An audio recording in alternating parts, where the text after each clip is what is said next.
5. Tarnished Mirrors. I would say that I'm madly polishing this unbelievably tarnished mirror and hoping something shines forth. Lorena McKennitt, from an interview in Network, April-May 1994. 1. Newford, Labor Day, 1996. If Lily had hated the flight back to Newford, she hated the walk from the terminal to where she'd parked her car even more. It was a long hike in the relative dark, 3 lots over, with too much space between the lampposts so far as she was concerned. Hundreds of vehicles, row on shiny row of them, but not many people. If there was trouble, if that cuckoo rose up from behind some car, who was going to help her?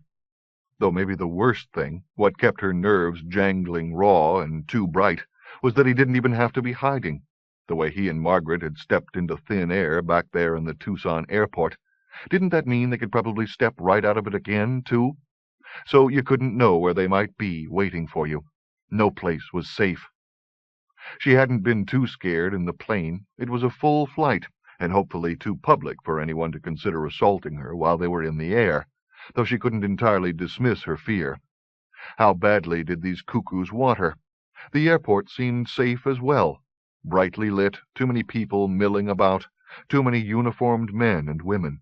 Police, airport security.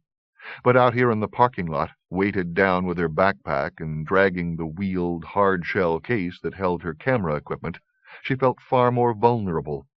Her hands were shaking so much by the time she reached her car that she could barely get the key into the lock of the trunk. Stowing away her luggage, she shut the trunk and leaned on it for a moment, gaze darting nervously about. If only she'd arranged for someone to meet her at the terminal. Rory, or Hank. Maybe she should have taken up Sharon's offer of a lift and come back to get her car tomorrow. Right now, she'd readily welcome the woman's barrage of conversation if it meant she didn't have to be alone. She was sure she was overreacting, but the fear wouldn't go away. The memory of the cuckoo's assault in the alleyway a few days ago had stopped slipping and sliding away from her, and the strange calm following the incident fled. Now the attack sat foremost in her mind, firmly ensconced, reminding her of just how frail she was. When the cuckoo had attacked her, she hadn't been able to do a thing to stop his assault. She'd survived that night by luck, pure and simple. She couldn't count on a Hank to show up out of nowhere, on crow girls to drop from the sky. Straightening, she moved around to the driver's side of the car, carefully peering into the back seat before she unlocked the door. When she got inside, she immediately locked all the doors, then pressed her head against the top of the steering wheel, weak with relief at having gained this much safety. Now all she had to do was drive home. I can't live like this, she thought, finally sitting up to fit the key into the ignition. But then who could? Nobody chose to be a victim. Nobody chose to be assaulted in an alleyway, stalked in an airport. Starting the car, she pulled out of her spot and drove toward the exit. She had another bad moment when she had to open her window to pay the attendant, searching the lanes between the parked cars and the faces of the other drivers as she waited her turn in the line of exiting cars. The parking lot attendant gave her an odd look when she handed her money over. God, I must look like a wreck, she thought. But she managed to get through the transaction and leave the airport without incident. Once she was on the parkway, she drove in the right lane and far too slowly, constantly checking her rear-view mirror and the cars that passed her, expecting someone to be following her, to run her off the road, to pull up beside her and point a gun at her face. When she finally reached her exit and got off the parkway, she had to pull over to the side of the road and park, just to unclench her hands from the wheel for a few moments and try to ease the knotted muscles in her neck and shoulders. But simply sitting there felt too vulnerable, and a heartbeat later she pulled out once more, cutting off a vehicle because she hadn't thought to check if the road was clear. The blast of the other driver's horn startled her so badly she almost lost control of the car, and she had to pull over again. The drive from the airport to her house was a familiar one. On an evening such as this, with little traffic, the trip would normally take about 40 minutes. Tonight it was closer to an hour and a half before she was finally turning onto McKennitt Street. She knew one moment's relief at being so close to home, back in familiar territory, before she realized she'd be alone in her apartment. She almost kept on driving right past her house, but she didn't know where to go. Rory's, perhaps, or somewhere busy with people, crowded. What stopped her was the squat bulk of Hank's cab parked at the curb in front of the house, and Hank himself sitting there on her steps, easily recognizable in the yellow wash of the porch light. Pulling into her lane, she shut off the car's engine and let relief wash over her. And then she felt stupid. How could she have let herself get so carried away? What had she been thinking? The immediacy of her fear vanished, as though someone had thrown a switch inside her head. It left her giddy with relief, if still a little unsteady on her feet, as she got out of the car and walked over to where Hank was standing by the steps. She could tell he wasn't entirely sure of his welcome, showing up here unannounced and all, she supposed. But she'd soon put his mind to rest on that score. She didn't think she'd ever been so happy to see anyone as she was to see him at this moment. She gave him a hug that obviously startled him, but then he enfolded her in his arms. "You must be a mind reader," she said into his shoulder. "I can't tell you how much I didn't want to be alone right now." Bad day. She stepped back and shook her head. Weird day. Taking his hand, she sat down on the steps with him. She liked the feel of his hand. It was calloused, and the skin had the rough texture of someone who wasn't afraid of physical work. Obviously a strong hand, but capable of great gentleness. "So what are you doing here?" she asked. "Not that I'm complaining or anything." He shrugged. "Just thought I'd drop by to see you. I wasn't sure when you were getting home. I only knew it was some time tonight, so I thought I'd wait around for a while." "That's so sweet." He smiled. "I've been called a lot of things before, but never sweet." "I'll bet you say that to all the girls." His smile faltered. "I was only joking," she said, giving his fingers a squeeze. "I know. It's not you. It just reminded me of this friend of mine who's gone missing. We've spent the whole day looking for her, but it's like she's stepped right out of the world." The ground seemed to shift underfoot for Lily. She still felt safe sitting here with Hank, but what he'd said cut too close to what she'd hoped she'd left behind in the Tucson airport. "What's her name?" she asked. "Katie. Maybe you know her. She hangs around with Jack a lot." "Red-haired, kind of punky-looking?" "That's her. She's a good kid, but she's got some strange ideas." "Strange how?" "Well, for one thing," Hank said, "she doesn't think she was ever born." "Maybe you should run that by me again," Lily said, when he didn't elaborate. Hank sighed. "It gets weird." "The way things are working these days," she told him, "weird is beginning to be normal." He looked up. "Did something happen to you in Tucson?" "You first." She thought he might argue the point. It was a guy thing, she'd decided a long time ago, wanting to hold on to all the facts before they shared what they knew. But Hank didn't seem to be like that. Another point in his favor. "Fair enough," he said. "I went by the bus a few days ago, looking for Jack. I can't even remember why anymore. Anyway, he's not there, but Katie is. We get to talking, and that's when she tells me—" "You sure she said cuckoo, not couteau?" Hank asked. She'd just finished telling Hank about Margaret, how she seemed invisible to the other people on the video shoot, the odd things she'd said that only made sense in retrospect, how she'd headed off a second confrontation with the man they'd both seen die in a Newford alley. Except she said this guy was the other one's brother, how the two of them had vanished from the middle of the Tucson airport, and nobody had even noticed. "Pretty sure," she said. "Why?" He told her about the case he was working on for Marty Kane. The girl, Sandy, ID'd this Philippe Couteau guy from a mug shot the cops had, and I swear he's identical to the man we saw killed. "So there's more than one of them?" "3 brothers, at least." He went on to tell her what he'd learned about the Couteaus from the files Marty had, and later from talking to Eddie Prio. "So the big question is, what do they want from you? The guy in the alley. He didn't say anything?"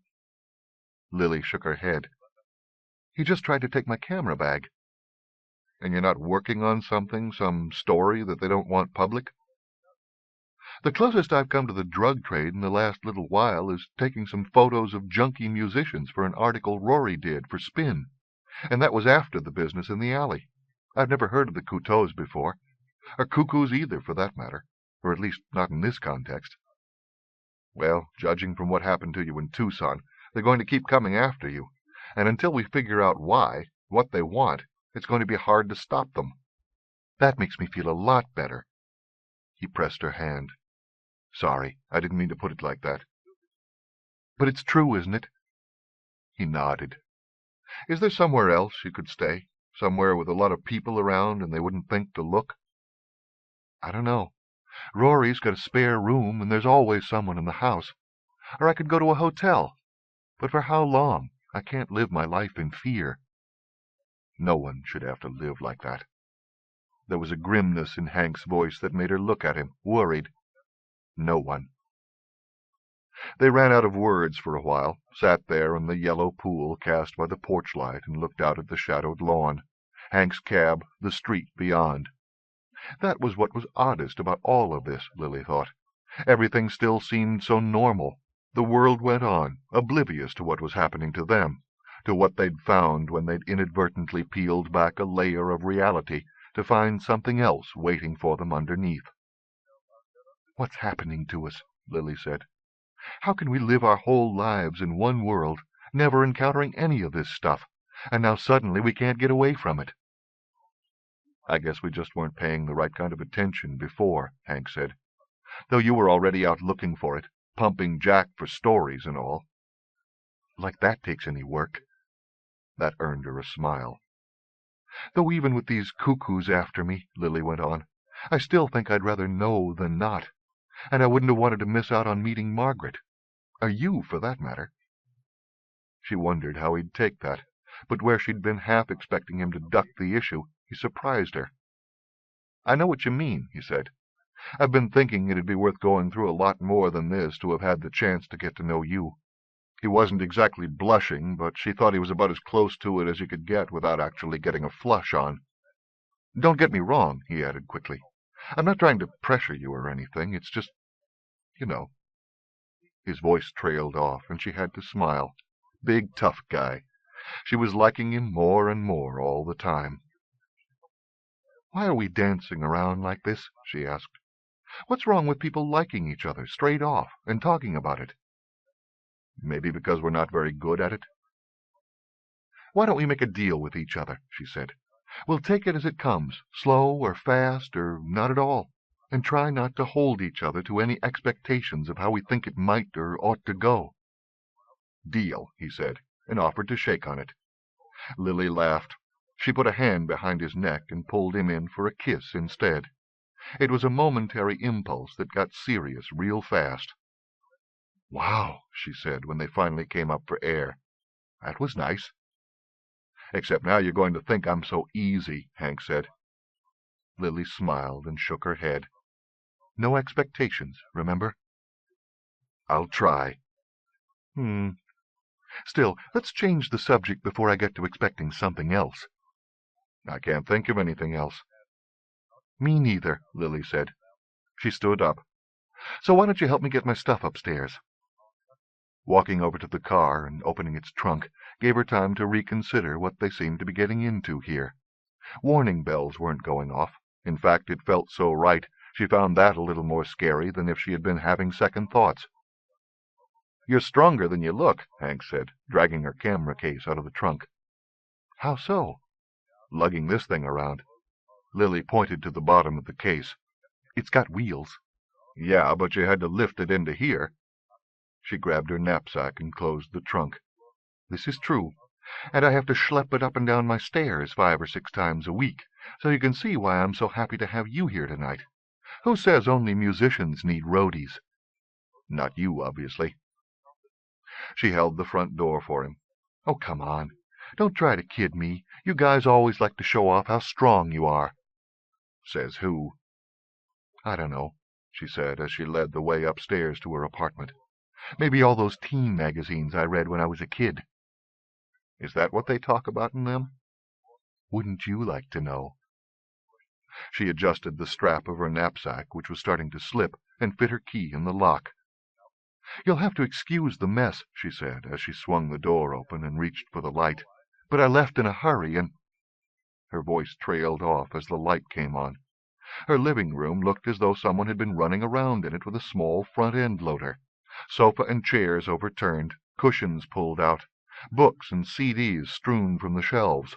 All the drawers had been pulled out of her sideboard and were lying on the floor, their contents scattered around them. She felt as though someone had punched her in the chest. All the air vacated her lungs, leaving her dizzy and weak. She had to lean against the door jamb to keep her balance. "Lily?" Hank said from behind her. He stepped around her and took in the disorder. "Jesus, it really is a mess."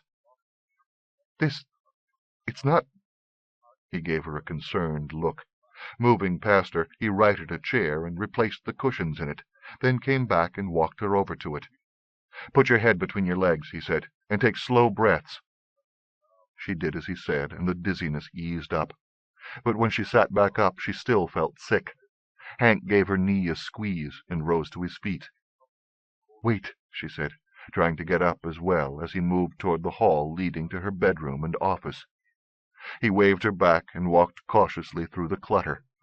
Lily started to protest, then realized what he was doing. Whoever had done this might still be in here. She pulled her legs up onto the chair and hugged her knees, staring down the hall as he checked the rooms. It only took him a few moments, but it seemed more like forever before he returned to where she was waiting. "It's okay," he said. "Whoever did this is long gone, but they really tore the place apart." "Why? Who could have done a thing like this?" Hank shrugged. "Could have been anybody, but considering what happened to you in Tucson, I guess we're looking at one or more of the Couteaus." "I don't understand." Lily could feel the panic welling up inside her. Getting beaten up last week had been horrible, but for some reason this new violation felt even more personal. It was as though someone were trying to tell her that no place was safe for her. Not any more. "Maybe you'd better call the cops," Hank said.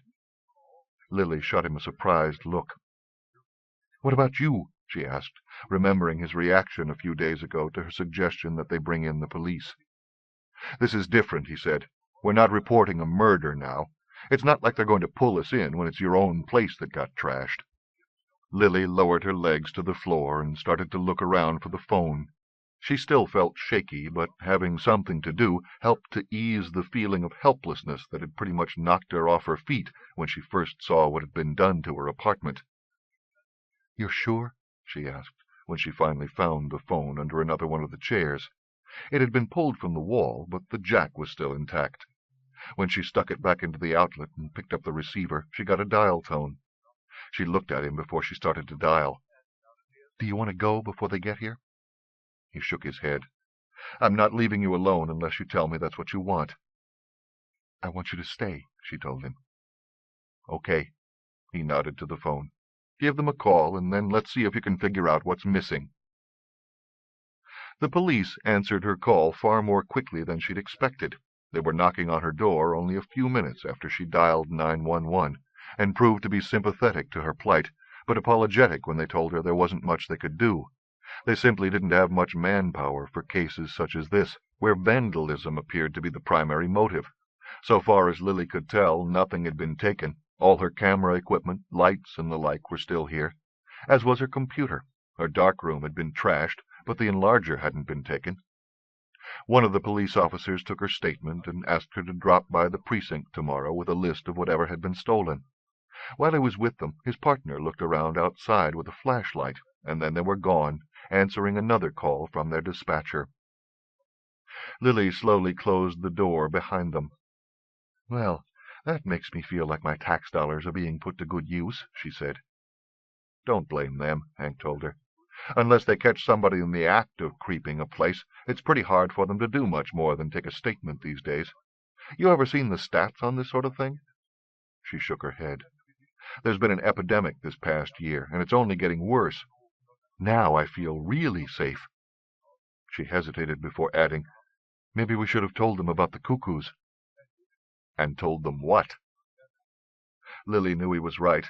They'd been through this before the police came. What were they supposed to say?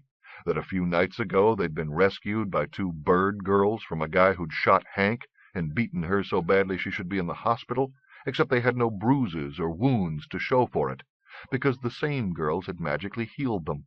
And oh yes, the corpse seemed to have disappeared as well.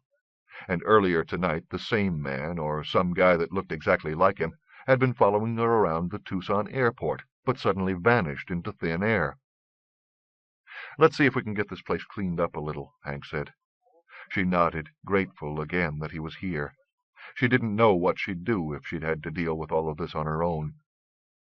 "You know," Hank said, later, after they'd finished straightening out the living room and had moved to the kitchen, "it's not you they're after.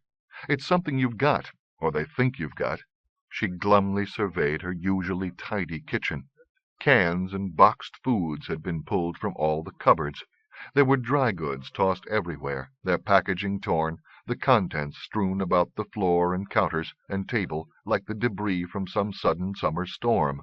Flour and sugar and loose tea, rice, coffee, pasta, cornstarch. It would all have to be thrown out. It stank in here, too, even with the windows open. Meat from the freezer was thrown onto the floor on top of the rest of the mess, rotting where it lay. The chicken was the worst. Pools of melted ice cream, once frozen spaghetti sauce, milk from the fridge, rancid butter, jam, and condiment jars opened, their contents dumped out. The vandals had obviously struck only hours after she'd left for the airport, so this mess had been stewing for days. The smell was enough to make her sick all over again. "What could they possibly think I have?" Lily asked. Hank had found her garbage bags and was beginning to fill one with the spoiled food. "If we knew that," he said, "we'd probably be a long way toward figuring out just what the hell this is all about." 2. Cody was still lying low, so it took Ray a while to track him down once he'd parted company with Jack in Lower Crosey earlier that day. It was almost noon before he finally spied the long white Lincoln Continental parked out front of Cecil's All Night on Williamson, north of the Tombs, a 24-hour diner that used to be on the highway before the strip malls caught up with it and made it part of the city. He pulled his rented Ford Escort in beside Cody's long white and killed the engine. From where he sat, he could see Cody sitting in a booth with his back to the door, his bristly hair pulled back into a dark gray braid, skin so dark it looked like he spent his days sleeping in the hot summer sun. If it hadn't taken Ray so long to find Cody, things might have worked out differently. Maybe they could have talked things out. Maybe Ray would just have yelled at him. But by now he'd had too much time to brood, and the immediacy of his anger had banked into hot coals sitting deep in his chest. The heat wouldn't let him think straight. Jack had been wrong. Even hearing the whole story, he only had one message for Cody.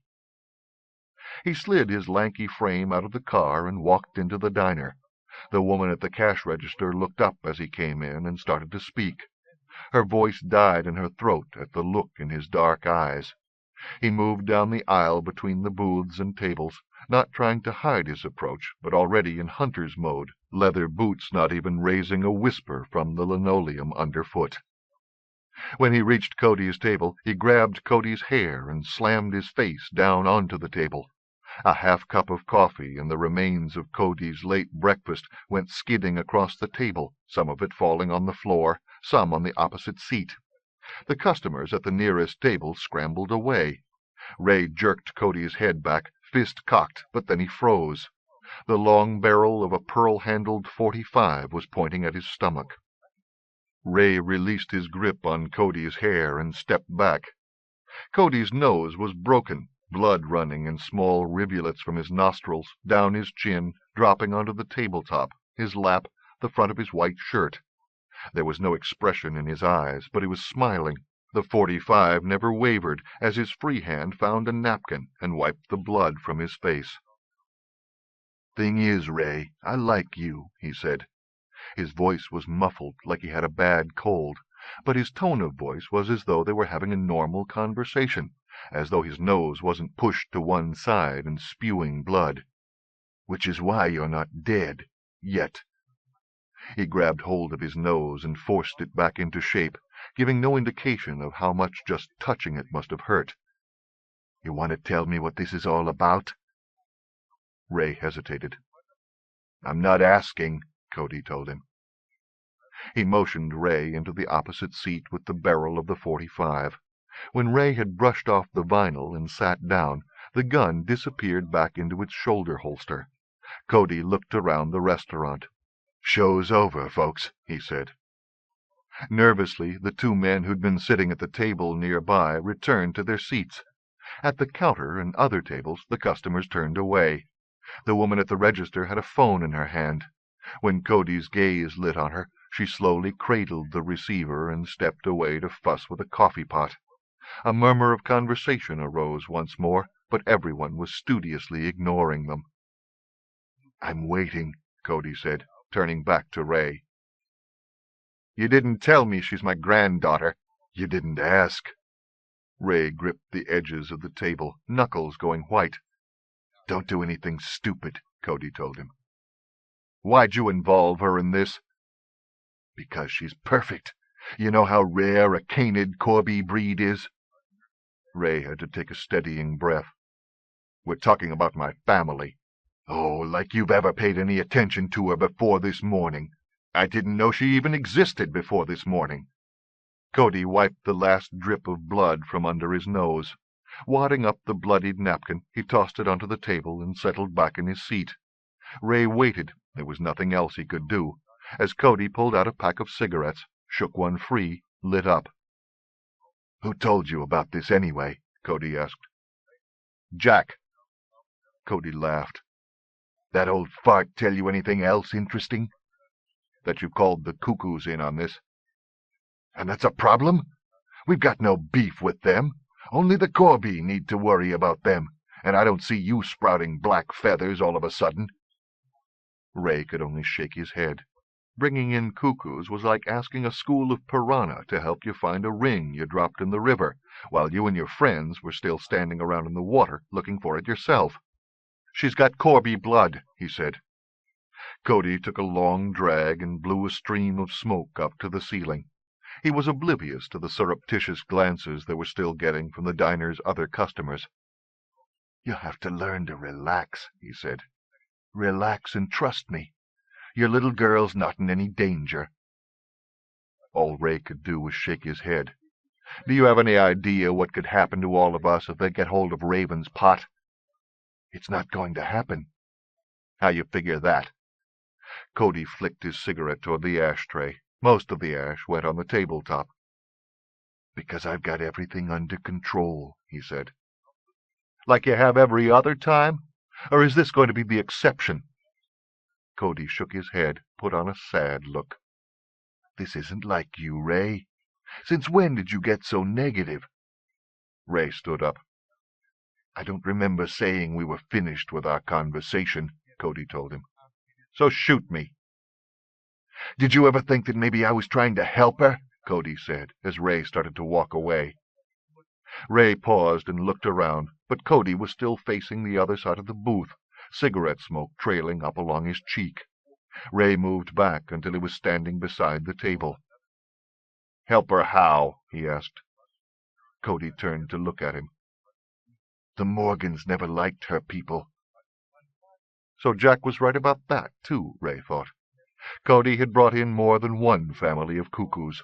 The Couteaus were bad enough, but the Morgans had a long-time grudge against the Corby, Jack in particular, which made it even more dangerous for his granddaughter, seeing how she was also Jack's daughter. "We're her people," he said. "She's almost full-blooded." "I mean her human people." "What's that got to do with—" Cody cut him off. "Plus she's got more Corby than Canid in her. Lots of strikes against her. Do you see where I'm going with this?" Ray shook his head. "Pay attention, Ray. Now, I don't know why Chloe's brought your little girl into the middle of all this, but the only way to keep her safe is to let the Morgans know she's on our side, that she's working for us." Ray sighed. Cody was the master of justification, and like any explanation he ever made, this had a certain ring of truth about it.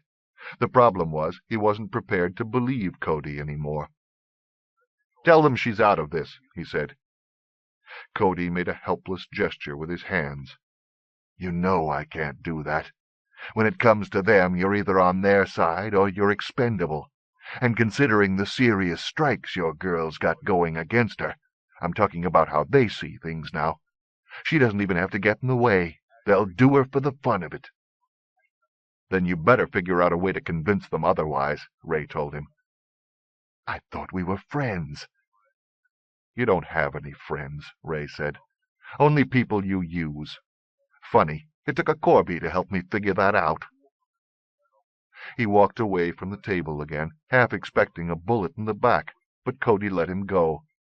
Ray didn't know whether to feel relieved or not. He was still alive, but maybe the only reason he was still alive was that Cody couldn't be bothered to kill him. In the grand scheme of how Cody looked at the world, maybe Ray wasn't enough of a threat. Or maybe he was going to let his new allies do the job for him. Ray didn't plan to stick around and find out. Soon as he got on the road, he was going to pick up his granddaughter and get them both as far away from this place as he could, as fast as he could. Considering the large population of Corby living here, and with at least 2 families of cuckoos now on its streets, the city was about to turn into a war zone. 3. "Did you know you talk in your sleep?" Carrie woke bleary-eyed to find one of the Crow girls sitting cross-legged on the floor by the head of her futon, the girl's dark, bird-like eyes peering down at her with great interest. Maida or Zia? Carrie still couldn't tell them apart, and being woken from such a deep sleep didn't help. Her head was full of a fog that was only slowly clearing. "Which one are you?" she asked. "Maida, silly. Your friend, remember?" The Crow girl's good humor brimmed over with such infectiousness that Carrie automatically found herself grinning back at her. "Does that mean Zia's not my friend?" she joked. Maida shrugged. "I don't know. I just saw you first, that's all." Carrie sat up to put her head level with her uninvited guests, feeling more awake now. She liked these girls, though that didn't mean she wanted them to have free run of her apartment. Only how did you explain the idea of privacy to someone who had no concept of it? "What are you doing here?" she asked. "Waiting for you to wake up. You are such a sleepyhead. It's almost 10. Everybody else has been up for hours, and they're all busy, busy, busy." "I guess I needed to sleep in." Maida immediately looked unhappy. "Did I wake you? I didn't mean to wake you. I was just sitting here being ever so quiet." "You didn't wake me," Carrie assured her. "Rory says we're not supposed to wake people unless it's an emergency, like if we really need some jelly beans and he's gone and hidden them, and we can't find them no matter how hard we look." "That's what Rory calls an emergency?" "No, but we do." Carrie had to laugh. "I need some tea," she said, and pushed aside the comforter so that she could get up. "How about you?" "Will it be sweet?" "As sweet as you like it." "I like it very sweet," Maida said, trailing after her into the kitchen. "I like it more sugar than tea." "Have a sweet tooth, do you? Maybe I should just give you a cup of sugar and not bother with the tea." Maida got up on one of the kitchen chairs and perched there like a bird, sitting on her heels. "That would be good," she said. Carrie filled her saucepan and put it on the stove. From a cupboard above the sink she brought down 2 tins and 2 mugs. She took a tea-bag out of one tin and placed it in her own cup. Glancing at Maida, who was watching her with an expectant expression, she filled the other mug from the sugar tin and brought it over to the table. Maida lifted it to her mouth and licked some of the sugar out. She said. "Just the way I like it. Not too hot and not too cold." "Are you hungry?" Carrie asked, going back to the cupboard to get some bread. "No." "Well, I'm having toast." "I'll just watch and have my very delicious tea," Maida told her. Carrie turned from the counter to find the Crow girl regarding her guilelessly, as though there wasn't anything in the least odd about licking sugar from a mug and calling it tea. Carrie could only shake her head. "I feel like Alice after she fell down the rabbit hole," she said. "Who's Alice?" Maida wanted to know. "She must have been very small. To fall down a rabbit hole, I mean." "It didn't happen for real. It's just a story from a book. But still, she'd have to have been small." Sometimes she was small, Carrie told her, and sometimes she was as big as a house. She had all sorts of adventures, playing croquet with a pack of cards, meeting a talking tortoise. She had to stop and think about that for a moment. Or was that in the other book? I know some tortoise people, Maida said. I could introduce you to Sleepy Joe. He lives right here in town. One time Zia got into a face-pulling contest with a tortoise boy that went on for days and days and days. Carrie's water was boiling. She took it from the stove, turned off the burner, and poured the hot water over her tea bag. What do you mean by tortoise people? She asked, as she returned the saucepan to the top of the stove. When Maida didn't answer, she looked around to find the Crow Girl regarding her with confusion. That's just what he is, Maida said. You know, the way Zia and I are crows. Oh, I get it. They had a friend who pretended to be a tortoise. For a moment there, Carrie had thought she was being serious. Turning back to the counter, she took out a couple of slices of bread and put them in the toaster. You sure you don't want some toast to go with your, tea? She asked. I'm sure. This is very filling. Carrie didn't doubt that a whole cup of sugar would be very filling. So what was I saying in my sleep? She asked, as she joined Maida at the table. Maida shrugged. Nothing much. I thought you were telling me not to give you some sort of a pill, and I told you I didn't have any to give. But then I figured out you were talking to someone in your dreams. A dream from her old world. She was having them almost every night. She'd probably always have them. What sort of pill was it? Maida asked. In your dream, I mean. Something to make me feel normal. They have pills that can do that? It depends on how you define normal, Carrie told her. Sometimes we wonder what it's like to feel normal, Maida said. You know, like all the people you see out on the streets or sitting in their little boxy homes. Carrie gave her a curious glance. Were the Crow Girls supposed to be on some sort of medication? That might explain how they looked to be almost Carrie's own age, but acted so young. But then, Maida went on, we see how boring they are, and we're happy to be the way we are. Was that how she should approach her own life? Carrie wondered. Stop trying to fit and just see where the hallucinations took her? You know what else you do? Maida said. Carrie shook her head. Sometimes you grind your teeth. That called up a partial memory. Hadn't she dreamt that someone had told her to stop doing that? Was it last night? It was, and the more she thought about it, the more she was sure she'd dreamt it, not this morning, but much earlier than that, just when she was falling asleep. Carrie frowned. How long were you sitting by my bed? Oh, hours and hours. Carrie looked at her, troubled. The issue of her privacy lay between them again. She'd been enjoying Maida's company so much that she'd forgotten the need to address this bad habit of the twins. She didn't like the idea of anyone, even when they were as sweet as the Crow Girls, wandering about her apartment whenever they felt like it. Going through her things, few though they were, sitting beside her bed and watching her sleep. You shouldn't do that, she said. It's not right to sneak into people's houses uninvited and spy on them. Why not? It was yesterday morning all over again. The question appeared to spring from an innocence so profound, Carrie didn't know how she could even begin to explain. She settled on, it's just not polite. Would you like it if people did that to you? People do it all the time, Maida said. They're always poking about in our nests or cutting down our trees. Carrie sighed. You're not a real bird. She felt like her therapist back in Long Beach. As soon as the words came out, could almost hear the woman's tight voice. These things you're seeing, Carrie, you do understand that they're not real, don't you? Her therapist hadn't been big on self-discovery, preferring to tell Carrie what she was supposed to be thinking and feeling. I know that, Maida said. Good, Carrie told her. The toast popped up, and she went to get it. Returning to the table, she went on, Play-acting can be fun, but if you... I'm a Corby! The interruption took Carrie off guard. A what? A Corby, Maida repeated. We were here first, she explained patiently. You know, long before Cody stirred you out of the pot. Carrie shook her head. I have no idea what you're talking about. But you have lots of the old blood in you. Something froze inside Carrie, and she was remembering her grandmother talking to her one day while they sat out on the porch of the old farmhouse. "We've got an old blood," she'd said. "We've been walking this land for a long time.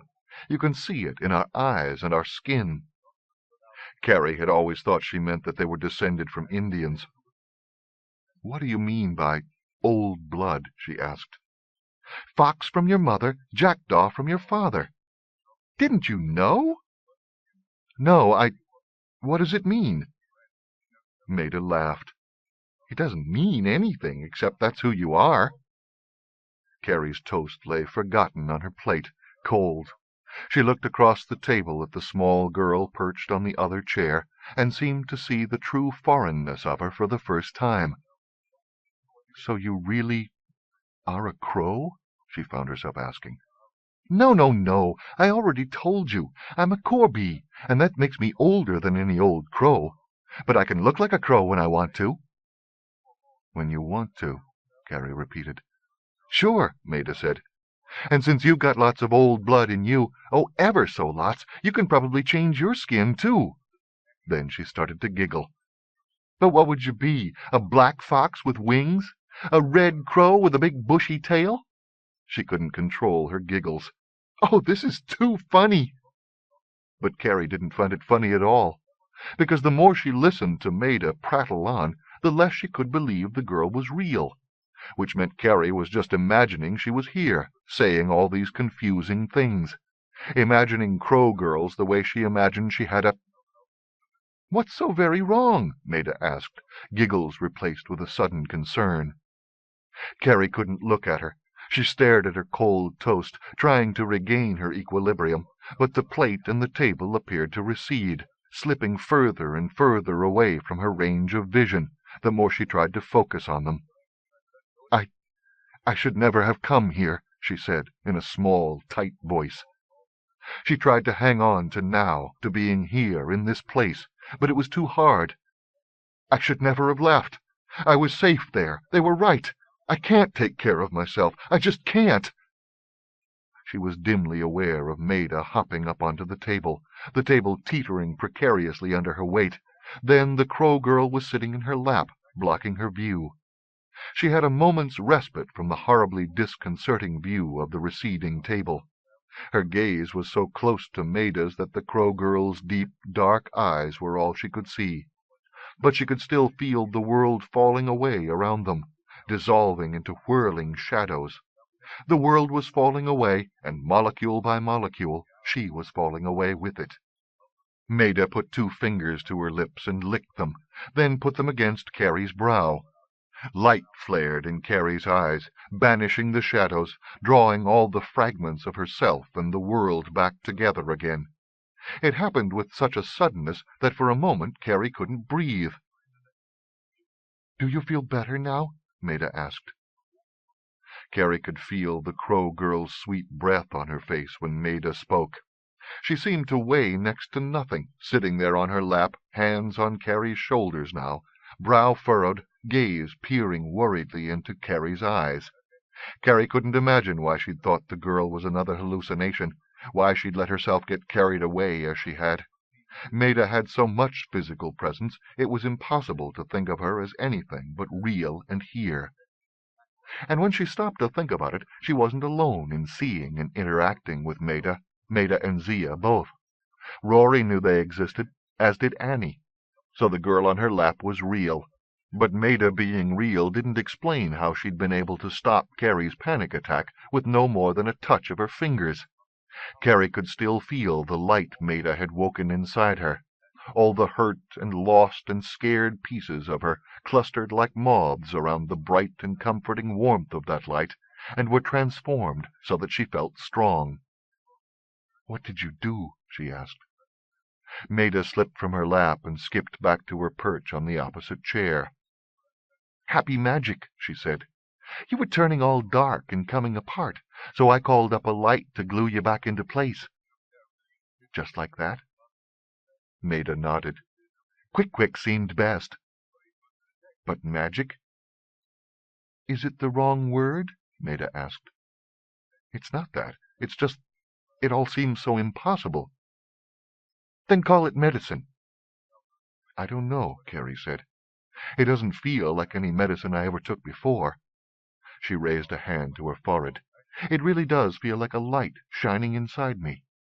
How did you put it there? Maida laughed. You're so funny. I didn't put it there.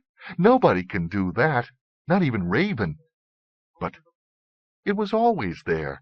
I just made it a little brighter so that you could find it. Carrie regarded her for a long moment. It was so strange to see the world as calmly as she did at the moment, without the edge that was usually present. Always? She said. Maida nodded. How can I make sure I don't lose it again? She asked. You can't, but paying attention to it helps. Crazy Crow says that's a magic all in itself.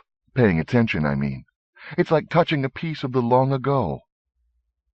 Carrie didn't think she was ever going to be able to make sense out of Maida's convoluted logic. Every time the Crow Girl explained something, Carrie only felt more confused. But she wanted to understand. What's the long ago? She asked. You know, where the forever trees grow, the place we first stepped into from the medicine lands. Remember? Carrie shook her head. I wasn't there. Oh, I forgot. Do you ever forget things? Sometimes, not as much as I'd like to.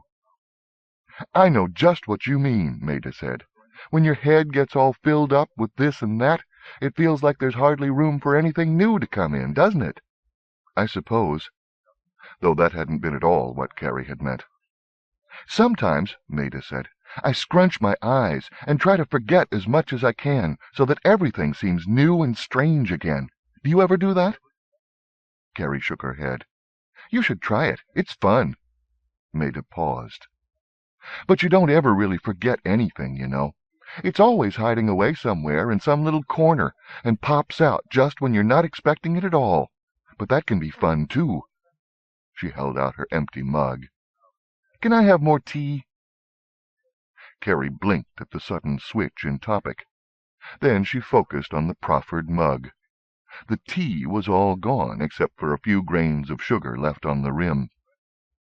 You, drank it already? She said. It was only 1 cup. Carrie hesitated, then went to the counter and filled the mug up with sugar again. Thanks, Maida said. Your toast's gone all cold.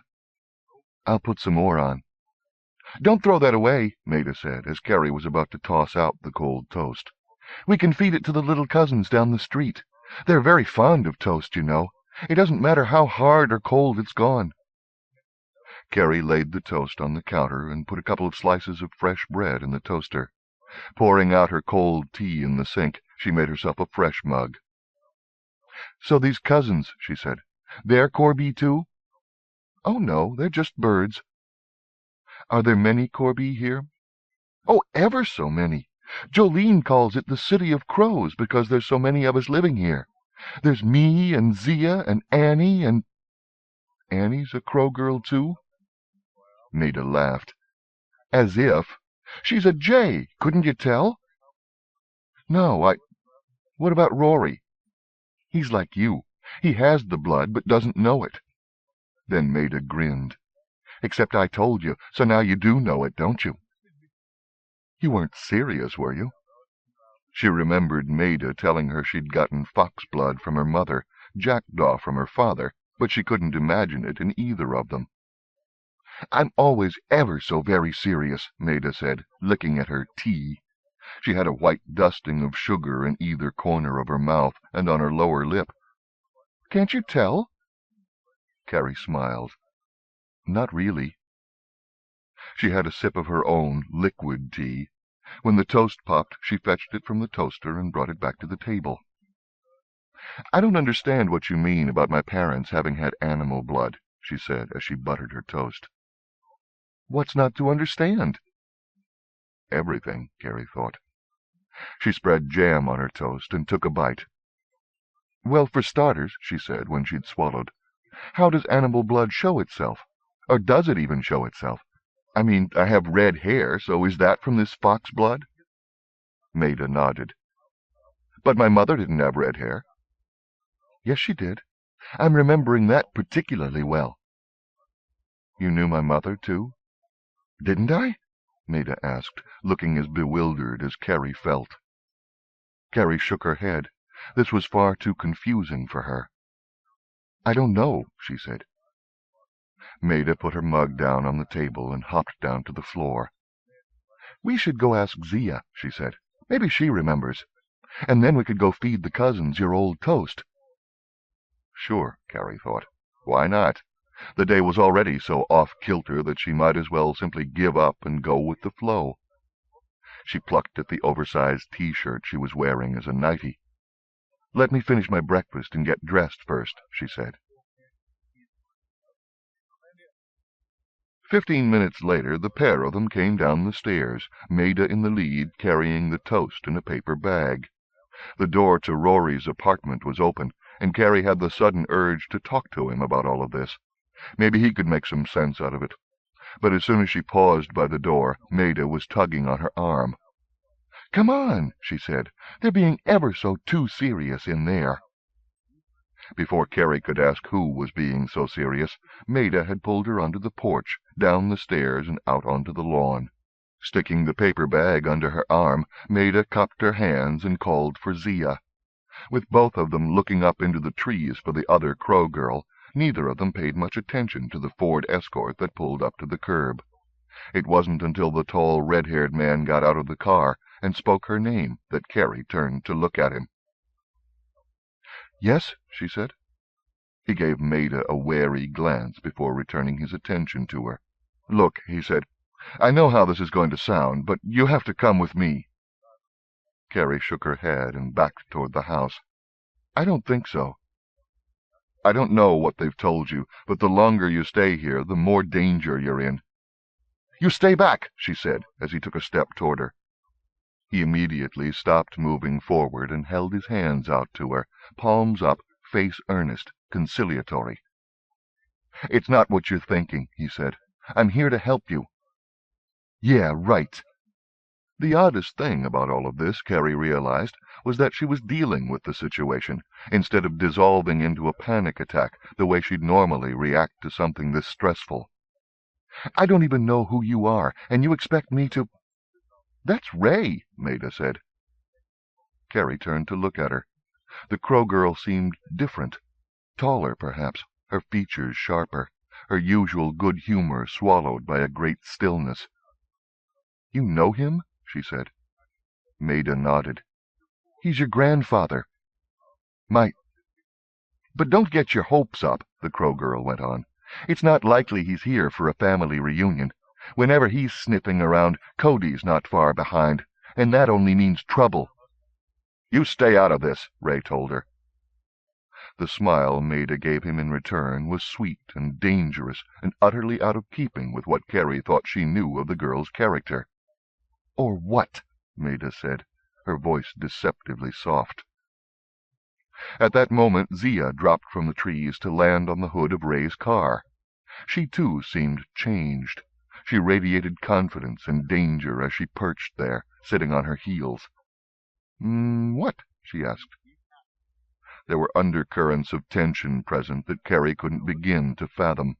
She sensed history lying between the Crow girls and the red-haired man, not entirely based on animosity, but a lack of trust was definitely involved. Will somebody explain what's going on here? She asked. I'm not with Cody on this one, Ray said. That made the Crow girls laugh. Who's Cody? Carrie tried, but no one was paying attention to her. Ray sighed.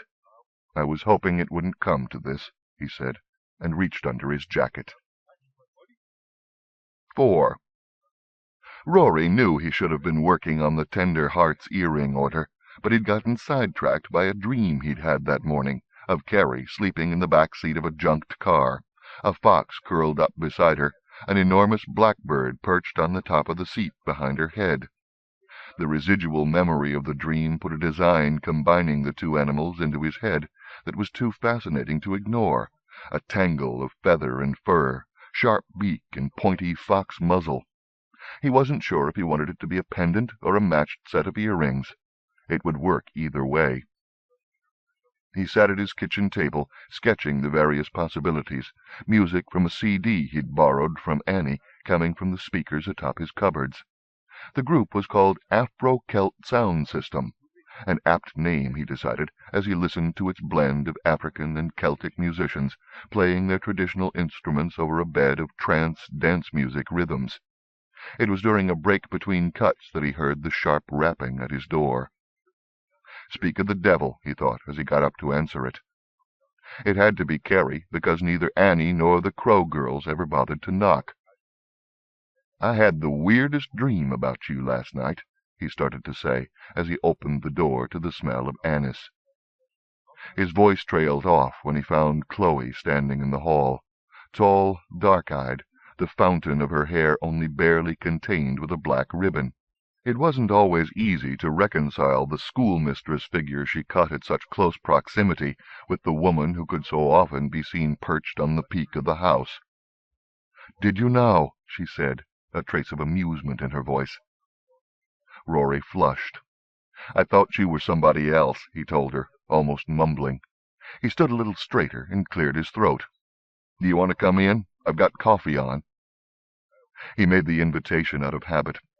In the 9 years he'd lived here, Chloe had never been farther into the apartment than the front hall, but she surprised him this morning. "Coffee would be pleasant," she said. He stood aside, and she stepped by him, trailing her anise.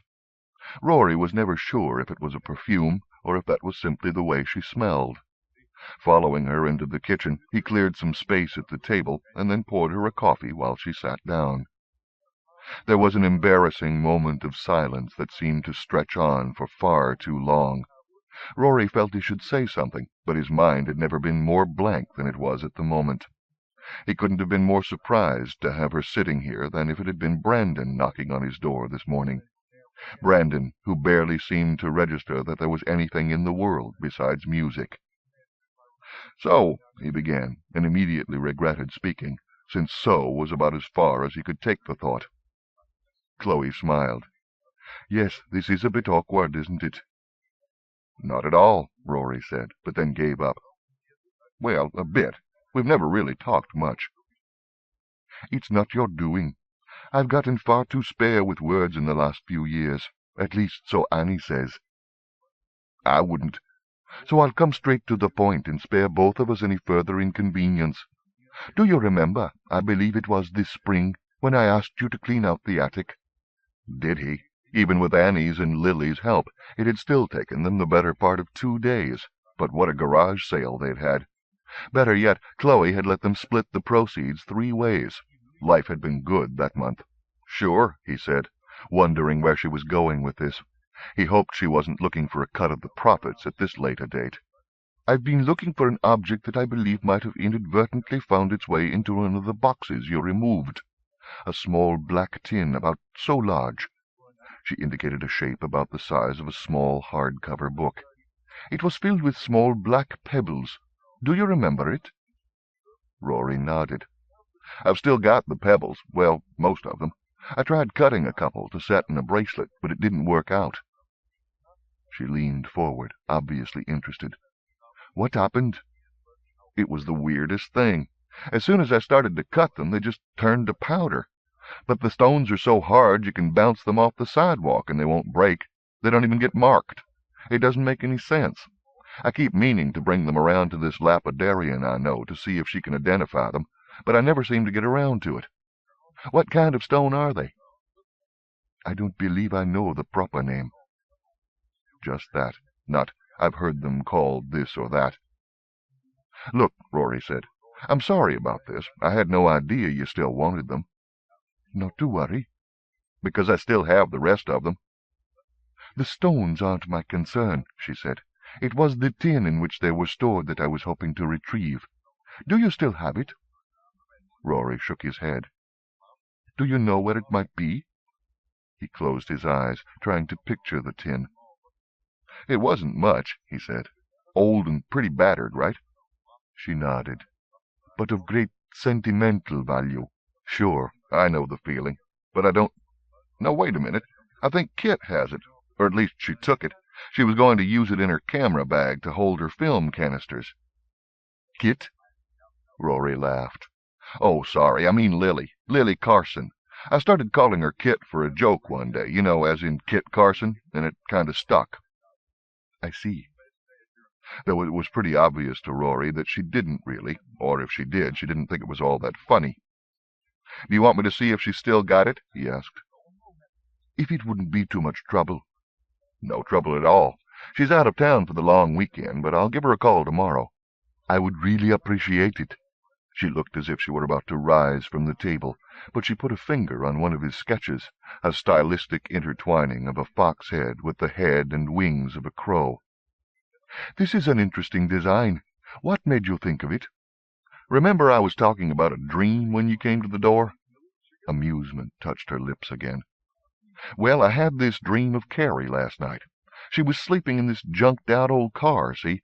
And there was a fox and some kind of blackbird, a crow or a raven, sort of watching over her, like protectors. Or maybe like totems. Anyway, when I woke up, I couldn't get this image out of my head, so I've been playing with it ever since." Chloe was nodding as he spoke. "Do you often dream of people you know being accompanied by some sort of animal companion?" "Not really. But everybody's got an affinity to some animal or other, don't you think? And I guess I tend to pick up on that sometimes, especially when I'm doing commissions.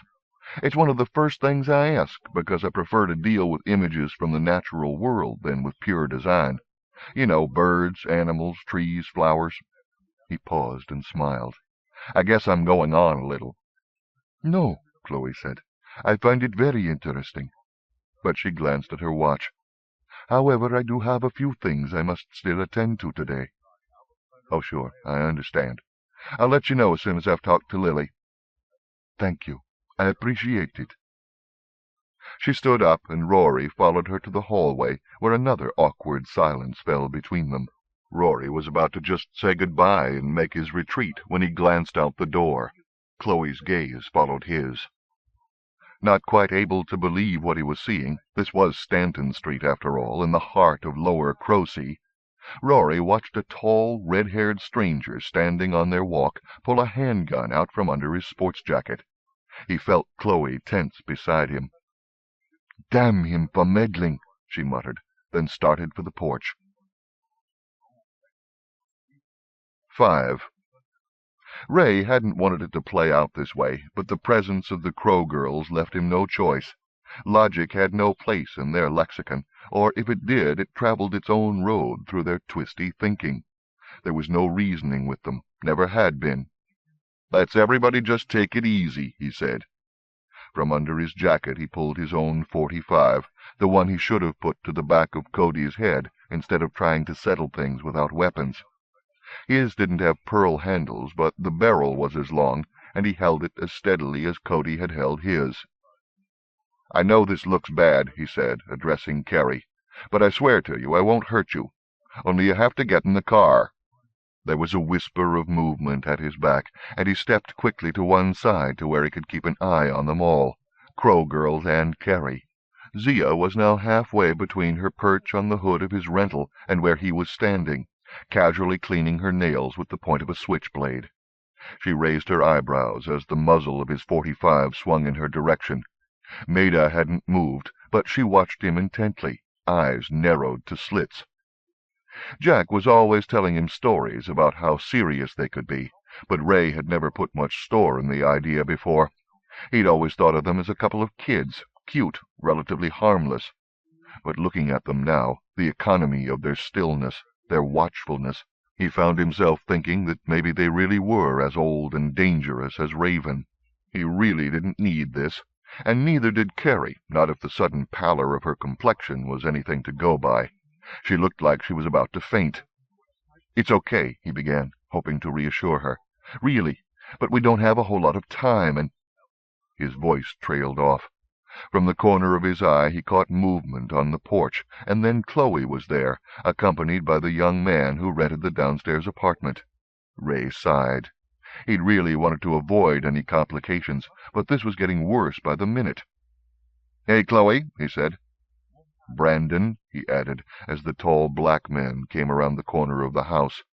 "Been a while." Damn crows!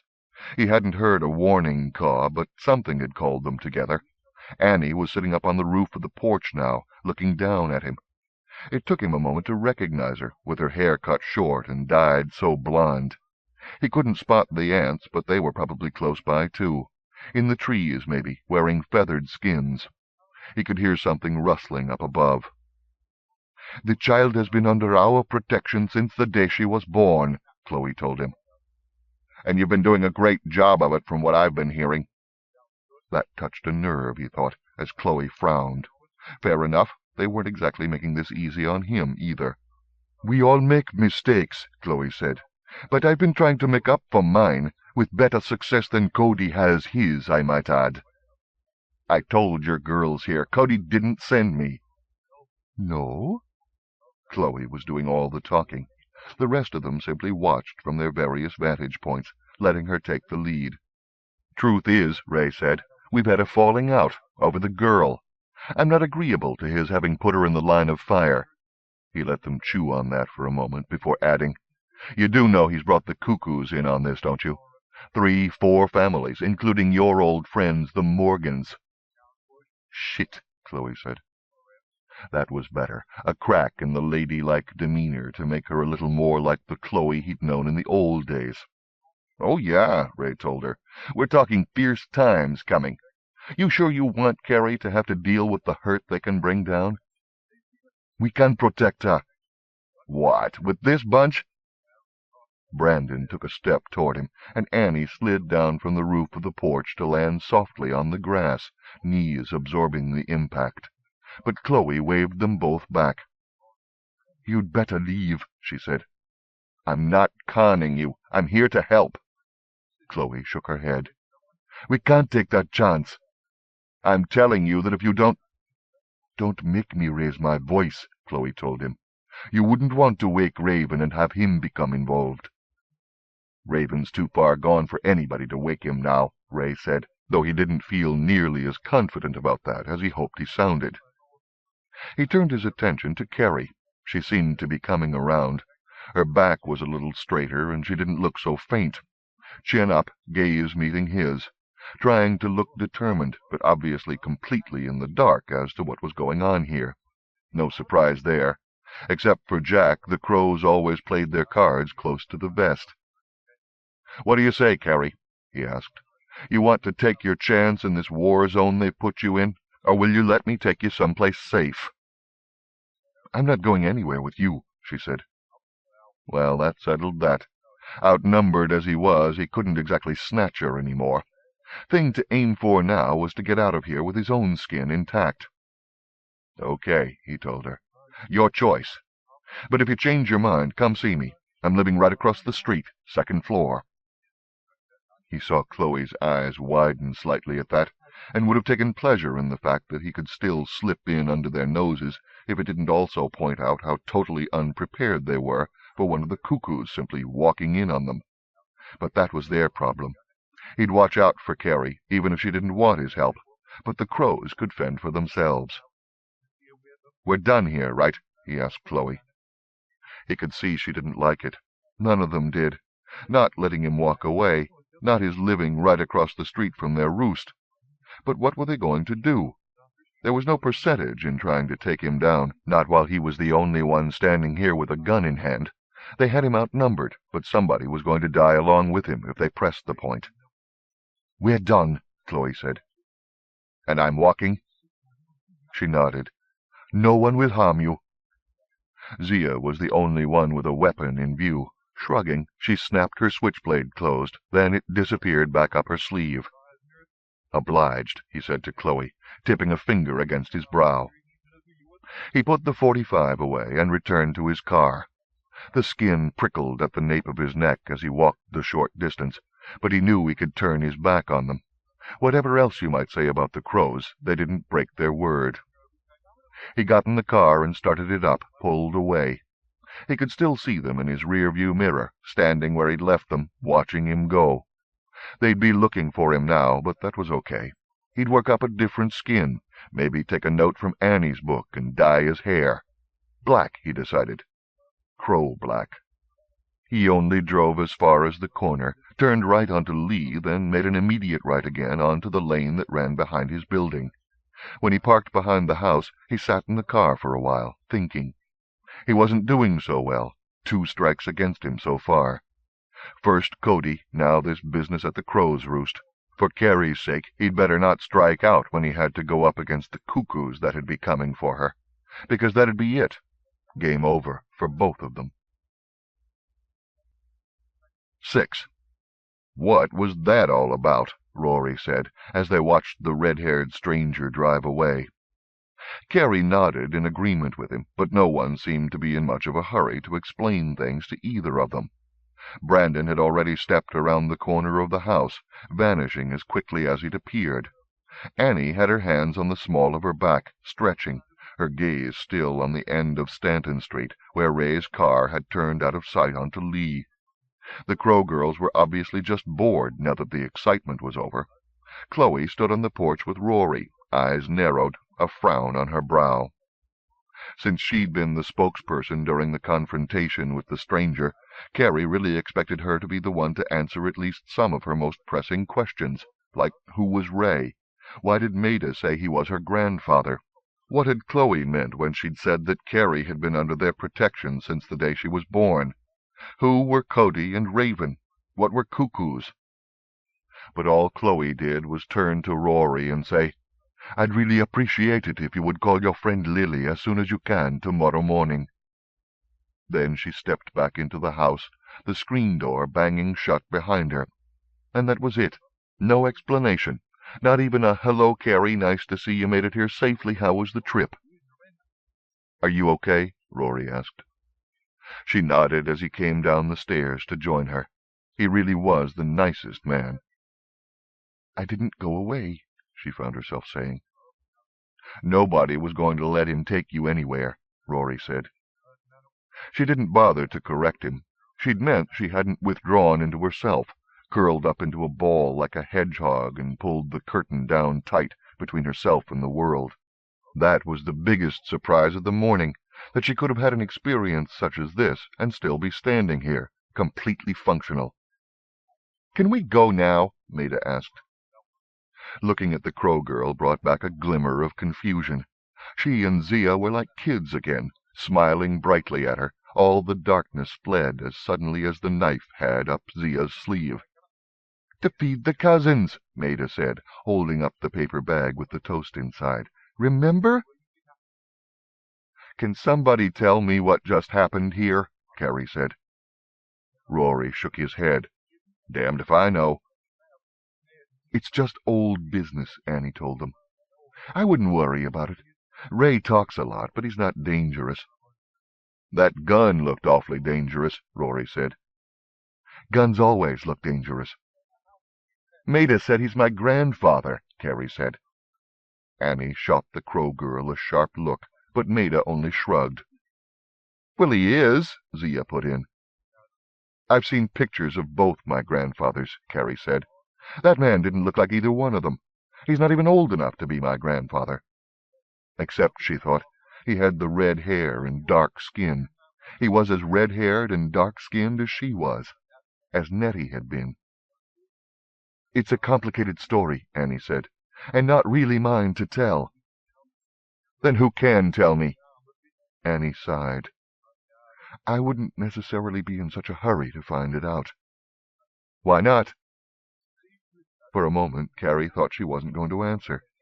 Annie looked up into the dark canopy of the oaks above them, her gaze focused on something Carrie thought only she could see. "Because stories are like mirrors," Annie said finally. She turned to look at Carrie. "When they've gone dark and the glass is obscured, it's maybe for a reason. Polish them, and you might not want to accept the person looking back at you as yourself." She touched her chest. "We carry those stories inside us, mirrors we can look into or show to other people. But I don't want to be your mirror.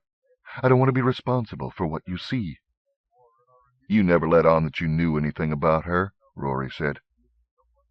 "I didn't know that I did. It wasn't until Ray showed up that I realized I knew as much as I did. But it's not anything I can talk about." She looked at Carrie. "I'm sorry." As she started to turn away, Carrie touched her arm. "Please," she said. "I need to know."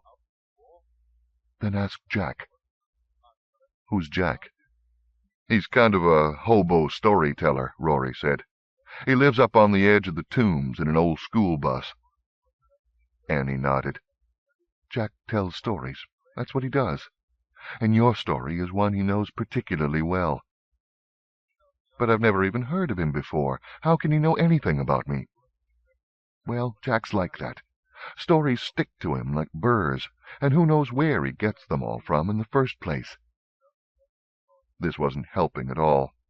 Carrie remembered telling Maida about Lewis Carroll's Alice earlier this morning, and found herself wondering if she hadn't fallen down her own rabbit hole. None of this made any sense. Nothing had made sense since the moment she'd woken up this morning to find Maida peering down at her. It was too much like she'd stepped into somebody else's life. Even the way she was dealing with things was alien. It was the way other people seemed to deal with their problems, not the way she ever had. She took a steadying breath. "Okay," she said. "I'll talk to this Jack. Would I find him at this school bus?" Annie shook her head. "Let Jack find you. He'll know when the time is right. Meanwhile, why don't you go feed the little cousins with the girls? Think about other things. Let them teach you how to not let things worry you so." "But we worry, too," Maida piped up. Zia nodded. "We worry all the time. We're excellent worriers." "And what do you find so worrying?" Annie asked, smiling at them. "Just things," Zia said. "Important things. Worryful things. Like, what if we can't find something to worry about when we're in a particularly worrying mood?" They all had to laugh, and suddenly it felt like yesterday afternoon again, when Carrie had found everything so refreshingly normal and stress-free. "The Crow girls to the contrary," Annie said. "Worrying does nobody any good." She laid an arm across Carrie's shoulder and gave her a hug. "I don't mean to make this all seem mysterious and awful. It's just that I really believe we all need to take responsibility for what we say and do, and holding up the mirror of your history to you is not something I can comfortably do. Do you understand?" "I suppose so." "Good." She stepped back. "Well, enough with all this excitement already. I was in the middle of recording a demo when Ray showed up, and I need to get back to it before I lose the tune completely. You guys go off and have some fun." "Sure," Carrie said. "You not mad?" Mad angry or mad crazy, Carrie wanted to ask, but all she said was, "No, it's okay. I understand." "I don't," Rory said, but Annie only gave him a playful punch on the shoulder and went back inside, this time using the door instead of the window above the porch that she'd come out of earlier. Maida held up the bag of toast and gave it a shake. "Can we go now?" she asked. But Carrie wasn't going to be so easily dissuaded. If Chloe was going to ignore her, and Annie wouldn't help, then she planned to keep looking until she found someone who could. "Can you tell me?" she asked Maida. The Crow girl gave her an utterly guileless look. "Tell you what?" "Well, for starters, how about why you think Ray's my grandfather, and why you think my mother had red hair?" Maida's only response was a shrug, so Carrie turned her attention to Zia. "Can you explain any of this to me? Maida said you'd know." Zia shook her head. "Chloe thinks we already talk too much." "But we could make something up," Maida said. "Oh, good idea," Zia said. "That'd be ever so very much more interesting." "I need to know the truth, not something you've made up." "But what's true?" Zia wanted to know. "Sometimes even Jack gets confused. Some of those stories he tells are old and true, but some of them haven't even happened yet. He just tells them like they have." "He can see the future?" Zia laughed. "You're so funny. Time's something you made up, same as property." "What are you saying?" "What are you hearing?" Carrie sighed and knew she had to give up, for now at least. Maida plucked at her sleeve and asked, "Can we go for real now? You promised ever so solemnly that we would." Agreeing to do something wasn't quite the same as a solemn promise, at least not so far as Carrie was concerned, but she didn't have the heart to put a sad look on that sweet, earnest face looking so expectantly at her. "Of course we can," she said. Turning to Rory, she added, "Do you want to come?" "Sure, why not? I can tell you about this dream I had last night." They walked down to River Park on the far side of Battersfield Road, the Crow girls bounding far ahead like eager puppies, unable, or perhaps simply unwilling, to contain their excitement.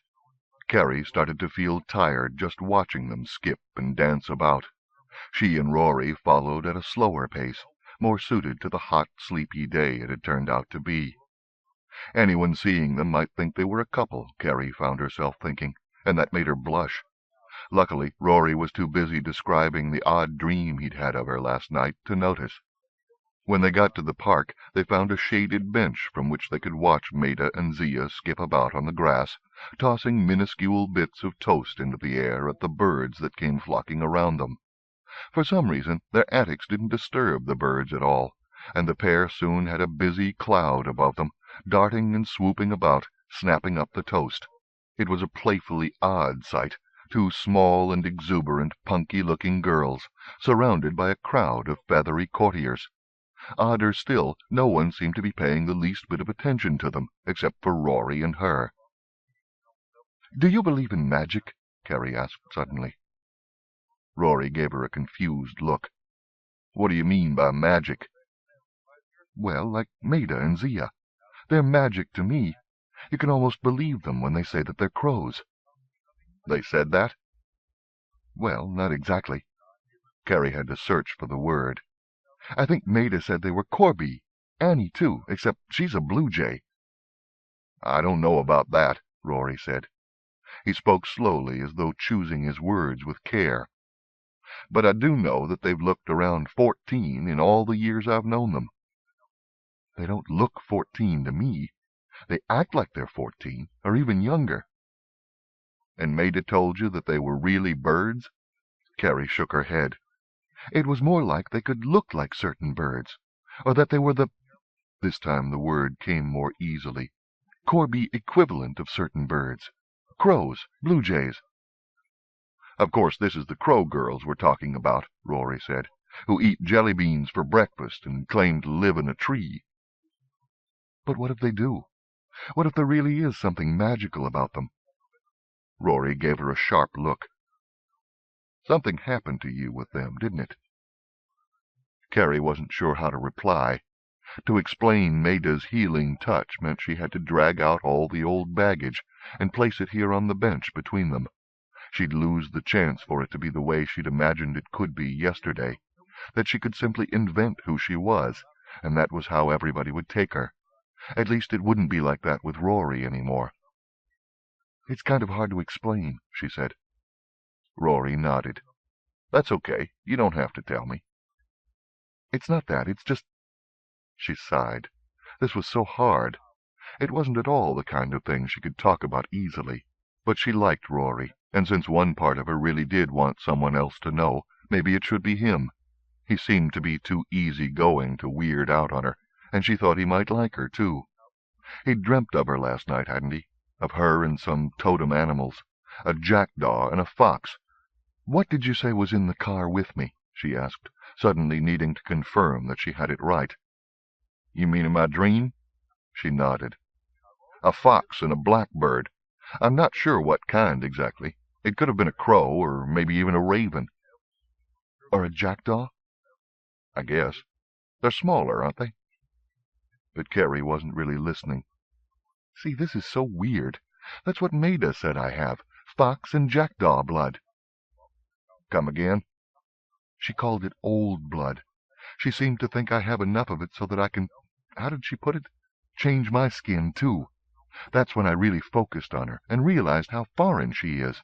Do you know what I mean?" Rory looked to where Maida and Zia were still playing with the birds. Her gaze followed his. The girls were running up and down the lawn now, arms outstretched, trailing a ragged line of birds behind each of their hands. Sparrows, wrens, chickadees. "See?" Carrie said, her voice soft. "Isn't that amazing?" Rory nodded. "Mesmerizing." "But no one's paying attention to it. Except for us, I mean. Wouldn't you be staring open-mouthed at something like that if you were walking through the park and came across it?" "I'm doing that now." "It's like they can decide who can see them and who can't. Or maybe it's got something to do with this old blood business." "But I can see them, and I don't have old blood," Rory said. "But you do. Maida said you just didn't know it." Rory sat back against the wooden slats of their bench and closed his eyes. "This is weird," he said. "I know. That's why I started to lose it when Maida was talking to me about it this morning." Rory opened his eyes, his gaze settling on her. "Lose it?" Carrie had to take a deep breath, let it out slowly. "Okay," she said. "This might take a little time, and maybe it'll be more than you wanted to know about me." "Anything you want to tell me, I want to know." He took her hand as he spoke, closed his fingers around it. Carrie wondered if he could feel how much she was trembling. "It's a bit weird, too," she said. "Not Crow Girl weird, but—" She ran out of words and had to shrug. "Just weird." "The build-up's good." Carrie would have smiled, but her chest felt too tight, and she had to take another deep, calming breath. Rory gave her fingers a squeeze. "Okay," she said. "Here goes. When I was 12, I had to have an operation. I'd gone in for a regular checkup, see, and the doctor found this lump in my side, so they admitted me immediately for exploratory surgery." Baumert Hospital. Inquiry concerning admission. Date 5/28/85. Info obtained by M.S. Patient. Name, Carrie Madan. Address, 1224 Cerritos, Long Beach. Telephone, blank. Age, 13. Marital status, blank. Number of children, blank. Referring person, name, Dr. Elizabeth Stiles. Address, blank. Telephone, blank. Relationship, if physician gives specialty, Psych MD. Note, if relative called, provide name and address of physician to contact, or if physician called, provide name and address of relative or friend to contact. Name, Stephen Madan. Address, 1224 Cerritos, Long Beach. Telephone, contact Dr. Stiles. Relationship, father. Discussion of finances, including rate. Parents will cover all expenses as required. If PT is to be admitted, expected arrival time, blank. Mode of arrival, blank, will be accompanied by, alone, Ward 2L-3. Legal status, minor. Case assigned to Dr. Stiles. Reason for referral. Patient seemed confused throughout testing, withdrawn, possibility of a bipolar disorder. Parents report hallucinations, destructive tendencies, recommend constant supervision. Previous psychiatric treatment, Peterson Clinic. Type, eval, blank. Therapy, checkmark. Other, specify, blank. When? Tuesdays and Thursdays, 11/20/84 through 5/26/85. By whom? Dr. Thomas Evans.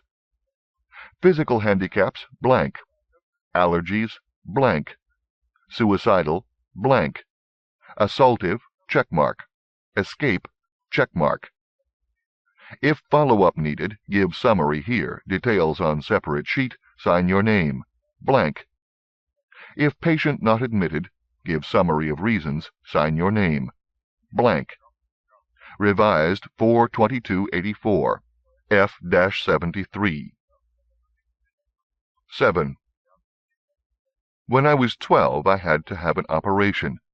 I'd gone in for a regular checkup, see, and the doctor found this lump in my side, so they admitted me immediately for exploratory surgery. I was pretty out of it during the operation. Well, I would be, wouldn't I? And afterward in the recovery room, too. so it wasn't until the next day that anybody explained anything to me. But even then they didn't tell me everything. I didn't find out what the doctor really cut out of me until a lot later, when I was in the institution and got to sneak a look at my medical records. They told me it wasn't cancer, like the doctor had thought at first, but a piece of fetal matter that had somehow gotten absorbed into my body while I was still in my mother's womb. Totally not dangerous, and it had been successfully removed now, so I had nothing to worry about. Well, that was true enough, but it was only part of the story. What they really took out was a tiny fossilized fetus about the size of a small crab apple, a twin my mother had never even known she was carrying, that had died in her womb and was pulled into my body during the months before my own birth. I'd been carrying my dead sister around inside me in the form of a little compacted pellet of bone and hair ever since I'd been born. Weird, huh? I guess they didn't want to tell me the whole truth because they thought I'd freak out or something. It's not like you hear about this kind of thing every day, except maybe in the pages of a supermarket tabloid. Anyway, that's when Katie first showed up.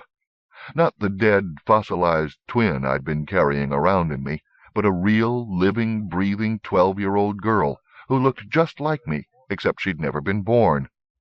I got lost, is the way she put it once. I remember I was still in the hospital, half asleep one morning, when I realized I wasn't alone anymore. There was a girl sitting on the side of the bed, smiling at me. I couldn't believe it. It was like looking in a mirror. She was even wearing the same dress I'd worn when I went in for the checkup that ended up putting me here. She took my hand, the one without the IV drip, and held it in between the palms of her own, just sat there, holding my hand and smiling. You're me, I said. She laughed. No, I'm not. I'm Katie Bean. I repeated her name, thinking it was all one word, Katie Bean, like Kathleen. That made her laugh more. I liked her laugh. It wasn't at all like mine, which I think sounds kind of tight. Hers was throaty, as though it came from low down in her chest. I liked her speaking voice, too. It was husky, and she seemed to shape her words with a smile, so you felt good just listening to her. It didn't matter what she was talking about. No, it's Katie, and then Bean, she said. Like you're Carrie Madan. You look just like me. I know. We're twins. My grandma's name was Bean, I said. I winced as I said it, but then remembered that my mother wasn't here. She hated it when I talked about Grandma, and insisted that if I had to bring her up, I could at least call her grandmother, because I wasn't some hillbilly. She was my granny, too, Katie said. But where did you come from? I don't know exactly. From out of you, I think. I didn't even know I was having a baby, I said, and then we both started to giggle. We never did figure out where she got her body, but later on we decided her spirit must have been sort of riding silently along inside me since I was born, because we had exactly the same memories up until the moment of the operation. It was only after the operation that they changed, that we started making our own individual memories. I don't mean for it to sound like we were one person, split in two by the operation. We had a shared history up until that point, but while the details of what we'd experienced were the same, the way we felt about them was different. For one thing, she'd always hated our parents, while I didn't. Or at least I didn't until they had me institutionalized. But I'm getting ahead of myself again. That morning it was just so wonderful to have this sister all of a sudden. We'd been living in Long Beach for about 8 months by then, but I still didn't have any friends. People used to make fun of my accent and, well, you know how kids can be, especially when you're the new girl in the school. I don't think they even disliked me. Someone just started the teasing, and it became like this horrible habit. Anyway, we're sitting there on the bed, giggling and having a great time, when the door to the room opens and the nurse comes in. I'd turned to look at the door. When I looked back at Katie, wondering if we were going to get in trouble for fooling around too much, she wasn't there. I just burst into tears. What's the matter? The nurse wanted to know. Where did she go? The red-haired girl, my twin sister. She gave me an odd look and said, Carrie, honey, there's no one in here but you and me. And so far as I know, you don't have a sister, twin or otherwise. You must have been dreaming. That was the first clue that other people couldn't see her, not unless she wanted them to, and she didn't want anybody to see her because she said that'd give them control over her. But I didn't know that then. I just knew that she'd been here, and I'd found not only a friend but a twin sister, and now she was gone, vanished like she'd never been, like a dream. Maybe the nurse had been right, I started thinking. Maybe I had only been dreaming. She had me halfway convinced of it, only then I saw Katie standing behind the nurse, a finger held up to her lips. She grinned when she saw she'd gotten my attention and slipped out the door. Relief came as suddenly as my tears had earlier. She was real. I didn't know how the nurse had missed seeing her. Katie must have ducked out of sight as soon as the door opened, I supposed at the time, and then snuck around behind the nurse. I didn't know why Katie wanted her existence to be a secret either. None of that mattered. Not then. But keeping it secret got old pretty fast. There was a lot that was good about having Katie come into my life. I finally had someone to talk to, someone I could do things with. Sometimes, when she was in the mood, she'd give me a hand with my chores, or to clean up my room. She'd help me out with tests at school, standing beside me and whispering answers in my ear that she cribbed from the brainy kids.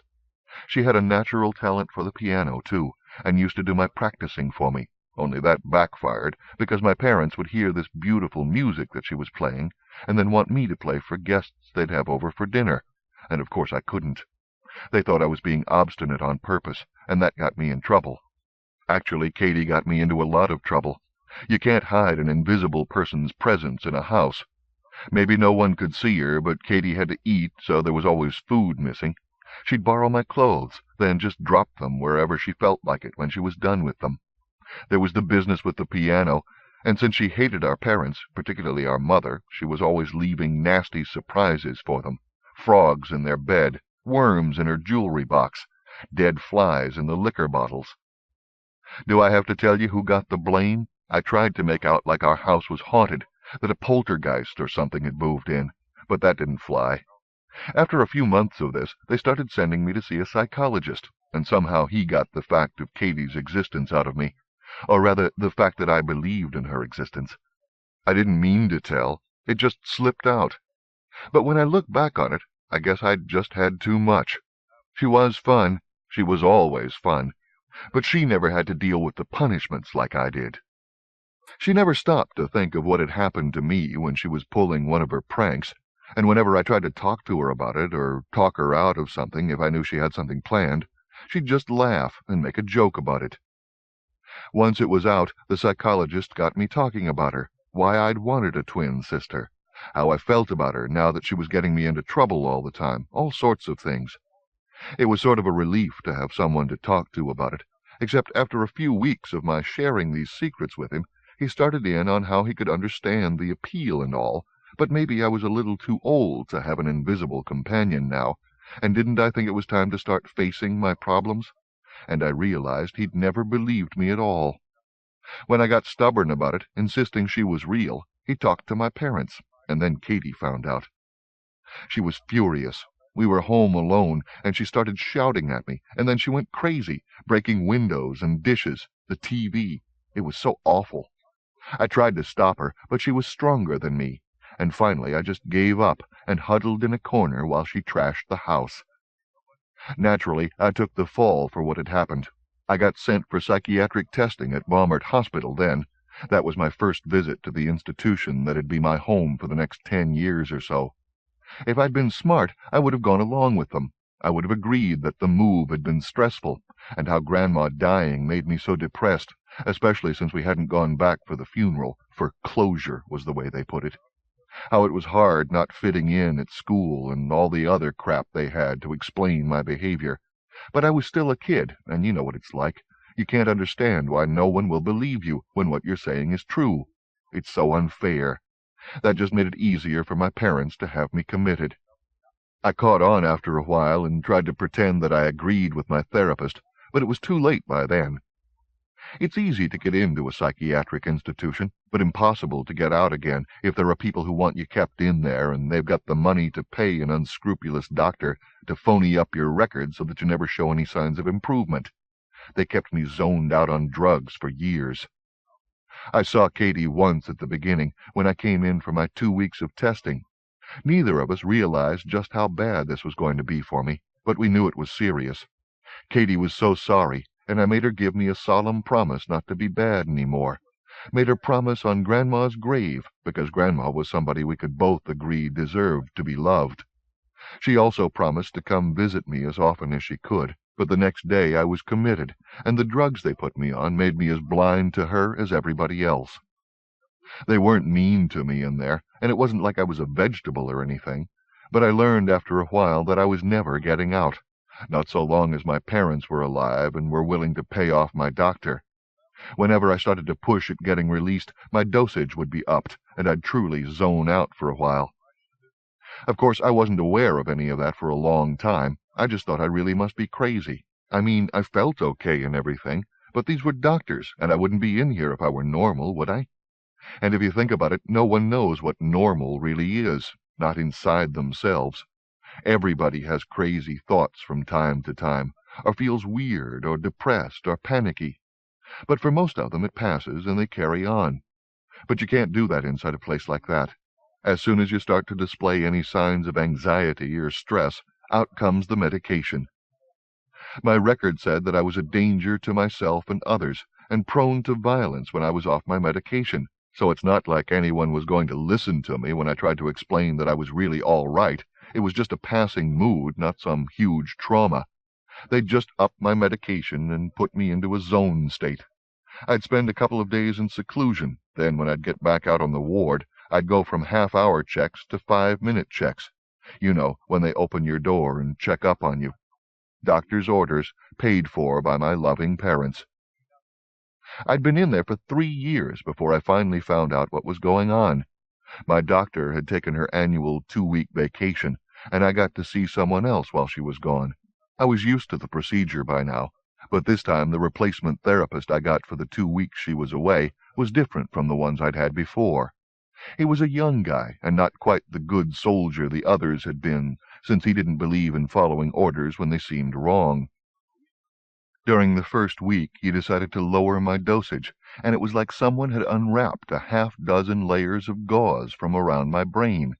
Not the first day, or even the third, but by the middle of the second week I was thinking and feeling things more clearly than I had in years. And then Katie came back.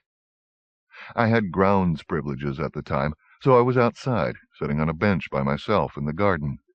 There were other patients around, and of course the ever-present nurses making sure that one of us didn't suddenly take it into our heads to run screaming for the walls or attack each other or something. It happened at times. Katie seemed to come out of nowhere. One moment the grounds were the same as always, patients shuffling about or staring at their feet, the nurses looking bored. The next, there she was, sauntering down the path, heading right for me. I'll admit that the first thing I felt was pure panic. I'd been in here long enough that I'd pretty much started to accept that she really was only something I'd made up. The fact that no one else noticed her didn't help. No surprise with the other patients, but the nurses were oblivious to her as well, which didn't help my peace of mind.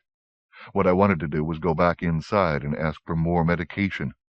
What I did was sit there, pulse too quick, feeling a little dizzy, and wait to see what would happen next. "Oh, Carrie," she said. It was a voice filled with heartbreak and despair.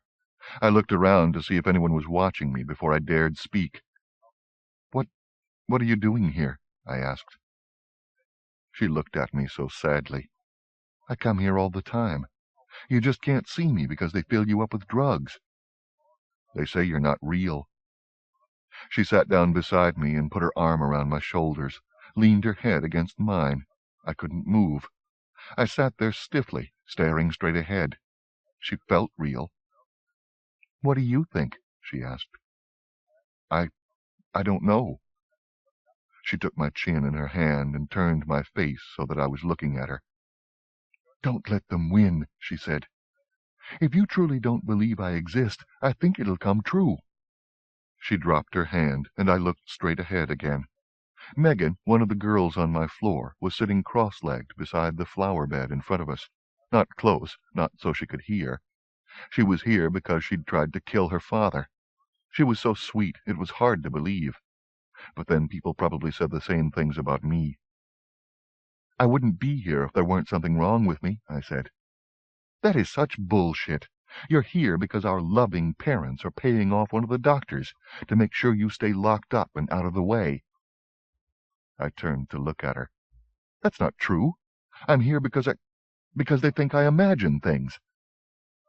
"Like me?" I had to look away again. Katie took my hand like she had in the hospital all that long time ago. She held my fingers between her own. "Carrie," she said softly, "just because something seems impossible, that doesn't mean it's not real." "I don't know. It's all too confusing." "It wouldn't be if you were out of this place, if they let you out." "You just hate our parents," I told her. "That's why you're saying they're having me kept here." "I've heard them talking. I've seen the checks our dear Daddy writes, one to the institution and one to Dr. Elizabeth Stiles, every month, regular as clockwork." "But why?" "Money." I shook my head, not understanding. "But Daddy's rich." That wasn't entirely true. He wasn't rich by California standards, but compared to the people back home in Hazard, he was rolling in dough. He sells all those houses, works all those deals. "Oh, yeah, but the thing about some people is that no matter how much they have, it's never enough." "I don't see how keeping me in here makes him any money." Katie sighed. "They were expecting to get the farm when Granny died. That's a serious piece of real estate.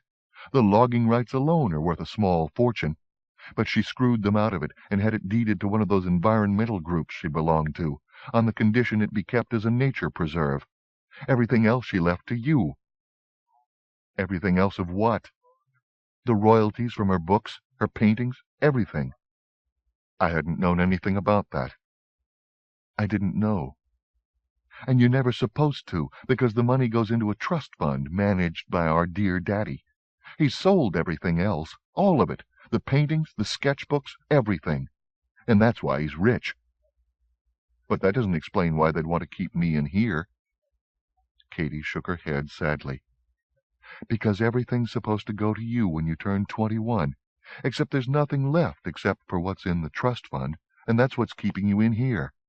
There'd have to be a reckoning when you turned 21 and took over your own affairs, and then there'd be all hell to pay, wouldn't there?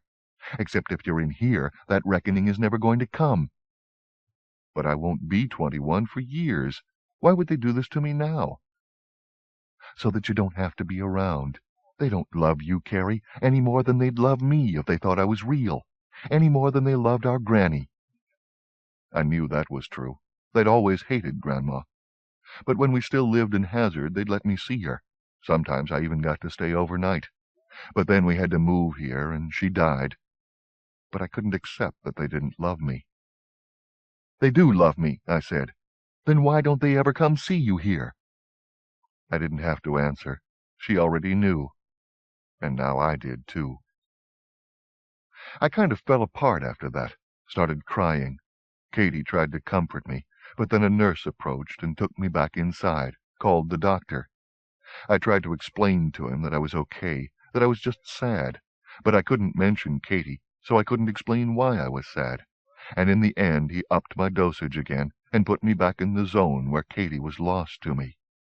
I lost my grounds privileges and went back on group, but I kept my half-hour checks and didn't have to go into seclusion like I would if Dr. Stiles had been there. I guess it was a few weeks later that the books came, 2 of them, both illustrated with the author's own pen and ink and watercolor sketches. One was a collection of nature essays called Writing the Hills, the other a journal of one summer's rambling through the wooded hills outside of Hazard. It was called Field Song. The author's name was Annette Bean. They were from Katie. She'd inscribed each of them for Carrie, love Katie, and included a letter with the package that made it sound as though she'd been one of my friends in school, and that she'd found these in a second-hand bookstore and thought I might like them, because they were set in and around my old hometown of Hazard. I'd never had any friends in school, but I suppose that for all their expertise, no one in the institution knew that. Dr. Stiles decided they were harmless and let me have them, which was both a blessing and a curse. I loved having these reminders of my grandma, of getting this peek into her mind. But they also reminded me that Katie wasn't something I'd made up, which was probably half the reason she sent them to me. I guess I could go on about the time I spent there, but I think you get the picture. I did get to see Katie a few times when I managed to not take my medication for a while, but I always got caught and put back on, dropped back into the zone. One time Katie had us write letters to myself, and we hid them in one of Grandma's books so that I could find them when I was zoned, and they'd remind me that being zoned wasn't normal. That wasn't who I am. I was the girl who wrote the letters, but they found those letters one time. This was a real setback, Dr. Stiles told me. She made me tear them up in front of her in the office, though luckily she let me keep the books. They were all I had from who I was before I got trapped in here. Those and 2 plush toys I've had since I was a kid that I also got from my grandma, Dog and Cowslip. When things would get really bad, I'd bundle them all up together and lie on my bed, hugging them. I'd do that for hours, at night, when I was less likely to get caught. They were so strict with my medication after the business with the letters that I never saw Katie again, and finally I came to believe them about her, though not entirely. I believed that she'd existed once, that she had been real, but that she was gone now. I guess that's because the last time I saw her, she told me she was going away. They'd given me an extra dosage of my medication after Dr. Stiles made me tear up the letters, and then put me back in my room. Katie was waiting for me there. "I'm going away," she told me, "because all I do is cause you trouble." I didn't say anything because it was true. I didn't want her to go, but I was tired, so very tired, of being here, of everything. I tell myself now it was the drugs, but I'm not entirely positive about that. "I'll miss you," she said, "but I guess it's better this way." I think she was hoping that I'd ask her to stay, but she was already fading away on me. I hardly looked at her, just gathered up my talismans, 2 books, 2 toys, and crawled into bed with them. "Better this way," I mumbled. I was in the institution for another 3 years, and then my parents died in a car crash. I didn't feel anything when I found out, but then the medication kept me on such an even keel I hardly ever felt anything. No real downs, but no real ups either. I just was. Day to day, I was. But when I was told that they were dead, I remembered what Katie had told me. I started hoarding my pills again, taking them, but coughing them up again as soon as I could get away from the nurse's station. I'd walk real casually into the TV room and then bring them up. The TV audience was the worst of us, the catatonics and depressives, so it wasn't like they were going to tell on me. I didn't get completely clear of the gauze, but I managed to unwrap enough of it to be able to work out a deal with Dr. Stiles. See, my trust fund would continue to pay my hospital bills for a while. How short a while I didn't realize then. But there'd be no more extra monthly checks coming Dr. Stiles's way, because my father wasn't there to write them anymore. I remember being so scared when I went into Dr. Stiles's office that day. I thought she'd put me on megadoses or maybe shock therapy like Megan had undergone. But Dr. Stiles just looked at me from across her desk for a long time before she finally spoke. "Not that I'm admitting anything," she said, "but what exactly is it that you're proposing?" By that I knew she'd already been thinking about it. The deal was I got out and I'd sign over the trust fund to her. But the joke was on her, because once I got out and saw the family lawyer, my father's debts had pretty well swallowed up all his assets and the trust fund. For all the cars and real estate and stuff they'd had, my parents had died broke. All that was left when all the bills were paid was about $4,000, and I kept that for myself. Only maybe Dr. Stiles knew that as well, that there'd be no more money. She was never a stupid woman. Maybe she just wanted to be rid of the situation.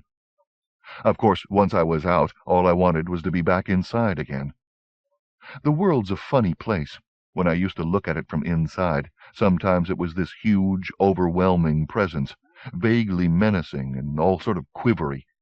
Other times it was this perfect jewel, tiny and hand-sized, and all I wanted to do was cup my hands around it and experience it. It was the same when I was out in it, except I couldn't ignore it any more, and there was just too much of it, with no respite. Inside, in my old world, you could turn it off, but you can't do that in this world, in the real world.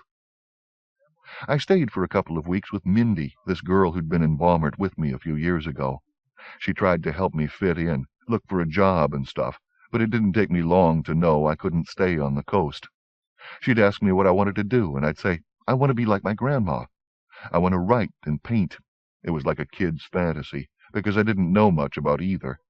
But she suggested I take some courses, or even go back to school. And then I realized that if I was going to do that, I wanted to do it at home. I was still thinking of Hazard as my home, even though I'd been away from it for half my life. I remembered the name of a friend of my grandma's who lived in Newford, and I took a chance in calling her up and seeing if she'd help. That was Chloe. I dialed information and got her number, and then before I could lose my nerve, I phoned her. She was so nice. She's the one who set me up in the apartment, got me registered at Butler, even though I don't have regular high school credentials. And here I am. 8. Jesus, Rory said. That's all so horrible. Your parents kept you in there for 10 years? Carrie nodded. Once she'd started, the old history had gushed out of her. At first it had given her a great sense of release, but now she was feeling embarrassed by the shared intimacy, Rory's sympathy notwithstanding. She'd never told anybody the whole story, and while she was gratified that someone else could finally see the injustice of what had happened to her, at the same time it left her feeling so pathetic. By her age, most people had done and experienced all sorts of things. All she had to show for her life to date was 10 years locked in a zombie zone. I mean, you can sort of understand their wanting you to get help with the invisible sister business, he went on. But what they did to you was no way to deal with the problem. Carrie's heart sank. He didn't believe her either. But then why should he be any different? Even she knew that a sister who'd never been born couldn't be real. Not really. All that had been real was the small, fossilized fetus, and the doctors had removed that from her side 12 years ago. But there were so many times when logic wouldn't take hold in her, when it slipped and slid away, and instead she saw her twin, heard her voice. I want it to be true, she thought. She folded her hands on her lap and looked across the stretch of lawn that lay between them and the river. That was why she couldn't let it go. She wanted to have a sister, even if nobody else could see her. You believe she was real, don't you? Rory said. She turned to find him looking at her. She couldn't read his expression at all. Not wary exactly, but worried maybe. A dash of pity. She couldn't blame him. Sometimes I do. Sometimes I don't, she said. Mostly I don't know. But there's so much that can't be explained otherwise. Was that you playing the piano in your apartment the other night? Rory asked. You heard that? He nodded. It was beautiful. Katie always played beautifully. She learned everything by ear. All she had to do was hear it once. Rory looked uncomfortable. Go ahead, Carrie said. Tell me what you're thinking. Well, I'm just wondering. Is it possible that you were the one at the piano, but you just don't remember it? You think I'm one of those multiple personalities? I'm no psychiatrist. Well, I wouldn't know, would I? Carrie said.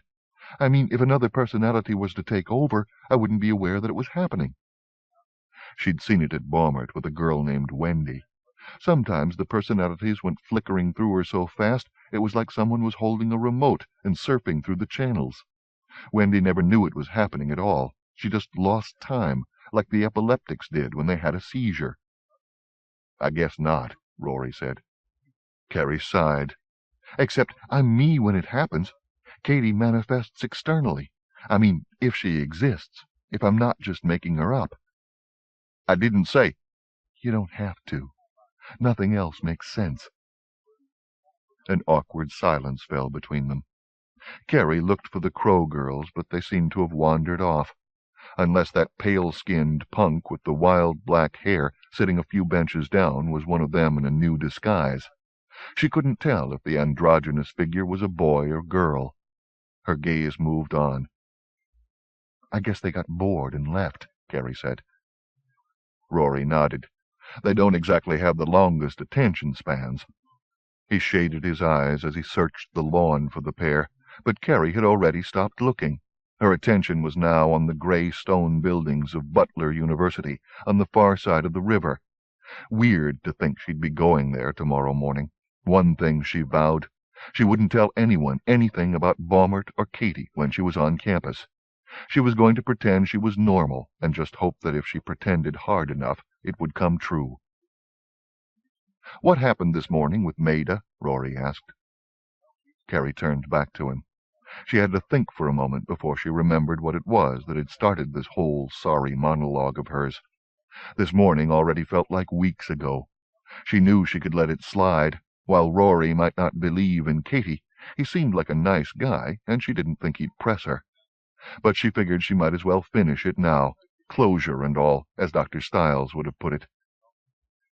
"I fall to pieces really easily," she said, letting her gaze drift back to Butler U. "Anything can set me off because I'm so unsure of myself.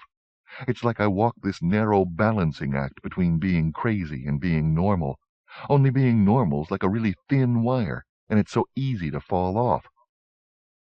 She could feel his gaze on her, but she couldn't look at him because her story was wandering back into the territory that on old maps would carry the legend, "Here there be dragons." "That's what happened to me this morning," she said. "I fell off the wire, only this time Maida was there to catch me. She licked her fingers and put them against my forehead, and just like that, everything was clear." "What do you mean?" "I don't know how to explain it better than that. I guess it's just that I walk around scared all the time, and I don't feel that way anymore. Not after this morning. What happened with that red-haired man, any other time, and I'd have been back in bed for the rest of the week, just trying to deal with it." "I hate it when people sell themselves short," Rory said. "I'm not. But I know my limitations. I've lived with them for long enough. Maida did something to me. She worked a piece of magic. That's all I can call it." "Magic." Carrie smiled. "You're uncomfortable with the idea, aren't you?" "You're not?" She shook her head. "No. I find it kind of liberating, actually. "But—" "And it makes me feel better about Katie, too. Because while we both know that logically she can't have existed, how do you explain the things she told me that I couldn't have known otherwise? Like how my parents were paying Dr. Stiles to keep me doped up in Baumert so that they could blow my inheritance, an inheritance I didn't even know I had." "I can't," Rory said. "But that doesn't mean it can't be explained." Carrie licked 2 fingers and pressed them against the air in front of her. "And Maida's miracle cure?" she asked. Rory laughed, then caught himself. "Sorry. It's just that nothing the Crow girls do ever makes much sense to me." "That's because you only see things from outside of their point of reference." He nodded slowly. "Fair enough." "While I prefer to believe that they're magic." "But that's only because—" His voice trailed off. "It allows me the option that I'm not crazy," she finished for him. "I wouldn't have put it quite like that." She shrugged. "You don't have to be delicate. We all knew we were lunatics in Baumert." "Just because you were undergoing—" "You can't have it both ways," she said, cutting him off. "Either I'm crazy or I'm not. And if I'm not, then Katie's real, and the Crow girls are magic. I have old blood, you have old blood, and we live in a house full of Corby." Rory shook his head. "I've lived there for 9 years. Don't you think I would have seen something in all that time?" "Depends. A lot of people live in a place and never really see it, never pay attention at all. They're not completely disassociative, but you can't say they're completely aware either." She could see he didn't like that, but too bad. Let somebody else be in the hot seat for once. Let somebody else have to wonder what was real and what wasn't. "And besides," she added, "didn't you tell me that the Crow girls have looked around 14 in all the years you've known them?" "There's that," he agreed. "But that doesn't mean they're magic." "No," she said. "I don't suppose it means anything at all, does it?" And suddenly she felt very tired. Not, "I have to lie down until the world stops spinning" tired, but drained all the same. She couldn't remember the last time she'd talked this much, and never with so much emotional baggage in tow. She stood up. "We should go back. I've got a big day ahead of me tomorrow, and I haven't done anything to prepare for it yet." He quickly rose to join her. "Look, I didn't mean to seem unsympathetic. It's just—" "I understand," she said. "Really, I do. I wish I could be as sure of things as you are. It must be so much easier to go through life knowing that this is the way things are. This is real, this isn't, and anything that deviates from that concrete reality is simply an anomaly that you haven't found an explanation for yet." "You make it sound so calculated and cold." Carrie gave him a sad smile. "But the world is cold. For me, the warm places are few and far between. That's why I treasure something like the Crow Girls so much." She raised a hand to her brow. "They warm the lonely cold in me." She started to walk back toward Stanton Street, and he fell in step with her. "I really don't blame you for not believing," she went on. "And you've listened with more patience to me than anyone else ever has." Rory didn't say anything for at least half a block. Carrie listened to the sound of their footsteps on the pavement. It was so hot and still that everything seemed to be hushed, the whole city on hold. It was all slow motion and lazy, the passing cars, the other pedestrians, people sitting on their front stoops. She knew how they felt. She was used to the drier heat of California. Her shirt was damp, sticking to her back, and she wished she were wearing shorts instead of jeans, but she didn't have a pair in her minuscule wardrobe. "Have you ever told anybody everything you've told me?" Rory asked suddenly. She shook her head. "No. The doctors usually stopped listening the moment I brought up Katie." "I was afraid you were going to say that." "Don't feel guilty," she told him. "Right." "No, honest. You've been very kind, and I really appreciate it. You and Annie both. I was sort of surprised at how brusque Chloe was this morning. She was so nice to me on the phone." "Oh, that's just Chloe," Roy said. "She's never been one to hang out and gab. I mean, I don't know about magic, but everybody in the rookery is seriously eccentric. I won't say Chloe's the strangest of the lot, but when you think of how she'll sit out on the roof the way she does—" Carrie let him talk, happy that she'd been able to get them on to a different topic of conversation. But later, when she was alone again in her own apartment, it was hard not to feel lonely, to know that no one understood. She made herself concentrate on her preparations for school tomorrow, stood in front of her closet and tried to decide what to wear, had a supper of cheese on toast, but the loneliness wouldn't go away. At one point she almost went downstairs to knock on Rory's door, but she thought she'd bothered him enough for one day. The Crow Girls were noticeable for their absence, and she felt everybody else had been a little too distant the last time she'd seen them for her to be able to approach them now. Finally, she sat in her chair and looked out at the big elm tree. She had her window wide open to let in the cooler air that had come with the fall of night. Magic was on her mind. The touch of Maida's fingers, the mystery of a house full of Corby. She only half understood what that meant, but it reminded her of her grandmother. So instead of worrying over meanings, she simply held on to the hope that there really was magic in the world, and she wasn't crazy. Rather, she was lucky that pieces of it had come her way. After a while, she picked up Dog and Cowslip and cuddled the two stuffed animals against her chest. "Katie," she found herself saying, "if you're out there, come see me." But there was no response. 9. Rory sat at his kitchen table, doodling intricate fur and feathers details onto the various jewelry designs he'd sketched earlier in the day, his mind 1,000 miles away from what the pencil in his hand was doing. First Lily, he thought, and now Carrie. What was happening to the world? Maybe all those years of watching shows like The Twilight Zone, The Outer Limits, and now The X-Files were finally taking their toll. People weren't only accepting that the impossible was possible, if not in their hometown, then somewhere. They were now convincing themselves that they'd experienced these kinds of things as well, complete with special effects and all. Alien abductions, Bigfoot in the piney wood hills, fairies skipping through downtown streets, goblins in the sewers. No wonder Christie's books did so well. though of course he was a believer too. It wasn't hard to tell that the millennium was approaching. What was hard was maintaining one's own equilibrium when everything else seemed unbalanced, or leaning that way. He found himself writing words along the bottom of one of his sketches. There's no such thing as fiction. If you can imagine something, then it's happened. It took him a moment to remember who'd told him that. Annie. Annie, who'd been in fine, mysterious form this morning, with her cryptic comments about mirrors and Jack's stories. And then there was the business with the Crow girls. The worst thing about all of this was that there were pieces of Carrie's story that seemed to fit into the jigsaw puzzle of what Lily had been talking about before she'd left for Tucson last week, especially when he added in the odd behavior of the Crow girls this morning.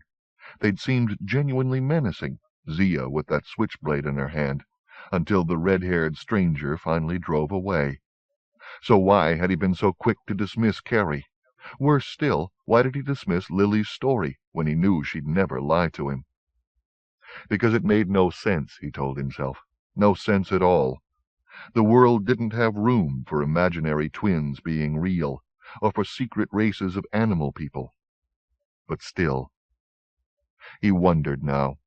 On the walk home from the park, when he'd been talking to Carrie about the eccentricities of the Rookery's residents, who had he been trying to convince that their behavior was merely odd, not proof that magic existed? Carrie or himself? 10. When they were finished cleaning up the kitchen, Hank began taking garbage bags down to the bin beside the house, leaving Lily upstairs to set up her computer and check her camera equipment to make sure it was all still in working order. The gear was all too specialized for him, and he knew he'd only get in their way if he tried to help. He was on his second trip to the bin when he saw a beat-up black VW Bug pull in behind his cab. Shoulder muscles tightening, he stepped quickly into the shadows alongside the house. Then he had to smile, and the tension left his shoulders. It was only Moth, driving one of Anita's junkers. "Hey, kid," Moth said, as Hank approached the VW. "You're not answering your phone anymore?" "Left it in the car. What's up? You find Katie?" Moth shook his head. "Can you believe Anita actually likes these cars?" he said, as he struggled to get out. "That's because she's half your size." "So's Terry, and you don't see him driving one."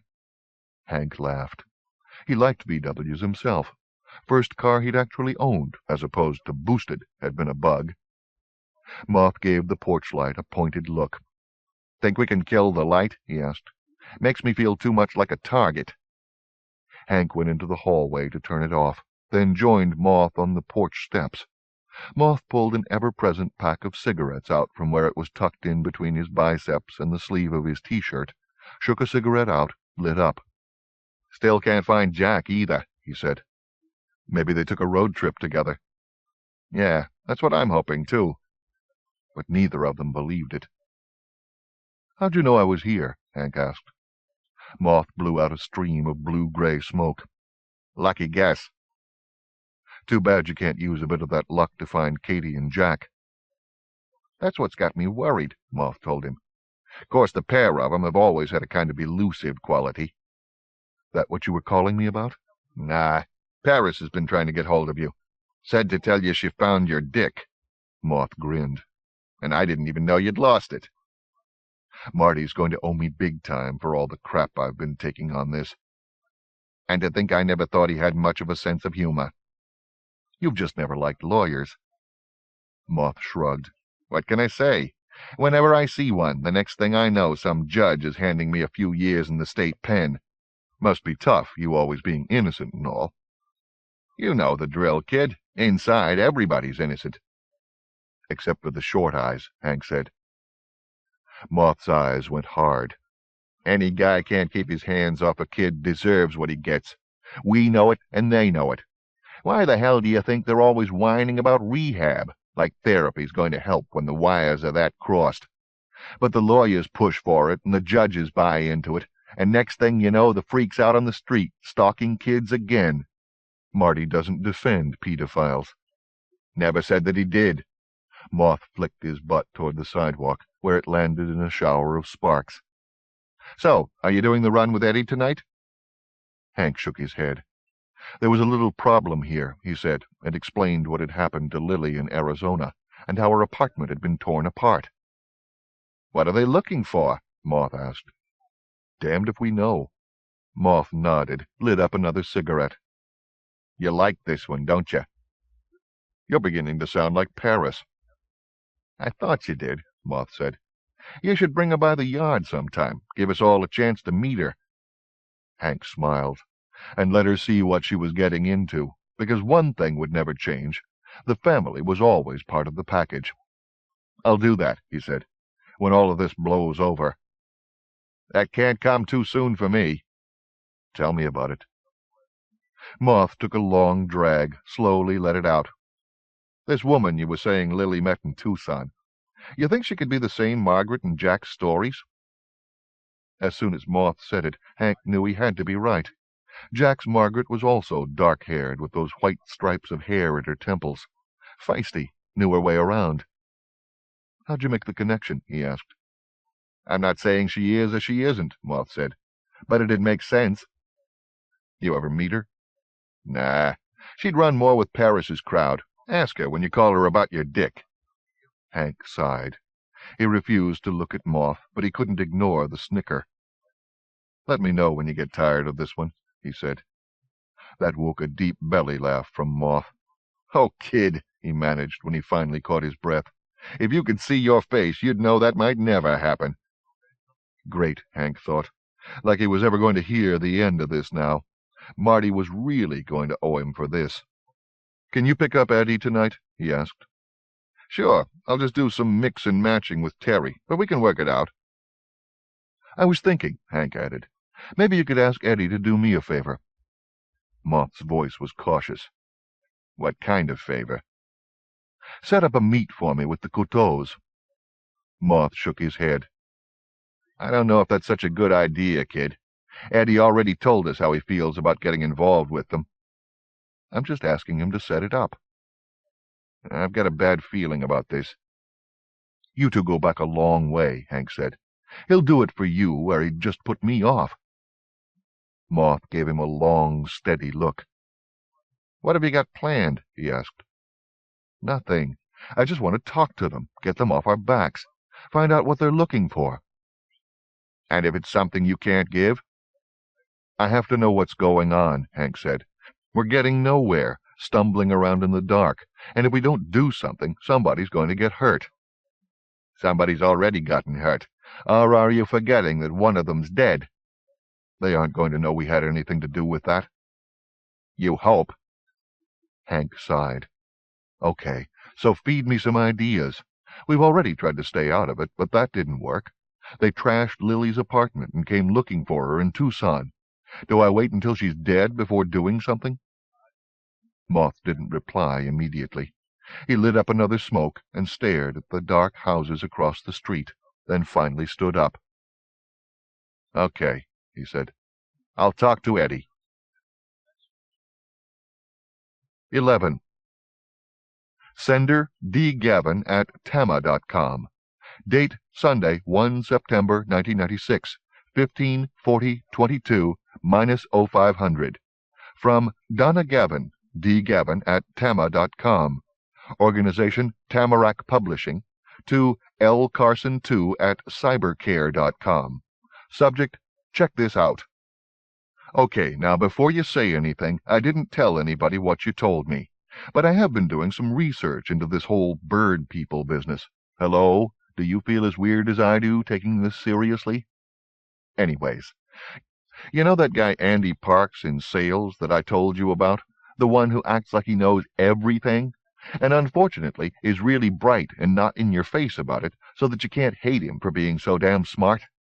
I called him up earlier today and pretended I'd been talking to a writer who's trying to research legends and folk tales and stuff about crows that can also be people. But she couldn't find any reference material on it, so did he have any suggestions? What, like werewolves except they're crows, he says. So I go, I guess, except then he says, wait a minute, isn't there some kind of Indian thing about, I hope I get this word right, shape-shifters? Or was it shape-changers? Well, the upshot is, he says he'll look into it, and I figure that's that. He's blowing me off. only he calls me back a couple of hours later and says the only thing he can find on our bird people, crows in particular, is this book called Kickaha Wings, which was written by a retired Butler U. Prof, ! Who still lives in Newford, ! His name's Bramley Dapple. I think I actually remember him. Didn't he teach art history and actually look a little bit like a bird himself? Andy doesn't have a copy of the book himself, but he knows someone who does. He says it's a fairly slim volume, collecting a handful of Kickaha myths dealing with shape-shifting bird entities, published by East Side Press in Newford. That's still Alan Grant's imprint, isn't it? And illustrated in what Andy's friend calls a Rorschach inkblot style by a Barbara Nichols. If they don't have a copy at the library, though they really should, considering the author's local and all, Andy's offered to photocopy his friend's copy for you. Won't be back until late Monday night. Well, I hope you had a good time in Tucson, and I expect a full report. You are being very careful, aren't you? Love, D. A soft tap on the door of her office made Lily look up from Donna's latest email. She smiled when she saw Hank standing there. "Everything working all right?" he asked. She shook her head. "The computer and modem seem to be okay, but my printer won't work. All the parts look the way they're supposed to. At least I'm pretty sure they do, so it must be something internal." The screen on her monitor had been smashed as well, but she'd hung on to her old monochrome dinosaur, storing it in the closet. They'd only knocked it over onto its side, and it still worked. "How about your developing equipment?" "It seems to have survived," she said. "The bulb's broken on the enlarger, but it's pretty sturdy, so I think it'll be okay." "You've got insurance?" She nodded. 200 deductible. I suppose that should make me feel better, but it doesn't. It's going to take so long to get everything fixed up again. And the worst thing is, I don't even know if I want to live here anymore. This used to be my home. Now it's more like some tomb squat, and I don't feel at all safe in it. There were dents and holes in the drywall from having had computer components and the like thrown against it. Deep gouges in the wooden floors. Lily and Hank had replaced all her files in the file cabinet, but it was going to take days to put them back in order, not to mention the weeks it would take to reorganize all her file photographs. And that was just this room. Her dark room smelled so strongly of spilled chemicals that it was hard to stay in it for any length of time. The kitchen still reeked, even though they'd had it airing for hours now. "We don't have to stay here," Hank said. "We could find a hotel room. Maybe you'd feel safer there." "But all my things would still be here, if they were to come back." "I don't think they'll be back. They went through this place pretty thoroughly and didn't find what they were looking for." He hesitated then, and Lily knew what he was leaving unspoken. "It's me they want now, isn't it?" she said. "Hard to say," he told her. "We don't know what they're looking for." She appreciated the way he was downplaying the danger, but they both knew that anyone who'd gone to this much trouble wasn't about to give up now. Whatever they wanted from her, the state of her apartment was proof that they wanted it badly. Sighing, she swiveled her chair so that she was facing her computer screen again. "I got an email from a friend of mine," she said. "Here, read it." He came into the room and looked at the screen over her shoulder. When he'd finished, he pulled a straight-backed chair over and straddled it so that he could fold his arms across the back. "Do you remember this Professor Dapple?" he asked. "Not really, but it'd be worth stopping by the library in the morning to see if they have the book, wouldn't it?" Hank nodded. "The more we know, the better off we'll be." "Oh, I've got something to show you," Lily said. "Wait here a sec." She went into the living room and brought back the knapsack she'd taken with her to Arizona. From the open top she took out a small, soft leather pouch and passed it over to him. "What's this?" "Look at it. I found it in my knapsack when you were putting the garbage out." Hank opened the pouch and shook a handful of silver jewelry onto his palm. There were 3 bracelets, one a smooth, solid band almost an inch wide, the other 2 braided. A 4th was inlaid with a vibrant piece of polished turquoise, holding dark red-brown veins that made an almost recognizable pattern. Half-formed pictographs, maybe a fossilized bird track. The same turquoise was in a couple of the rings and the brooch. The earrings were spiraling silver designs. He looked up at her. When you say you found it—" "I mean I didn't pack it," Lily said. "Margaret must have put it in there. She's the only one who could have." "Because she helped you pack?" Lily nodded. "I got my camera gear together while she put everything else in the knapsack." "So." Hank looked down at the jewelry in his hand, then slid it back into the pouch. "What are you saying? You think whoever trashed your place was looking for this?" "No. I mean, how could they? I didn't have the jewelry. I hadn't even met Margaret yet when my place got trashed, or when we first met in that alleyway." "These must be worth a lot." "I'd say. This woman I sat with on the plane paid a fortune for the jewelry she'd bought while she was there, and none of it was nearly as nice as this." "I don't get it." "Me neither." She gave him a sudden smile. "Maybe it's her hoard. You know how magpies are supposed to collect bright objects? I never saw anyone wear as much jewelry as she did. But on her it wasn't like overkill or anything. It worked." Hank hefted the pouch. "Maybe you're supposed to wear them, or carry the pouch around with you, for protection or something." "You think?" "Well, don't talismans come up in those stories of Jack's?" "The only one I can think of is that pot of ravens that Cody's always stealing." "I remember one where someone was given a bone flute," Hank said. "And there were others, black stones that were pieces of the first land, fetish bundles filled with seeds and animal teeth and feathers, things like that." "I probably haven't had the chance to hear as many of those stories as you have." Hank nodded. "I guess. But I'd keep these close by anyway, just to be on the safe side." "I will," she said, as he passed the pouch back to her. She tried, unsuccessfully, to stifle a yawn. "One more thing before you head for bed," Hank said. "A friend of mine came by while I was taking that last load of garbage out, and we talked about some of this." "I thought you were gone a while." "The upshot is he knows somebody who might be able to set up a meet for us with the Couteaus." Lily couldn't suppress a shiver. "Is that such a good idea?" "Funny, that's exactly what he said." "I'm serious." So was he. "But like I told him, the way I see it is we have a choice. We can either meet them on safe ground and see if we can work something out, or we wait for their next move." "There's no third option, like running away?" Lily asked. "Sure, but if they're determined enough, they'll find you." "You've already asked your friend to set this up, haven't you?" Hank nodded. "I can be patient about a lot of things, but not this. Not where there's the chance someone's going to get hurt." How had her life drifted so far from the safe, normal existence it had been just a week or so ago? "I don't understand," Lily said. "If you've already arranged for this, what is it that you're asking me?" "I just need to know. Are you in or out?" "You mean, do I want to come along?" Hank nodded. "I don't have to tell you it could be dangerous. We don't know anything about these guys. But you're involved, so I thought it was only fair to give you the option." "I don't want anything to do with them." "Okay." Lily took a deep breath. She had to be nuts, and Donna would kill her if she found out. "But I'm in," she said. His look of approval warmed her, but didn't make her feel any braver or more sure of her sanity.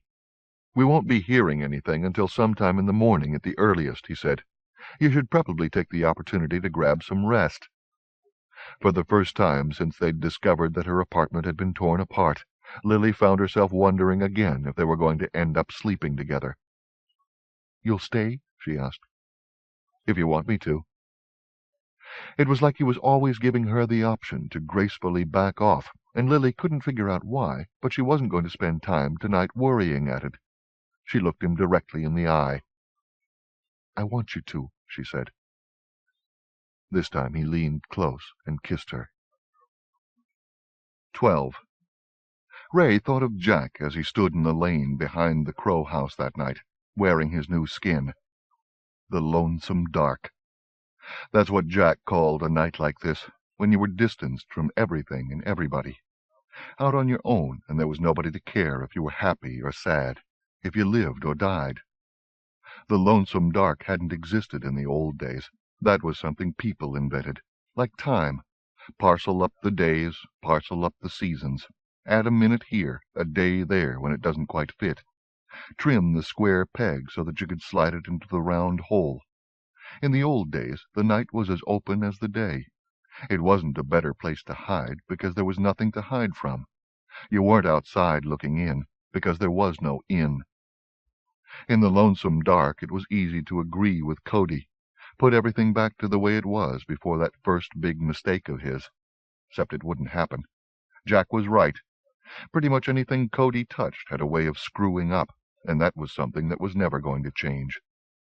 The thing Ray needed to work out now was, how was it going to mess up this time? There was a gathering tonight up in the tombs somewhere, a murder of blackbirds. Corby and their little cousins.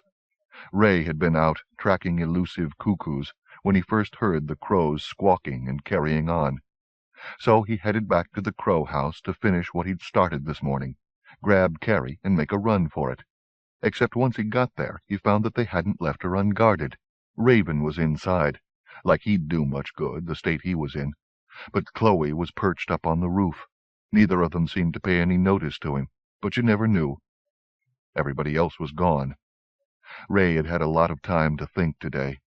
What he finally came up with was that the crows had a use for Carrie the same as Cody and the cuckoos did, and that was as far as he could get. His granddaughter was so innocent, to the world and to her blood, that it made no sense. She'd spent half her life as a child, the other half cloistered away from the world like a nun, numbed with drugs instead of married to God. What did they think she could do? Did Cody expect her to reinvent the world for him? Did the crows think she could stop Cody and the cuckoos from getting their hands on Raven's old pot? Or maybe... His eyes narrowed suddenly, and he studied the crow house with new interest as he considered Raven's pot. Perhaps the crows had no more idea where the pot was than Cody did. Was that possible? Had they gone and lost the damn thing again? Set it down someplace, and the next thing you knew, nobody remembered where? It wouldn't be the first time, though you'd think by now they'd start paying a little more attention to where they stored it, considering what you could do with that old shape-shifting cauldron.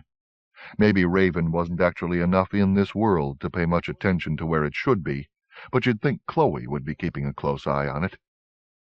The way the crows were carrying on now, they'd either lost the pot and were organizing a search for it, or they were preparing an attack against the cuckoos that Cody had supposedly brought into the city as a diversion, something to keep the crows busy while he snatched the pot.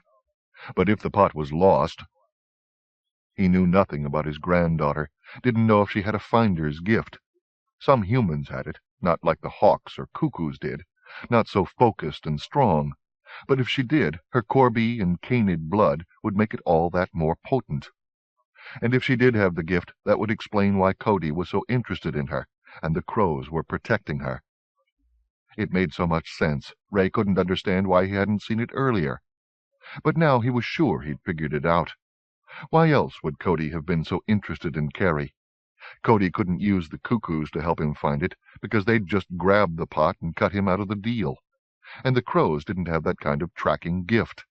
If they did, they wouldn't keep losing the damn thing in the first place. So if Carrie did have that gift, they'd both have a use for her. Trouble was, that brought up the big question. What should he do with this knowledge? There had to be some way he could use it to keep Carrie safe, because if either party tried to get her to find the pot, it was going to put her right in the line of fire. Maybe it was time to hook up with Jack again. Carrie might be his granddaughter, but she was the old jackdaw's daughter.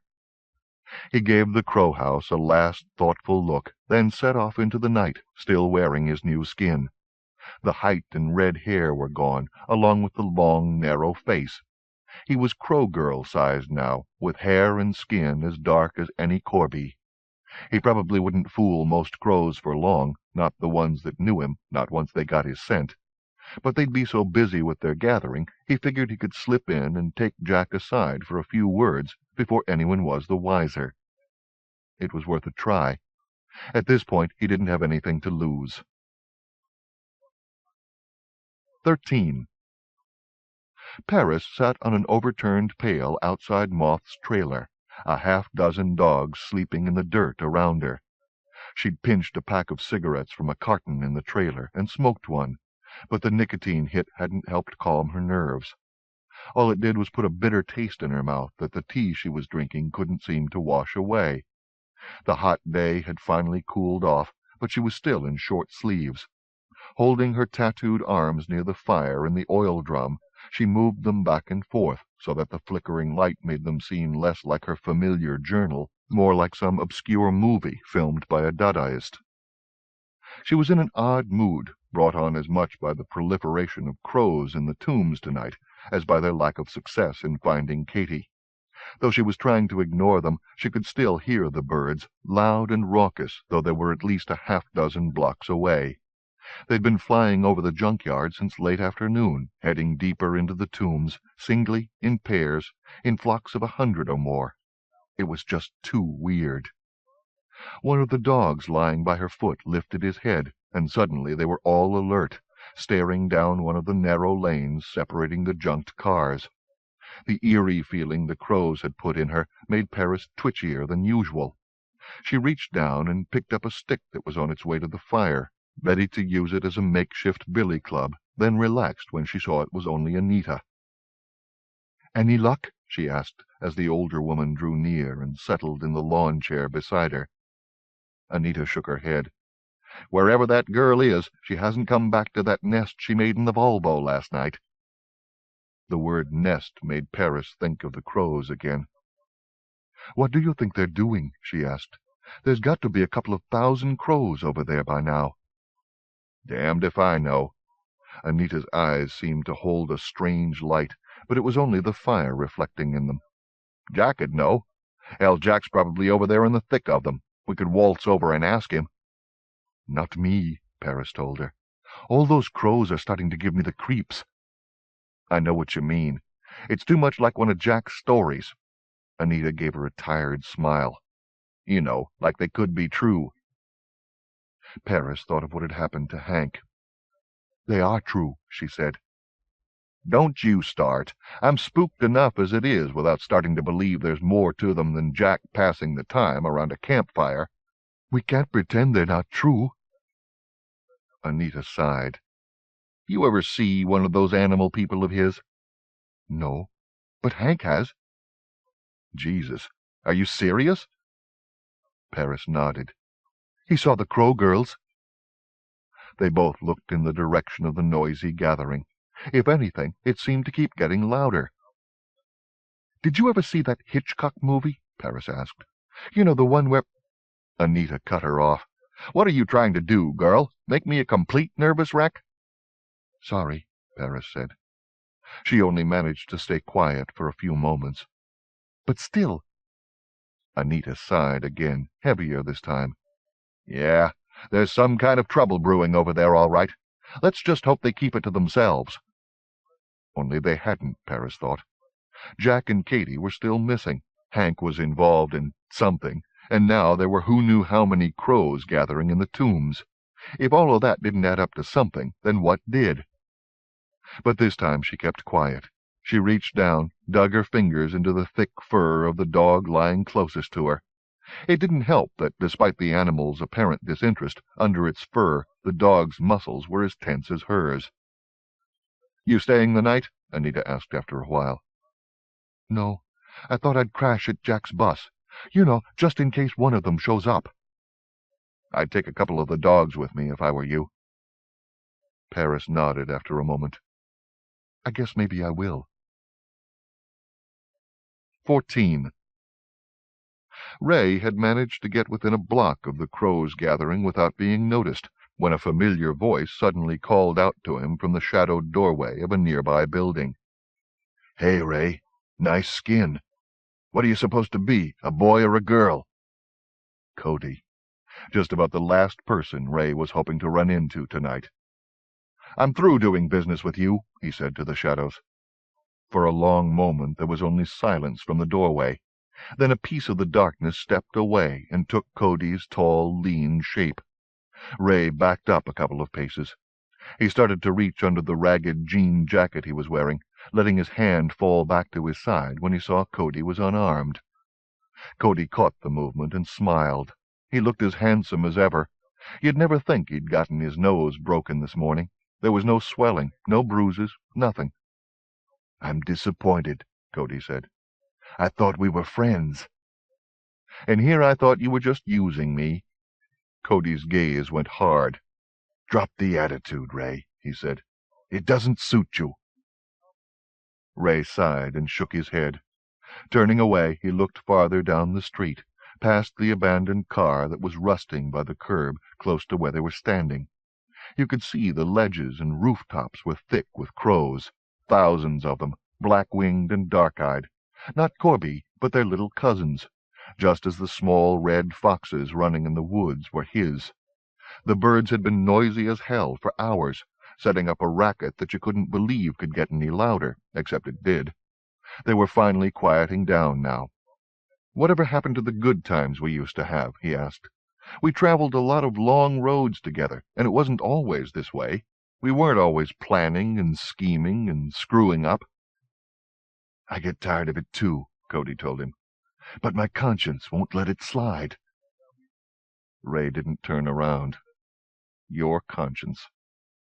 "That's right. Even this old coyote's got one. I try to let it all go, take it as it comes, the way you or the Crow girls do. But then I get this compulsion. I get crazy, that's the truth. Nothing tastes good, nothing looks good, can't sleep, can't eat, and all I can think of is how all of this is my fault, this ugly mess the world's in. Only thing that keeps me going, then, is trying to make it right." "But you can't. What's done is done." "I can try, Ray. I've got to try." How many times had they been through this before? "You know what happens," Ray said. "It just gets worse. You can't fix what's broken. Hell, for all we know, this is the way things are supposed to be." "You really believe that?" Ray was quiet for a long moment before he finally turned to look at Cody. "No," he said. "I guess I don't." "Don't worry," Cody told him. "I'm not trying to win you back to the cause or anything. If you want out, you're out." He smiled and touched the bridge of his nose. "No hard feelings." "I appreciate that." Ray hesitated, then added, "And the same goes for Carrie, right?" Cody sighed. "Sure. No problem." Ray knew he was lying, but there was no point in pushing it. Better to let Cody think he was taking everything at face value and just be careful. That wouldn't be too hard. It never hurt to be careful around Cody. "So what's going on here?" he asked. "Hard to say. There's maybe a couple of dozen Corby having themselves a powwow somewhere over there." Cody made a casual motion with his hand in the direction of an abandoned tenement farther down the street. "But I haven't been able to get any closer because there's too many of their little cousins around. Every time I try to get a little closer, they start dive-bombing me." "You see Jack go in there?" "I don't know who's in there." Cody gave him a sharp look. "What do you want with Jack, anyway? Since when did the two of you get so tight?" Ray shrugged. "Maybe since we realized we're kin." "So we're back to the girl." "Kind of hard to avoid her," Ray said, "seeing how everybody's so interested in her." "Did you care so much for her grandmother?" Cody wanted to know. "Hell, do you even remember her?" "That's not really the point."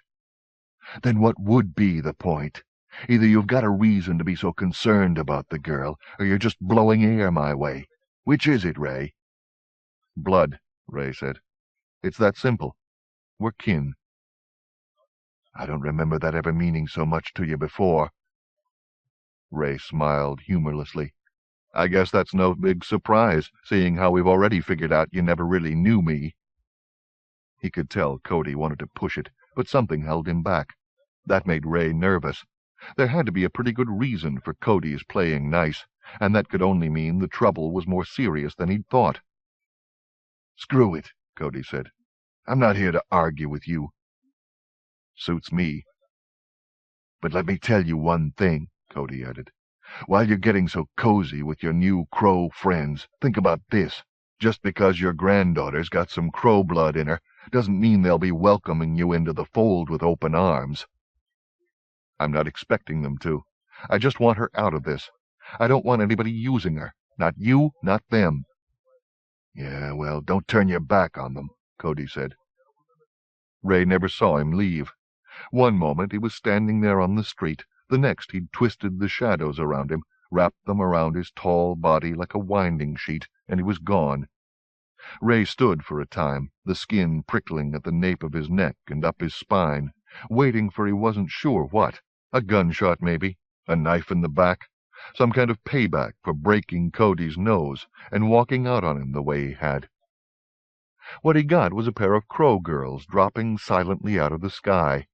They landed giggling on the street in front of him, and immediately found places to lounge, one sitting cross-legged on the roof of the junked car, the other on its hood, legs dangling, heels kicking against the fender, which woke little clouds of rust. "This is a much better look," Maida told him, looking him up and down.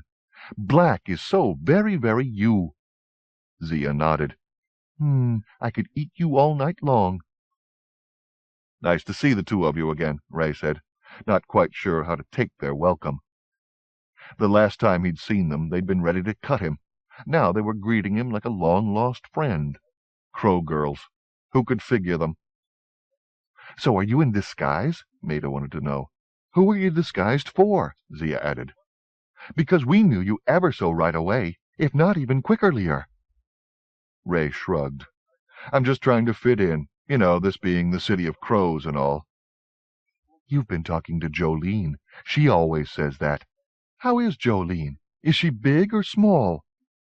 Ray had to smile. "Been a few years since I saw her last, but she was small then." "We like her better small," Maida told him. "We like it when everybody's our size." Maida nodded. "That's why we like you now." "I appreciate that," Ray said, which made them both giggle. "So what's going on over there?" he added, nodding toward the tenement. "Oh, you know," Zia said, obviously bored by the question. "Talk, talk, talk. They never stop." "What are you all talking about?" he asked. Maida shrugged. "Who knows? Nothing fun. Completely without fun." Ray studied the pair of them for a moment, unsure as always if they were only being disingenuous or if they really didn't know. Looking at them sitting there on the car, acting goofy, it was easy to forget how hard they could be, how quickly the switchblades could slip down out of their sleeves and appear in their hands. But having seen it firsthand earlier in the day, he had no trouble believing Jack's stories about them now. "You've gone and lost Raven's pot, haven't you?" he said. Maida shook her head. "Oh, no. Whatever made you think that?" "We've just forgotten what it looks like," Zia said. "That's all." Then she added a whoops and put her hand across her mouth. "I kind of already figured that part out," Ray told them. "Thing I'm wondering about is, where does Carrie fit in?" There was no immediate response. The Crow girls exchanged a look Ray couldn't read. Zia glanced back at the tenement before returning her attention to her companion. Maida merely shrugged and began to bounce a small rubber ball on the pavement. "People are kind of upset," Zia said. The playfulness had left her voice, and she seemed years older than she had moments ago. "Jack's always warning everybody about Cody, but no one pays attention. Either keep that pot safe or break it, he says, or there's always going to be trouble." "Only no one wants to break it," Maida put in. Her voice changed now, too. She caught the ball and rolled it back and forth between her palms. "It's so long ago. Old. Zia nodded. "Older than Raven. Older than us, maybe." "So people are mad," Zia went on, "because Raven's gone away, and he's let the pot get lost again. But it's not just his to take care of, you know. It's everybody's, really. Only nobody wants the responsibility, so why get mad at Raven?" "Except we're not mad at him. We're never mad at him," Maida agreed. "So now Cody's back, and he's brought the cuckoos with him, and everything's gone dark and dangerous again, like it did when Jack went killing crazy. Nobody likes that most of all." Ray wasn't surprised. You'd have to be crazy yourself to want to see those times come back again. "Is Jack in there with the rest of them?" he asked. "Nobody knows where Jack's gone," Maida said. "Jack's gone away. Not like Raven, but gone away, all the same. Looking for Katie." Ray was getting confused. "Who's Katie?" Zia shrugged. "Just some girl. Some old friend. Nobody important. Except to Jack. This was getting way off the topic so far as Ray was concerned. "Look," he said, "I just want to know what Carrie's got to do with it. You're planning to use her to find it, aren't you? That's why you brought her here." Maida shook her head. "Who told you that?" "I just figured it out." "Nobody brought her here," Zia said. "She just called Chloe, and Chloe invited her to stay at the house to be nice." Ray smiled. "Uh-huh.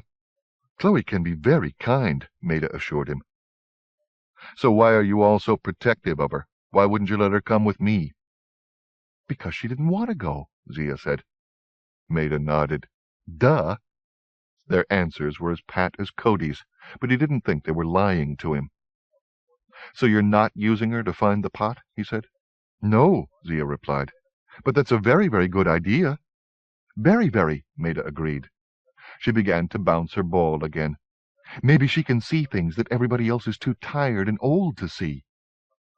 Zia looked over her shoulder to the tenement. "We should tell them, and then maybe they'll stop all their talking. And we could have some fun again." "Don't," Ray said.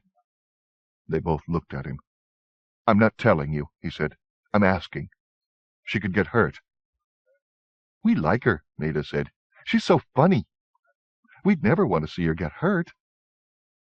"Cody wants to use her," Ray told them. "And maybe those cuckoos he's brought into this. I'm not sure how much they know.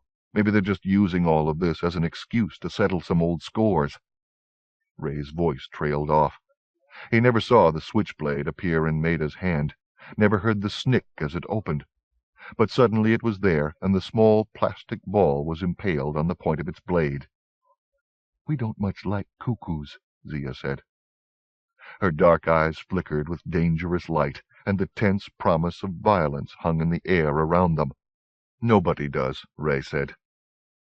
The Crow girls remained silent, their attention gone inward, or off some place Ray couldn't see. On the ledges of the buildings, along the roof lines, the little cousins began to stir.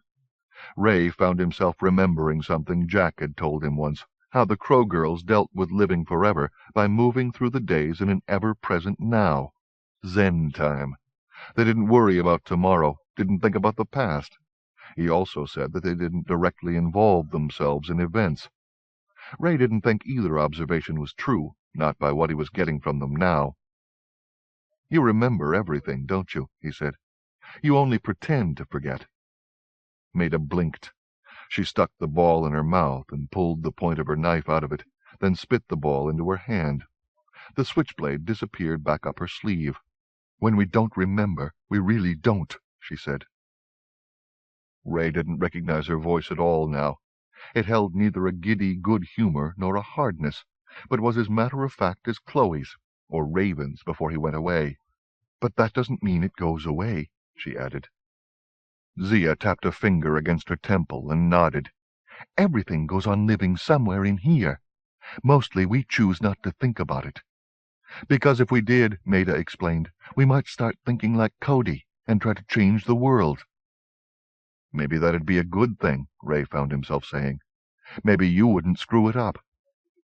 They both shook their heads sadly. "That's where Cody's got it wrong," Zia said. "You don't change the world by stirring up something in Raven's pot." "Then how do you change it?" "By being strong and true. See," Maida added, "that's what makes the cuckoos so bad. You can only gentle them by killing them, and every death diminishes us."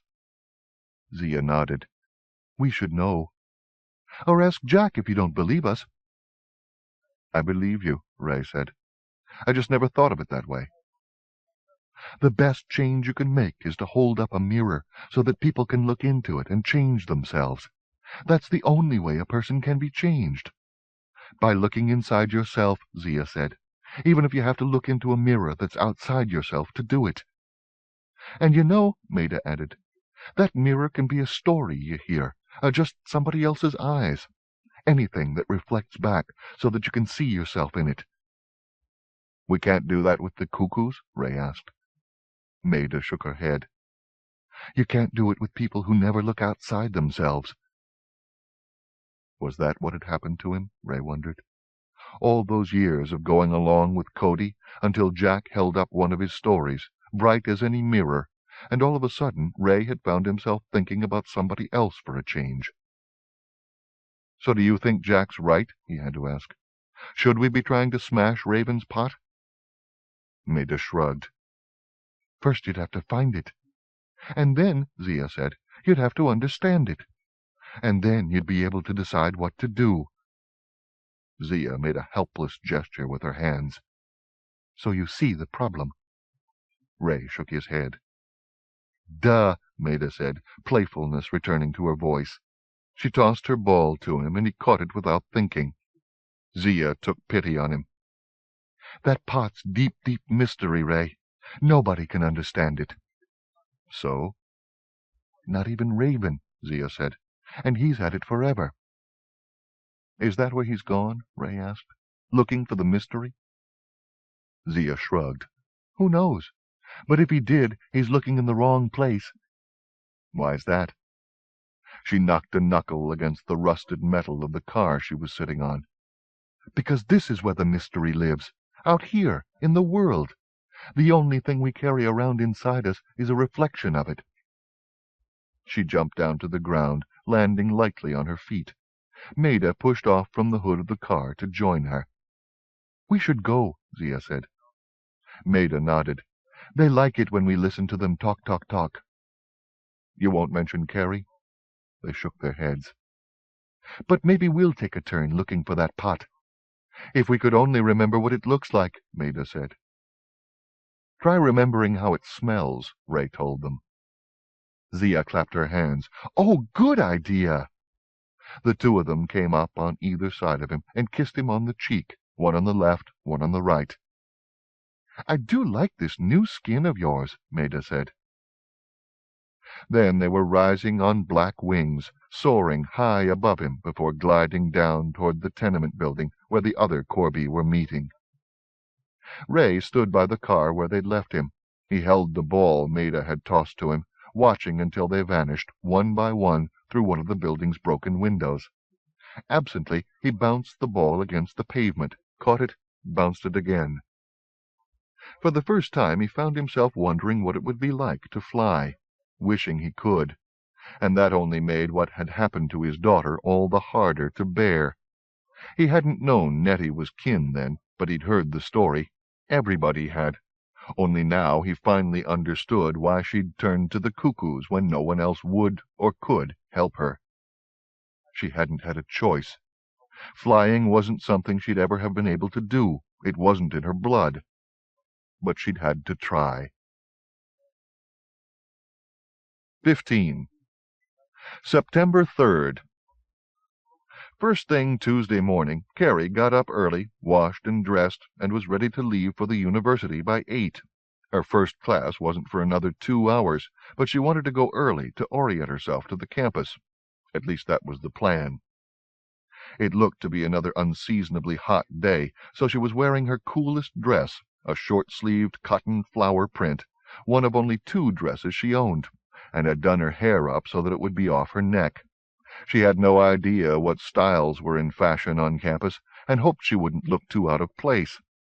What if they were all into really trendy stuff, tattoos and body piercings and elaborate makeup? She'd half expected one or both of the Crow girls to show up while she was having breakfast, but the house seemed very quiet this morning.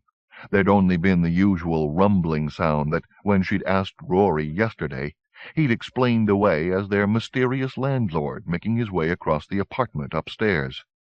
From the way the house creaked and groaned, it was more as though there was an elephant moving around up there. She couldn't imagine how big a person would have to be to make that sort of a noise when they simply went from their bedroom to their living room. "Oh, he's big, all right," Rory had told her yesterday. "I don't know how he ever got through the doorways in the first place, little say up all those stairs to the 3rd floor. "But doesn't he ever go out?" "I've never even seen him move. I've only heard him cross the apartment twice a day. So far as I can tell, he's completely catatonic the rest of the time. When you're in the room with him, his eyes don't even track your movements. Chloe acts like he communicates with her, but I'll bet she's the one who really runs this place, not him, even if he is the landlord." From Rory's descriptions and what she'd seen herself so far, she guessed they were all a little strange in this house. Maybe that was why she felt so comfortable here. It was almost like being back on a ward. She grinned. That'd make the Crow girls the nurses doing checks. Well, that was pushing things maybe, but otherwise, a catatonic upstairs, the agoraphobia Chloe seemed to suffer, and that scene in the front yard yesterday afternoon. It wouldn't have been out of place at Baumert, except it wouldn't have gone on for as long as it had. A nurse would have been telling them to stop acting out almost as soon as it had begun, and hustled everybody back inside. It was hard to fault them for that at Baumert. Things could get out of control very quickly, as they almost had here. That crazy red-haired man, Ray, what had he been thinking? That she'd simply jump into the car and drive off with him? Like she'd just go along with someone she'd never seen before in her life, except Maida had said he was her grandfather. Her grandfather. She paused in the middle of packing her knapsack and set it down by the window. Going into the bathroom, she studied her face in the mirror. She raised a hand to touch her cheek, to finger her hair. She had his dark complexion, the same fox-red hair. Suddenly it was hard to breathe. She remembered yesterday morning Maida telling her that her mother was red-haired. But that wasn't true. She didn't take after her parents at all. Both of them were dark-haired and pale-skinned, brown-eyed. She'd had a little fantasy during those first years in Baumert, that her parents weren't really her parents, that her real parents were going to show up one day and take her away, out of the institution, away from the ward and all it entailed, into the loving embrace of a family unit that she'd only ever been able to experience in books or seen in films and TV shows. Of course it never happened. How could it? But what if it was true? What if she really was a displaced child who had somehow ended up with the wrong family? She'd always tried to be a good daughter, to love her parents, to believe that they wanted the best for her, but that got harder and harder to maintain, until finally it was impossible to keep up the pretense. The longer they kept her institutionalized, the more she felt estranged from them, and that only made her feel more guilty and confused. But now she had to sit down. She backed away from the mirror, found the toilet seat behind her with fumbling hands, and lowered herself onto its porcelain lid. Closing her eyes, she tried to visualize the light that Maida had called up inside her yesterday. She thought of candles, of a soft glow that grew bright and strong when you paid attention to it, pushing back the encroaching dark. It was easier than she'd thought it would be. After a few moments, the tightness eased in her chest, and she could breathe again. She leaned her elbows on her knees and cupped her chin, thinking. Ray, she said, trying out the name. Could he really be her grandfather? Was that why he'd been so concerned about her? Was that why he'd expected her to go away with him? It seemed so improbable, but no more improbable than him showing up the way he had, pulling out that old-fashioned gun, or Maida being able to cure her panic attacks with moistened fingers. The world outside Baumert was proving to be even stranger than living on the ward had been. The difference was that there they had medical terminology to explain everything, drugs and treatments and therapy to make the strangeness go away. Out here you were on your own. She got up and splashed some cold water on her face, patted it dry with a towel.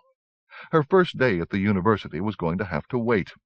Until she got some answers, all she'd be doing was going through the motions of attending classes and interacting with her fellow students. She even knew who to ask, this storyteller named Jack that Annie had talked about yesterday, the one who lived in a school bus on the edge of the tombs. According to Annie, she was supposed to wait for him to come to her, but she was tired of waiting, of reacting instead of acting. She was long past due taking up responsibility for her own life. Dealing with Dr. Stiles as she had, leaving California, coming here to attend Butler were all good steps, but they weren't enough. They didn't tell her who she was, where she'd really come from. She collected her knapsack and left the apartment, hesitating in front of Annie's door.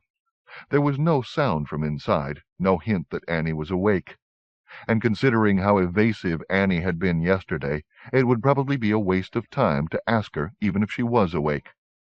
So she'd ask Rory for directions, because from what he'd been saying yesterday, it sounded as though he knew this Jack as well.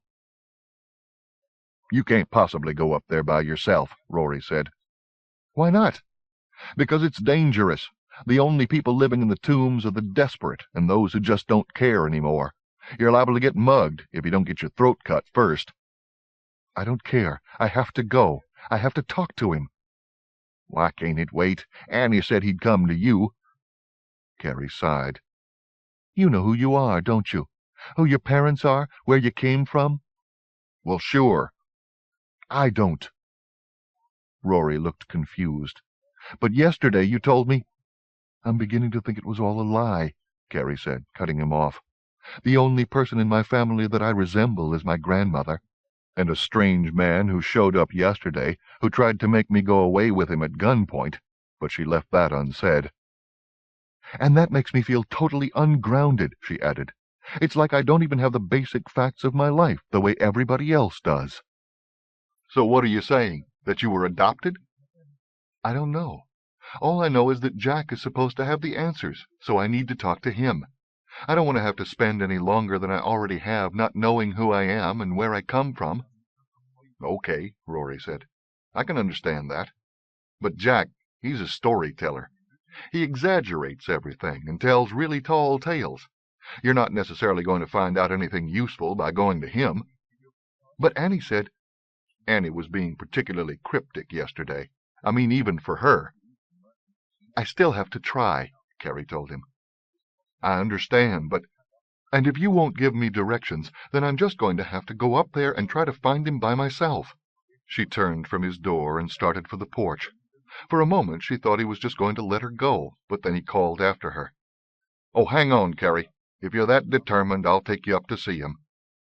She looked back at him and gave him a smile. I'm not usually so pushy, she said, but this is really important to me. Rory returned her smile. Yeah, I got that impression. Just give me a moment to get my keys. She thought he meant his car keys, but it was his apartment keys he was fetching. They took a crowded bus north to Gracie Street, transferring once. 20 minutes later they'd left the downtown rush hour behind and were standing at the edge of a no-man's land, looking out across Gracie Street at the abandoned buildings and overgrown lots that made up the tombs. Oh, crap, Rory said. I forgot. Chloe wanted me to call Kit first thing this morning. Who's Kit? My friend Lily. I just call her Kit because her last name's Carson. Carrie smiled. I saw some phone booths back down the block. She followed him down the street and waited while he made his call, too nervous to be by herself anywhere in this area. While she was waiting for him, she started counting all the blackbirds she could see from where she was standing. There were so many of them, as plentiful as pigeons. But unlike pigeons or gulls, they didn't seem so much interested in handouts as in looking for something. Rory wasn't on the phone long. She was out, he said, when he rejoined Carrie on the pavement. I had to leave a message. Was it important? Rory shrugged. With Chloe, who knows? So what do you think? He added, as they crossed the street to where the tombs began in earnest. It's so big, Carrie said. Which was an understatement. From what she could see of it, the tombs went on for block after block, a desolate landscape, like the images of bombed-out cities that showed up on the news to accompany reports on the war in Bosnia and the like. Except here it was neglect that had finally left this part of the city so ravaged. It was so much more expansive than she'd thought it would be, and rougher. There were few people to be seen from where they stood, but those she could made her glad that Rory had come with her. A trio of grizzled men sat on what was left of a stone wall, sharing a bottle despite it being barely 9 o'clock. Some street toughs were lounging farther down the block, giving them the eye. Maybe even Rory's being here wouldn't be enough, she found herself thinking. She'd almost decided that perhaps they should beat a strategic retreat. Maybe she should just wait for Jack to come to her. But then Rory started walking toward what looked like a junkyard, and she fell quickly in step with him. Yeah, it's big, all right, he was saying. And it's spreading like a disease. He waved a hand to the other side of Gracie Street, where many of the storefronts were boarded up. It wasn't so long ago most of those places were still open, but now look at them. It's pretty depressing. He nodded. There's no excuse for letting things get as bad as they are now. I used to think they could still make a go of a lot of these places. I mean, there's a lot of history here, and it'd be a shame to lose it. But now I just wish they'd bulldoze it all and start over again. We've already lost the history. Now we've got to cauterize the wound before it spreads any more." "What about the people who live here?" Carrie asked. "Nobody lives above those abandoned stores," Rory said. "And as for the tombs, the people squatting there will just move on, or we could build some decent housing for them." Before they reached the junkyard, he cut into an empty lot. They took a winding path around the mounds of rubble and low walls that had once been buildings, aiming for a bright yellow school bus that stood at the far end of the block. Crows rose from the roof as they approached, scolding them. 3 large, unidentifiable dogs lunged to their feet and began to bark. Lying on an old, beat-up sofa in front of the bus was a pretty but tough-looking Oriental woman in T-shirt and jeans, with intricate tattoos running up and down the lengths of both arms. She hushed the dogs, but showed no sign of welcoming them. The barking of the dogs subsided into low growls, rumbling deep in their chests. Carrie moved closer to Rory. The stiff-legged advance of the dogs made her nervous. The crows still winging overhead seemed ominous compared to the small flock that roosted on Stanton Street. Why were there so many of them in this area, anyway? But the woman scared her most. As they were first coming up, Carrie had gotten the sense that she'd recognized them, had maybe been waiting for them to arrive. But then her face closed down into a mask, and her dark gaze regarded them coldly. The crows settled back on the roof of the school bus and perched in a line along the edge of the roof. One of the dogs returned to the couch to stand by the woman. The other 2 stayed closer to Carrie and Rory, trembling as though they were only waiting for the woman's word to attack. She should have listened to Annie, Carrie thought. Instead of trying to force the issue, she should have waited for Jack to come to her. All she had to do was look at this woman to know they weren't going to find any help here. She glanced at Rory. We should go, she wanted to tell him, but he was obviously not going to let either the woman or the dogs deter him. "Hi there," he said. The woman didn't answer. "Is, Jack around?" The woman sat up and swung her legs to the ground. "Christ," she said, "you've really got some nerve coming around here." Rory held up his hands, palms up. "Look, we're not here to cause any trouble. We just wanted to have a word with—" "Take a hike or I'll sick the dogs on you." Carrie had definitely never seen this woman before, and she was pretty sure Rory hadn't either, so why was she so angry with them? "Okay," Rory said. "We're going. Could you just tell Jack that we were looking for him? Tell him Rory and—" "I know who she is. What makes you think Jack could ever want to see her?" Carrie found her voice. "Annie said he knows who my parents are." "Annie? Annie Blue? Do you know her?" The woman's eyes narrowed. "What's she got to do with any of this?" Carrie turned to look at Rory, but he only shrugged, as if to say, "It's your call." So Carrie took a steady breath. Trying to ignore the dogs, she went on. "It's kind of complicated," she said. "Do you know Maida, too?" The woman's gaze went from Carrie's face to Rory's, then settled back on Carrie. "What's Maida to you?" she asked. "She's my friend," Carrie said. "Your friend?"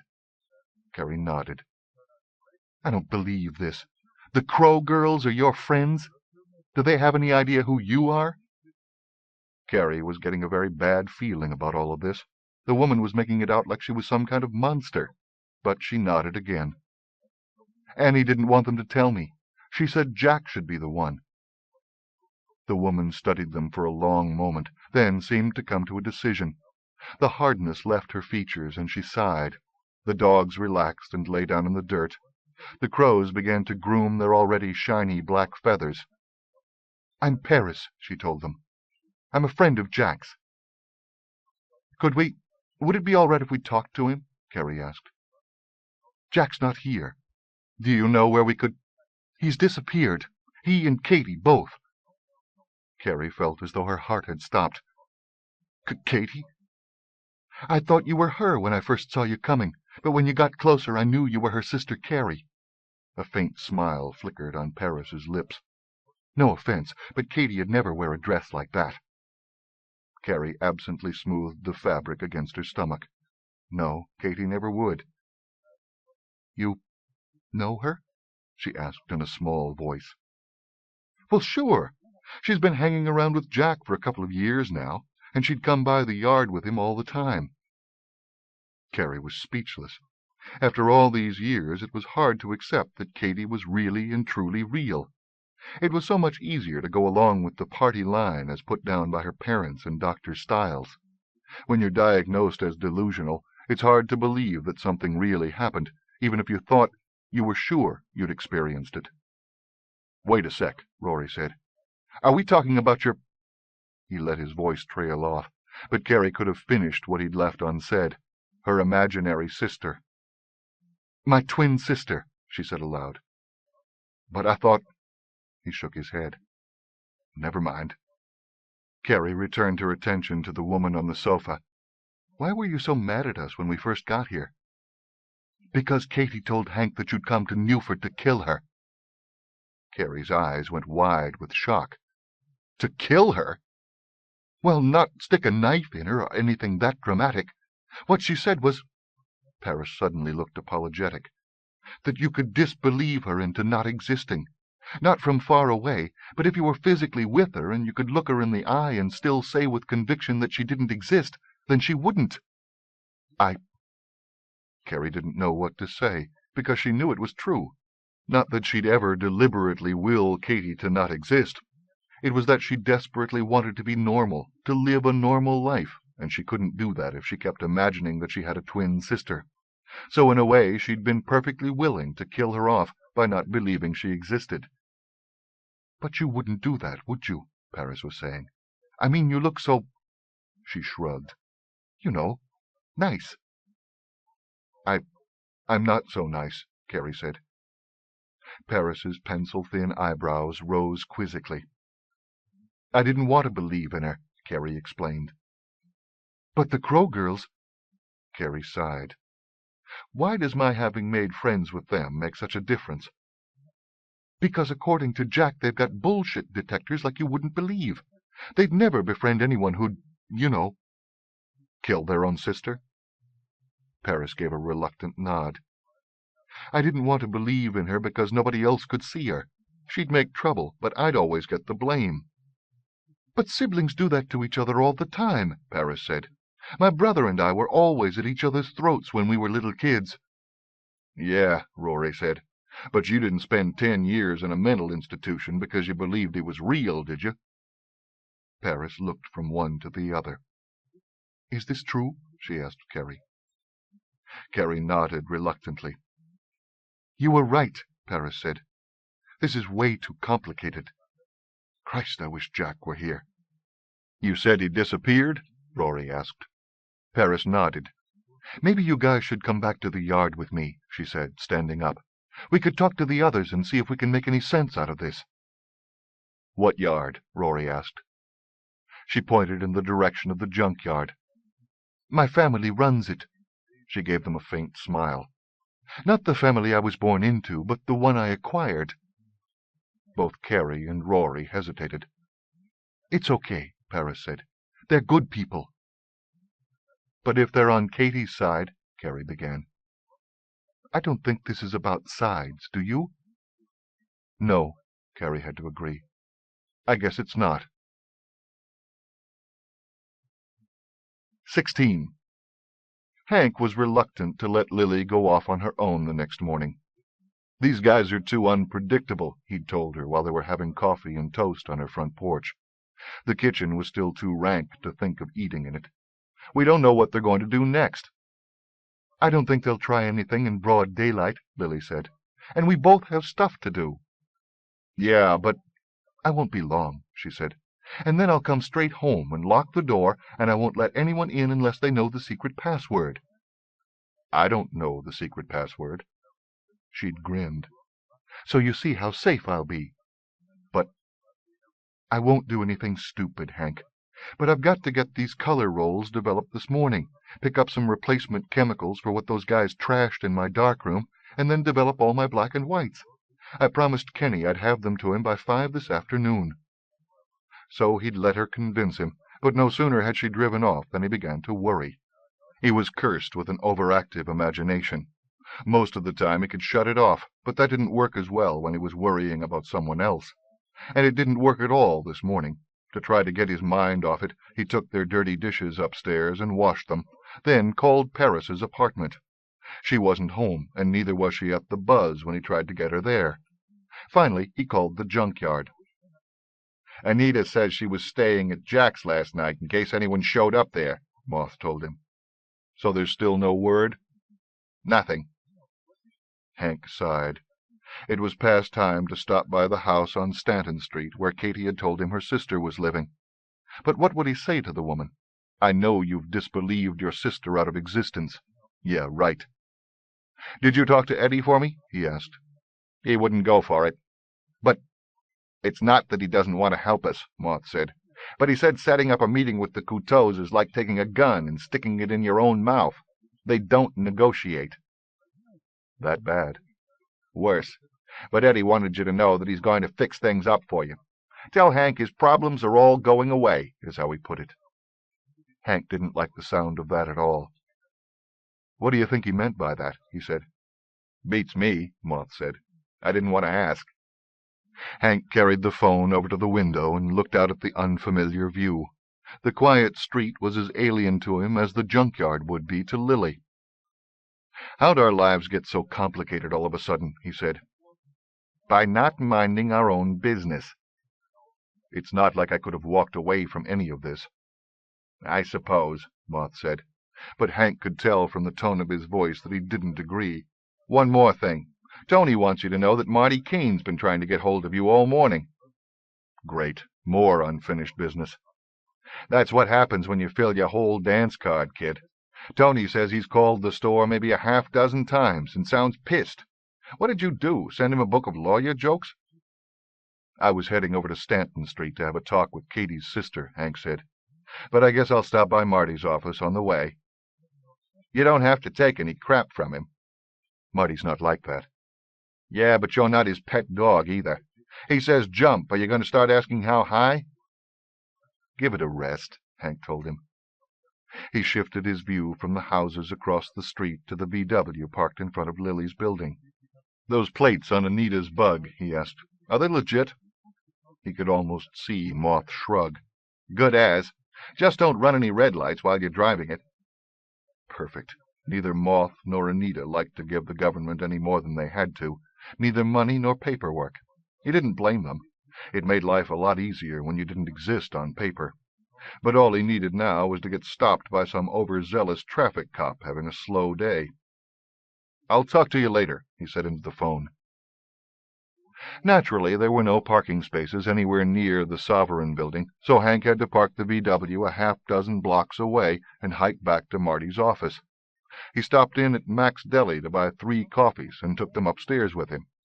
During the day there was no need to be buzzed into the building, but you had to enter Marty's office by way of the front office, where his secretary, Robbie Norton, held court.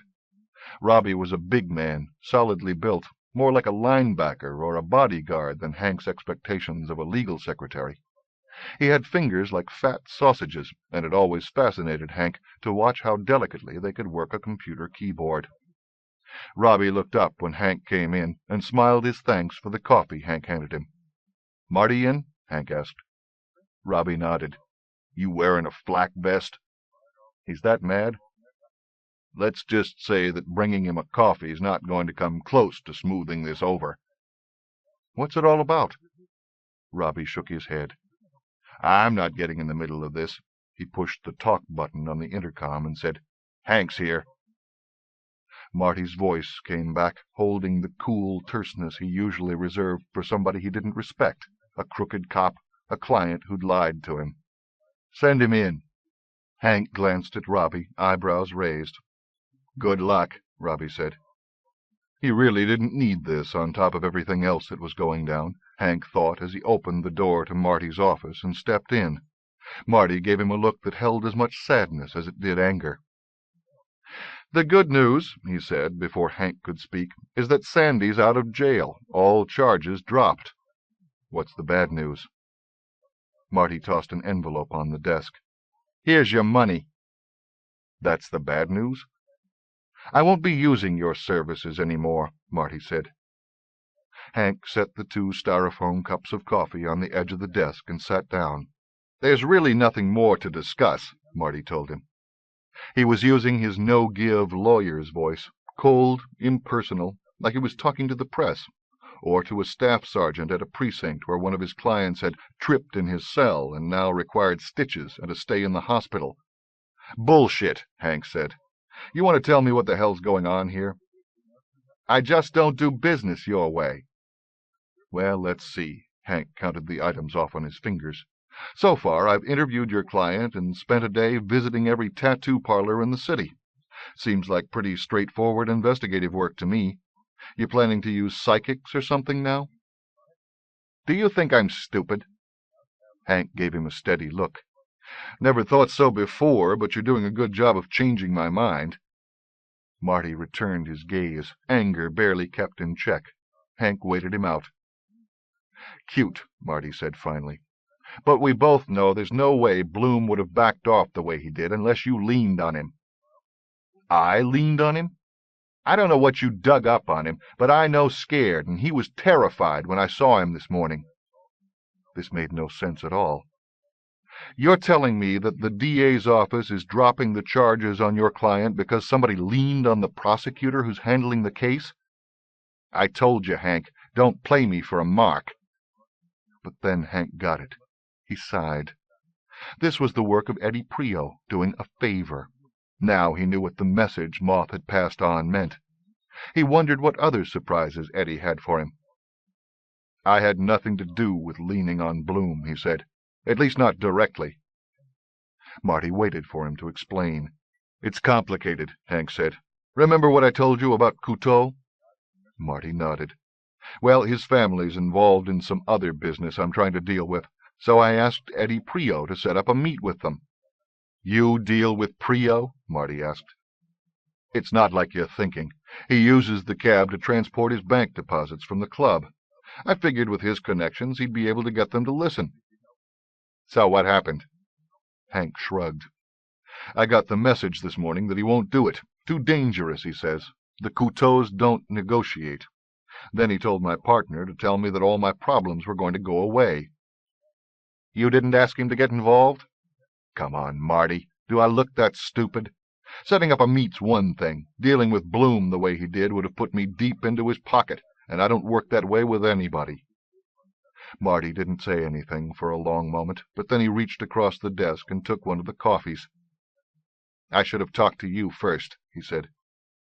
Yeah, you should have. It's just, Marty sighed.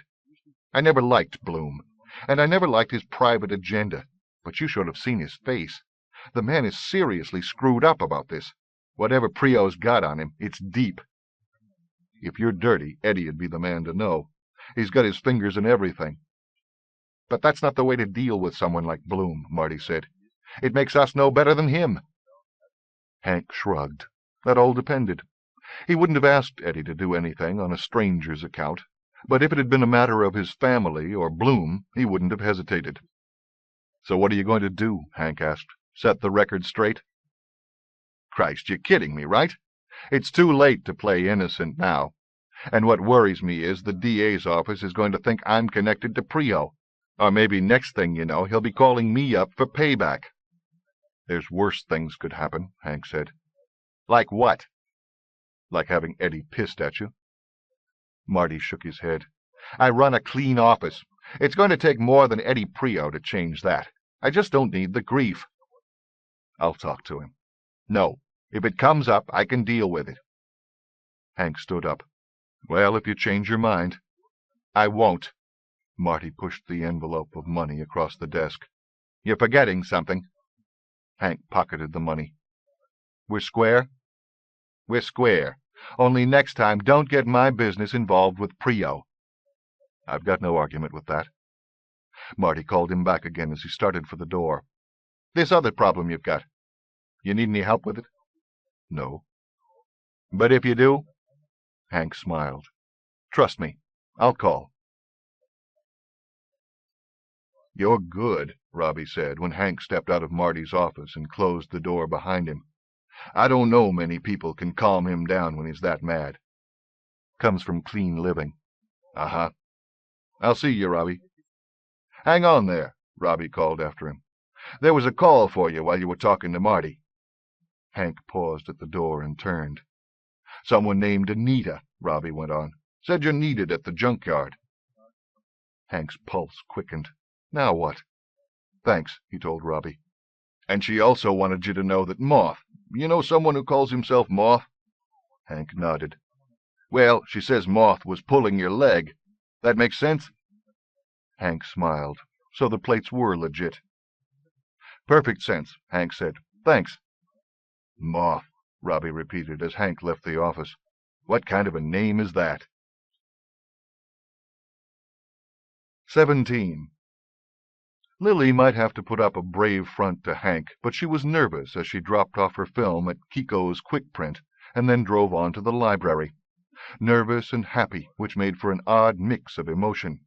She couldn't stop looking for suspicious characters, or constantly checking her rearview mirror as she followed the familiar route from her apartment to Kiko's, then back to the library in Lower Crosey. At the same time, she was positively beaming with a happy glow from how things were working out with Hank. She was sure that the goofy grin she couldn't quite erase was telling everyone exactly how she'd spent the latter part of her night, in bed making deliriously wonderful love. Oh, let them just be jealous, she decided. There was a small parking lot behind the library, but she found a space on the street and parked there instead. The lot was too secluded, too cut off from the view of the main street for her to be comfortable leaving her car there. She didn't feel entirely safe until the large oak and beveled glass door of the library had closed behind her, and she was crossing the wide wooden floor of the foyer, camera bag a familiar weight as it hung from her shoulder. She stopped by the bank of computers near the circulation desk and sat down. The library's search program took her through a half-dozen different menus before it finally came up with the information that Professor Dapple's book wasn't available. "Excuse me," she asked the young woman at the circulation desk, "but can you tell me when you expect this book back?" She handed over the slip of paper on which she'd written the title and author. "Oh, it's one of the professor's books," the librarian said. She had the faint trace of a British accent and a peaches-and-cream complexion to match. With her long brown hair done up in a loose bun and lovely large eyes, she made Lily think of those pre-Raphaelite women immortalized by Burne-Jones and Rossetti. Her name-tag read Ms. Pearson, and while Lily had never really spoken to her before, they'd often exchanged smiles as they each went about their business. "Do you know him, Miss Pearson?" Lily asked. "Oh, please, call me Harriet," she smiled. "Bernard makes us wear these tags with our surnames on them because, well, he's very old school. Given names would be so unprofessional." Bernard, Lily assumed, would be the head librarian, a rather stern-looking older man she sometimes saw lurking about, keeping what she thought was far too close an eye on his staff. She wouldn't like to work for anyone who was that particular. "And yes, I do know Professor Dapple," Harriet said. Her fingers danced across the keyboard of the computer on her side of the wooden counter. "He used to be quite the regular fixture in this branch." "Used to be." "He's not dead?" "Oh, no, though he's certainly getting on in years. No, he and Bernard had something of a falling out a few years ago. Now the professor only comes by on Bernard's day off." She smiled. "It's all so terribly political." Lily raised her eyebrows. "Literary circles political," Harriet explained. "They had a huge blowout one day over the literary merits of one of the professor's protégés, which subsequently carried on in the letters page of various literary journals." She gave Lily another of her ready smiles. "I don't know why I'm telling you all of this. It must seem ever so boring." "Not at— Oh, here we are," Harriet said. She gave the screen a small frown. "That's odd. It's supposed to be kept in the Newford room and shouldn't be out on loan." She copied a number down on Lily's slip of paper. "Let's go have a look and see if someone's made a mistake, shall we? It might well still be on the shelf where it's supposed to be." "I appreciate all your trouble." "It's no bother at all," Harriet said, as she led the way through the main room of the library and up the stairs to the reference section. "It's lovely to be walking around in here without a huge armload of books." The Newford room was near the front of the building, just off the main reference room. 3 of the walls were lined with floor-to-ceiling bookcases, one of them separated by 2 large bay windows with window seats. The 4th wall held a rotating display of local artwork that was managed by the Newford School of Art. Under the hung art was a glass cabinet displaying manuscripts and diaries by notable Newford writers. A long oak table sat in the center of the room, surrounded by high-backed wooden chairs. 4 club chairs completed the furnishings, one of them occupied by a man reading a newspaper. Harriet went straight to one section of the bookcases. "This is so odd," she said, as she ran a finger along the spines of a dozen or so of the professor's other books. "I can't imagine where it could be." There was the sound of a newspaper being lowered, followed by a familiar voice asking, "Where what could be?" Lily and Harriet glanced toward the club chair, and Lily smiled. She hadn't seen Christy Riddell in ages, but he looked the same as always, clothes slightly rumpled, hair a bird's nest of brown tangles, dark eyes alert and curious. "One of the professor's books," Harriet said. "Kickahaw Wings." "Now why would you want a copy of that, Lily?" Christy asked. "Hello yourself," Lily said. Harriet looked from one to the other. "You know each other?" "Well, yes, of course," she added before either could respond. "It's obvious that you do." "Was it something in the book you needed?" Christy asked Lily. "Or did you just want to have a look at it?" "A bit of both, actually." "I'll tell you what," Harriet said. "I'll let Christy bend your ear while I go back downstairs and see if I can't get to the bottom of this little mystery." "Put Bernard onto it," Christy said. "That should keep him out of your hair for at least a week or 2. "You're a nasty man," Harriet said, but she was smiling. She turned back to Lily. "Stop by at the desk on your way out, and I'll let you know what I've found out." "Thanks again." "Not at all. I'll see you in a bit." When Harriet left, Lily crossed the room to where Christy was sitting. She put her camera bag down on the floor and took the chair beside his. "Kickahaw Wings," Christy said. "Now there's an obscure book to be looking for. I think there were only a few hundred copies published in the first place. Where did you hear about it?" "It's sort of an odd story." "Then I'm your man." This was certainly true, Lily thought. Christie's own writing was about equally divided between fairy tales that took place in the modern world and his more popular collections of urban myths, hauntings, and odd facts. "I've gotten interested in—" She hesitated. "I suppose animal people would be the best way to put it." "Animal people? Like shapeshifters, you mean?" Lily nodded. "I suppose. Or beings that, I don't know exactly, appear to be what we expect them to be, but that's not necessarily what they actually are. We just see them that way, but they're really animals, not people at all." She sighed. "I'm not being very clear, am I?" "It's a confusing subject. Judging by your interest in Dapple's book, I take it you're specifically interested in the legends of the crow shapeshifters in the Kickahaw Hills?" "I'm interested in anything I can find out about these animal people. Donna tracked down the title of Professor Dapple's book for me, so I thought I'd start with it." Christy nodded. "It's a good collection, but it only skims the surface.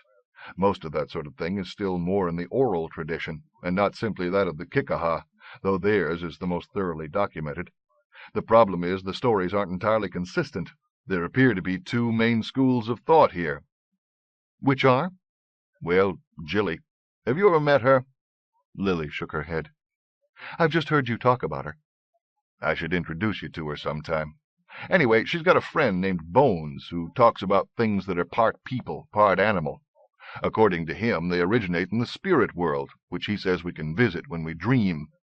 In turn, the spirits visit our world and sometimes inhabit the bodies of people or animals, and sometimes they all get mixed up, people, spirits, animals, and you end up with these odd mythological sorts of creatures, the kind that populate folk tales." Lily nodded. "So that's one take on these beings. But then there's Jack. You know him, right?" "Sure," Lily said. "The storyteller." "That's him. Lives in a school bus on the edge of the tombs. He says that the animal people were here first. Everybody else came later. Regular animals, people, all the trappings of the world. Where exactly these first people came from isn't so clear, but their existence makes a tidy explanation for the similarity of so much folklore throughout the world, the way certain stories keep turning up in the most unlikely of places, All courtesy of these animal people. He even claims to be one himself. Christie smiled. Calls himself Jack Daw. So which version is true? Lily asked. I don't think they're mutually exclusive. Keep an open mind, I always say. Drives sensible people mad, I know, but what did we ever get from sensible people? Not poetry or art or music, that's for sure. Lily wasn't so sure she agreed with that. Why couldn't an artist be both inspired and sensible? Anyway, Christie finished up, I could probably be of more help if you explained what exactly it is you need to know. Lily could feel her cheeks redden under his curious gaze, and had to look away across the room. I need to know if they're real. The animal people. She nodded, gaze still fixed on a painting that hung on one side of the door. It was an odd piece, an abstract, all earth colors and subdued tones, almost monochromic, except when you really focused on it and realized the subtle gradations of color. When Christie didn't speak, she finally turned to look at him. Could they really exist? She asked. I mean, not just in stories, but for real. Could creatures like that be sharing the world with us right now? Christie regarded her thoughtfully for a long moment. You've experienced something, haven't you? She nodded. And now you're hoping to rationalize it away. What you really want is for someone with some authority in the subject to tell you that this sort of thing is hopelessly romantic and impossible. No, Lily told him. I think they could exist. The real problem is, if they do exist, what do they want from me? I think we'd better backtrack a little bit here, because I have no idea what you're talking about now. Lily glanced at her watch. She wondered if Hank had finished his errands and was back at her apartment waiting for her. It was sweet the way he was so worried about her this morning, though she appreciated the seriousness of the situation. When she looked back at Christie, he was smiling at her. Is it that long a story? He asked. Yes and no, she said. I'll try to give you the Reader's Digest version. That bit of rhyme about cuckoos, Christie said when she'd finished outlining the strange turn her life had taken in the last week or so. Geordie's got a better head for that sort of thing than I do, but I'm pretty sure it's a bastardization of a traditional ballad. English, I think. And when you put the words up against each other, cuckoo, couteau, there's a similar resonance. Geordie was Christie's younger brother, as absorbed with traditional music as Christie was with literature and folklore. But what could they want from me? Lily asked. I'd never heard of either of them before that night. Jack's stories were what got me interested in these animal people in the first place, but he never mentioned anything about cuckoos or this family of New Orleans gangsters. Well, the answer's not in the professor's book, Christie said. I know that because I've read it. But he might know. Lily shook her head. I can't just go up to him, introduce myself, and then tell him all this. Well, if you knew him, you'd realize that you could. But if the idea makes you uncomfortable, I could go with you. Lily still wasn't convinced. He'd think I was nuts, she said. Christie laughed. You really don't know him. He thrives on this sort of a puzzle. He stood up. Folding his paper, he laid it on the table, then gave her an expectant look. I feel really awkward about this, she said. You shouldn't. Trust me. Yes, well, that's easy for you to say, because... Her voice trailed off as someone entered the room. It took her a moment to make sense of the familiarity she felt looking at the woman in the dove-gray suit who was now standing in the doorway. She cut an impressive figure, tall and sleek, fine-boned features, short-cropped ash-blonde hair, eyes a dark, penetrating gray, and wide-set like a bird's. It was impossible to guess her age. She might have been from anywhere in her early 20s to her late 30s. When Lily did place the woman, her throat went dry, her pulse jumping into overdrive. It was the newcomer's being a woman that had initially confused her, but now she... The woman moved out of the doorway, into the room, and a man who could have been her twin stepped in behind her. Looking at him, Lily couldn't breathe. It was Philippe Couteau, except it couldn't be. She'd seen him die. She'd seen a small, punky girl stick a knife in his side and drop him to the pavement, where he'd lain in a pool of his own blood. And then she'd seen him alive again in the Tucson airport, except Margaret had said he was the dead man's brother, Gerard, unless this was yet another of them. The man closed the door behind him and leaned against it, arms folded across his chest. "We are not a patient family," the woman said. Her voice held the faint hint of a French accent. Christie took a step forward, stopping when the man straightened up from the door, one hand going under the tailored jacket of his suit, dove gray like the woman's, like the one worn by the dead man in the alley. "What's going on here?" Christie said. The woman gave him a dismissive glance. "Don't speak unless you're spoken to. It'll simplify everything." "Who do you think you—" Lily cleared her throat. It's them," she said. "I like that," the woman said. "Them. It's so anonymous." She gave Christie another glance. "Why don't you sit down?" Lily thought he was going to argue the point. Before she could warn him not to get them mad, the man brought his hand out from under his jacket. Christie stared at the automatic weapon the man was now holding, then backed slowly toward the chair he'd so recently vacated, sat down. The man lowered his arm, the muzzle of his automatic pointing at the floor. "That's better," the woman said. She returned her attention to Lily. The full weight of her gaze made Lily feel like a small animal mesmerized by a snake. "Lily," the woman said.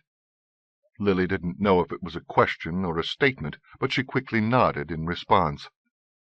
"My sons tell me that you've been most persistent in eluding them. It's been very annoying." Her sons? Lily had an eye for plastic surgery, and she'd swear this woman had never been under a surgeon's knife. She looked more like the man's younger sister than his mother. They scare me," Lily found herself saying. "Yes, and well they should. They're very serious boys, very focused." "Look," Christie began, "I don't know what you think you—" He broke off when the muzzle of the automatic lifted and was trained on him. "This will go much more quickly if you will simply do as you're told," the woman said. "Sit. Hold your tongue. Do you think you can do that?" Christie nodded. "Good. Now, Lily, would you please empty your bag on the table?" Definitely not a question, Lily thought. Her hands shook as she picked up her bag and slowly brought it over to the table. Opening the top, she began to reach inside. "Don't!" the woman said sharply. Lily froze. Her gaze lifted to meet the woman's. "My son gets uncomfortable when he can't see your hands," the woman explained. "Simply hold the bag above the table and empty it." Lily did as she was told, wincing when her camera fell out and landed with a loud clunk on the oak surface. It was followed by plastic 35mm film canisters, which went rolling, some filters, the pouch of silver jewelry that Margaret had secreted in her luggage, a macro lens and a telephoto, her flash unit, all of which made her wince again as they banged against the tabletop, the small address book she used to note picture subjects, f-stops, lighting information, the small black tin that she kept exposed films in until she got home, a couple of pens, her wallet, a handful of business cards, hers and other people's. "I swear I never took any pictures of you or your sons," she said as she shook a last few filters, business cards, and lint onto the tabletop. The woman gave her an odd look. "This has never been about photographs." "But what else could I possibly—" "Sit." Lily dropped her camera bag on the table and quickly returned to her chair. The woman stepped forward and picked up the black tin. "You see how simple it was to get it," she said to her son. He regarded her, expressionless. "That's it," Lily said. She knew she should keep quiet, but she couldn't help blurt it out. "That's what all of this has been about? A tin that would have gone into the garbage if I hadn't found a use for it?" The woman held it up, turning it in the light coming from the windows. "Is that what you see?" the woman asked. Lily began to nod, but it wasn't a tin the woman was holding any more. As though her words had been a key, Lily's familiar tin, battered and dented, black as a coal except for where the paint had chipped away in places, shimmered in the woman's hands, became translucent, changed. It was now an ornately decorated clear crystal goblet, or stemmed vase that didn't so much catch the light from the window as absorb it and cast it back into the room, stronger, glowing, more golden, more intense. The goblet wasn't empty. At the bottom was a splash of color. Lily leaned forward in her chair, and her mouth opened as she realized there was a tiny red-haired woman curled up in the bottom of the glass container. It didn't look like a sculpture. It was too lifelike. Lily could swear that the figure's hair moved as the woman turned the goblet about to get a closer look herself. "Now what have you put in here?" the woman said. Her dark gaze left the goblet and settled on Lily. "Nothing," Lily replied. "I just used it to keep films in, that's all. I never saw that... What is it? It almost looks real." "Perhaps it is," the woman said. "I must think about this." She took Lily's camera bag and carefully placed the goblet inside, zipped it closed. "If you are wise," she said, returning her attention to Lily, "you will make the most sincere effort you can to never cross our path again." "Mais Dominique—" It was the first time the woman's companion had spoken. She turned on him, her voice dark with anger. "Ne vous permettez pas de me questionner.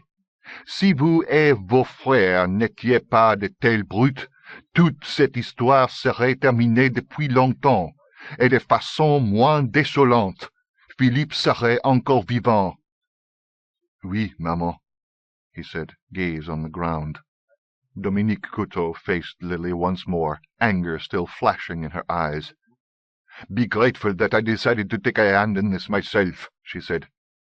Lily nodded. "Yes, I am." "I hope we will not be meeting again," Dominique added.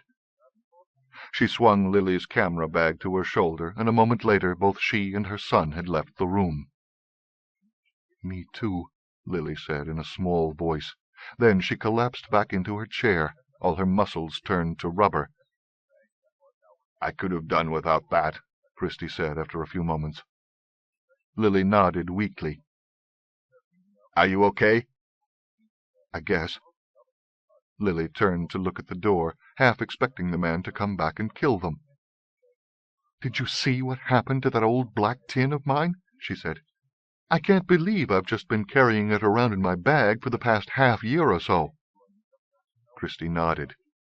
"It turned into a chalice." There was a haunted look in his eyes as he remembered. "It almost seemed to be made out of light."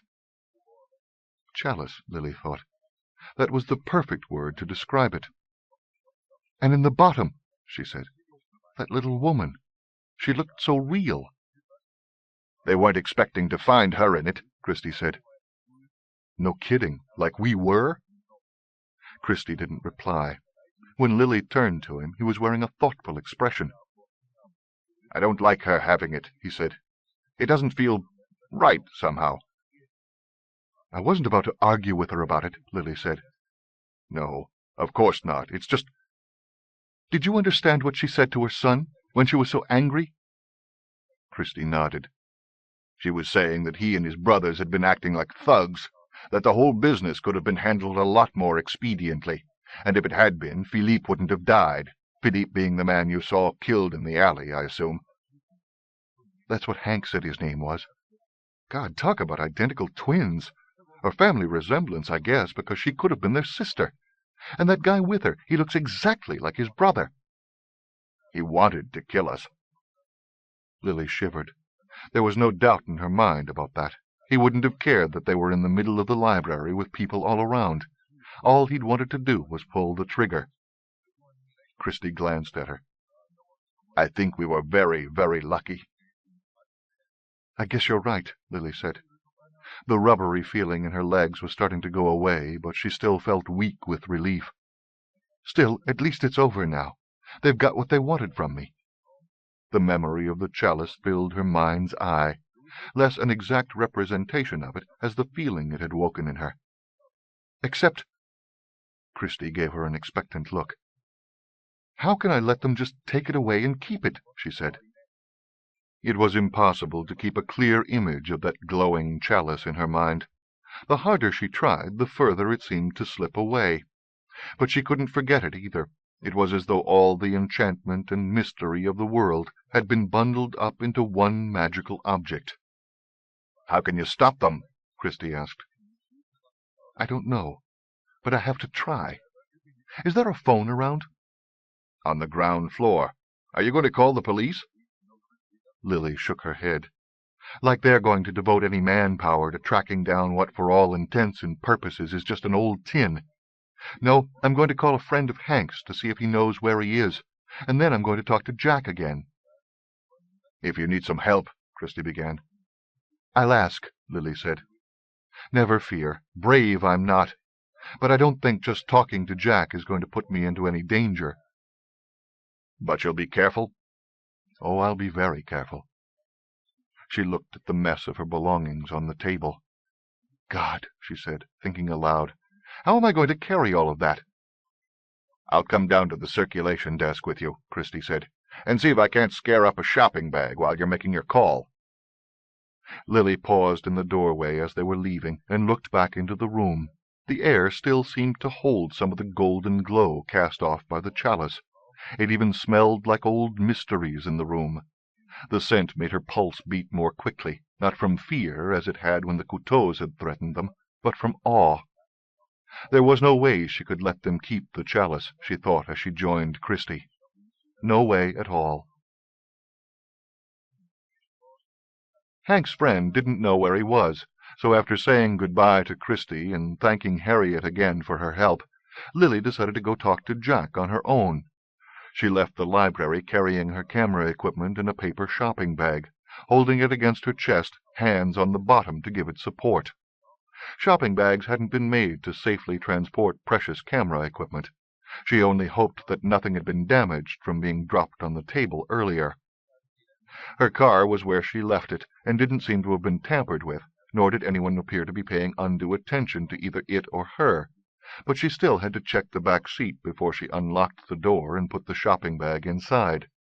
Dominique Couteau had seemed to make it clear that she and her sons were no longer interested in her, but Lily saw no reason to take any chances.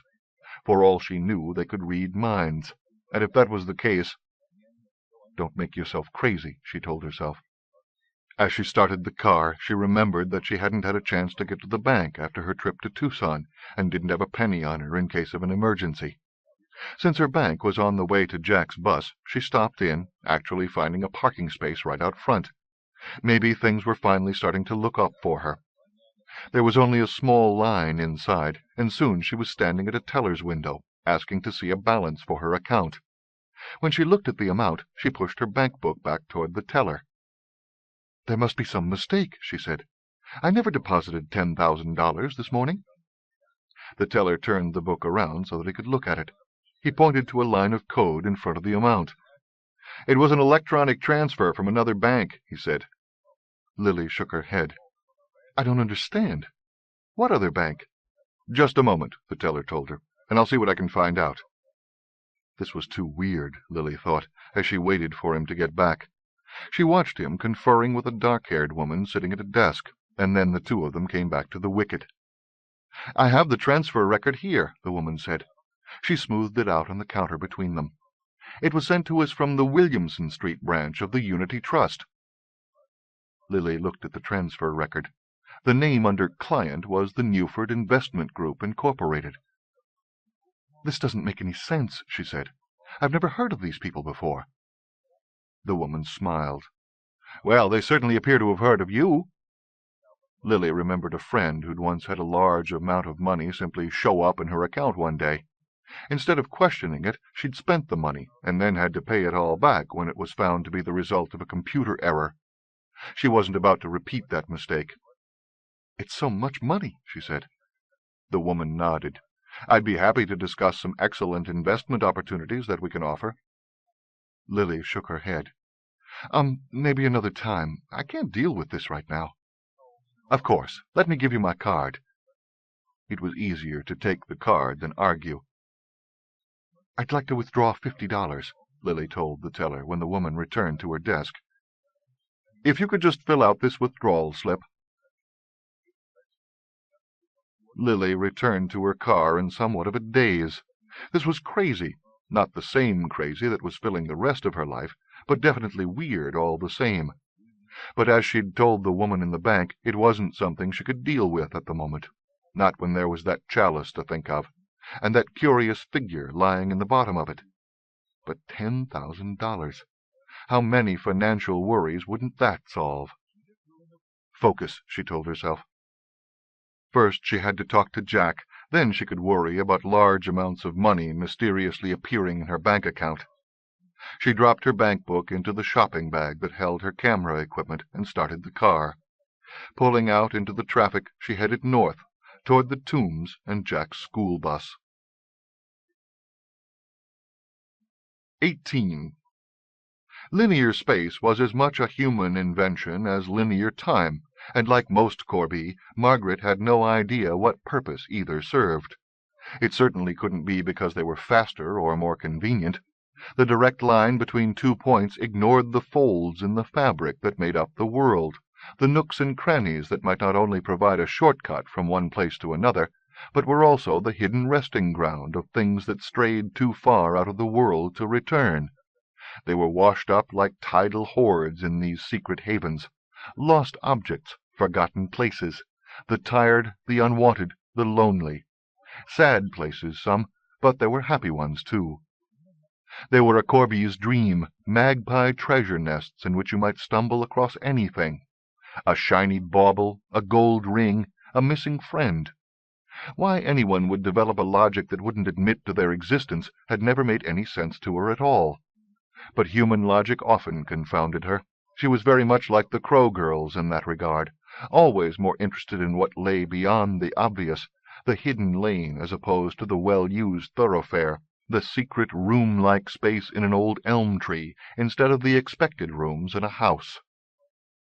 Tuesday afternoon found her poking about in the secret places around Jack Dawes' school bus, looking for the tall storyteller. She finally found him in a curious room behind a stop sign that was rusted and almost bent in two. It had worn wooden floors, white plaster walls, and 2 windows. Through one window you could see the afternoon sun as it fell upon the tombs. Through the other you were looking into a night sky, freckled with stars. The discrepancy between the two didn't seem at all remarkable to Margaret, but she was used to such places. Jack sat on the floor, long legs splayed out in front of him. The tails of his coat pooled on either side of his figure like limp black wings. "You look terrible," Margaret said, slouching down against the wall beside him. "Like you're all dried up." "I lost her, Maggie." "Lost who?" "My girl, Katie. She's faded back into wherever it is that she first came from." Margaret shook her head. "That's hard. You want some?" she added, offering him a stick of chewing gum. "No, thanks." She unwrapped a piece and stuck it in her mouth, returning the rest of the package to her pocket. "You ever tell her you're her father?" she asked. Jack shook his head. "No. She liked me. I didn't want to screw that up." "If you think a kid wouldn't want to meet her father, you're really out of touch." "Even one who abandoned her the way I did? One who went along with everything people were saying about how she didn't exist, so there was no point in looking for her?" "You just got some bad advice," Margaret said. "None of us knew." "Nettie never gave up." "And look where it got her." "That had nothing to do with her chasing after Katie." "I guess." Margaret looked out through the window from which the sunlight came in. She didn't recognize the view, but then she didn't really know the Tombs all that well, never really liked the place. It was too used up.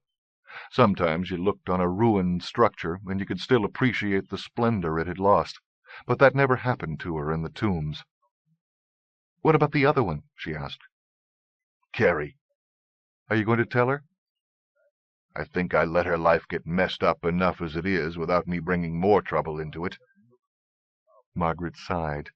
"I'd say you should let her make up her own mind on that, but I guess I'd be wasting my breath." Jack didn't reply for a long time. Finally he put a hand on her knee. "I appreciate your sitting with me," he said. Margaret covered his hand with her own. "Sometimes I understand Cody's wanting to change things," Jack told her then. You know, going back and trying to make right what you screwed up the first time around. It never works. I know that. I'm just saying I understand the impulse. You've got too much sympathy for that mangy old dog, Margaret said. Sometimes it seems to me that everything that ever went bad came out of something he did. He didn't send Nettie to the cuckoos. And neither did we. I'm not saying we can't make our own mistakes. I'm just saying we don't need Cody adding to them. Jack shrugged. It was an old argument. Margaret changed tack.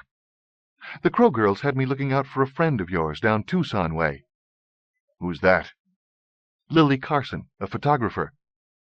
Jack nodded. Oh, sure, I know her.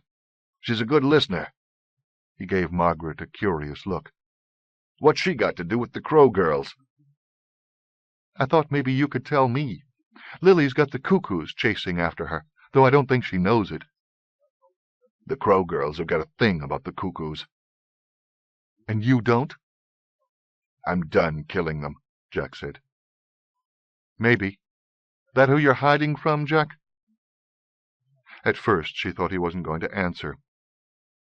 Meanness comes naturally to them, he said finally. Trouble is, they call that meanness up in us, too. Take a look at the Crow girls. Sweetest kids you'd ever want to meet, until you put a cuckoo in front of them, and then they're all knives and hardness.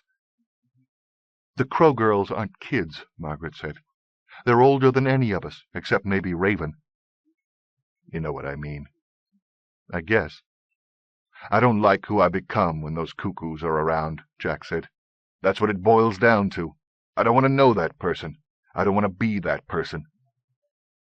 Margaret waited him out. Jack sighed. You weren't there, Margaret. You heard about it, but you didn't see what they did to her. He was talking about Nettie again. That was bad, Margaret agreed. Maybe as bad as it gets.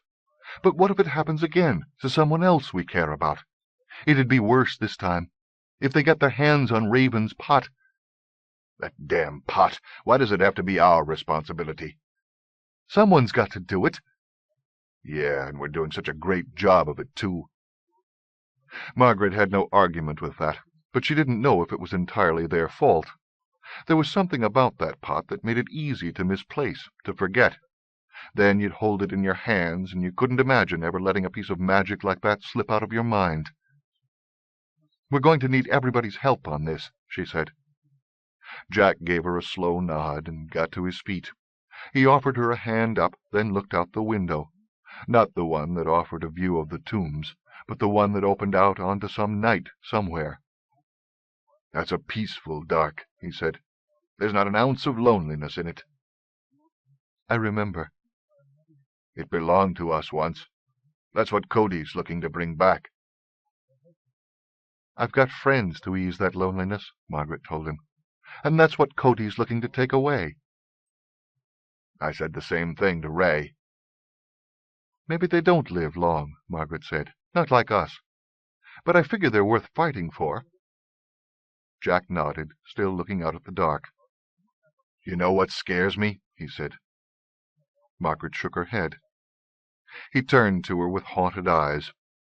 If the killing starts again, this time I don't think I'll be able to stop. Margaret didn't have an answer to that. 6. The Lonesome Death of Nettie Bean. What we want most is a secret that no one can tell us. Anonymous. 1. Hazard, late summer, 1983. There's those that say that Nettie has another breakdown when Lila and her husband took Carrie away from Hazard. You can understand people's point if you take the time to look at it from their perspective. Best they can make out is Nettie's just gone feral. She takes to the woods again, but not to collect stories. She's not sketching or keeping a journal, working up something to be published or hung in a gallery, which they think is strange enough. It's like when she was that fox child I first met all those years ago. Doesn't matter she's a woman grown. She's running wild, plain and simple. Has a purpose, but it makes no more sense to the locals than when she was looking for some lost daughter that was never born. She's looking for magic. She's looking to fly. She reaches for it the way the Crow girls travel, gives herself time to stop and look at everything, goes tumbling through the wooded hills like an acorn bouncing down the branches of its oak, following the wind, chasing fancies real and imagined, reading portents in the way the moss flakes on a stone, mushrooms grow from a stump, a snag points its long length between the trees still standing. She's tracking down the wild crow boys, climbing up in their trees and trying to talk to them while they're wearing their black feather skins. She's sitting on the porch with that old Juju woman who lives at the head of Copper Creek, the two of them listening to the clink of glass coming from the bottle tree in front of the house, the wind brushing the bottles against each other. Nettie asking questions, the Juju woman shaking her head. She doesn't know. She's pestering Alberta and Jolene and Bear, but they can't help her. Crazy Crow comes by and tries to talk some sense into her, and later Annie and Margaret, but she won't listen to anybody. She's got this idea that once she gets hold of some piece of magic she can call her own, once she can fly, she'll be able to bring Carrie back from California to live with her. She'll be able to find her other daughter, the one that got lost before she had the chance to get born. "It's never going to happen," Crazy Crow tells her, trying one last time. He's right, but he's wrong, too. In the regular turn and spin of the world, it isn't going to happen. Doesn't matter how deep the fox blood runs in her, canids don't fly. But he should have remembered that nothing's impossible if you want it bad enough.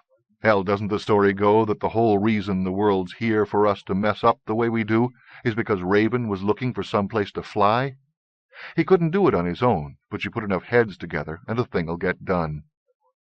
Only Crazy Crow forgot that, so he didn't think he could help.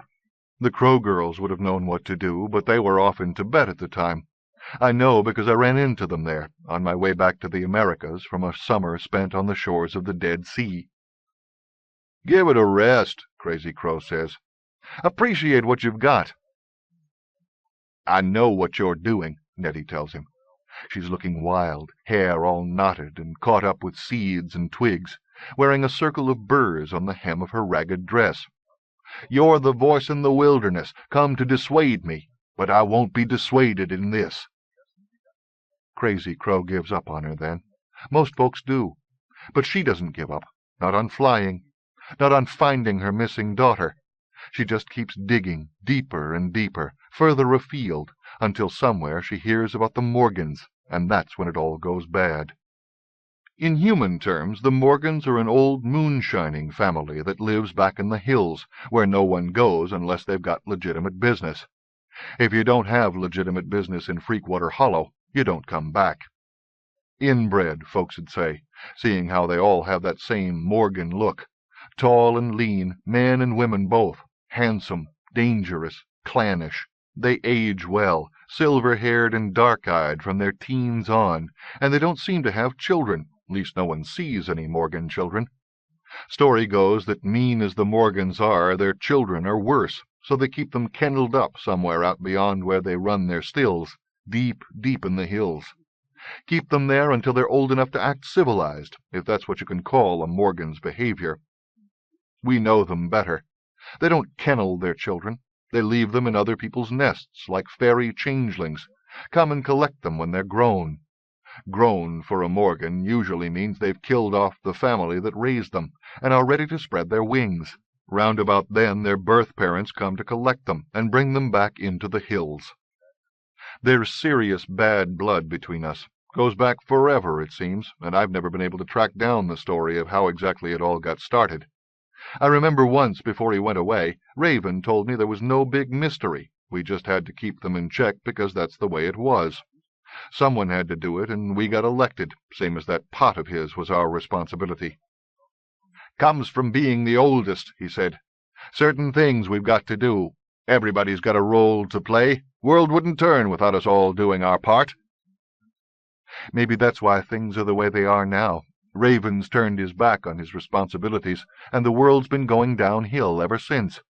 I don't know what part it is the Morgans are supposed to play, unless it's to catch and skin Corby, and they're too damned good at that. But Nettie doesn't know any of this. No one's ever thought to tell her. So there she is one afternoon, walking barefoot up Plum Hollow Road, what the locals call Shine Road, on account of the Morgans and their stills and marijuana fields.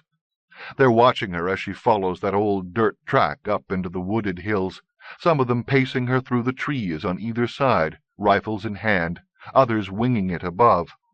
She doesn't smell like the law or trouble, so they let her come, curious about this raggedy woman who doesn't have enough good sense to stay away. When she finally reaches their place, it's nothing like she expected. It doesn't look magic, it just looks run down. Big old barn up on the hill, wood beams gone the same gray as that silvery Morgan hair, tin sheets rattling on the roof whenever a wind comes up, junked cars and pickups in the fields, a couple of others that don't look like they're in much better condition, parked in the dirt yard that lies between the barn, the clapboard farmhouse, and the outbuildings. There's trash everywhere. Morgans don't keep a clean nest. It's so quiet it feels like there's a storm building, but the sky's blue for as far as Nettie can see. She looks around some, wondering if maybe the place is abandoned, until she suddenly notices the woman in a rocking chair on the porch that fronts the house, just sitting there, looking at her, smiling. Something about that smile's not quite right, but Nettie, she's not noticing that sort of thing. She smiles back and crosses the yard until she's standing by the porch. "You lost?" the woman asks. She's genuinely curious. There's a throaty, hollow-toned ring to her voice, as though the sound of it's coming up from the bottom of a well, or a crypt. Her name's Idonia, and she's the matriarch of this clan, hundreds of years old, but she looks the same as any Morgan, late 20s, early 30s, smooth, pale skin, silvery hair, dark eyes. "No, ma'am," Nettie says. "If this is the Morgan farm, then I'm right where I look to be." "Ma'am," Idonia repeats, and she has to shake her head. Nettie's politeness is even more puzzling than her being here. "You got a reason for dragging your bony self into my yard?"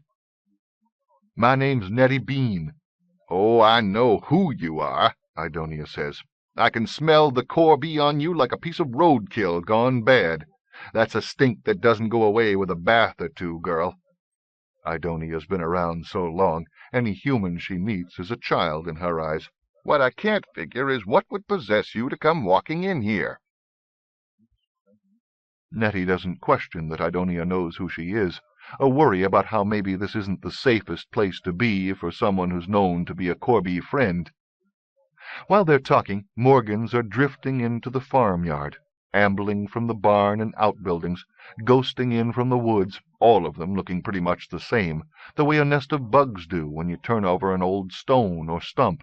You can't quite see what's what as they go skittering away.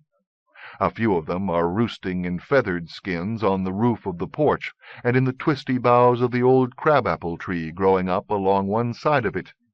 But Nettie doesn't seem to notice any of them. "I've heard you can teach me how to fly," is all she says. Idonia starts to laugh. She can't help it. "Where'd you hear that, girl?" she asks. "I can't remember. It's like I just knew it one day. But you've got to tell me, ma'am. Is it true?" "Well, now," Idonia tells her, "that's about as true as it gets." One of the Morgans in the yard snickers, and Idonia shoots him a dirty look, but Nettie doesn't catch it. She's got a glow on her from Idonia's news that just won't quit. "It's not easy," Idonia warns her. "I'm not scared of hard work." Idonia gives her a solemn nod, fixes a serious expression on that long, narrow Morgan face. "And it can hurt some," she adds. "At first, I mean, but after that you'll be fine." Nettie just squares her thin shoulders. "When can we start?" "Right now, girl," Idonia tells her. She gets up out of her rocker and joins Nettie where she's standing in the dirt, puts her arm around Nettie's shoulders and starts walking her up the hill to the barn. There's maybe 20 Morgans standing around now, smiling at Nettie, and for the first time she starts to feel a little nervous, hesitates. Idonia gives her shoulders a squeeze. "Don't you be fretting yourself about my family," she promises. "We're going to treat you the same as we do all our guests." Nettie lets herself relax then, not stopping to think that Idonia didn't say she'd treat her good or bad, just the same. "Back off," Idonia tells her family, as the whole crowd starts to follow them up to the barn. "Give us some room to breathe. None of you got work to do?" By the time they reach the door of the barn, there's only Nettie and Idonia and a couple of her boys left, Daniel and Washington. Don't wonder how I know their names. I know everybody who was there.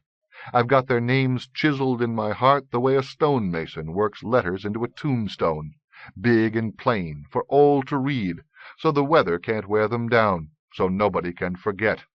So I can't forget. So they're at the door of the barn, and everybody else fades away, going back to whatever it was they were doing when Nettie first arrived. The birds that were perched on the porch and in the crabapple tree fly in through the doors ahead of them, and get swallowed by the dark lying inside. "What's in here?" Nettie asks, feeling a little nervous again.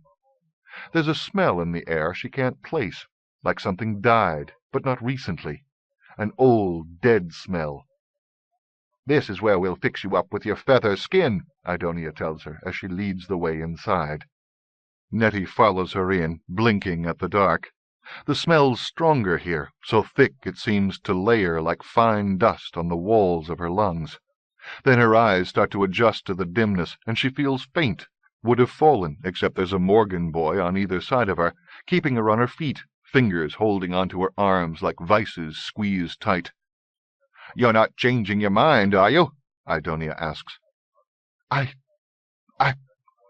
Nettie can't talk. All she can do is stare up where thousands of crow skins hang from the rafters, dangling on long, thin strips of leather like herbs drying. Heads, legs, black feathers, all still attached. Most of them are our little cousins, but here and there's a bigger shape. Some corby got too close to Freakwater Hollow and didn't get away fast enough. "Where'd you think you'd get your feather skin?" Daniel asks her, his voice a throaty rasp in her ear. "Out of thin air?" "Now don't you go scaring her, Daniel," Idonia says. Washington laughs. "Too late for that." Nettie finds a last piece of strength lying there at the bottom of her heart, half buried by the sickness that seeing all those dead crows has put in her. She tries to pull away, but those Morgan boys just haul her along, deeper into the barn. It's not Nettie's dying that calls to me, but her need to make her peace. That's what brings me to her while she's lying at the bottom of the craggy point, up past the Bean farm. The Morgans left her there, broken like a raggedy doll, made her a skin of feathers, and then dropped her off the top of the cliff. They left her for dead, but she's too strong for them, can't die until she knows that lost daughter of ours will be looked after. That need of hers focuses sharp as a knife. It reaches out to me where I'm visiting some cousins on the coast of northern Oregon, puts a fire and a pain in my chest, and draws me to her side. I take the first flight out of Portland to Newford, and fly the rest of the way under my own steam, but I still don't get to her until late in the day. And then I'm standing over her, and all I can do is weep to see what's become of my little wild fox girl. God damn you, Jack, is what she says when her gaze focuses on me. Always too late. I can't talk.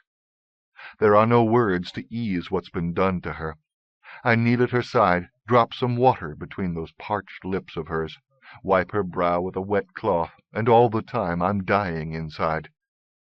You've got to do this thing for me.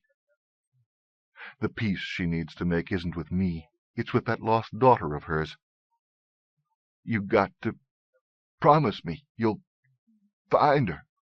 You'll keep her safe. I haven't got Crow Girl magic. I can't mend the broken bones, the torn flesh. I don't even know if they can, this is so bad. But I've got to get them to try. Let me get the girls, I tell her. See if they can't. Promise me. Those sky-blue eyes of hers are cloudy with pain, but their gaze pins me, and I can't turn away. I promise, I say. I'll find her, no matter how long it takes. I'll find her and bring her over from wherever it is she's gotten lost." Safe. I nod. "And I'll keep her safe. But right now you've got to let me—" But that's all she was hanging on for. She hears me say what she needed me to say, and then she finally lets go. I stare at the stillness that she's become, and all the darkness in the world comes swelling up inside me. I can't hardly breathe. I can't think. My hands shaking as I close her eyes. Then I bow my head to the ground, and I can't stop crying. I keep asking myself over and over, why'd I ever have to come into her life? Why'd I have to make such a mess of everything? But there aren't answers to that kind of thing. I lift my head and scream my grief into the sky, scream until my throat's torn raw, and all that comes out is a whispery rasp that still holds more pain in it than I ever thought a body could bear. It's almost dark before I can finally stand up and carry her back to the farmhouse. I take out those feathers one by one, wash her body, dress her in one of those pretty flower-print dresses of hers. I comb out her hair, and then I carry her again down that familiar path we used to take through the woods. I bury her in that field of grace, with the stone where we first met to watch over her. With every shovelful of dirt I can feel myself growing colder and colder, like I'm carrying a piece of winter inside me. When I finally get the job done, I stand there in the moonlight and look down at the grave. "I know I made you a promise," I say, "and I'll keep it. But—" I have to swallow, but it doesn't do much for the big lump that's sticking in my throat. "I've got some other business to get out of the way first, Nettie. I'm hoping you'll understand." Grief is a stone in my chest, and I know nothing's going to ease the pain because nothing can bring Nettie back. But this isn't something I can let go. Everything's shut down in me, except for this thing I've got to do. I make a visit to a gun runner down in Tyson, wake him out of bed around 4 in the morning. He starts to give me some jaw, but then he takes a look at my face, and he shuts right up. I tell him what I need, my voice still a husky rasp, and he sells me an old Army-issue U.S. carbine, a .30 caliber M1, throws in a half-dozen boxes of ammo rounds, 30 cartridges to a clip. By 4:30 I'm heading back up past Hazard in a stolen car. It's getting on to dawn when I leave the car at the foot of Shine Road and start walking up toward Freakwater Hollow and the Morgan farm, the same route Nettie took, though I've got different business with the Morgans. The pockets of my duster are weighted down with ammunition clips, the rifle's in my hand, loaded. I'm not making any secret of what I'm doing up here. You don't need to see the rifle. All you've got to do is look in my face. If those Morgans were smart, they would have hightailed it as far and fast as they could go, left the county, left the damn country. But they're not smart. They're mean through and through, bullying, cruel, maybe even cunning, but not smart. The first guard's dozing under one of those tall, lonesome pines. He jolts awake as I come walking past him, starts to get up. My bullet takes him in the throat and drops him back into the pine needles, and I keep walking. I kill the second one, too, but the third lives long enough to tell me what I need to know. I engrave the names he gives me on the stone in my chest. Idonia, Washington, Daniel, Calindra, a half-dozen more. These are the Morgans directly responsible for what happened to Nettie. You're a dead man," he says, coughing up blood. "You think I don't know that?" I tell him. He has something else to say, but I pull the trigger before he can get it out. It goes on like that. I keep cutting down Morgan boys and make my way up that winding dirt road. I take my time, doing a thorough job of it. I shoot some of them out of the air, most of them in the woods that run alongside the road. A few of them get off a round or two, but it's like the cold stone of grief that's lodged in my chest is an enchantment against their bullets. I can't be touched. By the time I step into the farmyard, I've gone through my first clip and snap another into the carbine. Behind me, I've left a trail of dead Morgan boys, but I'm only getting started here. They don't deserve to die clean and fast like they do, but this isn't just about vengeance. I mean to clean out the whole nest of them, the way you deal with vermin. What happened to Nettie can't happen again to anyone else. The sun's up now. Somebody steps out of one of the outbuildings. She's got her hands up in front of her, like she wants to talk, but there's nothing to discuss. The rifle lifts in my hands. There's the loud crack as the bullet exits the muzzle, traveling at 650 yards a second. When it hits the figure, it slams her back against the wall of the building. There's a flurry of gunfire then, coming from all sides, but the charm that's kept me alive this far is still holding. I start picking them off, through the windows, from the rooftops, in the woods. It's over fast. The quiet that follows is profound. Nothing much lives up in Freakwater Hollow, but you can't hear anything now. No birdsong, no insects, just the stillness, smelling of death. I drop a second clip onto the dirt of the farmyard and snap in the next. Wait a moment, see a movement alongside the barn, drop another Morgan. There's a shout from the house then. Anger or grief? I can't tell. I turn to face the clapboard building, and Idonia's standing there in the doorway with a shotgun in her hand.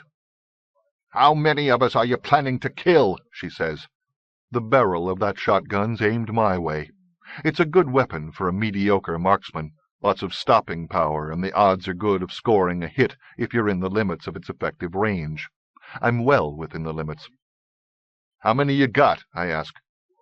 "Christ, you're such a little pissant," she says. "Can't you take a joke?" We both know how this is going down. There's nobody left. If there was, she wouldn't be standing there by herself. But if she's got to take a fall, she's going with bravado. The only thing a cuckoo carries more of than meanness is pride. "I didn't think it was funny," I tell her. I drop her before her finger can tighten on the trigger, shoot her in the throat like I did the first of her boys down on the road coming up.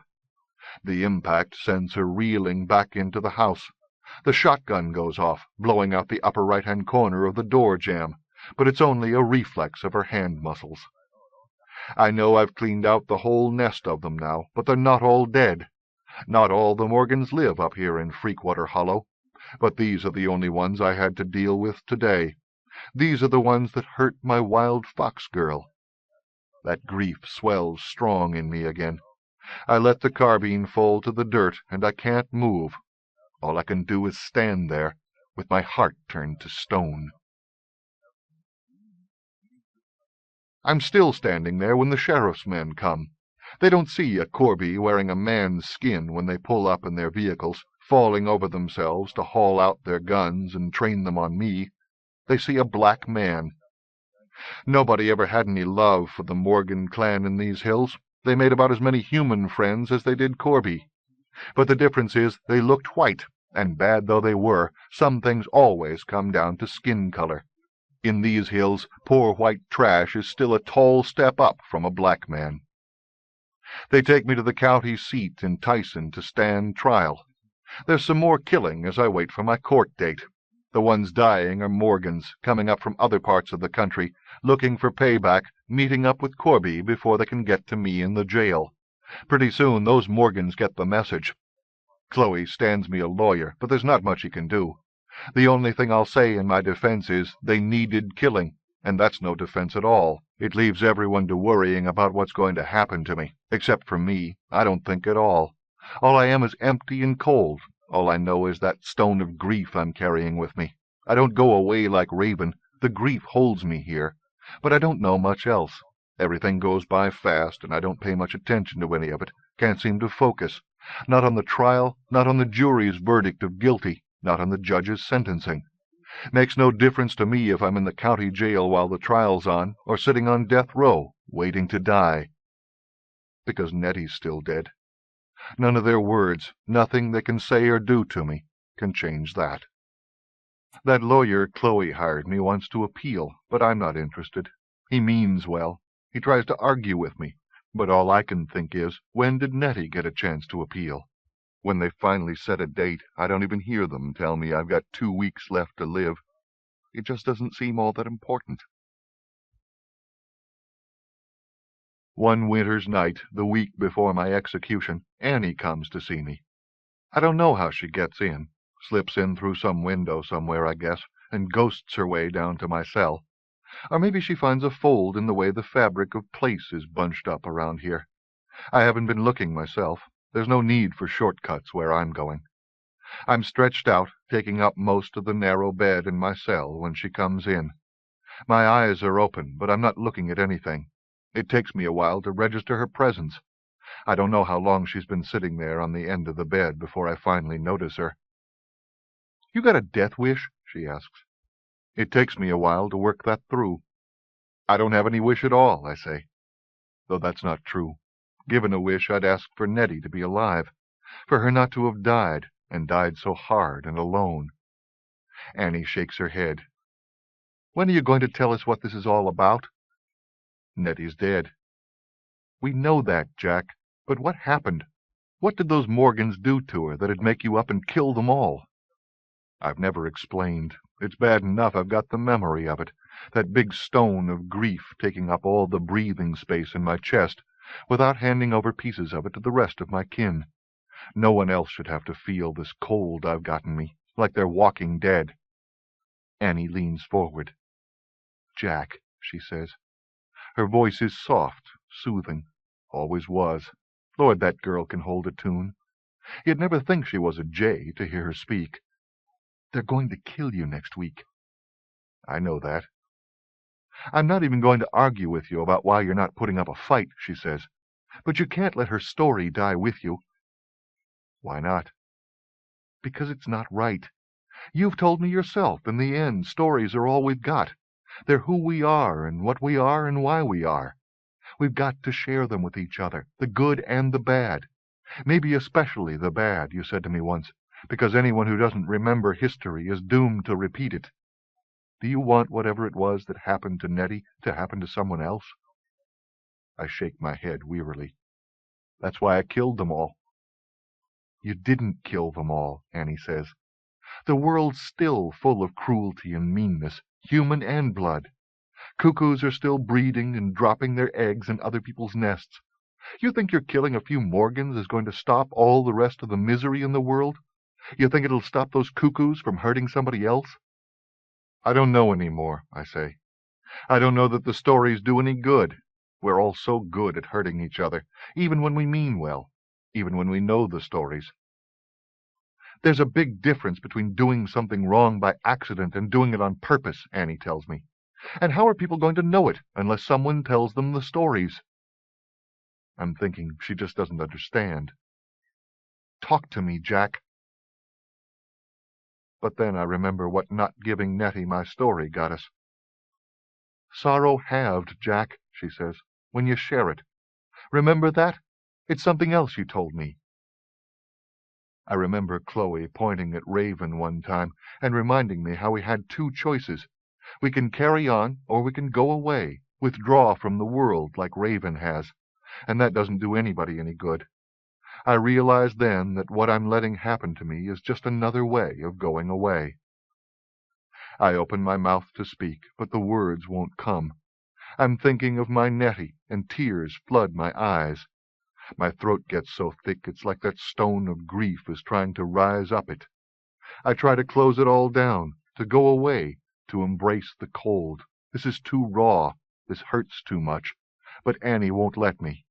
She puts her arms around me and draws my head down onto her shoulder. She doesn't make like it's going to get better, doesn't promise me anything, but just her being there is enough. Sorrow shared. It's a long while before I can find my voice. After a time we end up lying together on that narrow bed of mine. She's holding me, and I'm talking. I'm telling her the whole sorry tale, and it's while I'm telling it that I remember the promise I made Nettie. All that killing I did killed something in me, but I can see a glimmer of it shining bright when I'm talking. It's way off in the dark, flickering and calling to me, but I know the way to chase it isn't to go away like Raven did, but to carry on.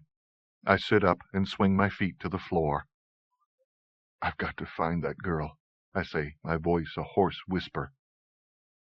Annie sits up beside me.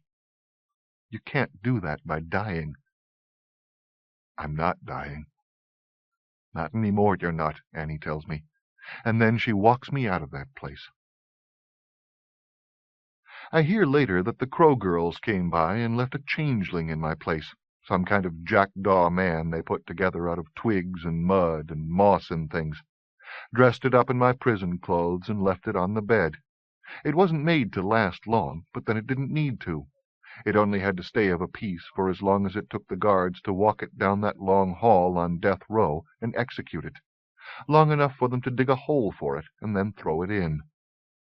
By the time the grave-diggers had that makeshift man covered up with dirt, it was already turning back into whatever it was the girls had made it out of, and I was long gone, walking the piney wood hills around the Bean farm, looking for that daughter of Nettie's and mine that never got herself born.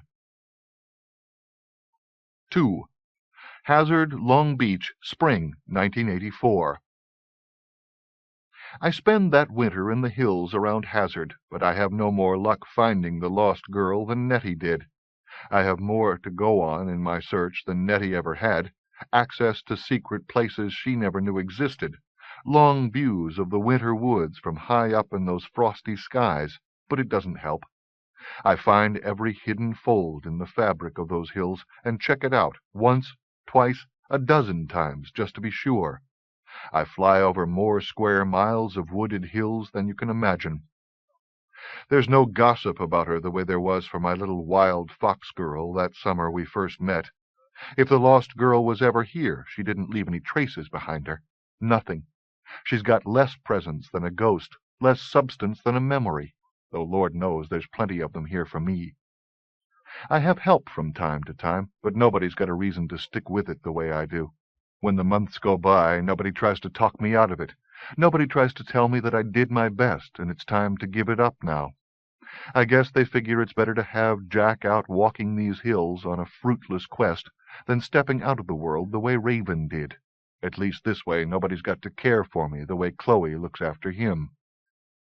There are Morgans back in Freakwater Hollow, but they keep their distance from me, and I keep mine from them. I can't afford to step back into that place where that killing frenzy took me last year. It's not just because being there would shut me away from my search. It's that it's wrong. I don't want to be the person I'd be if I let myself go there again. That's something I know I can't repeat, because if I did, I know this time I'd never get back again.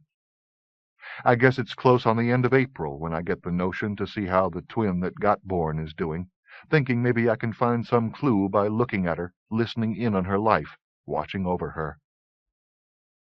I fly down from Spring in the Kickahaw Hills north of Newford to that piece of ocean-front land in California that you humans have claimed from the desert and made your own. There's no accounting for what some folks'll do. You'll take a perfectly good section of land and ooh and ah over just how pristine and untouched it is, but then you have to change it out of all recognition before you can be comfortable in it. I've seen you do it over and over again, and it makes no more sense to me now than it did when your ancestors were first chipping away at rocks and cutting down the woods to build themselves their shelters. You never build just what you need, the way we would a nest. You've got to spread out as far as you can, cut down a whole forest, irrigate a whole desert, just to make sure that you won't accidentally stumble upon a place that's still in its natural state. Long Beach isn't much different. Worse than some, not so bad as others. Mind you, I remember what it was like before you got to it, and there's no comparison. Of course, I got my own bias, same as you. But living in an environment I can't control doesn't scare me. I'm partial to the surprises. Doesn't take me too long to track down the Madan household. Maybe Carrie isn't bearing the Bean name, but I wasn't looking by names. I was going by smell, and she's got so much of the blood in her, Canid and Corby, that she's not hard to find at all. I take to sitting on her windowsill while she's sleeping, just looking at the marvel she is. We made that girl, I think. Me and Nettie, except Nettie did all the real work. But sometimes when I look at her, I have to ask myself, what for? Carrie doesn't seem to have what I'd call a good life. No woods to run in, no real friends, human or blood. Not much affection from either Lila or her husband. They don't treat her mean. They make sure she gets a good schooling, learns her manners, how to carry herself. But they don't give her any love, either, and that's hard for a child to bear. Even those plants you folks have transplanted to this desert need their water. They need some tenderness and caring. A child's no different. You can't put her in a desert and expect her to flourish without her parents' love. But then Lila's her half-sister, not her real mother, and Stephen's not really any relation at all. Carrie doesn't know it, but her mother's dead, and her father's a no-account jackdaw who follows her around when she leaves the house and sits perched on her windowsill at night, sitting there looking in at her and wishing with all his heart that things could be different. But they're not. I can't do much to help Carrie. It's not like she'd have any better of a life wandering around homeless with me, and I have no more luck finding her lost twin sister here than I did back in the hills around Hazard. I toy with the idea of taking on a young boy's shape and finding some natural way to meet Carrie, just so she can at least have herself one friend.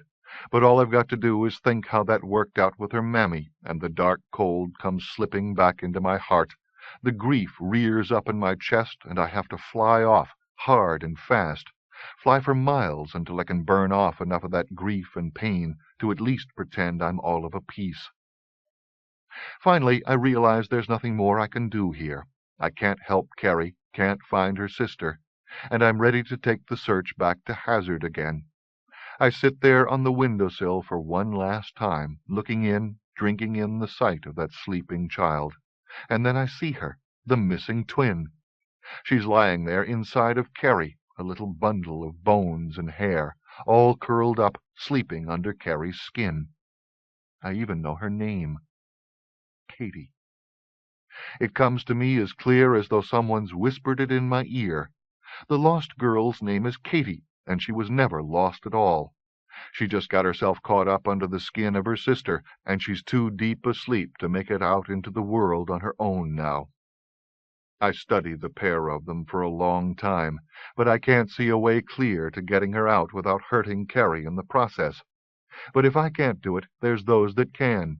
They just need a nudge to get them looking in the right place. Flying around to the other side of the house, I perch on Lila and Stephen's windowsill and put the idea of Carrie needing a checkup at the doctor's office into their minds. Once I get that done, I make sure that doctor twigs to what's sleeping under Carrie's skin. They start in on the X-rays, admit Carrie into the hospital. She goes into the surgery theater, but it doesn't work out like I hoped. Katie's not sleeping. It must have been an echo of Carrie's heartbeat I heard and mistook for hers. The doctor gets her out all right, and they stitch Carrie up again, do a beautiful job of it. Except the lost girl doesn't get born. She doesn't get to live. The poor little thing's born dead, if you can still call it being born when all they do is take out the fossilized pieces of her that have been hiding there inside her sister for the past 12 years. Another piece of my heart gets broke when I sneak in and collect that little bundle of bones and hair. I wrap it up in a scarf and put it in the inside pocket of my duster, where it can lie against my heart, and then I take it back up to Hazard, out to that field of grace, where I bury the unborn child beside her mammy, under the watchful presence of that old gray stone. I don't go back to see Carrie. I couldn't do anything for her before, and I still can't do anything for her now. Some things don't change, I guess. I'm never going to be of much use to anyone in that family, and I realize the best thing I can do is just stay out of the surviving child's life. I only wish I'd done that before I ever met my little wild fox girl. The idea of never having known Nettie hurts, but I'd rather suffer that and 1,000 more powerful hurts if it could have meant that Nettie wouldn't have had to endure what she did, if it could have meant that she'd still be alive. I could have let myself go then, just let that store of grief I carry in me bear me down, but I've taken on the responsibility of my stories again, doing my best to keep history alive so that we don't repeat our mistakes. I end up moving down to Newford, take to living in that old school bus of mine near the junkyard, walking the streets, collecting stories, telling them to whoever will listen. And time goes by. 3. Newford, Fall, 1995. Retrospect's a wonderful thing. All those things we could have, would have, should have done had we only known. Except we didn't. And maybe some things just have to play out the way they do, which isn't exactly a comforting thought. It calls up too many questions I can't answer. All I know for sure is that by the middle of the 80s, it looks like the hard times fate has in store for the Bean family haven't ended with Nettie dying. Chloe's lawyer managed to keep Nettie out of the institution, but some 15 years or so later, none of us were there to stop Lila and her husband from putting Nettie's daughter away. And once Carrie's inside, there's not a damn thing we can do to get her out again, because Carrie won't let go of her own obsession, and we can't prove it's true. Hell, Katie showing up the way she does isn't something we can explain any better than you can. None of us even knew that Katie had survived until Paul was out on the West Coast a couple of years after she'd been born. That'd be late in '85, when Carrie had already been committed. Chloe had asked him to check in on the Madans to see how Carrie was doing, and he came back with a story that actually takes Chloe out of the rookery and down to my school bus. "You told me she was dead, Jack," Chloe says, sitting there at the kitchen table, looking across at me. We've already had us some snow, and the winds are strong outside the bus today, blowing trash across the empty lots, building drifts wherever the snow can get some purchase. Winter's settling in. I have my wood stove stoked with a kettle set on top, boiling some water for tea. I forget about the water when I hear what Chloe has to say. All I can do is stare at her. "Your water is boiling," she says. I get up and pour it over the tea bags in the teapot, bring the pot to the table, set out honey and milk, going through the motions mechanically because I can't think straight. For a long time I just can't get my head around what she's just told me. "She was dead," I say finally. "I buried that little bundle of bones and hair up in Hazard, right beside her mammy." "So what are we dealing with here?" Chloe asks. "A spirit? A ghost?" You might think this strange, but we don't have much more experience with spirits and ghosts than you do, except for how you put those names to us sometimes. So Katie is about as much of a mystery to us as she is to you, the difference being we're a little more open-minded about that kind of thing. "Damned if I know," I tell her, "but I'm going to find out." A gust of wind shakes the bus, rattling the windows. "What about Carrie?" I ask. "Can you get her out?" Chloe shakes her head. "I could get her out," I say. "I'm sure you could," Chloe says. "But then what? We're discussing a 13-year-old girl here, Jack." I know where she's going with this, and I can see her point. I've already been through all of this in my own head when I was down there in Long Beach myself, and made the decision to stay out of Carrie's life. I'd realized then that I'd brought enough grief to the Beans, and wasn't prepared to bring any more. But that was before she'd been institutionalized. "I'm not standing by again," I say, "doing nothing." "I'm not saying you should," Chloe tells me, "but we have to consider the other child now. What's going to happen to her with nobody even believing she exists?" I find myself nodding. It makes sense that she'd be more in need of my help, and Katie was the one Nettie made me promise to look out for. "But I'll look in on Carrie," I say. "Make sure they're not mistreating her." Chloe's got no argument with that. I head down the next day. First thing I do is stop by that Baumert hospital and check in on Carrie. From how it looks to me, she seems to be doing okay, though you have to understand that I'm not exactly an expert when it comes to these kinds of places. When I see her so calm, I don't realize they've medicated all the fire out of her. I see the doctor talking so nicely to her, and I don't know that she's being paid under the table to keep Carrie in that medicated state. I find myself thinking that maybe she's better off here, instead of living with Lila and her husband. Maybe she'll have a better chance to grow up happy out of their mean-spirited influence. So I leave Carrie in that place, and I go looking for her sister. I still don't know what Katie is, spirit or ghost, or something else entirely that we haven't got a name for yet.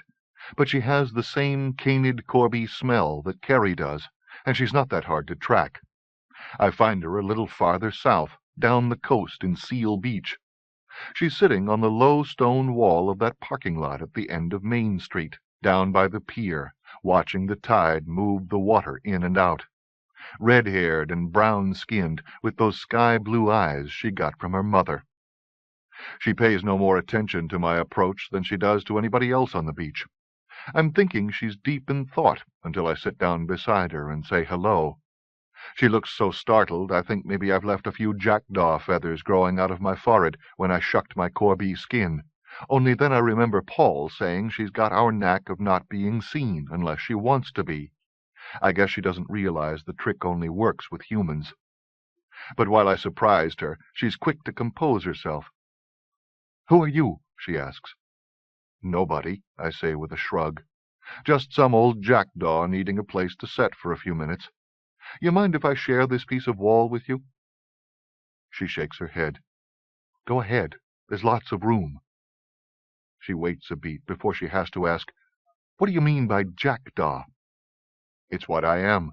Corby. You got a piece of the first people in you, too. Bit of corby, some fox blood. It's why I came up and said hello. Be pretty rude of me not to pass a little time with my kin when I see one of them sitting on her own."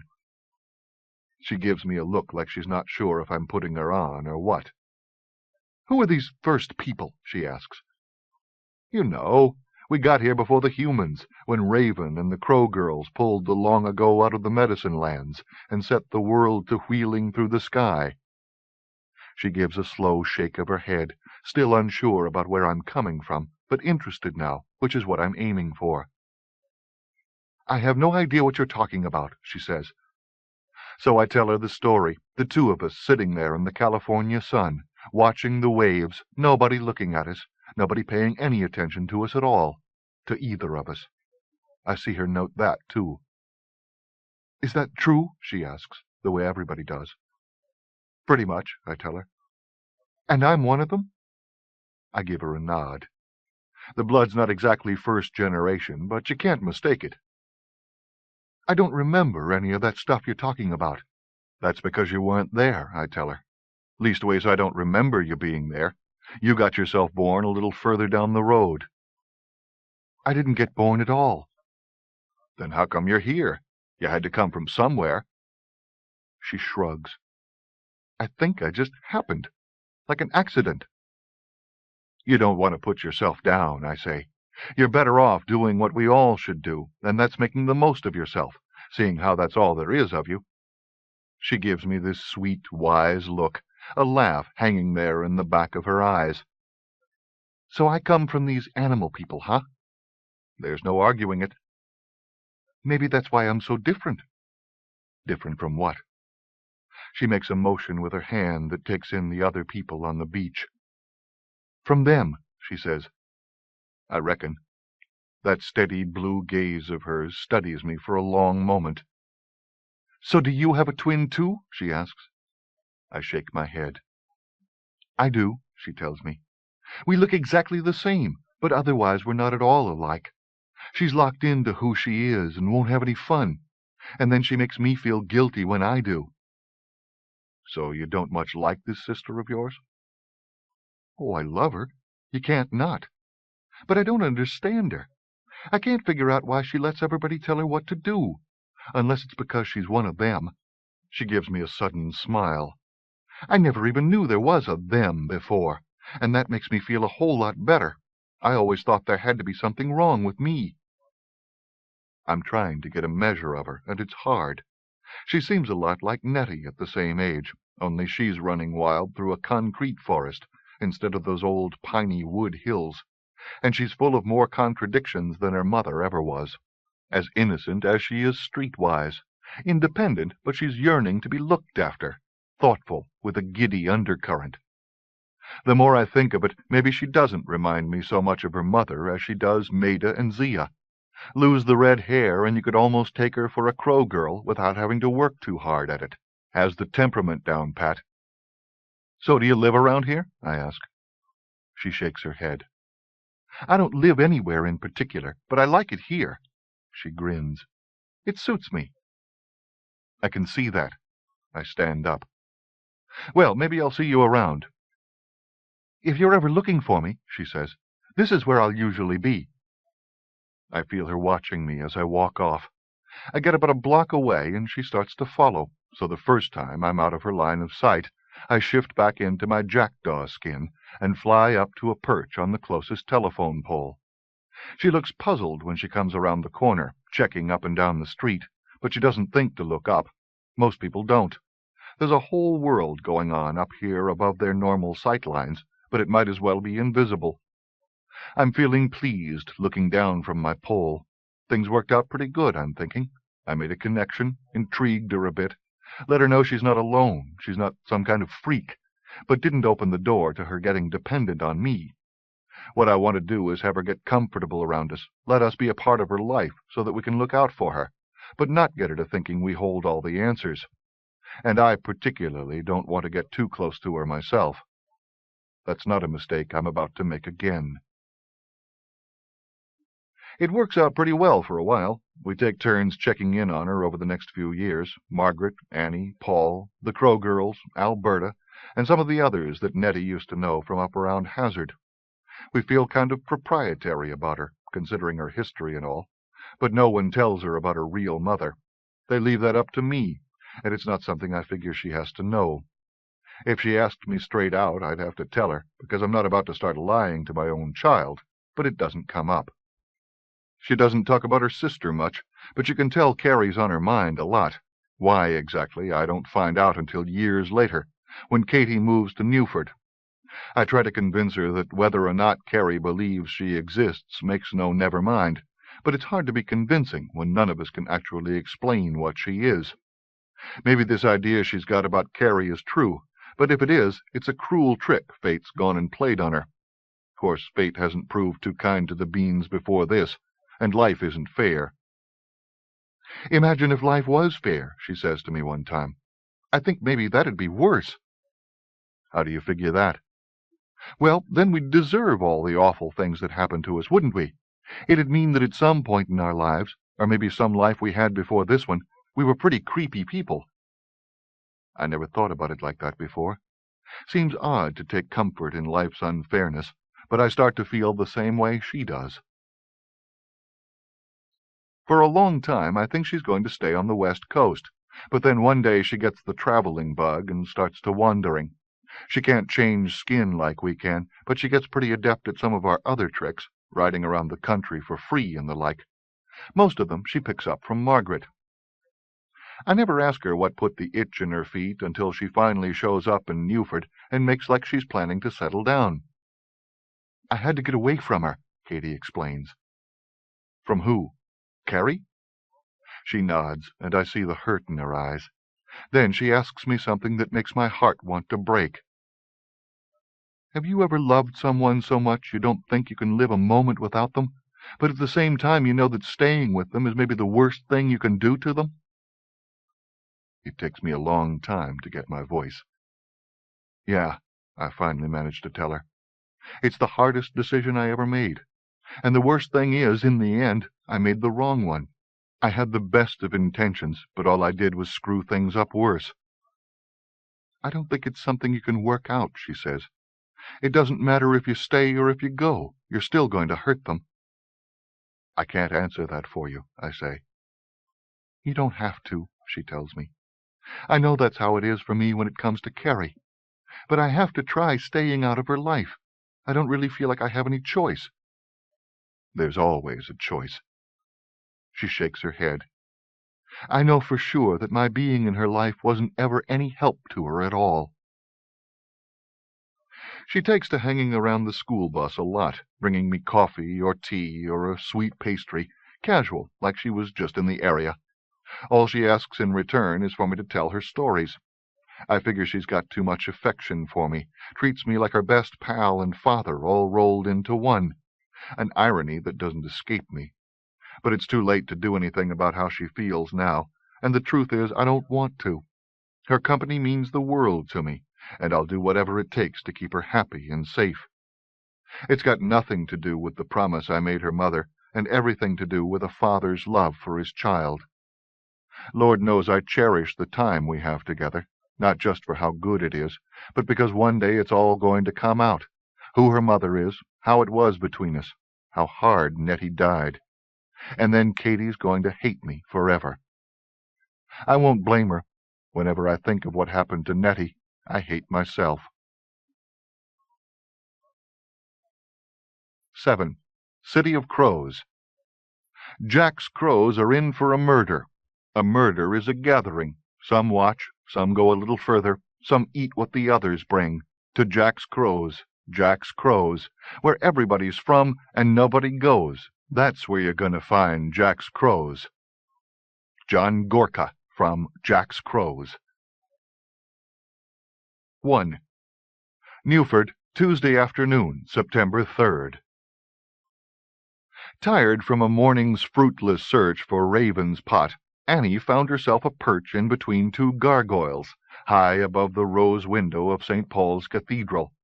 It was an old thinking spot of hers that she'd claimed from the pigeons years ago. She shifted from her blue jay skin and sat with her back against the thick stone wall behind her, legs dangling into space. From her vantage point she could look past the sweep of the cathedral steps below, over the roofs of the buildings on Battersfield Road, across the river and all the way up the wooded slopes that backed the high-priced real estate of the Beeches. It was a spectacular view, but today her gaze was turned inward, scanning landscapes of memory and conjecture. There was something wrong about all of this. It wasn't that the pot had gone missing again. The upheavals it brought into their lives occurred with such regularity that Annie had decided a long time ago that the pot must have a mind of its own, that its periodic disappearances served some private agenda, one only the pot understood. They were related to the constant discrepancies in its appearance, she was sure, and just because she was the only one ready to assign sentience to it, it didn't mean it wasn't true. So what was it after this time? Chloe seemed to think that Rory's friend Lily might have inadvertently come into possession of it, and the interest that the cuckoos, with their gift for finding things, had taken in Lily appeared to bear that out. But what would be the point? Whatever plans the pot might have for her, Lily couldn't do anything with it. That required more than the thin trace of grackle blood running through her veins. And anyway, Annie had gotten no sense of the pot's presence when she'd flown by Lily's apartment after the meeting last night. She'd tried talking to the Crow girls about it, but they were as oblique as always. That wasn't particularly unusual either. They pretended indifference to everything more often than not, or offered up contradictory advice as they had last night at the gathering, when the pair of them had come in and suggested they try to smell out the pot's whereabouts. A fine idea, except the pot didn't have a smell. It had an aura, but no odor. Of course, they were at least willing to pitch in. Chloe hadn't come to the meeting, nor was she helping in the search.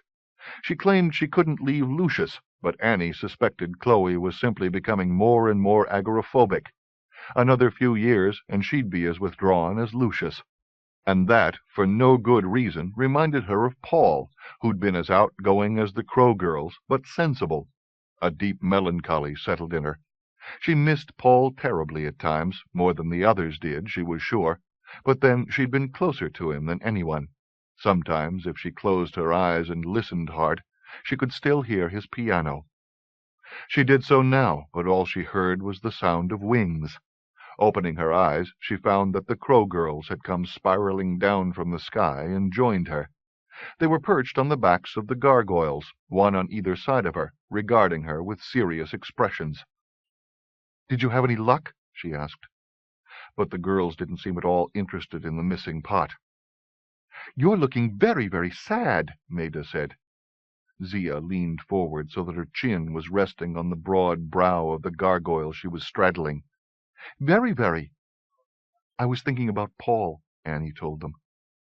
"We liked Paul," Maida said. "He was always nice to us, and ever so wonderfully musical." Annie sighed. "I know. I used to leave my apartment door open so that I could listen to him practice. We always planned to do some recording together, but we never made the time, and now it's too late." "Too late," Zia echoed. "Those are two of the least fun words in the world," Maida said. "When they're put together." Maida nodded. "And in that order." Annie had to agree. How many lingering regrets weren't born from missed opportunities that could never be recalled? "About the pot," she said, trying to get the conversation back on a less depressing track. though chasing after that damned pot of ravens was hardly the most cheerful of occupations. "Have you heard any news?" "Nothing interesting," Zia said. "Have you been swooping about, trying to sniff it out?" Maida asked. Annie nodded. "But it doesn't have any scent. You know that." "I thought it was a good idea Ray had," Maida said. "Ray's the one who suggested that?" Both girls nodded. "I don't believe this," Annie said. "Yesterday you were ready to stick a knife in him, and now you're having little chats." "Oh, he's all changed," Maida told her. "Mm-hmm," Zia said. "He's gone very Corby now, and ever so tasty-looking." She put a hand over her mouth and shot Maida a quick glance. "Or was that supposed to be a secret?" "I don't think so." "Why's he disguised as one of us?" Annie asked. "Well," Maida said, drawing out the word, "it could be because we're all so very intriguing, and he wants to be just like us. But we think it's so that he can follow Carrie around, and maybe we won't notice him. But of course we did, because we're very observant. Of all the Corby, we're probably the most observant." Annie had to laugh. "But then you don't know where the pot is either." "No," Zia said, "but we're not in such a hurry to find it." "Why not?" Zia shrugged. "Because it'll just get lost again. Don't you find it all sort of boring?" "Except it's not really," Maida said before Annie could reply. "Because every time it gets stirred up, the world changes." "This is true." Zia gave Annie a considering look. "Maybe we should be trying harder." "Chloe thinks that Lily has it," Annie said, curious as to their reaction. But of course that simply sent the Crow girls off on a new tangent. "Now Lily's very interesting," Maida said. Zia nodded. "She has a new boyfriend. A very nice boyfriend, all sort of gruff and tumbly. But kind." "Oh, yes," Zia said. "Very, very kind." "And she has new enemies, too." "And new friends." "Like the pair of you?" Annie asked. Maida shook her head. "We only kind of know her, in a mostly peripheral sort of a way." "But she's met Margaret, you know," Zia put in. "And they like each other fine. We knew they would. That's why we suggested that Margaret go see her in the desert." Sometimes Annie thought she'd go mad trying to sort out any sort of linear sense in a conversation with this pair. "In what desert?" she asked. "You know," Zia said, as though everyone had the same access to what they knew. "For her job." Maida pretended she was taking pictures with an invisible camera. When she lost her balance, Annie caught her by the scruff of her collar and pulled her back onto the ledge. "I can fly," Maida said. "I know." "Don't get grouchy," Zia told Maida. "She was being nice." "I wasn't being grouchy." "You were." "Well, maybe a very little." Maida gave Annie a sweet smile. "Thank you for catching me." "Do you think Lily has the pot?" Annie asked. "You were supposed to say you're welcome," Maida told her. "What?" "When I said thank you. If you were polite, you'd say you're welcome, but it was nothing, really. And then I could say, no, really, thank you, and we would go on smiling and being polite and not asking boring questions." Annie sighed. "You're welcome," she said. "Now can we be serious for a moment?" The Crow girls exchanged looks that Annie couldn't read. "The pot's wherever it's supposed to be," Zia said then. "That's how it works." "Wherever it's supposed to be," Annie repeated. Maida nodded. "So there's no point in looking for it, really, unless you're planning to write a book about it, and you have to write down everything it does, you know, where it's been, who's been carrying it, that sort of thing." "You've been looking for it," Annie said. "But only because you asked us to," Maida said. "And we haven't been looking very hard," Zia added. Annie began to speak, but Maida leaned over and put a finger against Annie's lips, almost losing her balance again in the process. "Raven understands," Zia said, as Maida regained her perch. "That's why it doesn't matter if he goes away inside himself." "So everything'll be okay?" Annie asked. "No one's going to get hurt?" The Crow girls both frowned. "We don't know about that," Maida said. Zia gave a slow nod of agreement. "Only the pot knows that." "I thought I was the only one to think it has a mind of its own," Annie said. I don't know if it's a mind so much, Zia said. It's more like an idea, the way a wind or a view is both a thing and an idea. I think it's more like a storm, Maida said. You can't hold on to it, but you can't pretend it's not there. And the only answers you can get from it are what you'd get from a storm. Maida nodded. They wouldn't make any sense. But the only way no one gets hurt when the pot's stirred, Zia said, is when whoever's doing the stirring understands exactly what the pot is and what they're doing. But that means you have to give up a piece of yourself to it. It's like trying to break it, Maida explained. Zia nodded. But if you do understand it, you can stir up whatever you want. I don't understand, Annie said. Most of us don't. It's like what happened to Paul, Maida added. Annie gave her a sharp look. Paul had died in his sleep, though she'd always suspected that the cuckoos had poisoned him in retaliation for keeping them out of the city.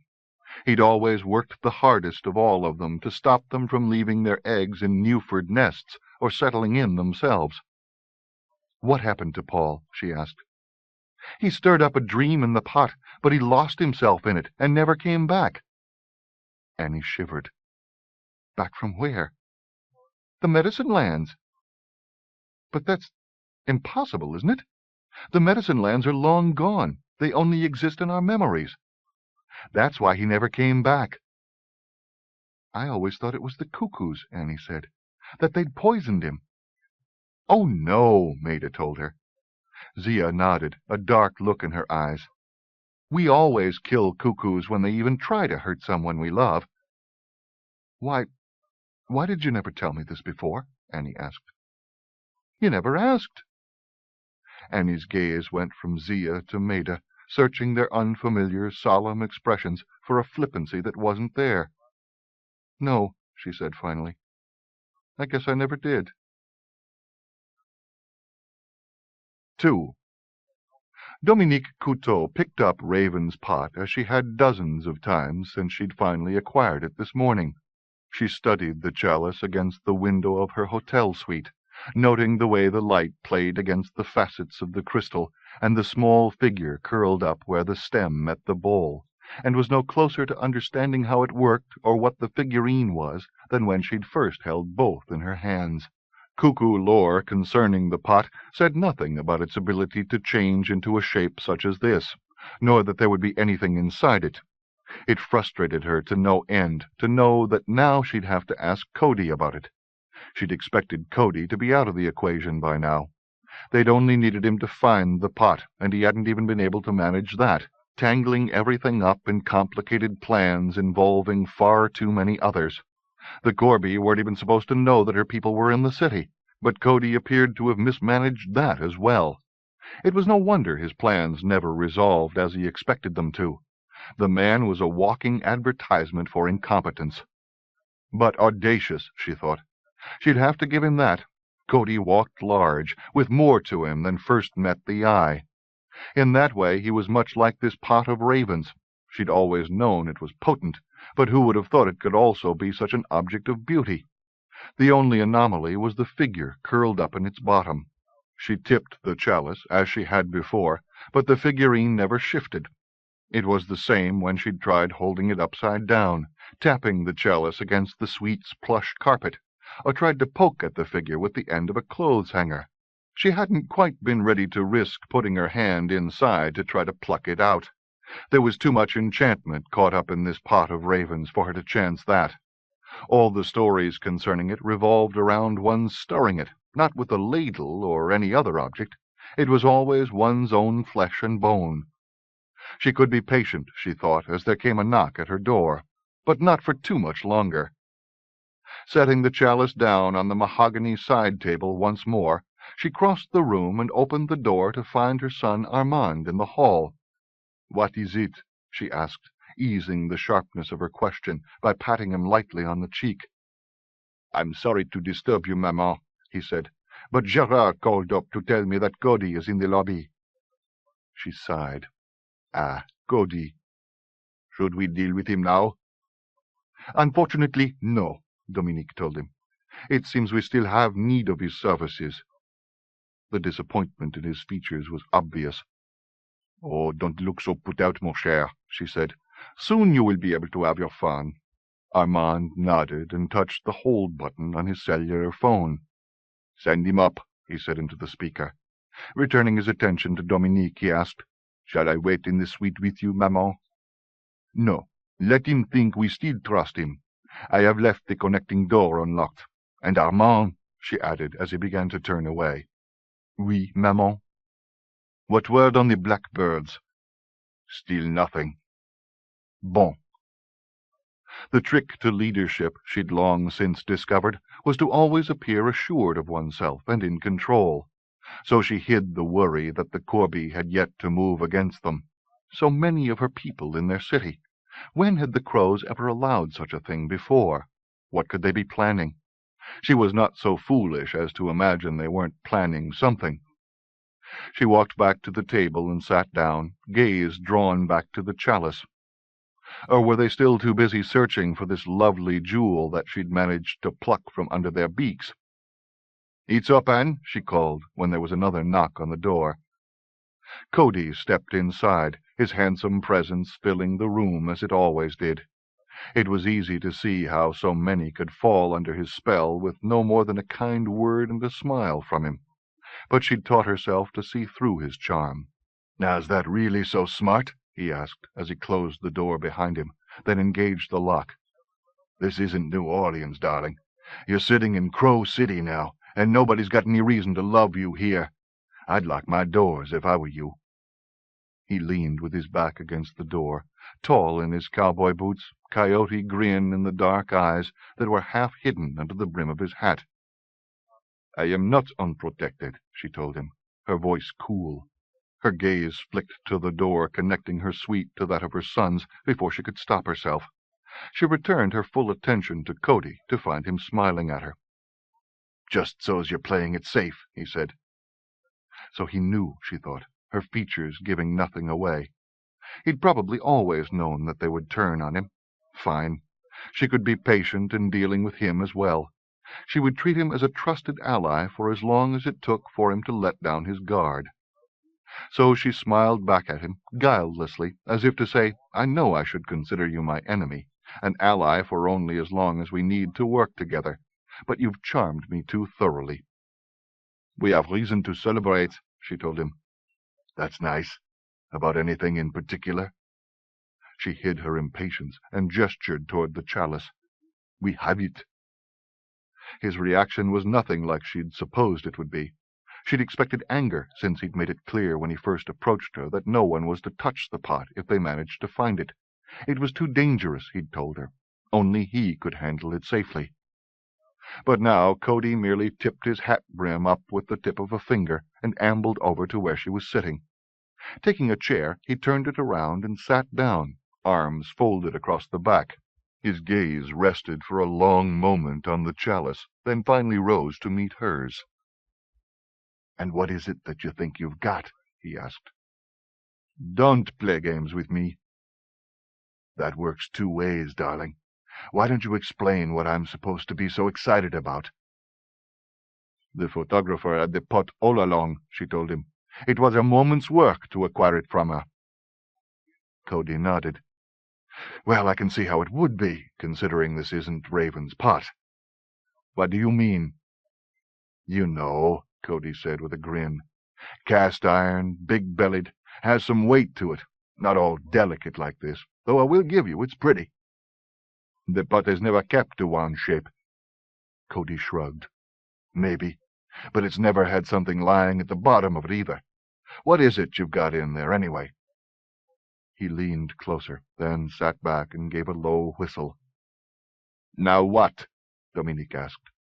Cody's dark gaze lifted to settle on her. "You've got Jack's little red-haired girl in there, darling. How'd you manage that?" "She was there when we acquired it." "Uh-huh. It's true." "That's not going to mean diddly to Jack. I heard he's been out looking for her, and if he finds out you've got her, you better pack your bags, darling, and start in on running as far from here as you can." "What are you talking about? If you think—" "You just don't get it, do you? I was the first one of all of us to wake up in the long ago, But who do you think I saw looking down at me from the trees? Corby, darling. Not your little rooks and jays and pies, but the big guns, Raven and the Crow girls, and old Jack Daw. And your point is? Didn't you folks learn nothing from what happened in Freakwater Hollow? They don't just live forever, darling. They can't die. They're not like us. You can fire a half-dozen notched slugs into his head, and he's still going to be coming for you. Dominique shook her head. Everybody can die. Then how come all those Morgans are gone and he's still walking? I heard there were some real crack shots living in the Hollow, but they're all dead, and not even you can believe he snuck in and killed them in their sleep. No, but... So the point, darling, is you don't want to piss him off. You're afraid of him, aren't you? Dominique said. Imagine, Cody as much as admitting to a fear. Who would have thought his bravado would let him even hint at such a thing? But then he surprised her more. Damn straight, he told her. But the important thing to remember here is I've got no quarrel with him. Never had and don't plan to. He rose from the chair and looked down at her. If I were you, he said, I'd have a real careful think on what you're doing here. What is that supposed to mean? Well, darling, call me naive, but I really thought we were working on the same wavelength. You know, we'd get the pot, and then I'd give it a stir, return everything back to the way things were before I started screwing it all up. But I can see now you've only got a hard-on for some Corby blood, and I don't want any part of it. You hate them as much as we do. Wrong. We disagree some, I'll give you that, but I don't hate them. That's like saying you hate the moon and stars, things that just are, things that are bigger than any of us. But you wanted? I was sincere, darling, Cody told her. I do want this world to end. But the Corby have nothing to do with how it got screwed up. How can you not get that? Because you're not making a great deal of sense, Dominique said. That's because you never made much of an effort to get to know me, darling. See, the thing is, I'm tired. Tired of all the pain I hear and see and feel. Tired of being on the road, of having nobody I can call a friend to walk beside me. Tired of people being so damn ugly to each other. It gets to be like broken bottles in my head, grinding away against each other. I'm tired all the time. Tired of trying to help and just making things worse. Tired of the lonesome dark. But mostly I'm tired of the hurt and pain. There's too much of it, and I can't stop it. I can't even bear to look at it any more. This was a Cody that Dominique neither recognized nor understood. So I wanted to put an end to it, he went on. Get things back to a time and place when things could be good again. I thought that was what you wanted, too, to get your people to stop playing all their little hoodlum games and regain the dignity they had in the long ago. But you know, when I look back in my head to that time, the Corby are there. Truth is, I'm not all that sure there'd still be a world. You take them out of the equation. Dominique's lip curled in a sneer. You're pathetic. You're not the first to call me that, darling. But the funny thing is, it almost feels like a compliment coming from you. I won't let you stop us. I'm not even trying. This is between you and the Corby. Me, I'm heading back out into the high country to wait for the fallout to settle down. Maybe we'll see each other again, but I'm doubting there'll be much of you left to sweep up once the crows get done with you. How charming, Dominique said. Go, then, but not before you explain how the pot works. Cody shook his head. Maybe you've got the genuine article there, and maybe you don't. But there's one thing you have to know about the pot, darling. Everybody's got to figure out on their own how it can work for them. It wasn't a request, she told him. She knew Armand had been listening. Now the door connecting to a room opened silently, and Armand stepped through. You see, she began, we can't simply let you. She blinked in sudden shock. One moment Cody had been empty-handed. Now he stood with that pearl-handled .45 of his in his hand, the muzzle of its long barrel pointed at her head. I guess you don't hear too well, Cody said. When I told you I was out of it, I meant it. Now, I'm no Corby, so I figure that little jackass boy of yours might put a couple of shots in my back and do me in. But I'm still going to live long enough to kill you, and probably him. So what's it going to be? Am I walking out of here, or are we all leaving in body bags? Looking into that flat, dark gaze of his, Dominique knew he wasn't bluffing. She found herself thinking of how only moments ago she'd called him pathetic for being afraid of Jack Daw. But now, with death staring him in the eye, he seemed, from the twitch that now touched his lips, to be almost amused. She swallowed dryly. "Is that a clock I hear ticking?" Cody said. "Maman?" Armand asked. "Leave us," she told her son. "Everything is under control. But do as you are told."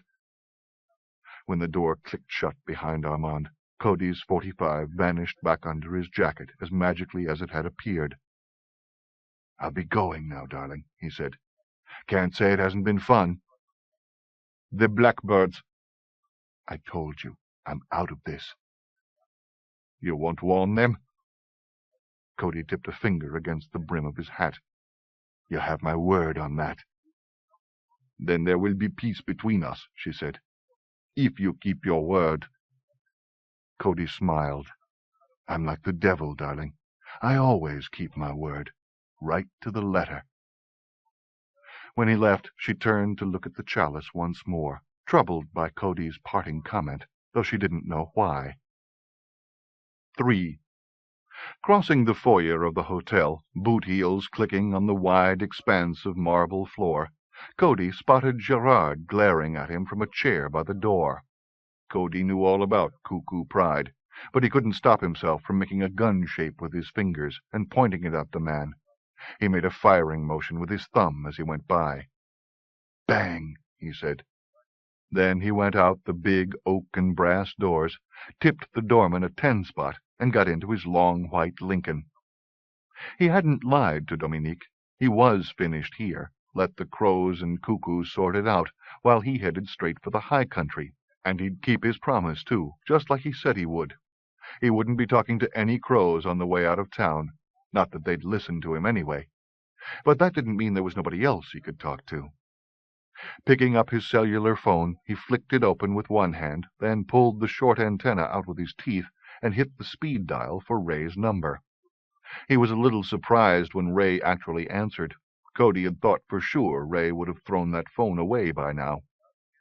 "It's Cody," he said into the mouthpiece. "I told you," Ray replied. "I'm out of it." "Now, Ray, is that a friendly way to answer the phone?" "What do you want?" Cody touched the control for the driver's seat window and stuck his elbow out the open window. "Funny thing," he said. "Turns out I'm out of it, too." "So why are you calling me?" Cody could hear the suspicion in his voice. "Well, that's the other funny thing," he said. "I'm just on my way from Dominique's hotel room, and you'll never guess what she's got in there." "I'm in no mood for games," Ray said. "Just tell it straight." "Straight it is. She's got herself something she thinks is Raven's pot. Looks like a crystal chalice, but I didn't put my hand on it, so I can't say for sure." "Why are you telling me this?" "Well, and this is something you might want to share with Jack, you two being so chummy and all lately." "I'm hanging up, Cody." "You'll regret it." He heard Ray sigh. "Okay, what's this big news?" "She's also got one of your granddaughters up there with her and her boys." "She's got—" "Don't say I never did you any favors, Ray," Cody said. He touched the end button and tossed the phone out the window. "Maybe now you'll know we really were friends," he added, as he headed for the freeway. 4. Carrie could feel her newfound confidence begin to wane as they crossed the long stretch of empty lots that lay between the school bus where they'd met Paris and the junkyard she was leading them to. It was hard to feel self-assured, let alone bold, right about now. She hated to be the center of attention and wasn't especially comfortable meeting new people in the best of circumstances. Knowing that Paris's friends would probably greet her with the same animosity Paris had at first only made her feel worse.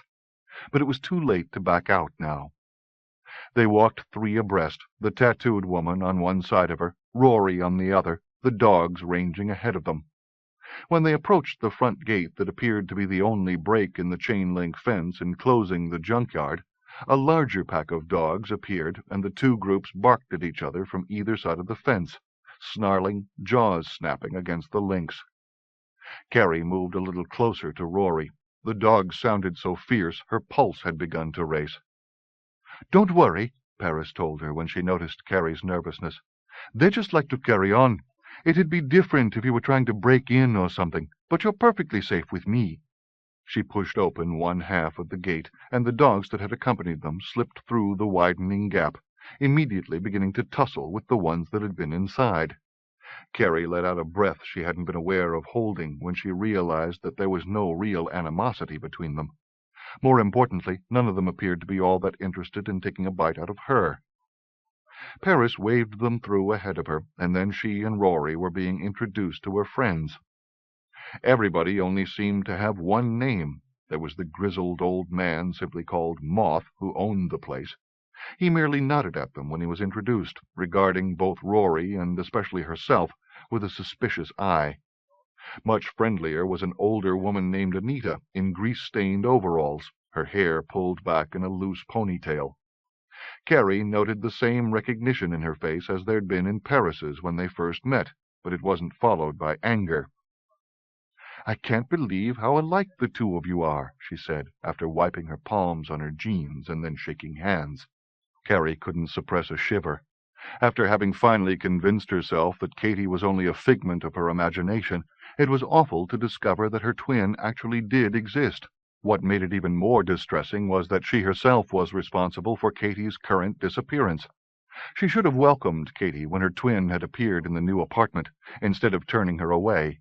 Having come to understand that she'd been lied to about so many things in Baumert, why should she have believed them when it came to Katie? Why couldn't she have accepted what her own senses were telling her? When she put it to herself like that, Carrie thought she deserved Moth's animosity. She didn't much like herself right now. She forced herself to concentrate as Paris's introductions continued. Anita had been working on a car with a man named Benny, who looked more like an accountant than a mechanic, so far as Carrie was concerned.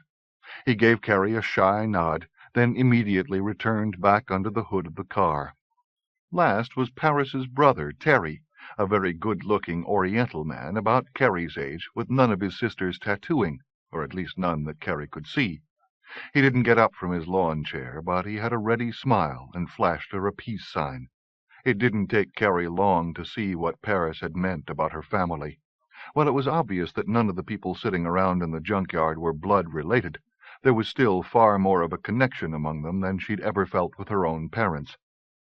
"So you're saying the Crow girls are vouching for her?" Moth asked, after Paris had finished explaining what had brought Carrie to Jack's bus. "You mean they're real?" Terry said, sitting up a little straighter. "I always thought they were just something out of one of Jack's stories." "We only know them from the stories," Paris explained. "They must be so awesome." "Actually, they act like little kids," Carrie said. But then she reconsidered, remembering the touch of Maida's fingers on her brow, how they'd pulled the anxiety attack right out of her to help her face her problems the way normal people did. She made herself focus on the flicker of that candle deep inside. While it didn't ease the guilt she was feeling over having chased Katie away, it did make it a little easier for her to deal with all these strangers. "But they're pretty magical, I guess," she added. Terry shook his head. "You guess? Man, that's like saying you just met Elvis, and he's not so bad a singer for a guy who's supposed to be dead." That woke smiles from everyone except from Moth. He wasn't ready to be sidetracked. "So you've only been here a few days, is that what you're saying?" he asked. Carrie nodded. "Which is when all the trouble began." Carrie gave him a nervous look. This man didn't like her at all. "Oh, for God's sake, Moth," Anita said to him. "Will you stop glaring at her like that? None of this seems to be her fault." "She says." Anita gave Carrie a reassuring look. "Don't mind him. There's been a lot of strange things going on for the past week or so, and everybody's a little on edge." She turned back to Moth. "Give me that phone of yours. I want to see if I can catch up with Hank." "Who's Hank?" Carrie asked. "He works for this lawyer named Marty Kane," Rory said, speaking up for the first time. "And apparently here as well." "How do you know that?" Moth asked. "I worked with him in Kane's office." Moth nodded. "I remember you now. You're a journalist, right?" "Some of the time." "What do you do the rest of the time?" "I'm a jeweler." That made Paris perk up. "No kidding? What do you work in?" "Gold, silver, when I can afford it. Whatever comes to hand when I can't." "I'd like to see some of your stuff." "Drop by the apartment sometime." The small talk was driving Carrie crazy. They should be out looking for Katie. Instead, she felt like they were sitting around in some sort of bizarre combination of a kangaroo court and an afternoon social, junkyard style. "Okay," Anita said. She had walked a few feet away from where they were all sitting in front of Moth's trailer to make her call. Rejoining them, she tossed the cellular phone back to Moth and sat down once more. "He was still in Kane's office, but I was able to leave a message." "Hank'll be able to straighten everything out," Paris said, obviously confident in his abilities. But when Hank did arrive, he was no more able to help her than the others had been. Jack was still missing, Katie was still missing, and Hank's animosity level lay somewhere between Moth's and Anita's, a slow, distrustful burn which only added to Carrie's feelings of guilt and left her no closer to making some sense out of this confusion. Adding yet more to her discomfort was that Hank seemed to be having his own problems. Carrie supposed he was nice enough and might have liked him under other circumstances, but in this place he was a little scary, a little too tough-looking for her to feel entirely at ease with him. When he started talking to Moth about some man named Eddie putting the arm on the DA's office, and how Moth was going to have a talk with him, she began to feel as though she'd stumbled onto the set of some gangster movie. Why are they talking about this kind of thing in front of us, she wondered. The same thought must have occurred to Hank, for he suddenly broke off, and an uncomfortable silence settled over them all. Finally, Carrie stood up. There was no point in her staying here. While Paris and Anita had been friendly enough, it was obvious that she and Rory weren't really welcome. Hank had been surprised to find Rory here, but it hadn't felt like a nice surprise, more an intrusive one. "We should be going," she began. She was interrupted by the arrival of another car, which pulled up beside the black VW Bug Hank had arrived in. "Hey, Lily!" Rory and Hank called out a greeting at the same time to the woman as she stepped out of her car. Then they looked at each other. "We go back a long way," Rory said. Hank only nodded. "I was over at the bus looking for Jack," Lily started to say to Hank. "But then I saw your car, so I thought I'd—" Her voice trailed off when she noticed Rory sitting beside the lawn chair Carrie had so recently vacated. "Rory?" she added, obviously puzzled to see him here. There were more introductions to be made then, and Carrie tuned them out. She shifted from one foot to the other, trying to listen to what was being discussed, but then the conversation got far too confusing as Lily started talking about magic chalices and cuckoos. What Carrie found even more confusing was how everyone seemed to take what she was saying so seriously. Back in Baumert, this kind of talk would have earned Lily a visit to the seclusion room for acting out. Carrie moved a few steps closer to where Paris was sitting and touched the tattooed woman's shoulder. "Do you think you could show me that car where Katie was living?" she asked. "No problem," Paris said. "But she wasn't actually living there. I don't think anyone knew where she was living. That was just the last place Anita and Moth saw her." "I'd still like to see it." Paris nodded. "Sure, I understand." Carrie was going to tell Rory where she was going, but since he seemed to be as caught up with Lily's strange story as everybody else, she didn't think he'd even notice the few minutes she'd be gone. "Come on," Paris said. She led the way down a narrow lane with 15-foot-high stacks of rusting vehicles and other metal trash on either side, until they reached a bright yellow Volvo that was in marginally better shape than most of its neighbors. It still wasn't going to run, not with its engine dropped on the dirt out of the rusted front end, but it had most of its windows, and the seats inside were all in one piece. "So do you have a tattoo like Katie does?" Paris asked. I didn't even know she had one. Yeah, it's this cool Japanese ideograph on her upper arm. I found out it means little sister. The idea that Katie would have a symbol of their relationship permanently etched into her skin made the ache in Carrie's heart hurt more. No, she said softly. I don't have one. I guess you two aren't much alike except in looks. Carrie nodded. Do all those tattoos mean something? They're like a diary for me, one that no one can take away. Carrie had known girls in Baumert who'd cut themselves or put out cigarettes on their arms and legs for much the same reason. They could tell stories about each one. It had struck her as terribly sad, and she felt the same way about Paris's tattoos. There was such a darkness to the images that they couldn't be to remind her of happy times. What do you do when you run out of room? She found herself asking. I guess that's when I die, Paris said. I'm joking, she added quickly, when she caught Carrie's shocked expression. I don't think I'm ever going to run out of room, not any more. These represent the high, or maybe I should say the low points in my life. I'm on a lot more even keel these days, and don't really feel the urge or need to add to the story any more. A pensive look touched the features. Though I guess that could change. Carrie put a hand on one of the tattooed arms. Don't let it, she said.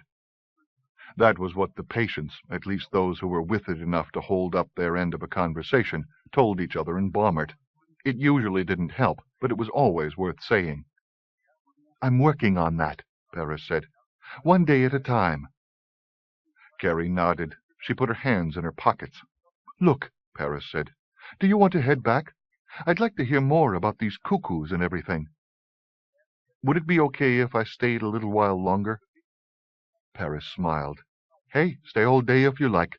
Just don't go climbing around in the stacks. Those wrecks may look like they're solidly stacked, but I've seen them come down a time or two. I was only going to look in the car where you said Katie was sleeping. Paris gave her an understanding look. Don't worry, she said. We'll find her. You don't know that, Carrie thought, but she took comfort in being told all the same. She waited until Paris had started walking back toward the others before she returned her attention to the car. Poor Katie, reduced to sleeping in a junked car when she could have been sharing the futon back in the apartment on Stanton Street. Of course, that hadn't exactly been Katie's choice. She stepped closer to the car and trailed her hand along the hood.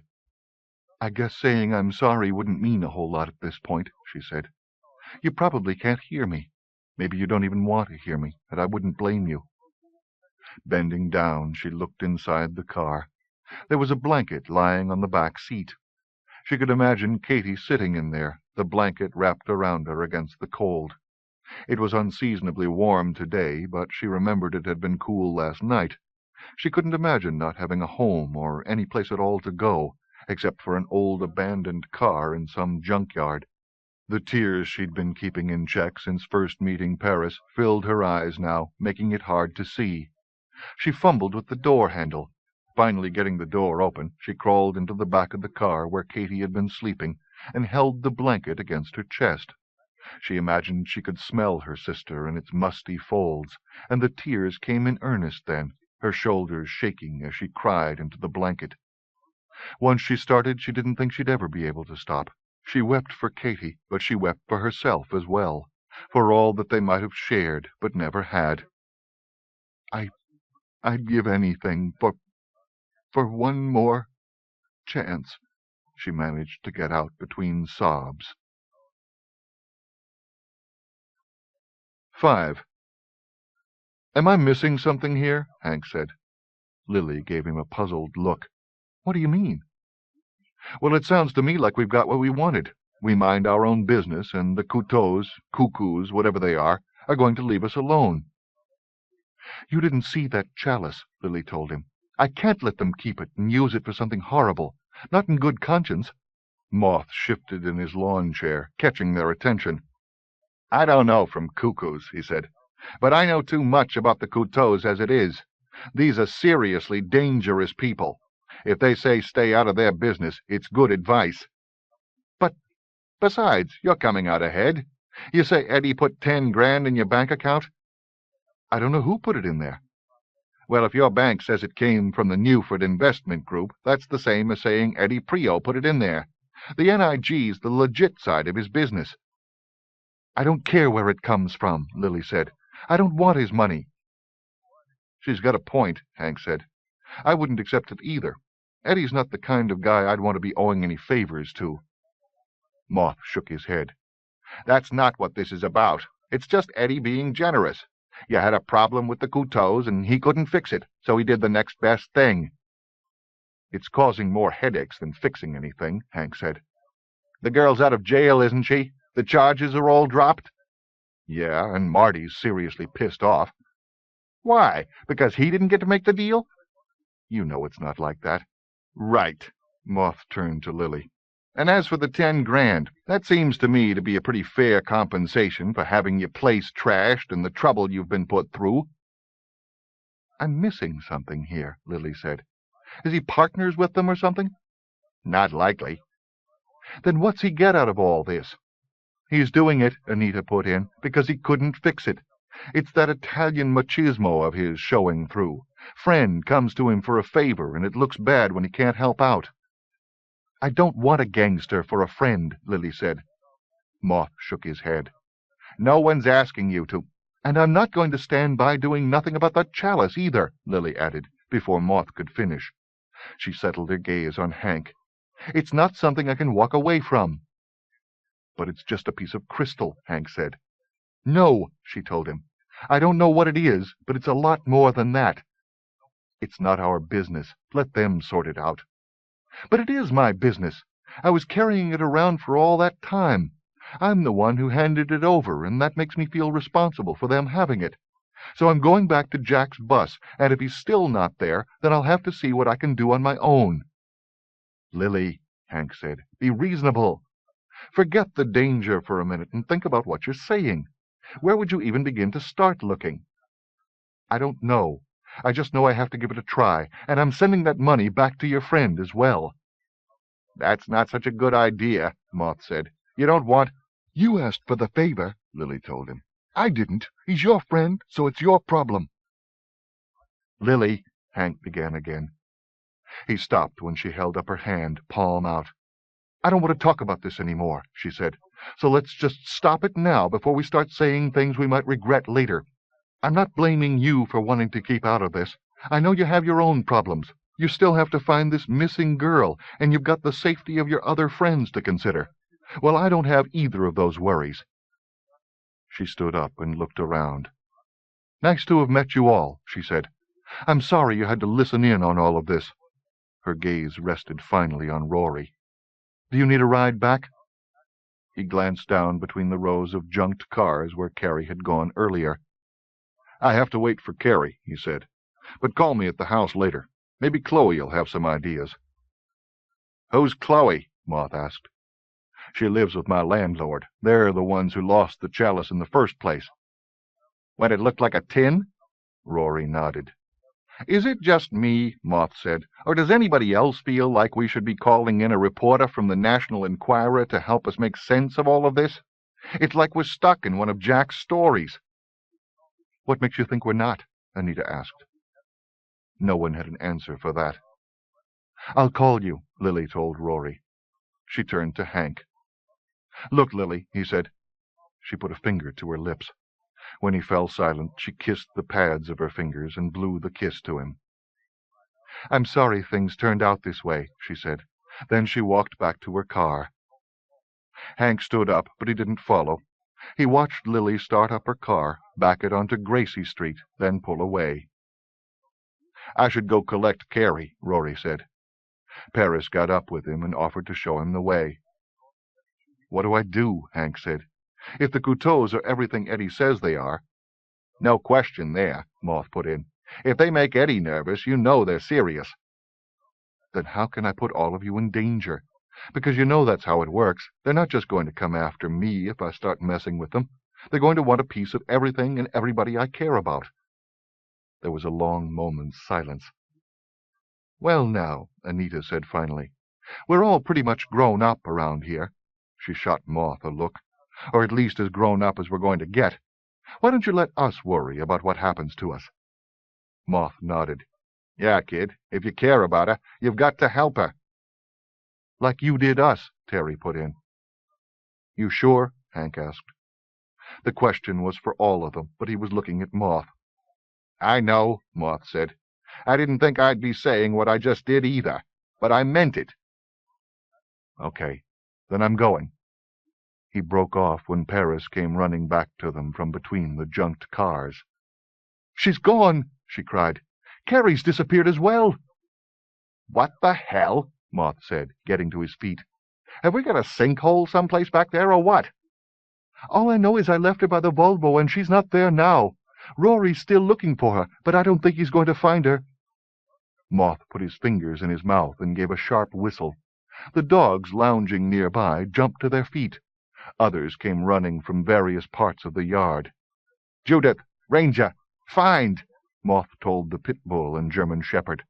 When the two alpha dogs tore off to search the junkyard, the others followed their lead, fanning out down the various lanes that led between the junked vehicles. Moth turned back to Hank. "Go help Lily," he said. "We'll be okay here." He turned away before Hank could reply. "You better check on the girl's friend," he told Paris. "Make sure the dogs don't give him a scare. Terry and Benny, you check the perimeters of the fence. Look for signs that someone's been tampering with it, or maybe got themselves hung up in the barbed wire up top. Anita, as soon as Hank's through the gate, throw up the electricity. Then we'll check the rows ourselves to make sure the dogs haven't missed anything." He turned to look at Hank. "What are you still doing here?" "Thanks, Moth." "Time's wasting, kid," was all Moth said. Hank nodded and started for the gate. Behind him he could hear Moth muttering, "And when I find the son of a bitch who's snatching girls from my yard, I'll have the dogs—" Hank didn't hear the rest of the threat, but he could fill it in. Maybe the Couteaus would be biting off more than they could chew if they decided to make a run at the junkyard. Lord knew Hank wouldn't want to have Moth that pissed off with him. 6. There was a small, dark-haired figure sitting on the sofa in front of Jack's bus when Lily pulled up. At first she wasn't sure if it was a boy or a girl. What she was reminded of most were those two bird girls who'd rescued her in that alley last week. The stranger had the same exotic quality. The slender frame engulfed by the bulk of the sofa appeared ethereal, delicate, yet strong and resilient at the same time. The presence of an otherness clung to the figure, as though an aura of dark angel wings rose up behind it. But when she got out of the car and the figure quickly stood up from the sofa, she soon realized it wasn't either of the bird girls. Instead, it was a rather androgynous male, and no one she knew. "Have you seen Jack?" they both said at the same time. Lily had a lot on her mind. She was depressed about how things had gone with Hank. She'd really expected more from him, and she was worried about the deep trouble she might be getting herself into by chasing after the chalice. But the way the small, boyish man stood blinking in surprise couldn't help but wake a smile from her. "No, I guess you haven't," she said. "I'm Lily," she added, offering him her hand. "Ray." "You look like some friends of mine." "It's a good time to be looking like a Corby, considering," he said. "Considering what?"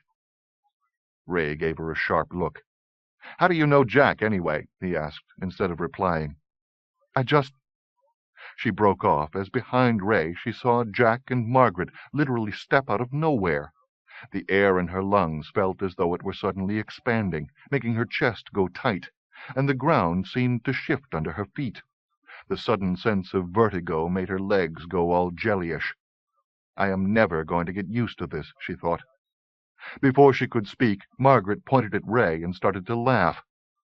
"Oh, Lord, Ray," she said. "Now I've seen everything. What the hell are you doing, going about looking like a crow girl?" "The man has no shame," Jack said. Jack looked drawn and worn out. Maybe haunted was a better word, Lily thought. But a thin smile touched his lips as he looked at Ray. Lily didn't know what was so funny, but she took the opportunity while they were being so amused to make her way to the sofa, where she gratefully sat down. Ray gave an embarrassed shrug. "I was keeping an eye out on Carrie, and just trying to fit in." "Oh, you fit in all right," Margaret said. "But into what, I don't know. How are you doing, Lily?" she added, dropping down onto the couch beside her. Margaret's action made the sofa's old springs bounce and worsened Lily's vertigo. "The Crow girls like this look," Ray said. "Well, they would, wouldn't they?" "Okay," Ray told her. "Enough with the jokes already." Margaret gave a throaty laugh. "Oh, I'm just getting started." "I'm here on serious business." "Right," Margaret said. She sat up and leaned a little closer to him. "You know, I think you might have missed a few red whiskers." Ray lifted a hand to his chin. "Gotcha," Margaret said, and fell back onto the sofa, laughing harder. Lily had to grip the arm, but she was getting her sense of equilibrium back. "Let the man speak his piece," Jack said. He pulled up a barrel and sat down, waving Ray over to the sofa. Ray gingerly took a seat beside Margaret, but she was done with her teasing, her expression serious now. "Tell us what's on your mind, Ray," she said. He gave a short nod. "Like I said, I've been watching out for Kerry when I got this call from Cody. He says the Couteaus have got both Raven's Pot and Katie." He hesitated a moment, then added, "I know what you're thinking, Jack, but Cody says he's out of it." Jack's face went grim at the first mention of the Couteaus. "What's he playing at now?" he said, his voice soft, as though he were thinking aloud. "I don't know," Ray replied, "but I thought it was worth passing along. If it's true—" "I'll kill them," Jack said flatly. Lily cleared her throat. Jack turned to look at her, and Lily wanted to crawl under the cushions of the sofa to get away from the dark look in his eyes. She had to clear her throat again before she could speak. It's true," she said. Jack nodded thoughtfully. "You know, I never did ask what you were doing here with Ray." His gaze was milder now, but the darkness was still in his eyes. The difference for Lily was that it no longer seemed to be directed at her. "We didn't come together," she said. "But you've got the same story?" She had to clear her throat yet again. "They got the chalice from me. I didn't even know I was carrying it around, because it looked like an old tin." She told an abbreviated version of what had happened to her, finishing up with Dominique Couteau's appearance in the library that morning. "You got those juju charms I sent along with you?" Margaret asked. Lily nodded. "I'm not wearing them, but I had them in my camera bag." "You were smart to keep them close. I put a little spell on them, something to make you seem innocent and ineffectual, and it's a good thing I did. The Couteaus don't usually leave loose ends lying around behind them." Lily shivered. She was innocent and ineffectual so far as all of this was concerned. "Looked like a chalice, did it?" Jack asked. "Made of crystal." "And you're saying there was a little statue lying in the bottom of it?" Lily nodded. "It was hard to tell what it was made of. It didn't move at all, except for the hair, and I'm not even sure if it really moved or it only seemed to, because the figurine was so lifelike." "That's where she went," Jack said to Margaret. "Into the damned pot. No wonder we couldn't find her." "But why would she climb in there in the first place?" Margaret asked. "Better ask how she'd even know to manage the trick. It's nothing I've ever heard of before." "Maybe the Couteaus." Jack looked back at Lily. "The woman seemed surprised that there was anything inside," Lily said before he could ask. Jack nodded. "Which leaves Cody." "Or Katie herself," Margaret said. "Give the girl some credit." "How would she—" Margaret broke in. "She's not exactly a known quantity, Jack. Who knows what she is or what she can do?" "Maybe you're right," Jack allowed, "and they're not connected. But Cody had a hand in it somewhere along the line." Margaret shrugged. "All Cody wanted to do was set the world back into the long ago. Maybe when he found for himself what the Couteaus really want, he got an attack of conscience." Lily looked at Jack and Ray to see them nodding in agreement. They all seemed to know what Margaret was talking about, except for her. "What do the Couteaus really want?" Lily asked. "To get rid of the Corby," Margaret explained. "Not just little spirits like me, but the old ones." Jack nodded. "Raven and the Crow girls." "And you, Jack?" He shrugged. "Whatever." "Why is it so important to them?" Lily asked. "Well, we've had trouble between us for about as long as anyone can remember," Margaret said. Lily glanced at Jack, but quickly looked away. He was looking too grim for her again. "Cody once told me," Ray said, "that without the old Corby in it, there can't be a world." For a long moment no one spoke. "Is that true?" Lily asked. "Who knows?" Jack said. "But if we don't get the pot back, we're going to find out," Margaret said. "I know where the Couteaus are staying," Ray said. "They're booked into the Harbor Ritz downtown." Jack rose to his feet. To Lily's eye he was moving slow, as though he wanted to put off what was to come, but knew he couldn't. When he was finally standing, he seemed impossibly tall, as though his hat could brush up against the clouds. "Time we paid them a call," he said. On the heel of his words, the ground started to tremble, and a rumbling sound rose up from deep underground, like a subway passing, except there were no subways running out here in the tombs. The sky darkened, not all at once, but slowly, the way ink clouds water. Lily thought it was Jack's doing, and she was more scared than ever, but then she caught a glimpse of the pained expression that had settled across his features, and realized that he was no more responsible for this than she was. "Too late," he said, his voice no louder than a whisper. The rumbling came from under their feet again, louder, and the ground began to vibrate steadily. What's happening?" Lily asked. From beside her, Margaret reached over and took her hand. "She's as scared as me," Lily realized, and that only made it worse. "Somebody's stirring the pot," Margaret said. Jack nodded. "Got something pulling on me." This was all her fault, Lily thought. Maybe she hadn't known she was carrying it, but once she did, she should have put up some sort of a fight, tried to do something to stop that woman from taking the chalice. Jack tilted his head, turning his face up to the dark skies. He spread his arms wide. His crows lifted from the roof of the bus and began to circle above him. "Raven!" he cried. His voice boomed like thunder. "Raven!" A wind came up out of nowhere and touched only him. It made the tails and sleeves of his duster flap wildly, blew his hat from his head, shook him where he stood. Margaret's fingers tightened their grip on Lily's hand. Lily heard a doggish whine come from where Ray was sitting. "Raven!" Jack cried a third time. He took one step forward, another, and then it was like the wind lifted him up, blowing him from the world, and he was gone. All that was left were the crows, still circling above the place where Jack had been standing, cawing and shrieking now in a way that Lily had never heard crows cry before.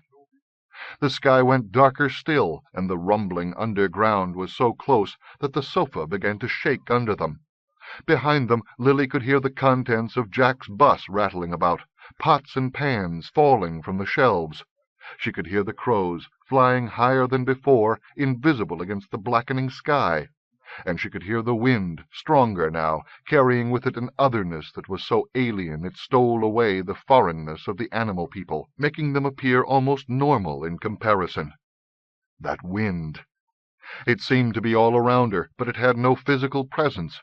It didn't touch them, didn't touch the bus, didn't rage across the empty lots of the tombs, blowing refuse and litter ahead of it. But she could hear it all the same. She put her hands over her ears, and the sound of the wind only intensified. That was when she knew that it was blowing inside her, a storm front moving across an inner landscape she hadn't realized she was carrying until now. When she lowered her hands, the sound was less intense, but she knew it was still inside her. She was still aware of that strange landscape swelling into life somewhere under her flesh and bones. She turned to Margaret, barely able to make out the woman's features in the dark. Past her, Ray was only a smudge of darker shadow. "It's the voice of the pot," Margaret told her. "That's what we're hearing, the voice of Raven's pot. I feel like it's inside me." Margaret nodded. "Blowing across places you never knew existed." "It's happening to you, too?" "It's happening to everybody who can hear it." What is it telling us? I don't understand it." "Don't even try to," Margaret told her. "The only ones who can understand it are the mad and the dead." "But Jack," Lily began, remembering how the wind they could only feel inside them had enough physical presence for a brief moment to take him away. "Now, Jack," Margaret said, "he's somewhere in between the two. Not quite mad, not quite dead." "What do you mean?" Margaret shook her head. "That's not my story to tell." 7. Earthquake, Hank thought when he first felt the ground shake underfoot. But then the sky darkened, and that didn't jibe with what he knew of earthquakes. You might get a cloud of dirt and debris when buildings collapsed, but that would be a localized phenomenon, nothing like what was happening now. This wasn't natural. It was night coming too early, a storm front appearing out of nowhere to blanket the entire sky. The tremors came again, stronger. They became a steady vibration, and he could hear a dull rumbling rise up from under the ground. He glanced back toward the junkyard. Because of the poor light, it was already hard to make out more than hulking shapes. If some of those stacked vehicles started coming down, and anyone was under them... He was ready to head back until Anita's words returned to him. "We're all pretty much grown up around here. Why don't you let us worry about what happens to us?" Reluctantly, he decided he had to take them at their word. Giving the junkyard a last worried look, he pressed on toward Jack's bus. The going was slow. The constant tremors underfoot made it hard to keep his balance. The sky continued to darken. Visibility worsened until he had to feel his way through the rubble and trash. But what made his skin prickle with goosebumps was the sound of the wind. A gale raged all around him, yet he couldn't see or feel it. He could only hear it. The wind and the cawing of Jack's crows, the latter sounding more distant with every step he took. When he suddenly came up against the brick wall, he knew he'd gotten turned around. It was so dark now that he couldn't tell what building he was standing beside, or where Jack's bus lay in relation to it. There were no reference points. He couldn't even use the graffiti that covered every structure in the tombs, since it had all been washed away by the dark. He pivoted slowly and put his back to the wall, trying to get his bearings. Logically, he had to be facing Gracie Street, which would put the bus over there, unless he'd gotten more turned around than seemed possible. That pulled a humorless laugh from him. None of this felt possible. The dark, the wind, getting lost in the empty lot that lay between the junkyard and Jack's bus. He couldn't hear the crows at all now, while the sound of the wind made it hard to think clearly. It felt too much like it was blowing inside him. He wished he hadn't thought of that. The situation was eerie enough without adding to it. The next thing you know, he'd started imagining spooks or... Something cold and wet touched his hand. "Yah!" he cried, jumping back. He banged his head on the bricks behind him and almost lost his balance. A large, furry shape pressed up against his legs, and he almost cried out again. But then he realized what it was. That monster dog he'd been feeding for all these mornings. The one that followed him on his runs but never came up close. Lowering his weight onto his heels, he put out a hand and felt the large, broad features. "That you, boy?" he asked. "What happened? Did you get lost too?"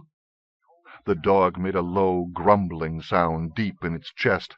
As though in reply, a deeper echo came reverberating from below. Years ago, an earthquake had leveled much of the city, and parts of it still remained underground, pockets of hidden streets and building remnants that the present city had simply been rebuilt upon. Hank tried to remember if any of those sections were near this part of the tombs. His suddenly overactive imagination could picture all of them tumbling into some lost piece of the old city. He, the dog, the junkyard, Jack's bus, all of them. The ensuing rubble would close in on top of them, and nobody would ever know where they'd gone. Who would even look for them? He made himself stop before he got too carried away. Concentrating on the dog helped. "Or did you come looking for me because you missed out on breakfast?" The dog moved its head, dislodging Hank's hand. Before Hank could pull his arm back, the dog closed its massive jaws around Hank's biceps and gave them a gentle tug. "What?" Hank asked. "What do you want?" The dog tugged again, firm, teeth not breaking the skin, until Hank started to stand up. It let his arm go then, pushing its head up against Hank's hand. It repeated the motion a few times. Finally, Hank tried grabbing a fistful of the dog's rough hair. As soon as he did, the dog began to step away. When Hank let go, the dog repeated its earlier actions. "So now you're Lassie," Hank said. "I guess the next thing you're going to tell me is that little Timmy's stuck in the well." As soon as the words were out of his mouth, he regretted them. All he could picture was some dark hole that this strange earthquake was about to drop them into. He didn't know what was making the unnatural grumbling and shaking that was coming from the ground, but he wasn't in the least bit interested in coming face to face with its source. The dog barked. Once, a low, gruff sound that made Hank feel a bass note deep in his own chest. Again it bumped its head against Hank's hand. This time Hank held on to the dog's fur and let it lead him away. They could have been walking through limbo, for all Hank could tell. He couldn't judge one direction from another. If he hadn't had the ground underfoot, he'd have been hard-pressed to pick an up or a down. The strangest thing was how there were no lights anywhere, not from the buildings in the city or from the vehicles on the streets. He knew if he'd been near a light source, he'd have turned it on as soon as the darkness came flooding in. Maybe there was a power outage as well, but while he could imagine the whole city being blacked out, that was the sort of thing that could actually happen in the world he knew. A problem with the power company couldn't explain the lack of car headlights. "You got a destination in mind?" Hank asked, as he followed alongside the dog, fingers tangled in its fur. "Because I'll tell you the truth, I can't make out a damned thing." But the dog seemed sure of its destination, whatever it might be. It led Hank, winding through the rubble and trash at a slow, steady pace that Hank couldn't have managed on his own. The ground underfoot wasn't trembling so much any more, though he could still hear a low, resonating mutter of sound coming from deep below. The dark hadn't let up at all. If anything, it was now more pronounced, and the unfelt wind still blew somewhere deep inside him. "You know," Hank said, "I was heading for Jack's bus myself." Then he heard the sound of the crows again, somewhere overhead, loud, insistent. "I'll be damned," he said in a low voice. Ahead of him he could make out the flickering light of an oil lamp. It was held aloft by a woman he didn't recognize, casually dressed and dark-haired except for 2 white streaks running back from her temples. In the light cast by her lamp he saw what he took for a boy, and then Lily.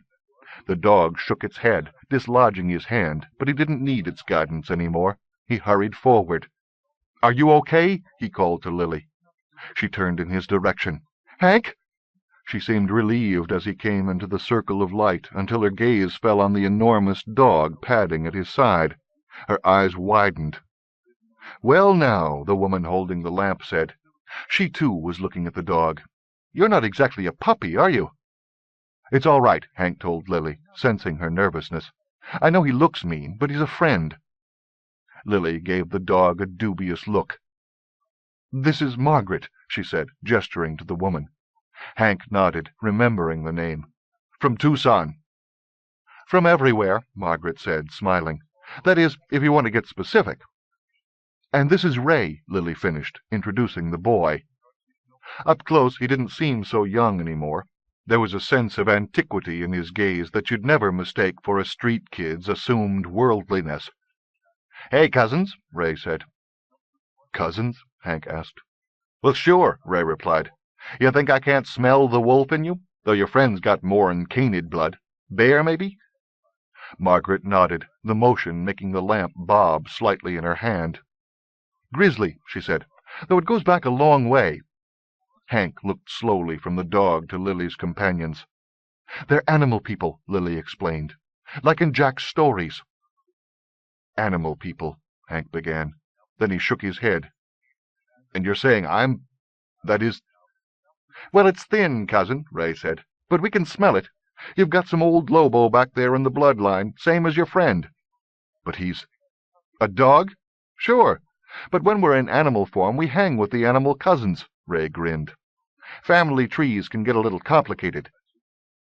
"So what does it mean?" Hank asked. Ray laughed. "You people are always asking that. Find out you've got a little bit of the blood in you, and it gets all these questions rolling around in your head." "Well, wouldn't you?" "It doesn't mean anything, cousin. It's like saying you've got brown hair or an overbite. You follow me? It's just something that is." Hank tried to digest that, but had to put it aside until later. "Does anybody know what's going on?" he asked. "Somebody stirred the pot," Lily told him. Margaret nodded. "And unless you've got the blood, the world's standing still, which means except for you and about 5% of the people living in this city, everybody else is living in one piece of time right now. It took us a while to work it out, but it's the only thing that makes sense. If this made sense to her, Hank thought, he'd hate to see what confused her. "We were just about to leave," Lily said. "Margaret says we've got to wake up Raven." "That's got to be what Jack was trying to do," Margaret said, "before he got pulled away." "Pulled away to where?" Hank asked. "We don't know," Lily told him. "Are you going to come?" He nodded. He had no idea what was going on anymore, but if Lily was going, he wasn't going to punk out on her again. "Then I'll explain along the way." Hank followed Margaret and Ray to Lily's car, Lily walking at his side. "I'll drive," Margaret said. She opened the car door and blew out the oil lamp when the interior light came on. Hank got into the back with Lily, while Ray took the front passenger seat. "How come we can't see other car headlights?" Hank asked. "Or lights from the buildings?" Margaret glanced at him in the rearview mirror. "We're outside of time. The world the way we know it has stopped, only not for us. We're moving on. Light doesn't just exist, remember? It needs time to travel from its source to our eyes, and it's not getting that time right now." "But our headlights are working." "That's because they're moving with us." Hank settled back into his seat. Between the wind blowing in his head and the confusion that deepened every time someone told him something, he was having a hard time of it. "I'm glad you came," Lily said. When she gave his fingers a squeeze, he held on to her hand. "About what happened earlier," he said, "in the junkyard." "It's okay. I understand. But I'm happier that you're with me." Margaret started up the car. The headlights seemed abnormally bright when she turned them on, throwing Jack's bus into bright relief. The dogs stood in their glare, blinking, eyes flashing red. "So here's what we're thinking," she said, as she backed the car out onto Gracie Street. There were cars, but they were all stationary, dark shapes on the road. When their headlights slid across them, Hank could make out blank-eyed people sitting in the vehicles. Occasionally he caught glimpses of furtive movement, figures ducking down alleyways at their approach, crouching low behind cars. Some of that 5% who hadn't been dropped out of time, he assumed. They'd be more scared than he was, having no explanation at all as to what was happening to them. Not that having an explanation helped all that much. Margaret wove a slow, winding path in between the vehicles, talking the whole time about things that just made Hank's head ache. Cuckoos, raven's pot, animal blood. "See," Margaret was explaining, "the Crow girls couldn't have helped either you or Lily if you didn't have it, which is the same reason you're not stuck out of time like most of the people are. There has to be a connection, or the magic can't travel. It's simple physics. Or is it genetics? Anyway." Hank tuned her out. He glanced out the back window. In the rear lights, which also seemed abnormally bright to Hank, he could see the dog loping along behind the car. The red glare of the car's lights made the dog's coat turn the color of blood. It looked like a hellhound with its red fur and enormous size, some damned creature that escaped from the nether regions. Maybe we're all damned, Hank found himself thinking. He faced the front again. "The dog's following," he said. "What do you think it wants?" Ray turned to look. "Maybe it just wants to see how it all ends," Margaret said. Ray shrugged. "It's just going to have to wait in line like the rest of us." "What's its name?" Lily wanted to know. "Bocephus," Ray said, before Hank could tell her the dog didn't have one. "How do you know that?" he asked. "How come you didn't?" Ray replied. "You being related and all." "How can I be—" "It goes back a long way," Margaret said. "And what's so bad about carrying canid blood?" Ray asked. Margaret glanced at him. "If you're so proud of it, why are you walking around pretending to be a Crow girl?" For a long moment Ray glared at her. Then suddenly he changed. Gone was the small, dark-haired man sitting in the passenger's seat. In his place was a red-headed stranger, tall and pointy-featured. All Hank could do was stare. Beside him, Lily gasped. "Happy now?" Ray asked Margaret. "Oh, yeah," she said. "Like that's supposed to be an improvement." Lily tightened her grip on Hank's hand, moving closer to him for comfort. Hank was in need of some himself. He forced himself to look out the window of the car, away from the pair in the front seat. The blackened streets only drove home how far removed he and Lily were from the way they'd always supposed the world worked. "It could have been worse," Lily said softly. He turned to look at her. "You could have found out you were related to a cockroach." With all they'd been going through, they surprised themselves to find that they could still share a laugh. A half-dozen blocks away from the rookery on Stanton Street, they finally ran into a traffic snarl that Margaret couldn't finesse her way around. "We're close enough that we can walk from here," she said. Bocephus was waiting on the pavement when they got out of the car. Hank reached out to give him a pat, then reconsidered when the dog gave him a look that said in no uncertain terms, "Back off." Yeah, Hank thought. I wouldn't want someone giving me a pat on the head either, no matter how related we might be. "Nice to have you with us, Bo," he said instead. The dog replied with a rumbling sound from deep in its chest that made both Lily and Hank back away. "He's just being friendly," Ray said. Hank nodded. "What's he sound like when he's not being friendly?" Lily said. "I don't think we want to know," Hank replied. Margaret killed the engine, but left the headlights burning until she got the oil lamp lit once more. The circle of light it cast when she held it aloft seemed smaller than it had been before, by Jack's bus. "Is it getting darker?" Hank asked, though it didn't seem possible. Margaret shrugged. "Probably." She took the lead, and they fell in alongside her. Bocephus kept pace for a while, then ranged on ahead, obviously impatient with their slower pace. "You give any thought as to how we're going to wake Raven?" Ray asked. "I mean, he's been gone down inside himself for a long time now." "I'm thinking of banging a brick up alongside his head," Margaret said. "This is all his fault. If he didn't want to take care of the pot, he should have passed it on to someone else." Ray laughed. "Like who? You? Me? How long would it be before we gave it a stir, just to set some little thing right?" "I don't know. Maybe the Crow girls, then." "Like they wouldn't be 100 times worse than Raven? They'd probably trade it to someone for a lollipop or a crackerjack ring. When's the last time they ever did anything that made sense?" "They saved our lives," Lily said. "I'm talking global here," Ray told her. "Maida and Zia are great with the details, but they can't seem to step back and take in the big picture." Margaret shook her head. "Like you know them so well." "You're saying I'm wrong?" "No. What I'm saying is, when it comes to the old Corby, we're talking about people who think as differently from us as we do from humans. None of us know what they can or can't do."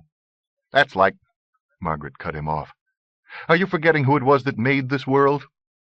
Hank didn't like the sound of that at all. "Wait a minute," he said. "Are you telling us—" "That's right," Margaret said. "It was Raven and the Crow girls who pulled us out of the medicine lands and made the long ago, and Jack was there to watch them do it, to hold the story of it so that we wouldn't forget. Things were pretty good until Cody came along and screwed everything up, just like he's doing again." Ray shook his head. "You can't blame Cody this time." "Oh, no? Who brought the cuckoos into Newford?" Hank and Lily exchanged glances. Hank could tell from the look in Lily's eyes that she was feeling the same as him, trying to come to grips with the idea that the two punky-looking girls who'd rescued them in that alley were immortal creation goddesses of some kind. "Well, why not?" Hank muttered. "It makes about as much sense as anything else." "No," Ray said, thinking that Hank was contributing to his argument with Margaret. "The cuckoos were going to make a move sooner or later. Everybody knows that. Cody was only using them to create some confusion so that he could make his play for the pot. The only thing I don't get is what he was expecting my granddaughter to do." "You haven't figured that out yet?" Margaret said. "It costs big time to use the pot. Why do you think Cody keeps screwing it up?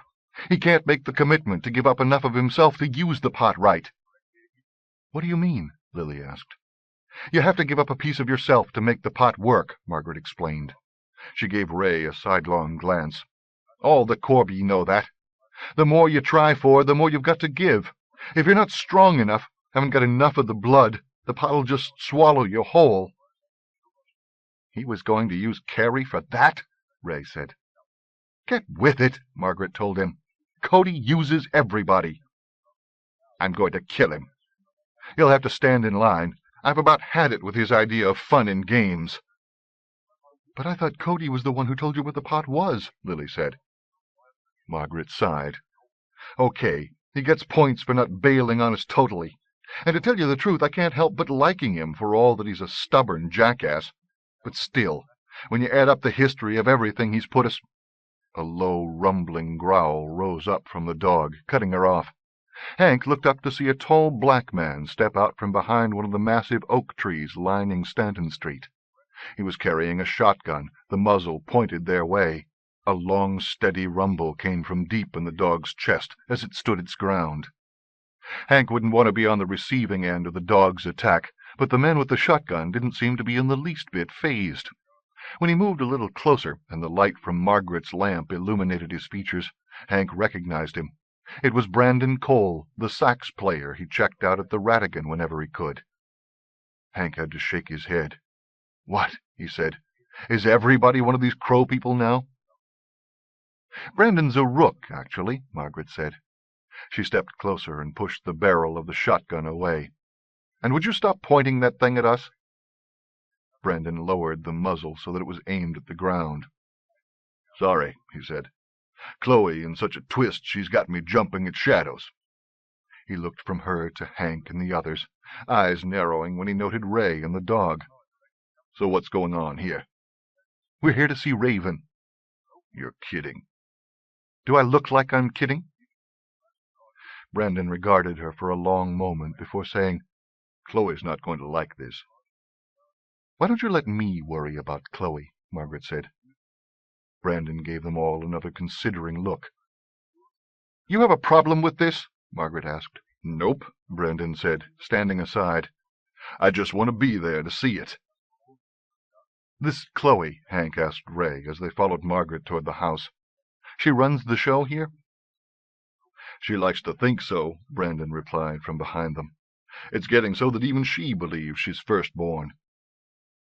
Hank remembered Moth telling him once, "You get more than two people together in any one place, and right away you've got politics." Looked like it held true for animal people as well. When they reached the porch, a woman was waiting for them. She cut a tall and stern figure, her hair a massive cloud of dark curls that simply merged with the surrounding shadows. Hank assumed she was Chloe. "We've come to wake Raven," Margaret said. Hank could hear in her voice how she was bracing for an argument, but now that they were this close, it was plain that the woman on the porch had no fight in her. She looked drawn and worn out. "You're too late," Chloe said. "He's already awake?" Chloe shook her head. "Something took him away. 1 minute he's sitting there at his window, the next he's gone." For a long moment no one spoke. It was, Hank thought, as though they simply couldn't believe what they were hearing. Well, welcome to the club.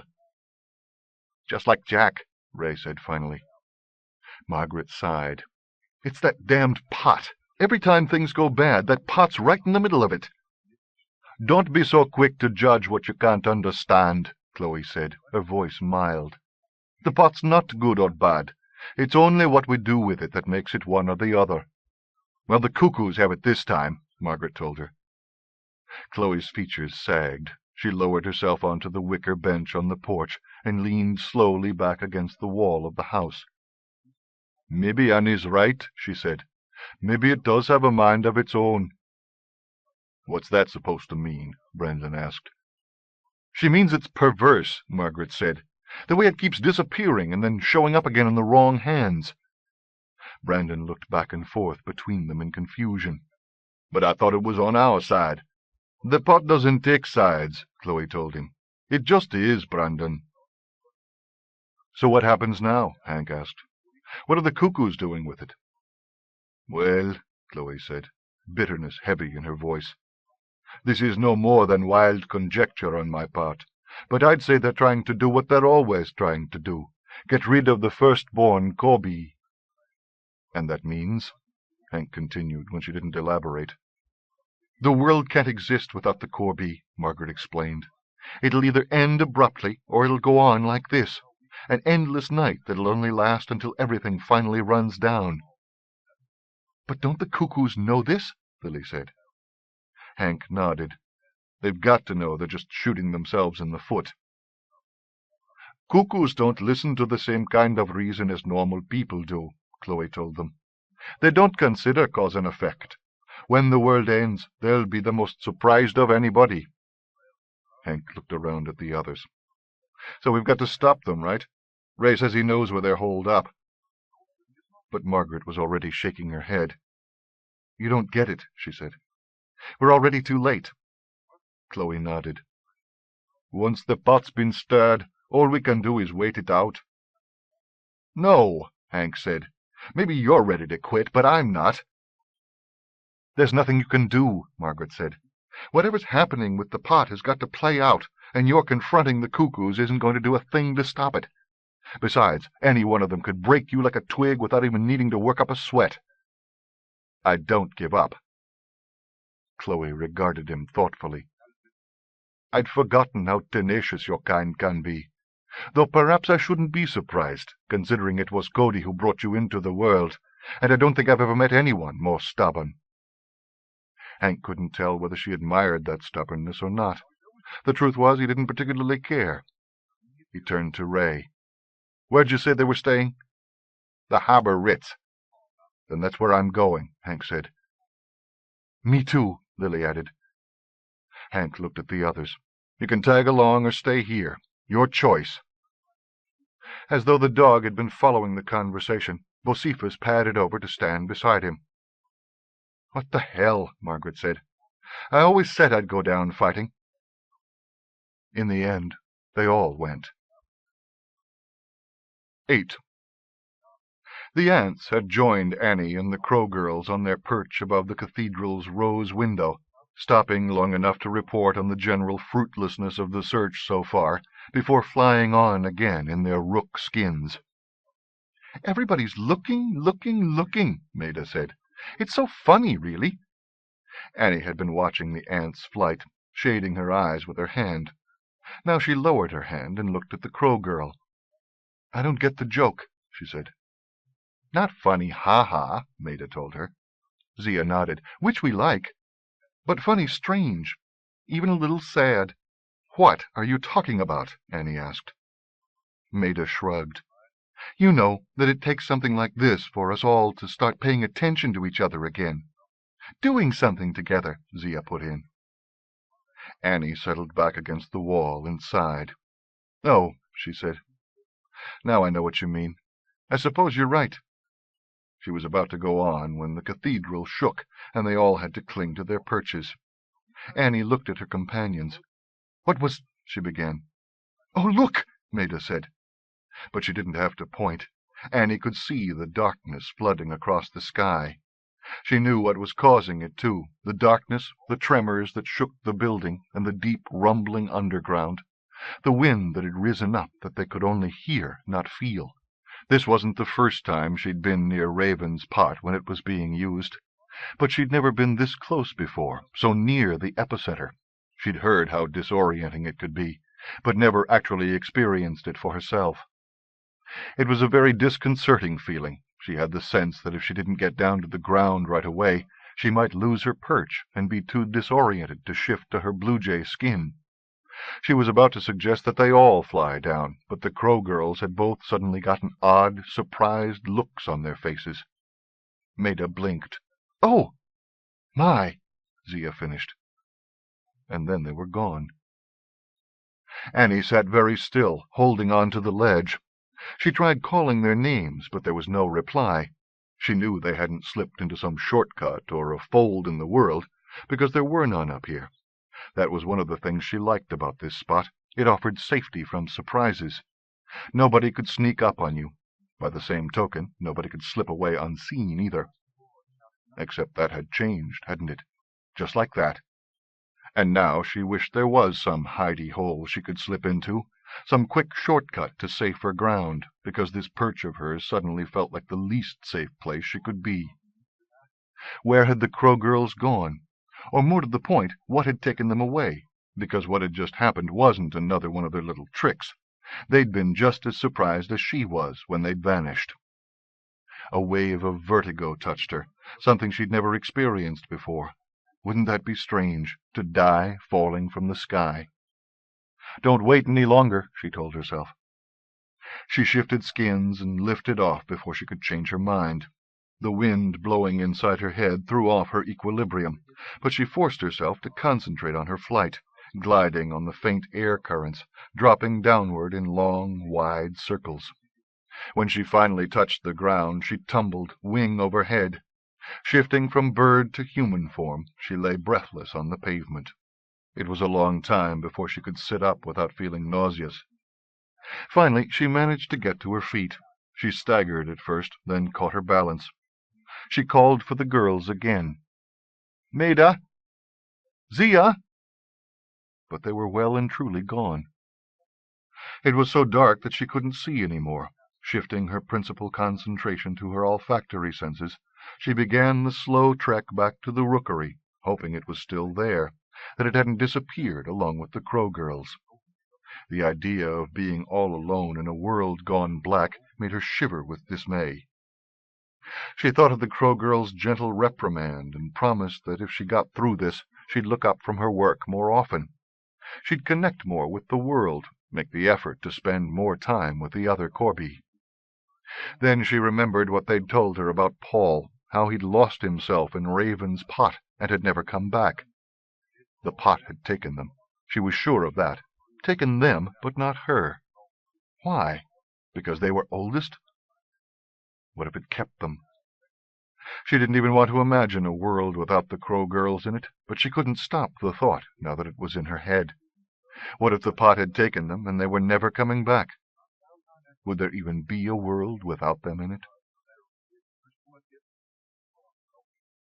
9. Before the darkness flooded the skies and the world fell out of time, Dominique Couteau sat with her chin cupped in her hands and stared at the crystal chalice she'd taken from the woman in the library. Raven's pot. She didn't care what Cody thought. She knew what she had, and with it she finally held the fate of the Corby in her hand. And yet she hesitated to use it, all because of Cody and his parting comments. She was no longer alone in her hotel suite.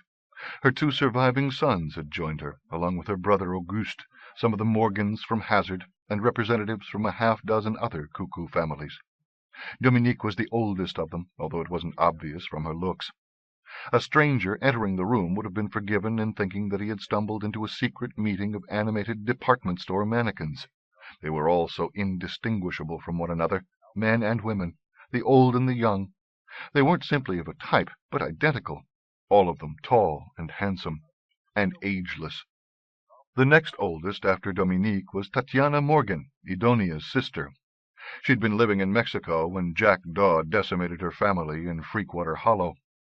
Self-exiled at the time from the endless feuding between Cuckoo and Crow, the slaughter had brought her back into the conflict with a hatred for the Corby that rivaled Dominique's.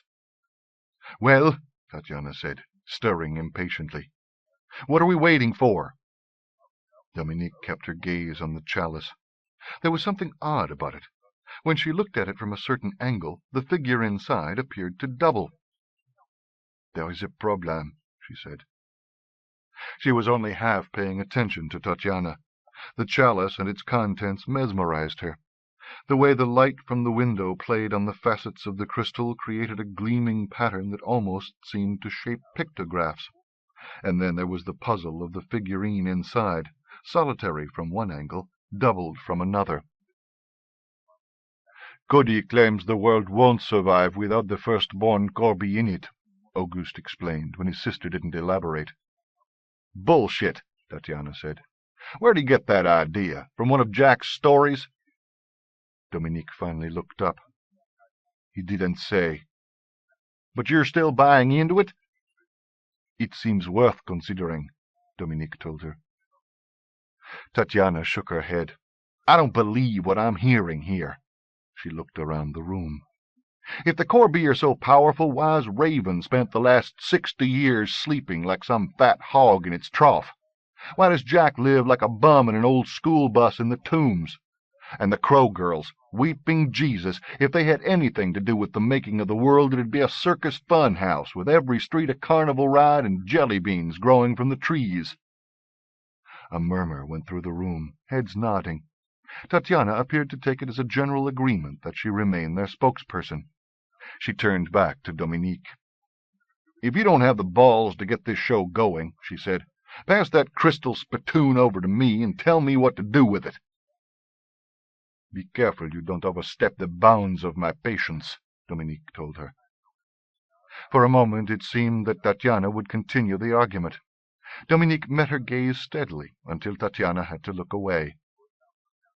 "So," Dominique said, "Tatiana has been kind enough to share her views on the matter with us. But what of the rest of you? Do we proceed?" She looked at them one by one, holding their gaze until each of them had nodded in agreement. A moment's silence followed, then Auguste cleared his throat. Dominique gave him her attention. "Without Cody," he began. "Yes." "It's just, I was under the impression that he was the only one who knew how to operate that... Auguste waved a hand toward the chalice. "Device."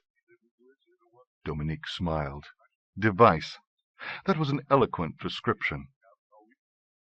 "Cody told me all I needed to know before he made himself redundant," she told her brother. It wasn't entirely true, but Dominique's pride wouldn't let her admit that she'd allowed Cody to simply walk out unharmed, the working of Raven's pot unexplained. No, that wasn't entirely true. "There's one thing you have to know about the pot, darling. Everybody's got to figure out on their own how it can work for them." Fair enough, she thought. How difficult could it be? She was sure she knew the basics from the stories. What it seemed to boil down to was that one had to be utterly focused on what one desired, and then one stirred. Stirred what, she wasn't entirely certain. The air inside the pot? And what did one stir with? Presumably one's hand, if something Cody had told her when they first embarked upon this partnership was anything to go by. She could call up his voice without needing to try very hard. "So there I was, darling," he'd told her after his last botched attempt to use the pot. "Up to my elbows in the primordial goo, and then I don't know what it was. Maybe a skitter flew up my nose, or maybe it flew into my ear, but all of a sudden I've got this humming in my head, like a wind coming down off the mountains, and I'd lose my concentration." That wouldn't happen to her. She could maintain her concentration. It didn't matter how many bugs tried to fly into whatever orifice. Her hatred of the Corby was so singular and focused that it didn't require attention. It drummed in time to her heartbeat, a constant nagging reminder of their dominance, despite, as Tatiana had so readily pointed out, their obvious unsuitability as a ruling class. Although that wasn't the worst of it. The worst of it was their damned indifference to their position as the ruling class. So the problem wasn't focusing on what she wanted from the pot, nor even a fear of thrusting her hand into it. She'd dare that and more to rid the world of the crows once and for all. What troubled her was Cody's parting remark in reference to the Corby earlier today. "Truth is, I'm not all that sure there'd still be a world. You take them out of the equation." He'd lied about the chalice not being Raven's pot. She knew that. But she wasn't as certain that he'd lied about the firstborn Corby's place in the world. What if they truly were its anchor, if the world couldn't go on without them? That was one possibility. The other was that it would simply be a different world, radically altered, it was true, but that wouldn't necessarily be a bad thing, not if the cuckoos were finally in ascendance. At any rate, the questions were irrelevant. It was too late to back out now and still retain some semblance of pride. Before some new argument arose, she thrust her hand into the open mouth of Raven's pot. There was time for a moment of surprise. Earlier she had stuck various objects into the chalice and met no resistance, but now the air inside the pot was thick and cold, clinging to her skin like wet, runny mud. More confusing was how the relatively confined space inside appeared to be far larger than should be physically possible. Then came the pain. Her mouth opened, lips twisting, but no sound came forth. The pain was beyond articulation. It flared up from her hand and wrist as if she'd plunged her fist into a vat of acid, a burning that seemed to strip the flesh from her and leave all her nerve ends raw and bare. She knew a momentary admiration for Cody, that he could dare this not once, but time and again. And then she cursed him for what he hadn't told her. The pot had a mind of its own. The knowledge came to her through a swelling wave of agony. And as soon as she understood that the pot was sentient, she also realized that one was expected to approach it as a supplicant, not a master. that the pot decided whether or not to grant one's request, that the pot admired a creative petition, but abhorred destruction, and turned such negative impulses back upon the supplicant. The pain that ravaged her hand and wrist was the acidic boiling of her own hatred. She could feel her arm being pushed up out of the chalice, clamped her mouth shut against the torment that grew in intensity every moment she remained in contact with the damned pot. "No," she muttered from between her gritted teeth. She forced her hand more deeply in, and continued to stir whatever invisible muck it was that filled the pot. The raw heat of pain spread up from her lower arm, encompassing her shoulder, moving across her chest and into her neck. But instead of allowing it to weaken her, she used the pain to combat the will of the pot, used her hatred to make it submit to her command. The sound of 100 winds filled her head. The room went black. The chalice rattled and bounced on the table, and she used her free hand to keep it from falling to the ground. But it wasn't simply the chalice that was banging about on the tabletop. The whole building trembled and shook. "I will not submit to you," she cried, and thrust her arm up to the shoulder into the pot. The pot lunged from the table. She threw her free arm around it, hugging it to her chest. Her body arced with a new blaze of pain. Then the pot came apart in her arms. She was thrown back against the windows. Glass shattered, and only the sash bars kept her from being thrown outside. She could hear the cries of her family and the others, wild shrieks that rose above the screaming winds. Her body slid to the ground, all her muscles in spasms, so that she jittered and bounced on the floor. Blood oozed from her nose, her ears, her eyes, filled her throat, choking her. "What have I done?" she cried soundlessly. "What have I done?" Though she clung to every tattered vestige that was being spun and torn away, she could feel her life ebbing away. It was too dear a price to pay, and yet, she could sense that she had succeeded. It was costing her her life, but the Corby were no longer in the world. 10. One of the worst stories Rory had ever written had been about the last man on Earth. It was an awkward, seriously juvenile effort, but then he'd only been 15 when he'd put it down on paper, so perhaps he could be forgiven its stolen premise, faulty logic, painful storytelling, and other excesses. What he'd really been writing about was how disassociated he felt from everyone around him. His character hadn't been so much the last man on Earth as an anxious teenager trying to make sense of his raging hormones and loneliness. It hadn't been much of a success on either level, but at least he'd been wise enough to throw it out and move on. Still, the idea, once awoken, remained with him, resurfacing not in his writing, but in his dreams. The scenarios varied, the world ending in everything from bangs to whimpers, but he was always the one man left alive while everyone else was gone. All of which was to say that he was perhaps overly familiar with the concept, so when the sky flooded with darkness and the ground under the junkyard began to tremble, making the junked cars shake and rattle, he actually knew a moment's relief. Everything was suddenly explained. All the weirdness of the past few days was only part of a dream, leading up to this familiar place where he was, da-dum, the last man on Earth once more. All he had to do was wake up, and everything would be back to normal. Except dreams didn't go on for this long, did they? Stringing together day after day of such detailed, mundane activities, along with the strange. Nor were his dreams ever lucid. He never knew he was dreaming until after he'd woken up. "Oh, man," he said softly, as the realization hit home. His voice seemed so small in the sudden vastness that surrounded him. He'd never felt so alone before in his life. And then there was this wind blowing in his head, inside, whining in his ears. A wind he couldn't feel on his skin. This wasn't a dream. This was the strange times cranked up another notch, like the difference between watching the X-Files on his television set and actually being a character in the story, stepping from the known all the way into some place no one had ever gone before, into the impossible. A stronger tremor made him jockey for balance. He looked up at the rattling cars, junked heaps piled one upon the other, already losing their definition in the growing dark. If one of those stacks came down... He headed back toward the front gates while he could still see, while the ground was still relatively stable underfoot, before some huge crack opened up underfoot and swallowed him whole. Halfway back down the lane between the stacked cars, he saw Paris standing motionless, a couple of the dogs at her heels. He called out to her, but got no response. The sick feeling that had started up in the pit of his stomach intensified. "Paris!" he called again, as he closed the distance between them. Still no response.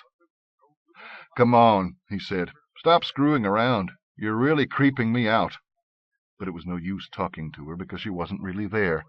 Her body was standing in the dirt in front of him, but there was no one home. Her gaze was vacant, refusing to track his hand when he moved it back and forth in front of her eyes. He touched a tattooed shoulder and shuddered. The skin didn't feel real. It was spongy and cool to the touch. He pulled his hand back and wiped it on his jeans, hard. Backed away, desperate to put distance between them, but unable to take his gaze from her. 1 foot, 2. By the time he was a half-dozen feet away, he couldn't see her any more. Couldn't see anything, the darkness was so profound.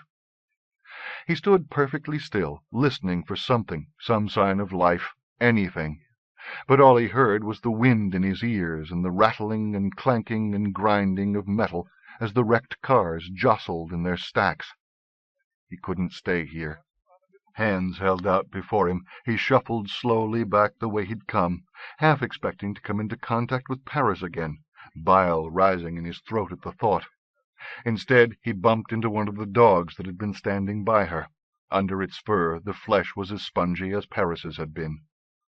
Swallowing thickly, he circled around the motionless dog and continued his snail's pace toward the junkyard's front gates. At one point he heard a car engine start up, not close, but not that far away either. He thought of calling out to whoever it was, then realized they wouldn't be able to hear him over the sound of their engine. Standing quietly, he listened to the motor rev. A moment later he heard the vehicle moving away. Oddly enough, the receding sound comforted him. He wasn't alone. He wasn't the last man alive on the earth. When he could no longer hear the car, when there was only the wind in his ears and the rattling metal of the stacked cars again, he started forward once more. Hope made the sick feeling subside in his stomach, made him feel stronger, more able to cope. He wasn't alone. It was odd how quickly he lost his sense of time. He had no way of gauging how long he'd been shuffling down the lane before he finally stumbled into one of the lawn chairs they'd been sitting on earlier. What he wanted most was light. He slowly felt around the chair he'd just knocked over until he came to another one, then a third. By the way they were facing, he was able to make an educated guess as to where he remembered seeing the 2 cabs parked. Taking a deep breath, he started in what he hoped was their direction, counting his steps. 17, 18. When he hit 20, a sinking feeling rose in him. He became convinced that he was off on his angle, heading to who knew where in the darkness. Everything was so disorienting. He was about to try to retrace his steps when his questing hands came into contact with the hood of one of the cars. He felt like kissing the smooth metal. Feeling his way along the side of the car, he reached the door, opened it. The flare of the interior light seemed blinding. He looked away, letting his eyes adjust through his peripheral vision. When he could see without spots dancing in front of his eyes, he got into the cab and checked the ignition. The keys were there. The engine turned over smoothly. Closing his eyes, he flicked on the headlights. He waited a moment, then slowly eased them open. His pulse jumped into sudden overtime when he saw the man standing a half-dozen feet away from the front bumper. "Who?" He calmed a little when he realized it was Moth, the junkyard's unfriendly owner, but the rush of adrenaline had put him all on edge again. Moth was standing as motionless as Paris and the dogs had been, a frozen cloud of cigarette smoke hanging by his head, a grim reminder of how much the world had turned upside down. Everything was unknown territory now. Rory put his foot on the clutch and shifted into reverse, backing the cab up a few feet so that it would be easier to circle around the motionless figure caught in his headlights. He had to stop at the gates and get out to open them. Once he drove through, he didn't bother to close them again. Heading slowly down Gracie Street was a surreal experience. Frozen figures on the sidewalks, none of the cars moving, the drivers sitting with their hands on the steering wheels, staring vacantly out of their windshields. The traffic had been light before it was abruptly frozen, so it wasn't too hard to make progress through the maze of stopped vehicles. But he still took the first side street to get away from them. He couldn't bear to look at all of those uninhabited faces. He was making for home because he didn't know what else to do, where else to go. And now that he had the glare of his headlights to cut away at the darkness, the solid metal body of the cab giving him a sense of protection from whatever might be out there haunting the streets, he could think a little more clearly about what had happened. The trouble was, being able to think more clearly didn't help, because the questions he had didn't have answers. What had become of the world he'd always known? Why had he been spared? And who else was out here in the dark with him? He thought of Carrie then, how she'd disappeared. Was this where she'd vanished to? Was this some parallel world set next to their own, where when you were drawn into it, you could still see an aspect of the world you'd left behind, but they couldn't see you at all? All these frozen people and vehicles. He wondered if the world had actually stopped, or if he was only looking at something like a snapshot of the way it had been when he stepped out of it. It all made his head ache. He had a sharp throb behind his eyes that wasn't helped at all by the wind that was still inside him. Blowing. Endlessly blowing. It was hard not to just pull over to the side of the street and simply give up. The world, the wind, the frozen people. It was all so insane. That made him think of Carrie again, locked up for 10 years in an institution when there was nothing wrong with her. But because of that, because of how the experience had left her so unprepared for life outside of the institution, she'd ended up having all sorts of trouble functioning in the ordinary world. He shook his head slowly. Christ, if she was in this world, would she be able to cope at all? He wished he could help her, but if she was here, where would he even begin to look? Get back to the rookery first, he told himself. Maybe there'd be somebody there who could help. Twice he came to side streets that were completely blocked with stopped cars on either side of the road, and he had to back up to the last intersection he'd passed. The backlights were far dimmer than his headlights, making the procedure that much more nerve-wracking. Occasionally he caught glimpses of people.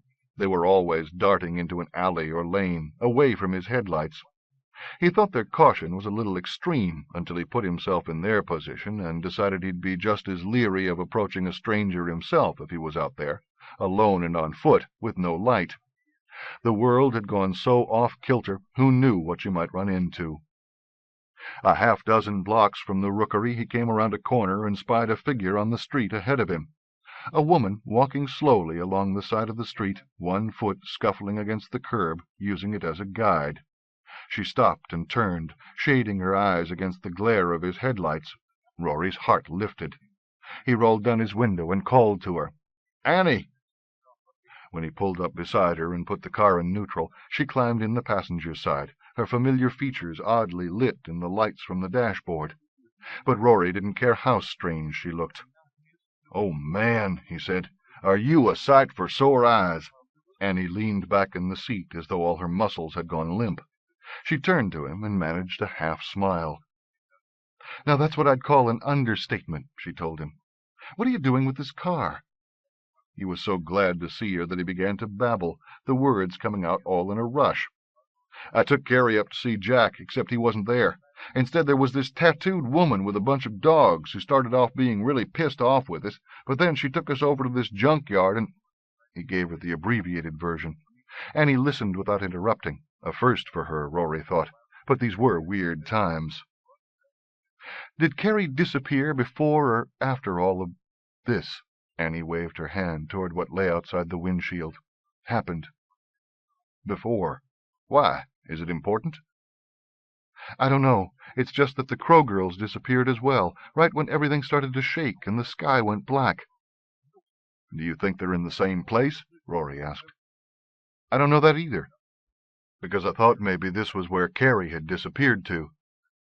Annie gave him a blank look. You know, he said, because it's like we're someplace else too, aren't we? The way we can move around, but everybody else is frozen, like time stood still for them or something. This is still our world, Annie told him. It's only like this because Cody got his hands on Raven's pot again. Rory shook his head. Lily said these cuckoos have it. Shit, that makes it even worse. For a long moment neither of them spoke.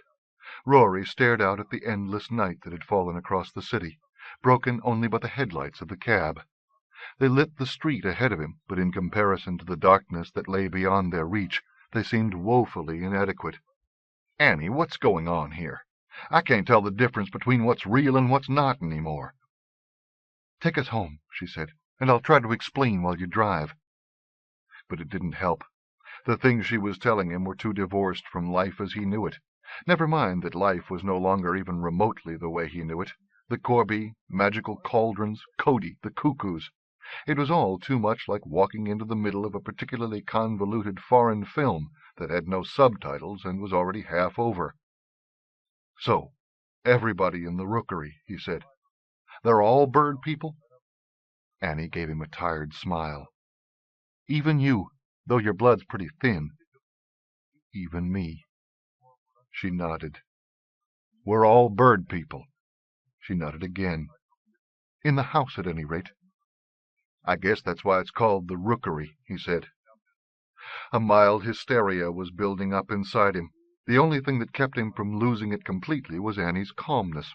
He was able to accept, if not understand, all the strange things she was telling him, because he trusted her implicitly, because she'd never lied to him and had no reason to be lying to him now.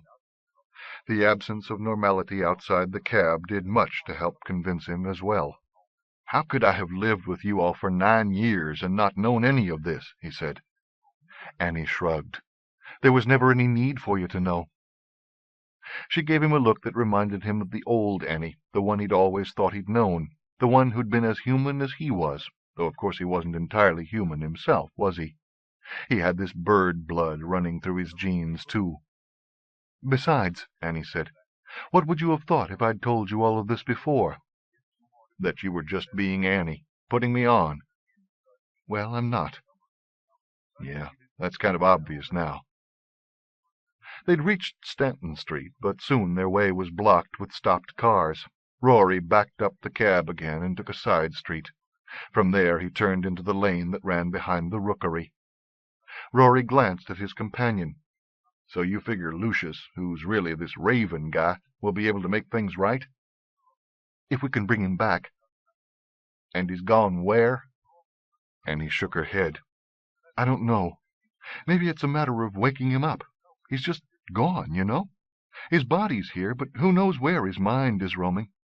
You have to understand, Rory, I'm not one of the firstborn. I've no idea what makes them tick. If, as Annie had told him, the Crow girls were also firstborn Corby, Rory knew exactly what she meant. The lane was clear all the way into the rookery. When he got to the coach house, Rory pulled in, pointing the car into the backyard so that the headlights illuminated the back of the house. 2 tall figures, all in black, were standing in the yard, looking back at them. It took Rory half a moment to recognize them, the aunts, Eloisa and Mercedes. So they're crows too, he said. Rooks, actually. Rooks, right. Annie got out of the car and crossed the lawn toward them. Rory sat for a moment, then put the car in neutral, engaged the handbrake, and stepped out as well. He left the engine running, the lights on. We're too late, one of the aunts was saying as Rory approached. As usual, he didn't know if it was Eloisa or Mercedes. Some things didn't change, even when the world went crazy. He took a small measure of comfort from that. Everyone's gone, the other aunt said. The first one nodded. We made our way home, through the endless dark, across the trembling ground, and they were all gone. Rory had never realized how much like the Crow girls they were, if the Crow girls were to speak with less modulation in their voices, and looked to be in their 60s, that is.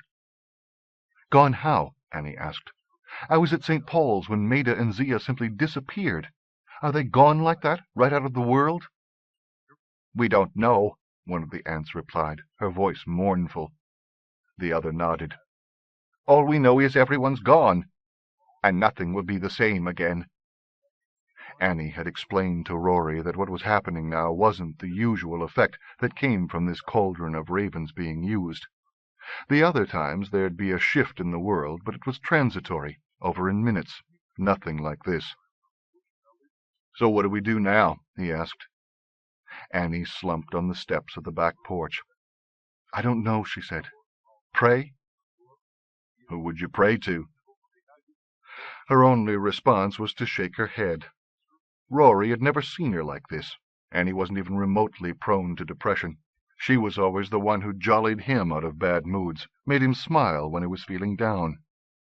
He sat down beside her and put an arm around her shoulder. When she leaned against him, he reached up with his free hand and stroked her arm. "I don't know what's going to happen," he said, "but whatever it is, you're not going to face it alone." "Thanks," she said, her voice so soft he had to bend down to hear her. "Thanks for being here." "Works both ways," he told her. "I'd be going seriously crazy by now if I hadn't run into you." She put both arms around him and burrowed tight against his side. He glanced up to find that the aunts were looking up at the house once more, holding hands, heads cocked like the birds they were supposed to be able to turn into. They seemed resigned, simply waiting now for what was to come next, comforting each other the way he was comforting Annie, the way his having to be strong for her made all of this easier for him to bear. That made him think of Carrie again. Carrie, who was out there somewhere, alone, with no one to turn to. 11.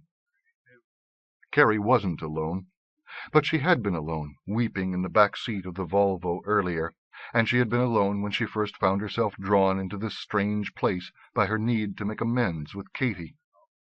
"Now I've gone all the way," she thought, as she slowly turned in the grey space that surrounded her, stepped all the way through how things are supposed to be into what?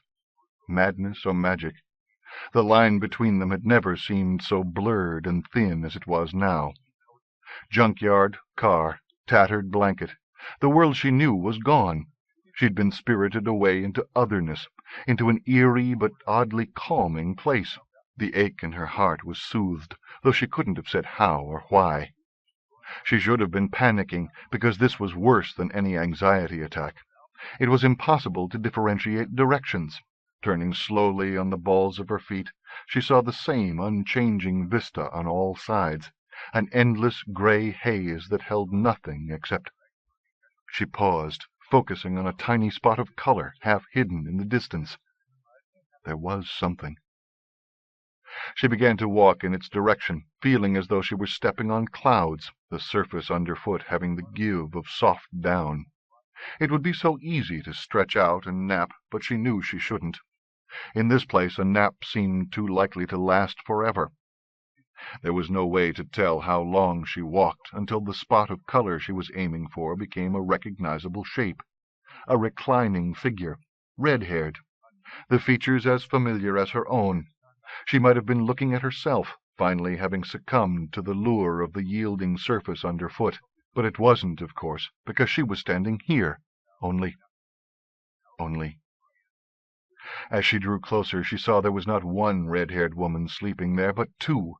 The second had been hidden behind the first, and she was wearing the same dress that Carrie had put on this morning, the same one she was wearing right at this very moment. This is strange, she thought. How can I be in two places at once? But even that thought wasn't as troubling as it logically should have been. All it managed to wake in her was a faint itch of curiosity. "Carrie?" She turned to find her sister sitting cross-legged nearby, regarding her with obvious surprise. Katy wore the same yellow jeans and sleeveless purple top that her sleeping double did. Her hair was an untidy red tangle. Carrie found her gaze drawn to her sister's tattoo. She remembered what Paris had told her, that the symbol meant little sister in... was it Japanese? Katy stood up and smoothed down the fabric of her jeans where they had bunched at her thighs. "What are you doing here?" she asked. I'm not really sure." I was in the junkyard, sitting in the back of that car where you'd been staying, and wishing I could make things right between us, and the next thing I knew I found myself here." Carrie paused for a moment, then added, "Where are we, anyway?" Katie didn't reply to her question. "What do you mean, you wanted to make things right?" "I don't want to chase you away anymore," Carrie told her. "I don't know exactly what's real anymore, but even if you're not real, the way the world judges real, I know that I'd rather be crazy and have a sister than not have a sister at all." Katie sighed and sat back down. Carrie hesitated a moment before joining her. "They're spoiling everything," Katie said. Not even the soothing qualities of their surroundings could stop the sudden stab of hurt that went through Carrie when she heard those words. Her lower lip began to tremble, and tears welled in her eyes. I guess I deserve that," she said. "I've been so awful to you, haven't I?" Katie shook her head. "No, your reactions have been pretty normal, considering. I mean, what are you supposed to think when I don't let people see me, and whenever you try to say that I really do exist, they lock you away and dope you up until you finally start seeing the world the way they want you to? I'm the one who should be sorry. And I am, Carrie. I truly am. That's why I came here." Carrie wiped her eyes on her sleeve. "What do you mean?" "It gets pretty complicated. Do you know about the Corby?" "Not really. I mean, I've heard people talking about them, but it's all kind of confusing." Katie nodded. "I guess magic is, when it all comes flooding down upon you." "But it's real, isn't it? Just like you are." Katie smiled. "You're here, aren't you?" Unless I'm dreaming, Carrie thought. Her gaze went to the two sleeping figures, each of them curled up, the head of the one at the feet of the other. They looked like some curious yin-yang symbol. She returned her attention to Katie as her sister began to talk, telling her about the Corby and Cody and Raven's pot and all. "So that's what I'm doing here," Katie said, finishing up. "The pot's always causing trouble, but Jack said if you could really understand it, then you could destroy it, or send it back to where it came from. And that's what I've been trying to do. I was trying to understand it, but instead it swallowed me." We're inside this pot?" Katie nodded. "But how big is it?" Katie held out her hands about 8 inches apart. "Magic," she said in response to the confused look that came over Carrie's features. "I guess." Carrie looked at the sleeping twins. "Are they us? Are we sleeping somewhere in the real world and only spirits here?" "I don't know," Katie told her. "The pot's way more complicated than I thought it would be. It's not so much an object as an idea, or an object holding an idea, and it's really hard to figure it out. You remember those Chinese puzzle boxes we used to have?" Carrie nodded.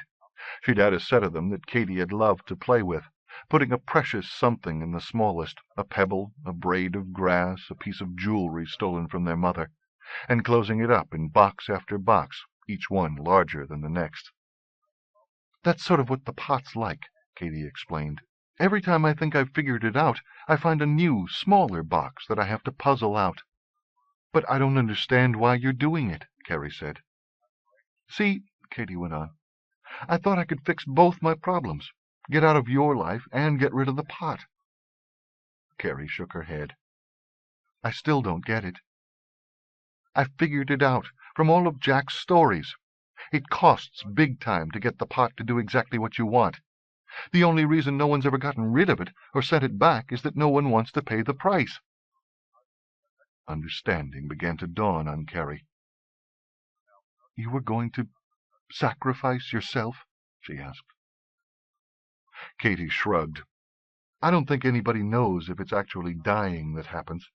I think you just go back to where the pot came from." She gave Carrie a rueful look. "And maybe that's a better place. And the thing is, of everybody, I've got the least to lose." Tears welled in Carrie's eyes again. "It's all my fault," she said. "If I hadn't kept believing people when they said you weren't real—" Katie shook her head. "Don't say that. I'm the one who doesn't fit in. I should never have been born. I don't think I was supposed to be born, or I would have popped out at the same time you did. But you did get born, eventually. And I haven't been happy, and I've only brought misery into your life. That's my fault, not yours." "No," Katie said, her voice gentle. "Who's the one who always got you into trouble? Who's the one who let you take the fall for everything? Who's the one who let you spend 10 years in an institution because I wanted to be a secret?" "Why?" Carrie asked. "Why did you want to be a secret?" Katie shook her head. "I don't know. Maybe there's too much Crow Girl in me." "That's not a bad thing," Carrie said. "I like the Crow Girls." "Me too, though I've only ever met them in Jack's stories." For a long moment neither of them spoke. Finally Carrie asked the question that had made her forego her first day at the university, and eventually brought her into this strange place. "Who are our parents?" she asked. "Who are they really?" "You haven't figured that out yet?" "How could I?" Carrie said. "Everybody I talk to about it gets all vague and—" Her voice trailed off. Behind Katie a rich golden amber glow was rising up around the figures of their sleeping doubles. Katie turned to look. Goosebumps ran up Carrie's arms, and she could feel the hairs prickling at the nape of her neck. The light reminded her of the glow Maida had shown her how to find inside herself. It had that same luminous, soothing property. But at the same time its presence put an electric charge into the air. There was an untamed, almost feral quality to its presence that made her want to simultaneously celebrate its existence and hide from its view. What's happening now?" she asked. "I'm not sure. I'm just kind of winging it myself." Carrie moved closer to her sister and gripped her arm when a tall, dark-haired man began to materialize on the far side of the sleeping pair. His arms were widespread, making his long black overcoat drape like wings. Under the brim of his hat his eyes were so dark they seemed to swallow the golden light. "Who?" Carrie began. She felt Katie relax. "It's okay," Katie said. "It's only Jack." The man had been looking down at the sleeping figures at his feet. Now he lifted his gaze to regard Carrie and her sister. He'd seemed so scary when he first appeared, but now he only looked confused. Behind him the amber glow intensified. "You're here?" he said, his attention on Katie. Then he included Carrie in his gaze. "Both of you?" When Katie rose to her feet, Carrie quickly scrambled up to stand beside her. "Hello, Jack," Katie said. "Tell me this isn't where I think it is." "I can't do that." "Did you bring me here?" he asked. "Are you the one who stirred the pot?" "Is that what happened?" Jack shook his head slowly. "There's something seriously wrong here. I've never heard of—" His voice trailed off. All he seemed to be able to do was shake his head. Carrie wasn't sure if he was simply denying what was happening or trying to marshal his thoughts. She understood exactly how he felt. "Jack," Katie said, "this is Carrie, though I guess you already know that. Carrie, this is our father, Jack Daw." Carrie stared at him, wide-eyed. "Our father?" "You knew?" Jack said. "How could you know?" "Come on, Jack," Katie said. "Do you think you're the only one who tells stories?" "But the other Corby said they wouldn't." "Who said I only listen to Corby stories?" "But—" He looked from one of them to the other. "And you don't hate me?" Carrie was still trying to adjust to his being their father, but now she focused on what he was saying. "Why would we hate you?" she asked. "Because Jack carries guilt like a pie steals treasures," a familiar voice said. They all turned to find that the Crow girls were now here as well. It was Maida who'd spoken. Beside her, Zia nodded. "It's what he does," she said. "He can't let go. Not ever. Not even when it makes things go worse." Jack was frowning at them, but the Crow girls only smiled back, unrepentant. "Oh, look," Maida said, turning to Carrie and her sister. "Now there's two of them, just like us. Is that why you brought us here?" Zia grinned widely. "This is so very much fun." "Be serious," Jack told them. "We're in a load of trouble here." "We're always serious," Maida told him. "What gets confusing," Zia added, "is that we're often serious about different things." Maida nodded. "To what other people think is serious, that is." "But we don't get confused at all," Zia said. She pointed to the amber glow. "Oh, look, isn't it pretty?" It rose up like a candle's flame now, bright, burning, reminding Carrie more than ever of the glow she carried inside on such a smaller scale. Jack turned to look at it and retreated quickly, his eyes filling with wonder. "The Grace," he said. "Oh, it is, isn't it?" Zia cried. Maida smiled. "What a good name for it, Jack." Jack shook his head, still retreating. "How can it be real?" "What does he mean?" Carrie asked. "There's a place near where you were born," Maida explained. "That's Jack's heart home." Zia nodded. "That's what he's seeing in its fire, the home of his heart. Maybe even Nettie," Maida added. "My grandmother?" Carrie asked. Zia gave her a sad look. "No, your mother. We remember now." "My mother?" Carrie turned to her sister for help with this new revelation, but Katie's gaze was locked on what Jack called the Grace. The Crow girls fell silent, their own attention as riveted as Katie's and Jack's. When Carrie looked herself, shapes flickered in the Grace's amber glow. It looked like a tree, a woman, a man, a bird, a dog, or maybe it was a wolf, a turtle, a spider. And then a woman again. Sweet and fey, but oh so strong. You could tell that rivers changed course at her word. Forests would part before her. The wind would carry her hair. The sun and moon would stop for her. Mountains would bow to offer her fealty. The ocean would whisper her name. Carrie was so entranced by the woman that it took her long moments to realize that behind her one more dark-skinned figure was taking shape. He was an enormous Buddha of a man, the largest man Carrie had ever seen. She searched for and found her sister's hand. Katie squeezed her fingers with as tight a grip as Carrie did hers.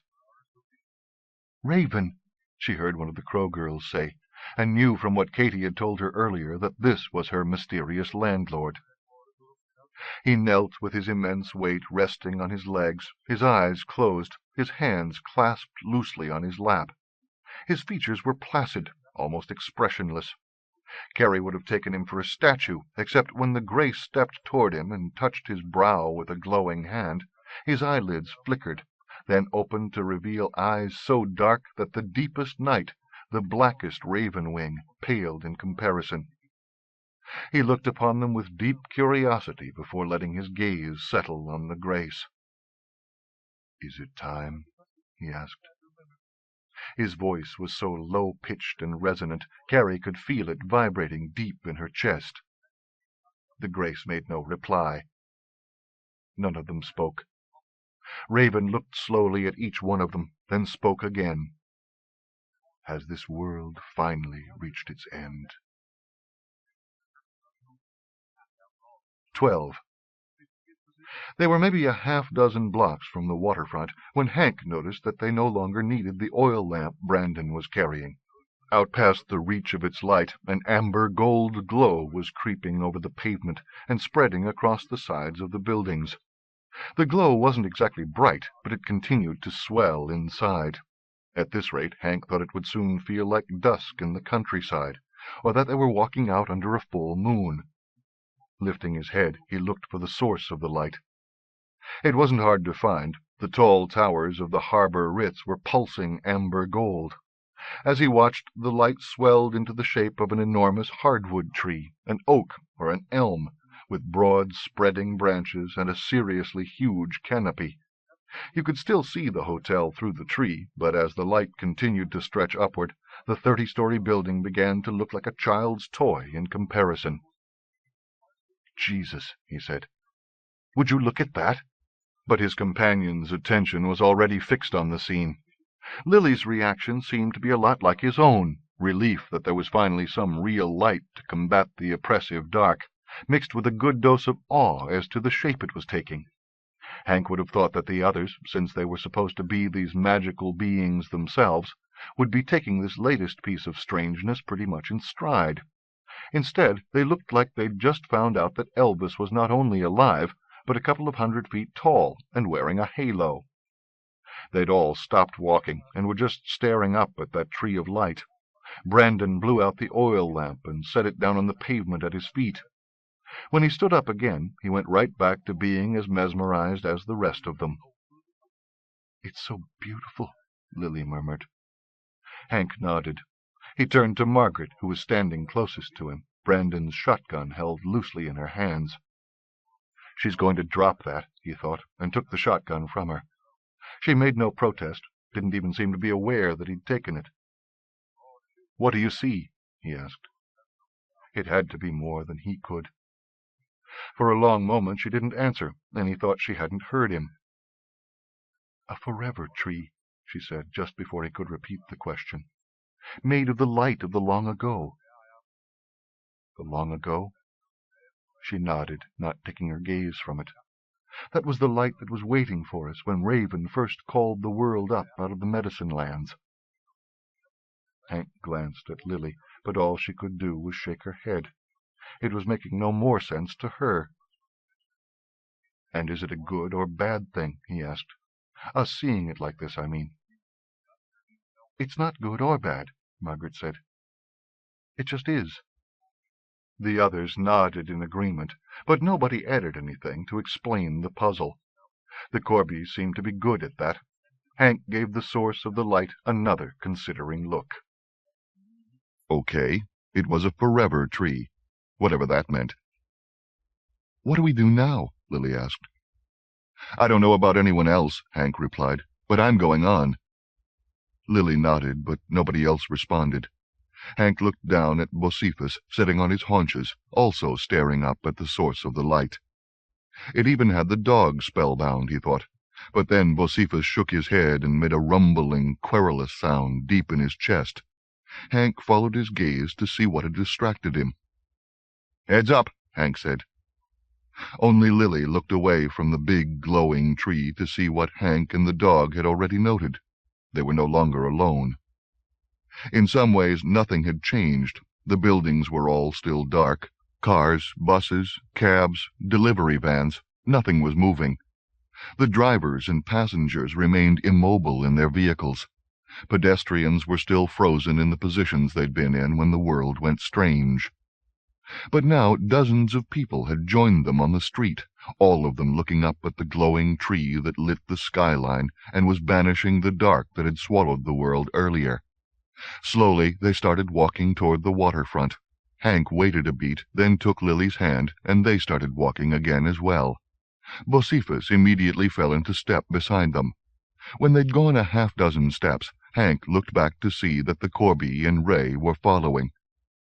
With the stronger light to guide their way, they made much better time than they had coming from Stanton Street. It only took them a few minutes to reach the Harbor Ritz, where a large crowd had already gathered. Hank estimated there were at least 200 or 300, maybe more. They appeared to come from all walks of life, men, women, and children, black, white, Asian, everybody with a drop of animal blood in them, he figured. There was little conversation, and no one paid much attention to them, even when they made their way through to the front of the crowd. Hank craned his neck. This close, the glowing tree was beyond impressive. He stared up until he got a crick in his neck, then made himself look at the building itself, enclosed by the glow. Katie was in there somewhere. He gave the crowd a once-over. No one was making any effort to get any closer or trying to get in. He didn't blame them. The whole situation was completely out of his experience as well. But he didn't see that he had a choice. "I'm going in," he said. "There's no point," Margaret told him.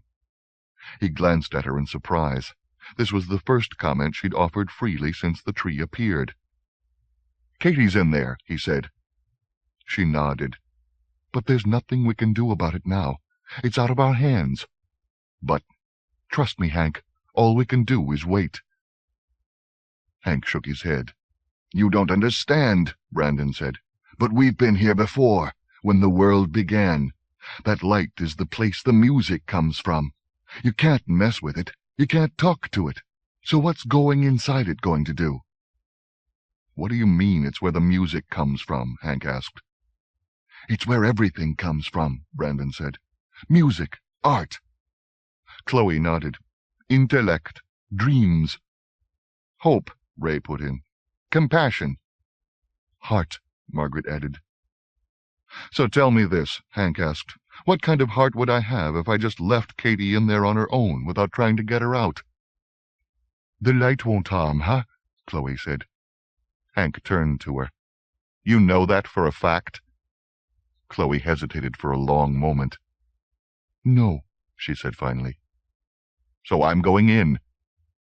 Hank walked toward the building, Bocephus padding along at his side. Lily waited a heartbeat before she started to follow. Margaret caught her by the arm, her strong grip holding Lily back. Hank paused, turned to look at them. "You don't have to do this," Margaret said. But Lily shook free. "Yes, I do. The only reason Hank got caught up in all of this is because he stopped to help me. I can't let him go on now by himself." Hank was going to tell her that it was okay. She didn't have to come, but Margaret spoke first. "He's going in because he's worried about Katie," she said, "and Katie has nothing to do with what's going on." "But I do," Lily told her. "Remember who handed the pot over to the cuckoos. If it weren't for me, if I'd just held on to it better or hidden it or something, none of this would be happening." "You didn't know?" Lily glanced at the building. "What are you so afraid of?" "It isn't fear," Margaret said. "Then what is it?" Hank nodded. He wouldn't mind knowing that himself, since however this conversation turned out, he was still going in. "Do you believe in God?" Margaret asked. Lily looked confused.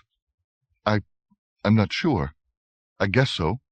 Or at least I believe there's something, some kind of spirit or force. But when I was a kid, I believed in God." "So you can remember those feelings you had about God when you believed in Him?"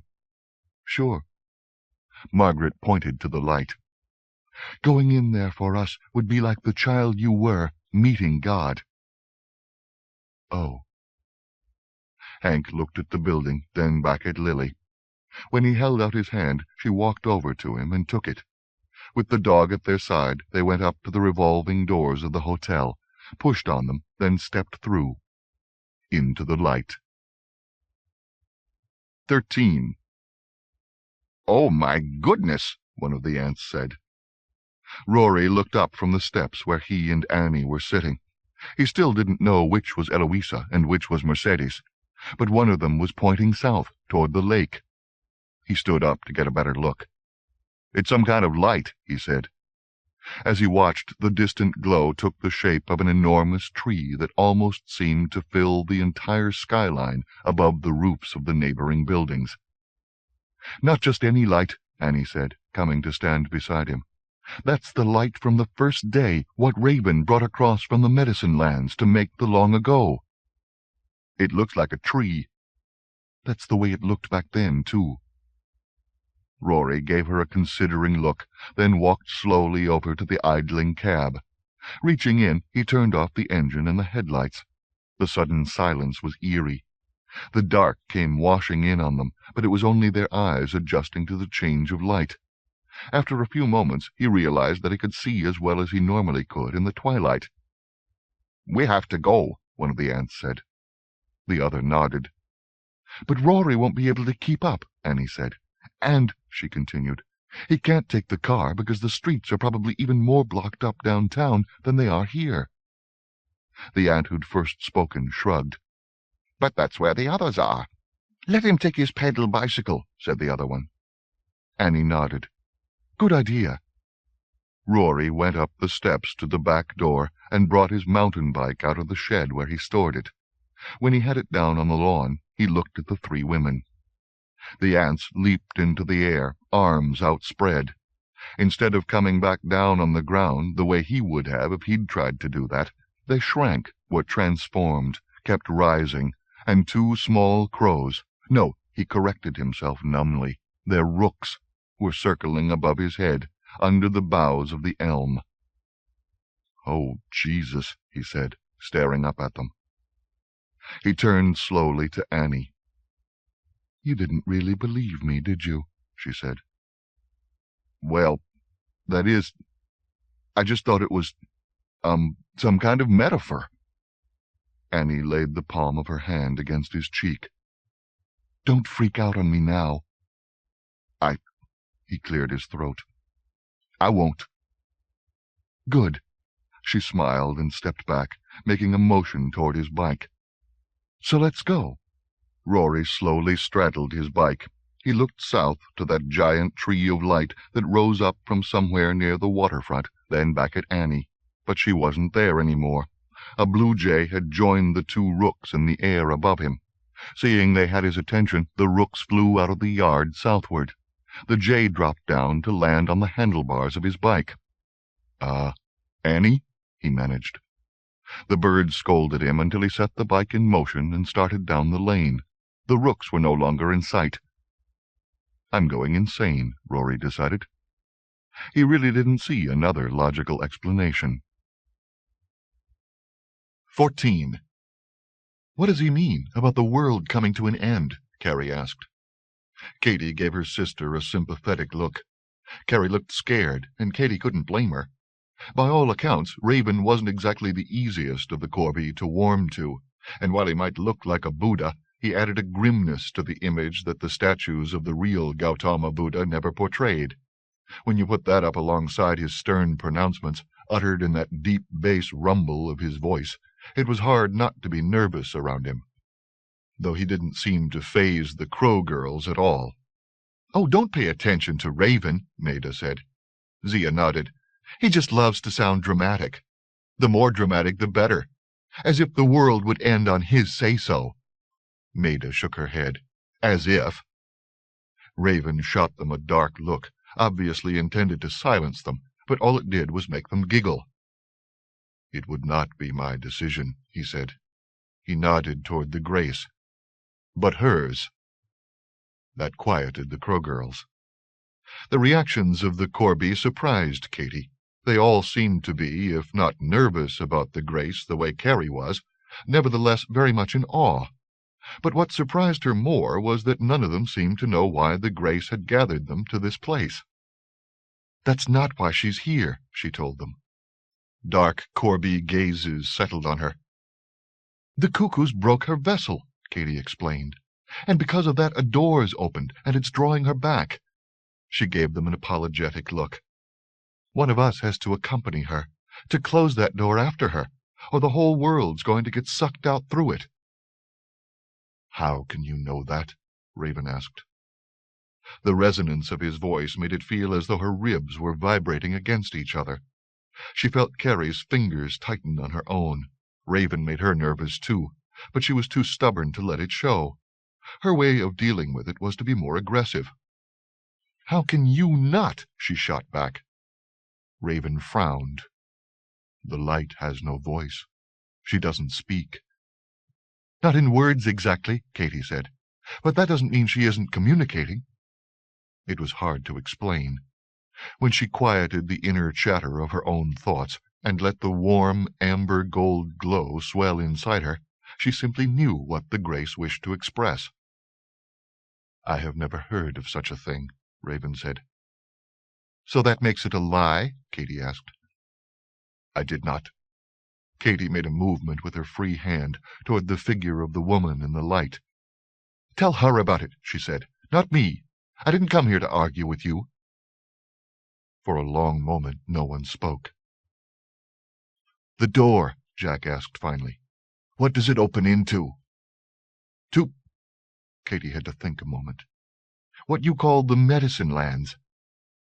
"But without her, if she's drawn out of the world—" Jack's voice trailed off. Raven turned to the Crow girls. "Was I so wrong? Without her light, the world might as well cease to exist." He's like me, Katy realized. He doesn't fit in either. The difference was he wanted to take everything with him when he went. That's not how she puts it, Katy said. The world will be different, that's all. Not over. We'll just have to make our own grace. Raven gave a short, humorless laugh. And what a world it would be if its grace were to be dependent on the good nature of its inhabitants. Every year the world becomes more dour, more hateful. Kindness has become a myth. Katy regarded him thoughtfully, trying to understand why all the animal people held Raven in such esteem.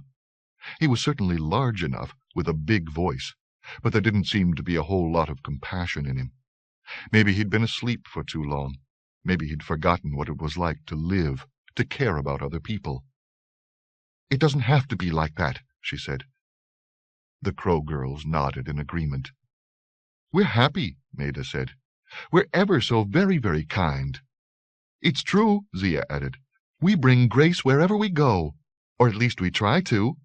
And that counts, doesn't it? Of course it does, Jack said. Which of us has the grace chosen for her guide? Raven asked. That's not actually up for grabs, Katy told him, because I'm doing it. You can't, Carrie cried. Katy let go of Carrie's hand. Putting her hands on her sister's shoulders, she looked her in the eye. But I told you, she said. That's why I came here. And why are we here? Raven asked. Simply to wish you bon voyage. Maybe, Katy thought, the real reason no one disturbed him was that it was better when he was asleep. At least then you didn't have to listen to him. No, she said, turning away from her sister to face him. The cuckoos were trying to use the grace to kill you, but she's a life-giver, not a life-taker. Remember? She brought death into the world, Raven said. Katy looked to the grace, quieting her thoughts so that she could find an answer in the amber-gold light. No, she said after a moment. Cody was using the pot that time, and Death was attracted by the light. He woke from it. There has to be some other way, Carrie said. Katy could only shake her head.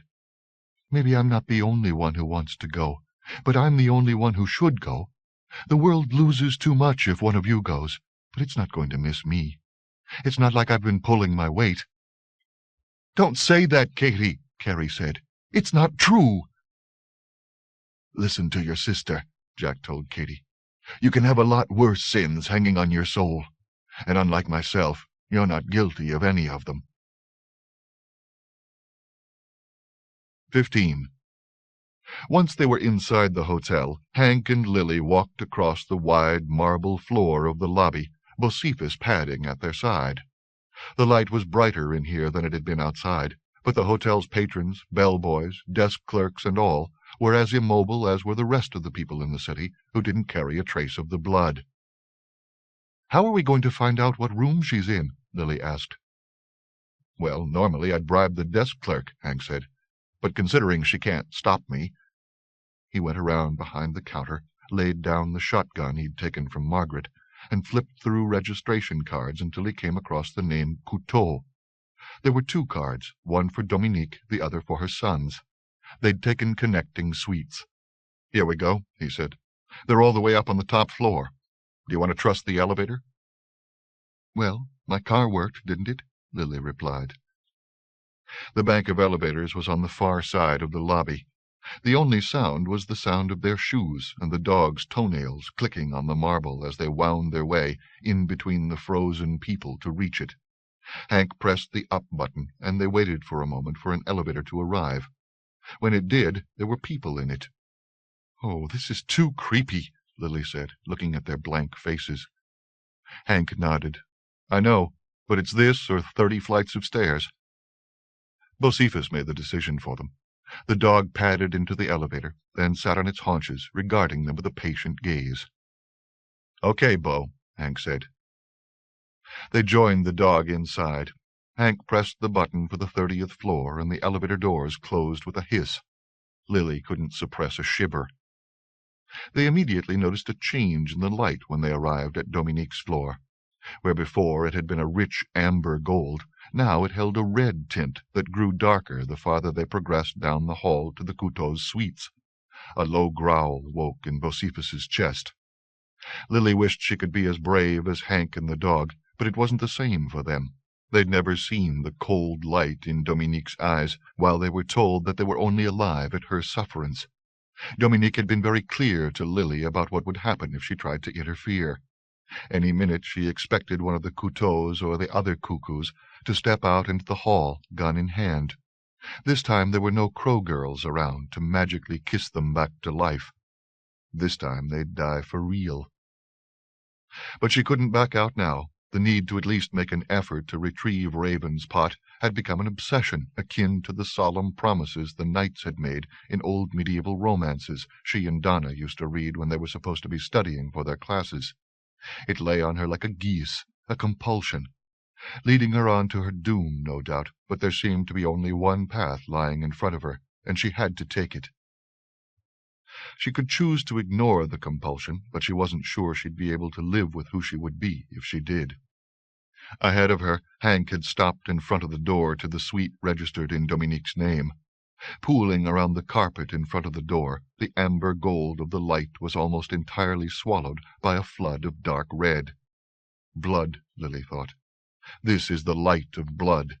The air held a vague metallic taste. Hank put his ear to the wooden panels and listened. Bocephus stood stiffly beside him, hair bristling at the nape of his neck. The dog was silent now, gaze fixed on the door. Lily's legs were trembling so much she had to lean against the wall, afraid that they'd give out from under her. "I can't hear a thing," Hank said quietly, straightening away from the door. "It's like there's no one there." Lily swallowed. "But I've got a bad feeling about it," Hank added. She nodded. "Me too." He tried the handle and looked surprised when it turned. "Stand back," he said. She nodded again. When he opened the door, the dog slipped in ahead of him. Dark red light poured out of the room, washing over Hank's features. Lifting the shotgun, he took a step in after Bocephus, then stopped dead, leaned a hand against the door jamb. A numbed look settled over his features. What is it?" Lily asked. He waved her back. "Don't come any closer." But she was already beside him, looking into the room. It was like a slaughterhouse inside. The ceiling and walls were splattered with blood and feathers. Along the bottom of the walls, the floor was littered with the bodies of men and women, except they weren't entirely human. They had died in various stages of metamorphosis. In among the human faces and bodies she could see bird heads, wings, clawed, scaly legs, talons instead of feet. Before she could stop herself, she turned away and expelled the contents of her stomach. She flinched when Hank touched her, then realized who it was, let him hold her. "Wait out here," he said. She shook her head. I'm okay," she lied. She knew she might never be okay again. The contents of the room were going to haunt her forever. But she steeled herself and followed Hank back inside all the same. She waited by the door, staring resolutely away from the walls and the bodies, while he and the dog checked the rest of the suite to make sure there was no one hiding anywhere. Bedrooms, closets, toilet. When Hank stepped back into the main room, Lily pointed to the table that stood by the window. "Look," she said. A piece of the chalice lay there. 2 other pieces lay on the floor. It seemed beyond reason that it could have caused so much damage and only be in 3 pieces. But however many pieces it was in was irrelevant. The simple fact was that they were too late. Bocephus padded slowly over by the far side of the table, snuffling at a body that lay there. He gave a low bark, and they crossed the room to where he was standing. This one was in human shape, a woman, but covered in blood and obviously dead. The dog repeated its low bark. Hank went down on one knee. Laying the shotgun aside, he put 2 fingers to the woman's neck. "She's still alive," he said.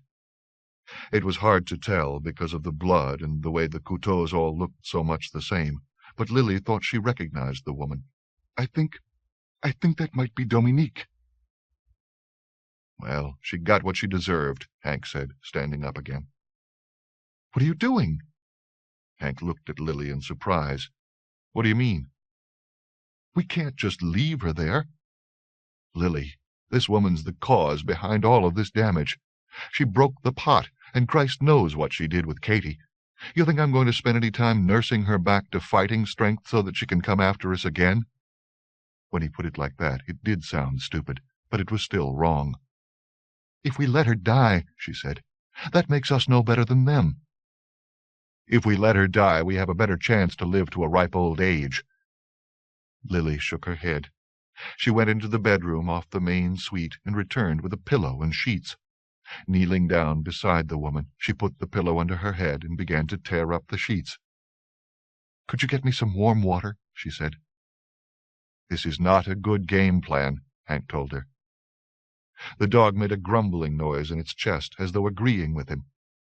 "You're being as bad as your friend Moth," she said. "What's that supposed to mean?" "You know. You said he'll do anything for his family, but the rest of the world can just fend for itself." "This is the enemy we're talking about here," Hank said. "I thought you were different. I wouldn't even be here if you hadn't stopped to help me. You didn't know me at all, but you still stopped." "You hadn't been trying to kill me either."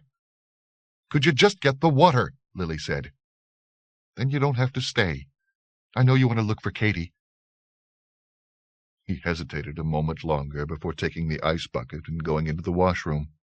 Lily listened to him run the water while she continued to tear strips from the sheet. When he returned with the warm water, she dipped a piece of the sheet into it and began to bathe the woman's face, trying to be gentle. At the touch of the cloth, Dominique's eyes flickered open, and she stared uncomprehendingly up at Lily. Slowly, recognition came to her. "Well, what are you—" "Hush," Lily said. "Don't try to move." But Dominique wouldn't let it go.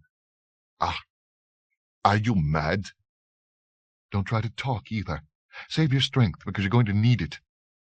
"Ask her where Katie is," Hank said. But Dominique had heard him. "Don't know any Katie." Her gaze returned to Lily. "Dying." "Maybe we can get one of the Corby to help her," Lily said to Hank, "like the Crow girls did us." "I don't think so," Hank replied. He was probably right, but Lily still thought they should try to. She cried out as Dominique suddenly grabbed her hand. The woman's strength surprised her, her pale fingers digging into Lily's wrist. Before she could pull free, Dominique's whole body went stiff, spasmed, then her head lolled to one side, her body limp. I think she just—" Lily swallowed thickly. Hank knelt down beside her. He checked Dominique's pulse again, but this time he moved his hand to her face and closed her eyes. "She's dead," he said. Lily turned away. She knew Dominique had been the enemy of the Corby and herself, but she still mourned the woman's death, mourned all the deaths. What was the point of it all? It was so stupid, so senseless. Hank stood up once more. Lily hesitated a moment. Then she rose to her feet as well. "You were right," he said. "About what?" "It would have been wrong to not have tried to help." She nodded, but being right didn't change what had happened. She was dealing with being in this room of slaughtered cuckoos only by keeping her vision narrowed and focused, trying to see no more than she had to, but it was hard. The longer she stayed in here, with the red light washing over her, the strange, inhuman bodies scattered all around, the more dislocated she felt. But she couldn't leave yet, not without what she had come for. As she bent down to pick up the 2 pieces of the chalice that lay on the floor, she also saw the little statue that had been lying at the bottom of it when Dominique had taken the chalice from her. Putting the pieces of the chalice on the table, she bent down again to pick up the statue, and found not 1, but 2 of them. "Look at these," she said. Hank stepped closer and took one from her hand. "It looks just like Katie." He turned it over in his hand. "What are they? Some kind of voodoo dolls?" "I don't know, but the detailing's incredible, right down to the cloth used for the clothing." She gave him the other one so that he could stow them both away in his pocket. "Here," she said. Help me fit the pieces of the chalice together. I want to see if there are any other pieces still missing." "Do you think it can still be fixed?" Lily shrugged. "I'm so far out of my depth here I have no idea what is or isn't possible anymore. Maybe the Corby have some kind of magic glue they can use." Crow Girl spit. Lily nodded, remembering how effective it had been in helping them. "Oh, something," she said. She fit the first two pieces together, and Bocephus barked. She almost dropped them as she looked up, expecting some new danger to be coming in the door, but there was no one there. There were only the bodies. Her stomach churned, and she looked away quickly before she started to gag. "What's wrong, Bo?" Hank asked. "Probably just nerves," Lily said. "Here, see if that other piece'll fit." As Hank brought it toward the pieces Lily was holding in place, the dog barked again, more urgently. "I think he's telling us not to do this," Hank said. He looked around the room. "Maybe he's got a point. We don't know what we're messing with here. We might be making things worse." "The pot won't hurt us," Lily said, "because we don't want anything from it." "You know that for a fact?" Lily slowly shook her head. "It's just, under this red, there's the other light. I can't see it ever causing anyone pain. Not deliberately." Hank regarded her for a long moment, then shrugged. "I've been with you this far," he said. "I'm not about to back out now." When the dog whined, he added, "Don't worry, Bo. We're being careful." Bocephus turned his head away when Hank turned his attention back to the chalice, bringing his piece in close again to check its fit. 16. Rory stopped across the street from the Harbor Ritz Hotel, using the height of the curb to make it easier to steady the bike with his foot. A large crowd of people had gathered on the street in front of the hotel, old, middle-aged, teens, children. And not only people, he realized as he looked more closely. There were cats and dogs, rats, raccoons, a fox, and birds of all kinds, mostly crows and other corby, ravens, rooks, jays, magpies, all of them staring at the light that had sheathed the hotel with its amber-gold glow. "Who are all these people?" he asked Annie, then realized he was talking to a bird. She regained her own form and made the bike wobble with her sudden weight as she leaned back over the handlebars to look at him, upside down. Where he felt all on edge and anxious, the situation only seemed to be making her giddy. "They're like you. They've all got the blood." "And the animals? I suppose they've got it too?" "Well, of course." Of course, Rory thought. Like it's an everyday thing, though in her version of the world he supposed it was. Annie straightened up and got off the bike. Leaning on the handlebars, she studied him for a long moment. "So how come you've never made a pass at me?" she asked. "What?" "You heard me." "Is this really the time to get into something like that?" "For all we know," she said, "the world could be ending. So I'd just like to know before everything goes away." That could happen?" She shook her head. "Haven't you figured it out yet, Rory? You're walking under the surface now, seeing the world the way we see it. Anything could happen." "Oh. So, are you going to tell me?" Rory took a steadying breath. "I was too scared to." "Scared of me?" "Not exactly, though at first you kind of intimidated me." "So you didn't like me playing the strong woman card?" "And then, when we started getting along so well, I didn't want to screw up our friendship." Annie smiled. "I guess I know that feeling. It's kind of sad, isn't it? I mean, lovers should be best friends, too, don't you think?" Rory nodded. "But then there's the trust factor, I guess. The problem is, if you don't believe it'll happen, it won't. It's like everything." "What do you mean?" "Well," she shrugged, "if you don't believe in magic, then it won't happen for you. If you don't believe that the world has a heart, then you won't hear it beating, you won't think it's alive, and you won't consider what you're doing to it." "I don't—" He had to stop and correct himself. "I didn't believe in magic. This all still seems like a dream to me." She smiled. "I know. But just because you don't believe in something doesn't mean it's not real. Sometimes it just sneaks up on you all the same, like love." Rory nodded, wondering if she was talking to him as a friend, or if there was something more happening here. But before he could take it any further, one of the ants came flying back. The sounds she made as she circled above them were only so much gibberish so far as he was concerned, but Annie seemed to be understanding her. "What, this was so weird. What's she saying?" "Apparently the pot's inside the hotel, and the cuckoos have been using it." "That's bad, right?" Annie nodded. "And your friend Lily and her boyfriend went inside." It took Rory a moment to figure out who she meant. "You mean Hank?" "If that's his name." "What are they doing in there?" he asked. "Nobody knows." "What about Carrie? Have any of them seen her?" The ant replied, but Rory had to wait for Annie to translate for him. She shook her head. "No, but apparently her twin's supposed to be inside." "But she's—" Imaginary, he'd been about to say. Except so was all of this, or at least it should be, if the world made any sense. "It's a long story," Annie said. Rory looked up at the hotel, craning his neck to take in first its height, then the enormous canopy of the tree of light that had swallowed the building. "How long have they been in there?" he asked. "I'm not sure. A while." Rory swallowed. He didn't want to do this. "We have to go in after them." He broke off as a spot of the amber gold light flared bright white at the top of the building. Around him the crowd suddenly stirred. He glanced at Annie and saw that the giddiness had finally left her.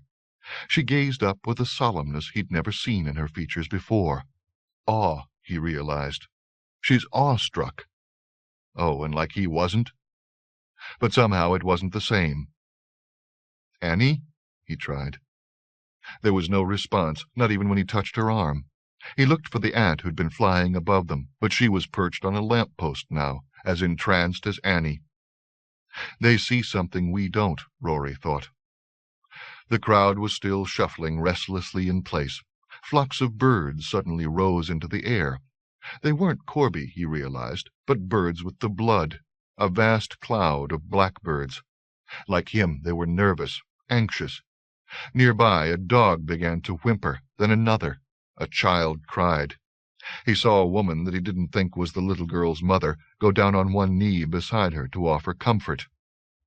Annie's words from a few moments ago returned to him now, heavy with the possibility that they weren't so much a consideration as a promise. For all we know, the world could be ending. The building dragged his gaze back to it. The white light on the top floor made his eyes tear. Your friend Lily and her boyfriend went inside. Jesus, he thought. Kit's in there. He laid his bike down on the curb and moved forward through the crowd, heading for the front door of the hotel. 17. Jack's words hung in the air. You can have a lot worse sins hanging on your soul, and unlike myself, you're not guilty of any of them. "What's that supposed to mean?" Katie asked finally. "I've brought too much pain into the world as it is," he told her. "It's time for me to move on." "That is so not true. The world needs you, Jack." He shook his head. "It needs Raven and the Crow girls, but not me. What I do, any storyteller can do. All you need is an ear to listen and a voice to pass them on."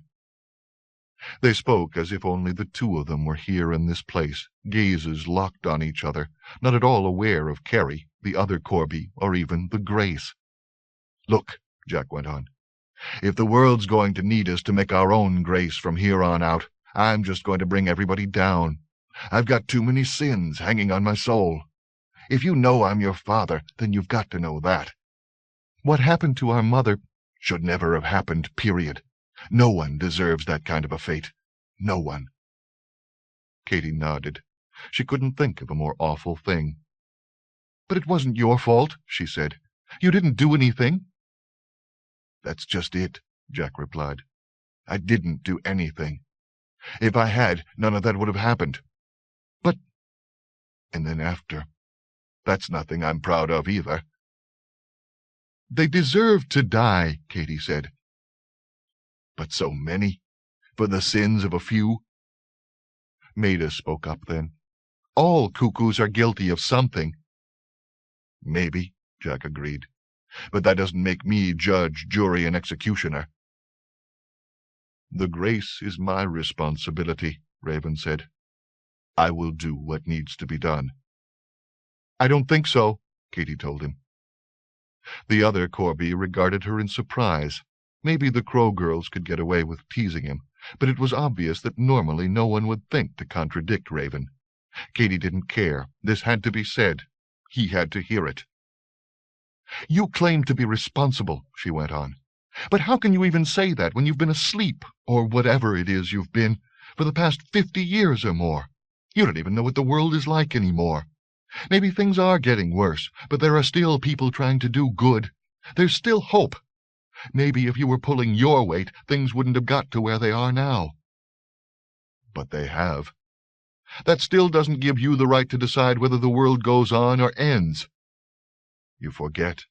I brought the world out of the dark. With the help of others. Raven glanced at the Crow girls and Jack.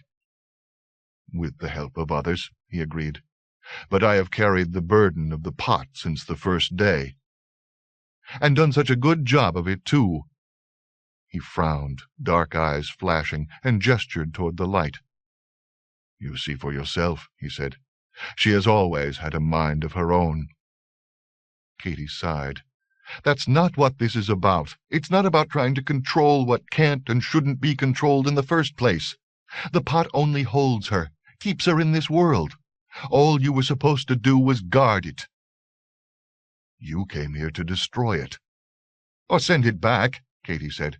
But that was before she let me know that the pot's only a vessel to hold her to this world. Now I know. And yet I was supposed to have intuited. Katie cut him off. Yeah, you should have known. You've had the pot long enough, but you've never even tried to communicate with her. It is not such a simple... Don't you see?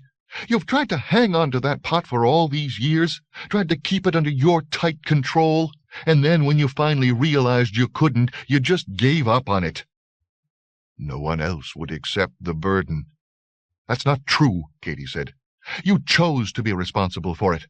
Maybe if you hadn't laid such a strong claim to it, other people would have taken responsibility for it, and come to understand what it really means to be its guardian. It's always been the mythic raven's pot, instead of what it really is, the vessel of the grace. Instead of thinking of it as an object of power, you should have been celebrating it, cherishing it, thinking of it as an object of wonder, instead of some scary thing that had to be hidden away. Raven hesitated for a long moment, then slowly nodded. I see your point. Except now it's too late. They shared the sorrow of it, argument forgotten. Carrie suddenly tugged on Katie's sleeve. Something's happening to her. Katie turned, and the warmth of the grace washed over her anew. There's nothing, she began, but then her voice trailed off. What is it? Raven asked. They peered at the light, Corby and twins, and this time they could all read the wordless voice in the light. They all felt the pull of the medicine lands, the world being drawn back through the door the cuckoos had stirred open. And there was something more. She doesn't have to go, Maida said softly. Zia nodded. Not any more. But the door still needs closing. Katie moved forward, but Jack was quicker. He stepped into the light, and it enveloped him. Spreading his arms, he became a dark angel, winged. A jackdaw, blue-black feathers gleaming in the light.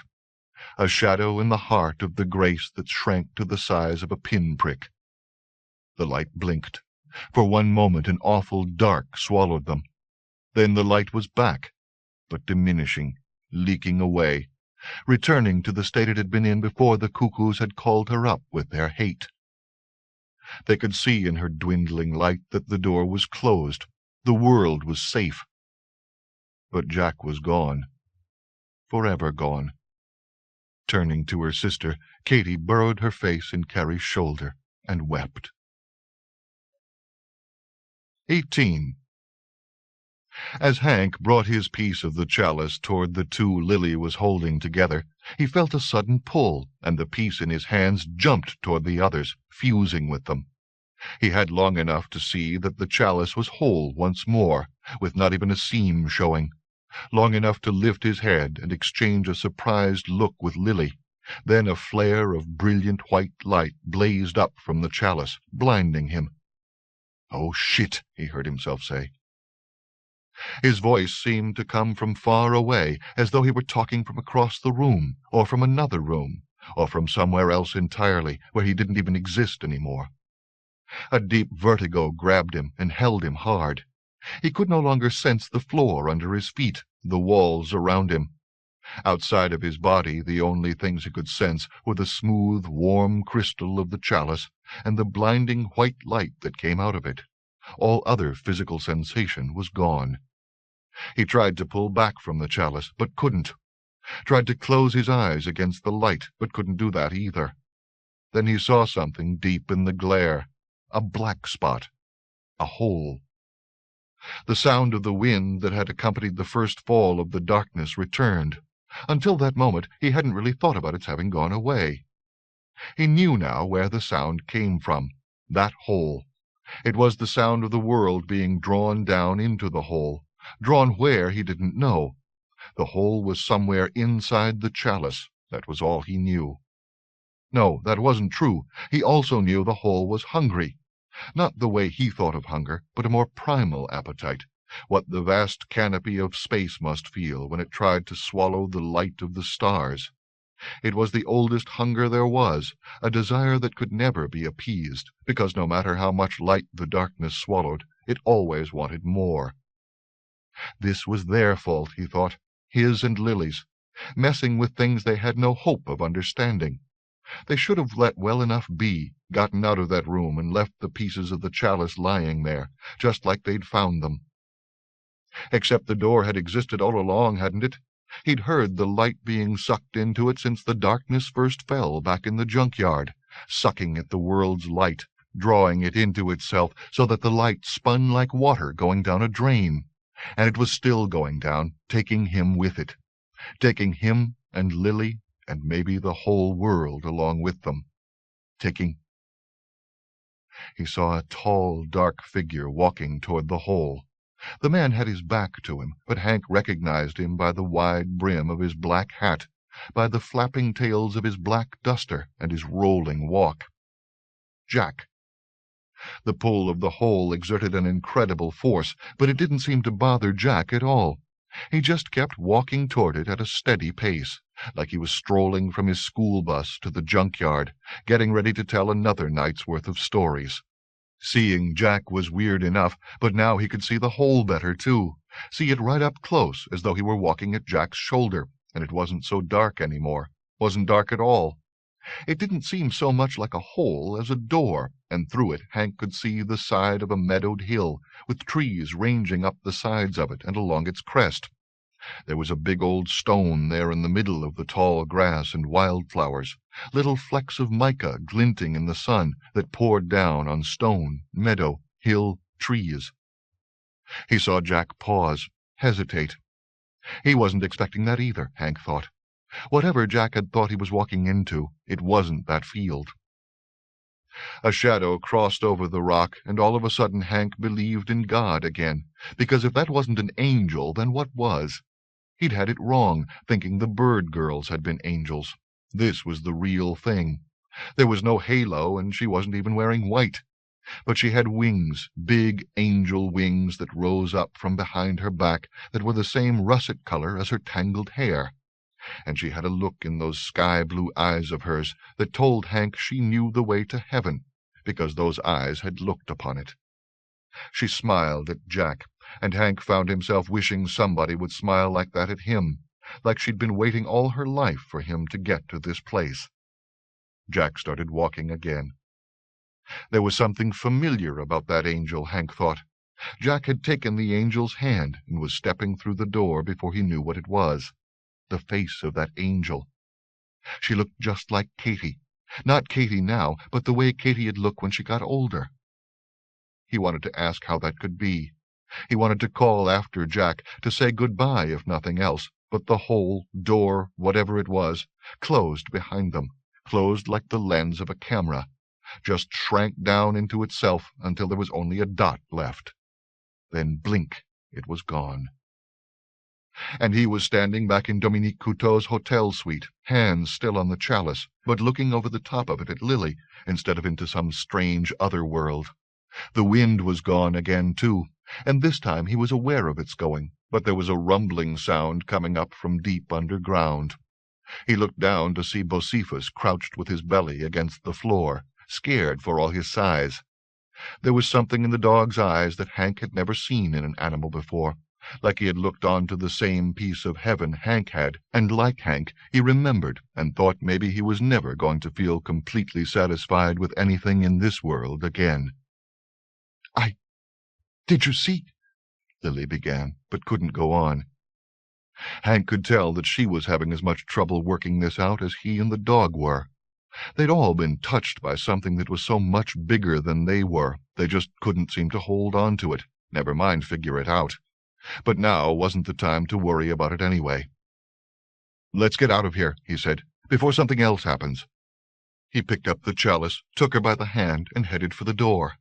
Like Lily, he didn't look at the blood-stained walls or the bodies of the dead cuckoos, just focused on what lay straight ahead, moving across the room and out the door, Bocephus on their heels. They got most of the way down the hall toward the elevator when the building gave a shake, like it was clearing its head, and all the lights came back on again. They stopped, feeling off balance. A weird hum filled the air, an uncomfortable buzzing that Hank realized was the building's electronic and mechanical functions starting up again, along with the lights. Air conditioners, electricity, the elevator where people were moving in time again.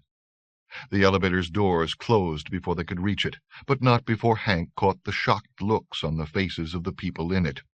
"Christ, we must look a mess," he thought. "Blood all over our clothes, carrying this crystal chalice they must think we stole from one of the rooms, a dog the size of a small bear padding at our side." "We've got to get out of this building," he told Lily. "I figure we've got a minute and a half tops before all hell breaks loose up here." She looked nervously around. "No, it's not something supernatural this time," he said. "It's just... Well, you can bet the people on that elevator are going to come tumbling out of it as soon as they reach the lobby, screaming about Beau here and us all covered in blood. Security'll be hightailing it up to this floor, and we don't want to be here when they show up." "But think about it, Lily. When they find that room full of bodies back there, who are they going to blame? It's not like we have answers that'd make any sense to them." Understanding blossomed in her eyes. She nodded, and they started to run for the stairwell at the far end of the hall. Hank counted off the rooms as they hurried by them, half expecting one of their doors to open and some poor sap attending a convention or in town on a holiday to blunder into them. But their luck held, at least in that regard. "I don't know how much good this'll do," Hank said when they were just a few rooms away from the fire door. "They're not stupid. They'll be sending some of their people up the stairwell." He silently corrected himself as he saw the handle working on the door. It seemed too soon, but it looked like they already had, and he'd gone and left the shotgun behind in the Couteau's room. He pulled Lily to a stop, but Bocephus kept right on running. The fire door started to open inward. Whoever was pulling it open was about to have a couple of 100 pounds of dog at his throat. "Beau!" Hank cried. "No!" Because it wasn't necessarily hotel security coming through that door. It might be some poor putz who decided to get some serious exercise and do the 30 sets of stairs. And whoever it was, letting Beau attack them was only going to complicate the problems they already had. Bocephus skidded against the door, knocking it further open. The man in the stairwell lost his balance and fell back against the wall. He looked seriously rattled, and Hank didn't blame him. Bocephus wasn't exactly some yappy little lapdog that you could push away with your shoe. "It's okay," Hank started to say, but Lily had stepped past him, moving toward the door. "Rory?" she said. Hank recognized him as soon as Lily said his name. Rory straightened up from the wall. He gave the dog a nervous glance, then let his gaze settle on them. "Jesus," he said. "What happened to you? Are you all right?" Hank twigged to what he meant before Lily did. It was all the blood. He touched his shirt front. "It's not ours," he said. Then who's— This isn't a good time to get into it, Hank told him. We've really got to get out of— His voice trailed off as he realized that Rory was no longer looking at them, his attention completely swallowed by something in the hallway behind them. Bocephus growled, and Hank slowly turned to see the biggest, baddest black man he'd ever seen filling the hall where they'd just been. With him were two pairs of twins, the Crow girls who'd rescued Lily and him in that alleyway what seemed like forever ago, along with Katie and a girl that was her exact double, except she looked a lot straighter. He remembered seeing her in the junkyard earlier. Her name was Carrie. He looked from her to Katie, and the angel he'd seen welcoming Jack into that other place flashed through his mind. "I will take that," the man said in a deep, low voice that was resonant as Bocephus's growls. He plucked the chalice from Hank's hand before Hank could think to protest. "I've never seen it in this shape," the man said. The chalice seemed tiny as he turned it over in his large hands. After a moment, Hank realized that he wasn't so much admiring it as trying to figure out how it was all still in one piece. Bocephus was still growling, but he immediately stopped and lowered his head when the big man gave him a sudden, stern look. "It's very, very pretty," one of the Crow girls said. The other one nodded. "The prettiest it's ever been, don't you think, Raven?" Raven? This was the Raven from Jack's stories? Jesus, but he was big. Hank stuck his hands in his pockets and discovered that the statues Lily had given him were gone. He must have dropped them in the cuckoo's room, except, looking at Katie and her twin, the pair of them dressed exactly the same as the little figurines had been, he wasn't so sure. When he thought about where they'd all come from, appearing as if out of nowhere, his gaze went to the chalice, and the strange idea came to him that they'd come out of it. He made himself look away, not wanting to go where that train of thought might take him. Instead, he concentrated on Katie. Her eyes were rimmed with red from crying, and there was a hollow look in them that broke his heart. She leaned against her sister as though she couldn't support her own weight. "Katie," he said, "are you okay?" She shook her head. We just saw our father die," her sister said. "Your father?" That came from Rory, surprise in his voice. Carrie nodded. "I know who my parents really were now. Jack Daw was our father." "Jack had kids?" Hank shook his head. He was going to need a scorecard to keep everything straight. "And now he's dead," she said. Is that what we saw? Hank thought. Did we really see Jack walking into heaven? "I'm so sorry," Lily said. Hank nodded slowly. He couldn't imagine the world without Jack and his stories in it. 19. Carrie had never been in the position where she had to be strong for someone else. Being able to do it made her guess that she was more resilient than she'd thought. Or maybe she'd just been through so much in the past few days that nothing could really surprise her anymore, though she wasn't entirely immune to being taken unawares. The difference was, instead of letting traumas immobilize her, she was learning how to roll with them, to not let them render her completely dysfunctional. Finding out that Nettie was really her mother, the mysterious Jack Daw her father, wasn't something she was allowing herself to deal with at all. It was an amazing step forward for her, that she was actually able to set the confusing puzzle of her parents aside and concentrate on the more immediate concerns that couldn't be set aside. What she really wanted more than anything was to be able to do more for Katie, only Katie couldn't be consoled. She looked around at the others, crowded together with them in the hallway. Surely someone here could help. Perhaps the Crow girls would work their magic on Katie, the way Maida had helped her back at the apartment. But before she could ask them, Raven was turning his attention to Katie. Carrie shivered. Maybe he wasn't a bad guy, but he still scared her. "Katie," Raven said. His voice was pitched remarkably soft, but still deep, still so resonant you could feel it vibrating way down low in your chest. Beside her, Katie lifted her head to look at him. "I know this is not the time to speak of celebrations," he went on, "but I have been considering what you told me earlier. Of all of us, you would seem to be the best choice to guard her vessel and teach us how to celebrate her existence." Katy started shaking her head as soon as he began to speak, but Raven handed her the chalice, and it was take it or drop it. Carrie squeezed Katy's shoulders, trying to lend her sister strength. I can't," Katy began. She tried to hand it back, but Raven wouldn't take it.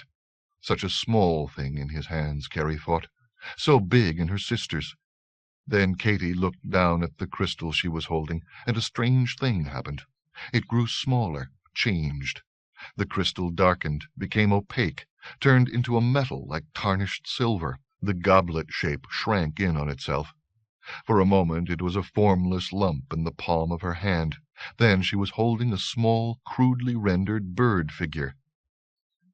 "It's a crow," Carrie found herself saying. "A crow pendant." Katy gave a slow nod. "The grace." She weighed it on her palm. "I think it's hollow." Maida peered closely at it. "I had one of those once, and it was hollow, too. You just screwed the head off when you wanted to peek inside. Here," Zia said. She pulled a knot of strings and threads and unidentifiable items out of her pocket and managed to work free a length of leather thong. "You can have this." Carrie threaded the narrow strip of leather through the hole in the back of the pendant. Then she slipped it around her sister's neck, tying it off for her at the back. Katy fingered the pendant, rubbing a thumb along one wing. Carrie didn't know what her sister was feeling, but the pendant seemed to be giving her the comfort that no one else had been able to give her. And then Hank surprised her, offering up the one thing that Katy needed to hear. "We saw Jack go," he said. "When the chalice fused back into one piece, we saw a door opening into a meadow with a big stone in it. There was an angel waiting there, with red hair and red wings. Waiting for Jack, it looked like, because when he walked up to her, she took his hand." "And then the door closed behind them," Lily said. Katy's free hand claimed one of Carrie's, squeezing tight. Carrie didn't mind. Katy could squeeze as hard as she wanted if it'd make her feel better. "That angel looked like you two," Hank said. "Like you'd look if you were older, in your 40s, maybe." You really saw this?" Katy said. "You saw them together in this field?" Hank nodded. "And she had wings?" Maida asked. Hank nodded again. "Big ones, like an angel's." Zia and Maida smiled at each other. "You were so right," Zia said. "Nettie did learn how to fly." "The angel was our mother?" Carrie asked. "That'd make sense," Hank told her. "Definitely related." Carrie could feel the tension easing in her sister, the sharp edge of her sorrow softening. Heads up, people," Rory suddenly said. "We've got company." Carrie hadn't even heard the elevator open. When she turned, she saw a half-dozen men in suits step out of it into the hall. "Hotel security," Hank said. "Now we've got a problem." "It's okay," Zia told him, taking Hank and Lily by the hand. "We know a shortcut where they can't follow." She led them for 2 steps. Then the 3 of them vanished. Carrie stared. Even after all she'd been through, she wasn't quite ready to believe what she'd just seen. She was still trying to adjust to it when Maida took Rory's hand, grabbed a handhold in the thick fur of the big dog standing near him, and walked them away into thin air as well. "How?" Carrie said. "It's okay," Katy said, lowering her hand from the pendant. "It's just another way of walking. You can learn how to do it, too." "But—" "You, down the hall," one of the hotel's security people called. "Stop where you are." One of his companions was talking into a cellular phone. The rest had all drawn handguns from under their suit jackets. Katy took her hand. "Come on, I'll show you." But she hesitated a moment, looking at Raven. "You go on," he said, turning away from them. "I still have to remove the cuckoos." "What does he mean?" Carrie asked. "I guess he doesn't want their bodies found, probably because it'd start the wrong people asking questions." Carrie watched him move down the hall, soft-footed now, despite his bulk, where at the rookery the simple act of crossing a room made the whole building shake. For some reason the security people didn't see his approach. He stepped right by them and proceeded to the open door of the cuckoo's suite. "How does he do that?" she asked. "I can show you that, too," Katy said. 3 of the security people were coming down the hall toward them. "Okay, ladies," the foremost said. The gun in his hand was shaking, and the eyes of all three were wide. Carrie knew just how he felt. Let's just take it easy," he went on, "and no one has to get hurt." "Time for us to go," Katie said, and she walked Carrie into the same thin air that the others had vanished into. 8. The light will stay on. And if you bury me, add 3 feet to it, 1 for your sorrow, 2 for your sweat, 3 for the strange things we never forget. And long after we're gone, the light will stay on. The light will stay on. Chris Ekman from The Light Will Stay On. 1. Hazard, Thursday afternoon, September 5th. Maida and Zia are forever friends, the way I always wanted my sister Carrie and me to be. Maybe we'll get there, too, once we finish putting all the baggage of our lives behind us. But I don't know if we'll ever be so merry. I guess I mean that in all the ways the word can be taken. Merry, happy, the way we define the word now. And merry, fey, one of the things it used to mean a long time ago. I heard about the Crow girls for years, but it wasn't until this past week, after they finally came into my life, that I can really understand what Jack meant about them. They really are irrepressible. It's like that rhyme, 2 for mirth. Even when they're trying to be serious, they can't seem to stop smiling, and neither can you. So it's funny to see them at Jack's funeral. Funny odd, I mean. Funny to see the smiles gone away, like they're gone to stay. The pair of them dressed in black, but I'm told they're always in black, standing here in the meadow with the rest of us, faces solemn, eyes shiny, Maida biting her bottom lip, Zia with her hands stuck so far into the pockets of her jacket it's like she's making wings out of the cloth. We're all here today, gathering under the watch of those piney wood hills. Everybody, Margaret and Annie, Raven, Chloe, the Crow girls, Carrie, me. Humans, too, without the blood and with. Rory and Lily, Hank and our friends from the junkyard. But it's mostly Corby and their black-winged cousins. More of them keep dropping from the sky or walking out of the woods all the time. I lose count after 100. The bare branches of the trees are clothed in blackbirds, grieving. Nobody's talking. We're just standing there in ever-widening circles around the small, still figure Jack makes lying there in the browning grass, wearing his first skin again, jackdaw feathers stark against the pale ochres and browns.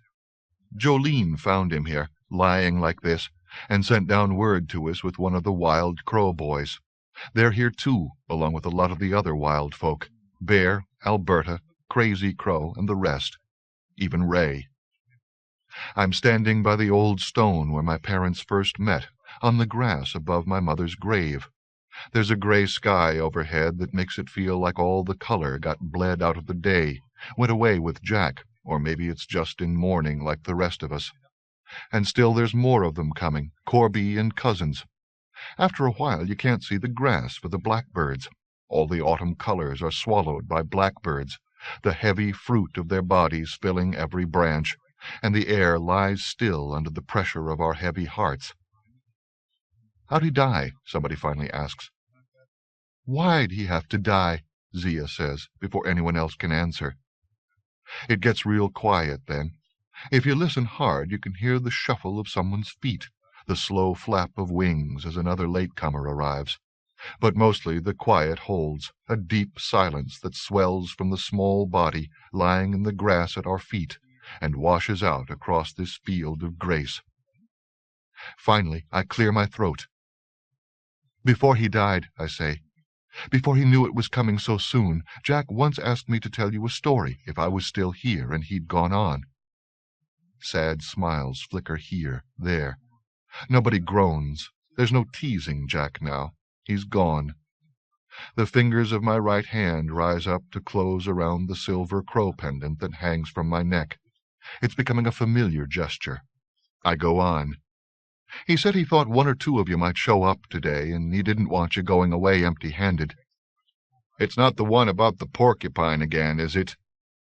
I don't see the speaker, but it sounded like one of the wild Crow boys. Sad smiles wake in memory of that crazy, tangled story. I like that one, Bear says. I nod. Me too, but I've got another one for you today. It won't be sad, will it? Maida asks. She and Zia are holding hands, looking at me like their hearts are going to break. Mine already has. I'm working on the mending of it now, but I get the feeling that might take as long as the Crow girls have been friends. Just say it won't be, Maida says. All I can do is shrug and tell it. Not like Jack would have, because I'm not Jack. I have to use my own voice and hope it'll be enough. 2. The thing you have to remember about those days is that Jack wasn't always so good at holding on to who he was. More than any of us, he was a wanderer, and that only makes it harder to hold on to yourself. Because the thing about wandering is, you don't put down roots, and without roots, without history, without the stories of who you are and where you come from and how you fit in, you can slip out of context. A place knows who you are. I don't mean simply the people who live there, but the place itself. If you go walking in the old neighborhoods, the streets or fields where you grew up, it comes back to you. Those old haunts remind you of the stories of who you were, which makes it easier to figure out who you are. Now, I'm guessing most of you go a lot further back with Jack than I do, and you're thinking the one thing Jack always had was stories, and that's true. He always remembered the stories. There was so much a part of him he couldn't not remember them. What he'd forget sometimes was his part in them, that the Jack in the stories was the same Jack telling them. One day Jack's walking along a dry riverbed, following it up into the mountains. I don't know where he's going, or if he even has a destination in mind that day. Could be he's only rambling. Come nightfall, he's up around the tree line where the air's thin, but the stars feel so close he figures he could reach out and pluck one and not even have to stand up from the stone he's using for a seat. He sits there a while, enjoying the dark and the starlight, listening to some of Cody's cousins singing to each other in the distance. Some time passes like that before he finally gets up to build himself a small fire and sets to boiling water for tea. He boils that water right in a tin cup with a wooden handle, keeping the handle turned away from the fire. "Let me finish fixing that tea for you," someone says. He looks up, and there's a woman standing there in the dark that lies just outside the circle of his firelight. He guesses that she thinks he can't see her, but he can see just fine, Corby's eyesight being as good in the dark as it is in the day and all. She's a slim, tall woman, maybe as tall as him, dressed in traveling clothes, split skirt with a man's white shirt tucked into the waist, a canvas jacket over top, sturdy boots on her feet. Her face is long and narrow, dark chestnut hair pulled back into a ponytail, gray eyes. There's a journey sack slung from one shoulder, and she's carrying a bird cage covered with a piece of cloth. Jack can't see through the cloth, but he can smell there's someone inside, been spelled back into their animal skin, and that's when he knows she's a witch. Now, the thing with witches is you can't let them do a thing for you, because that puts you under their power. You've got to turn them down every time they offer you a helping hand. It's like inviting one into your home. You do that, and you've only got yourself to blame when they spell you back into your first skin and fry you up in a skillet. So Jack, he smiles at her, but says, "No, thank you, ma'am. I can fix my own tea. But you're welcome to have some with me."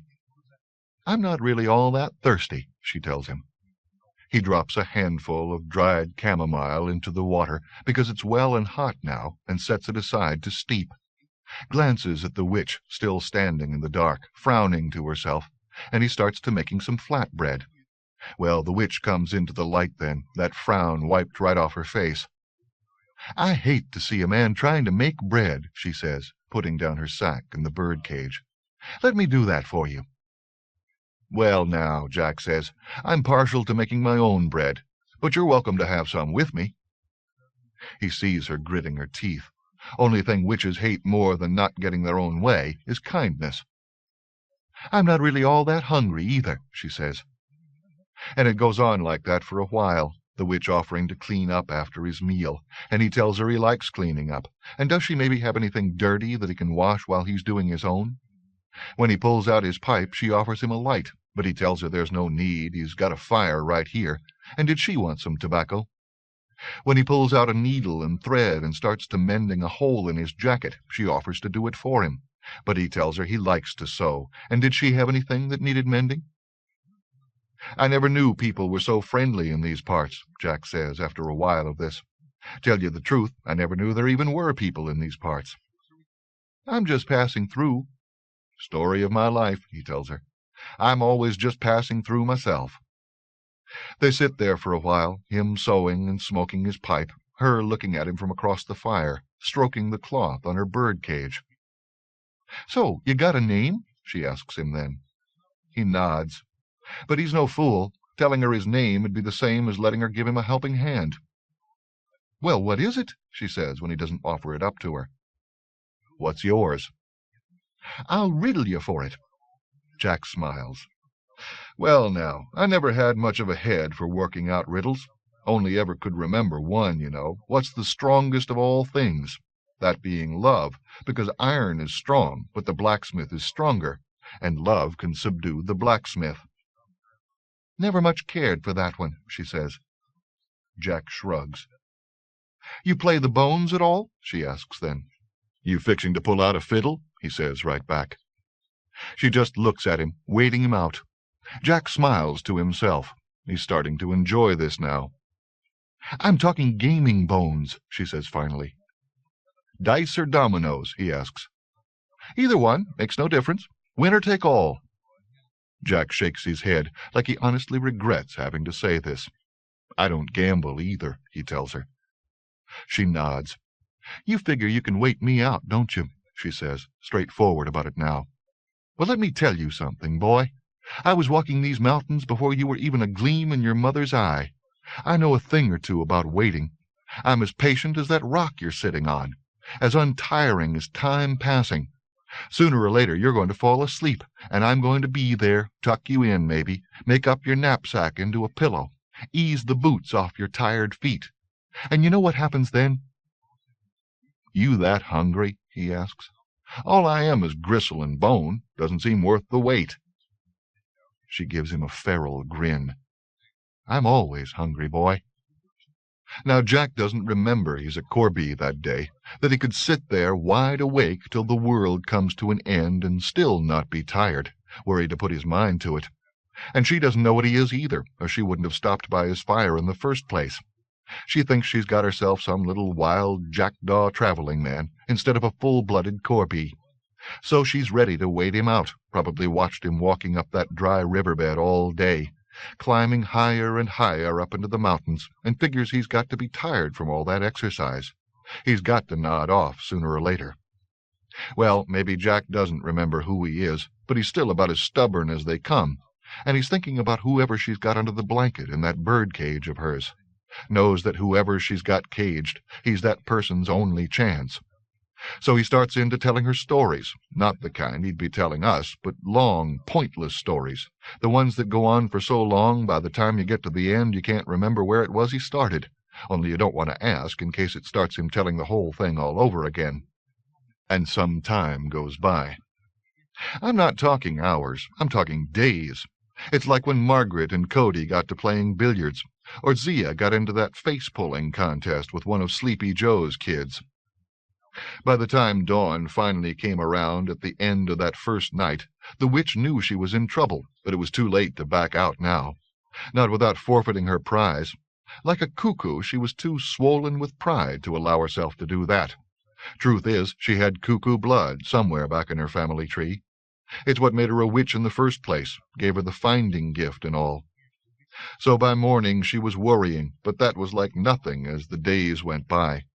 Got to be where neither cuckoo blood nor witcheries could keep her awake any more, and one cool evening her eyelids are so heavy she decides to let them close, just for a moment.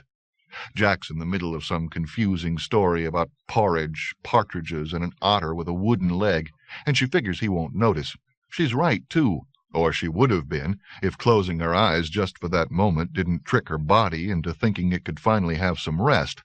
She topples over, fast asleep, and the next thing you know, Jack's jumped across the fire and he's laying a blanket over her to warm her from the night chill. That wakes her up. Damn you, she starts to say.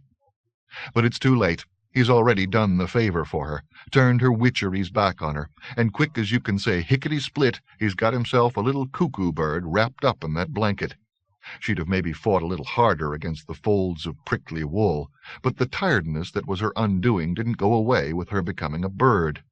She struggles a few moments, then goes still, exhausted, falls asleep.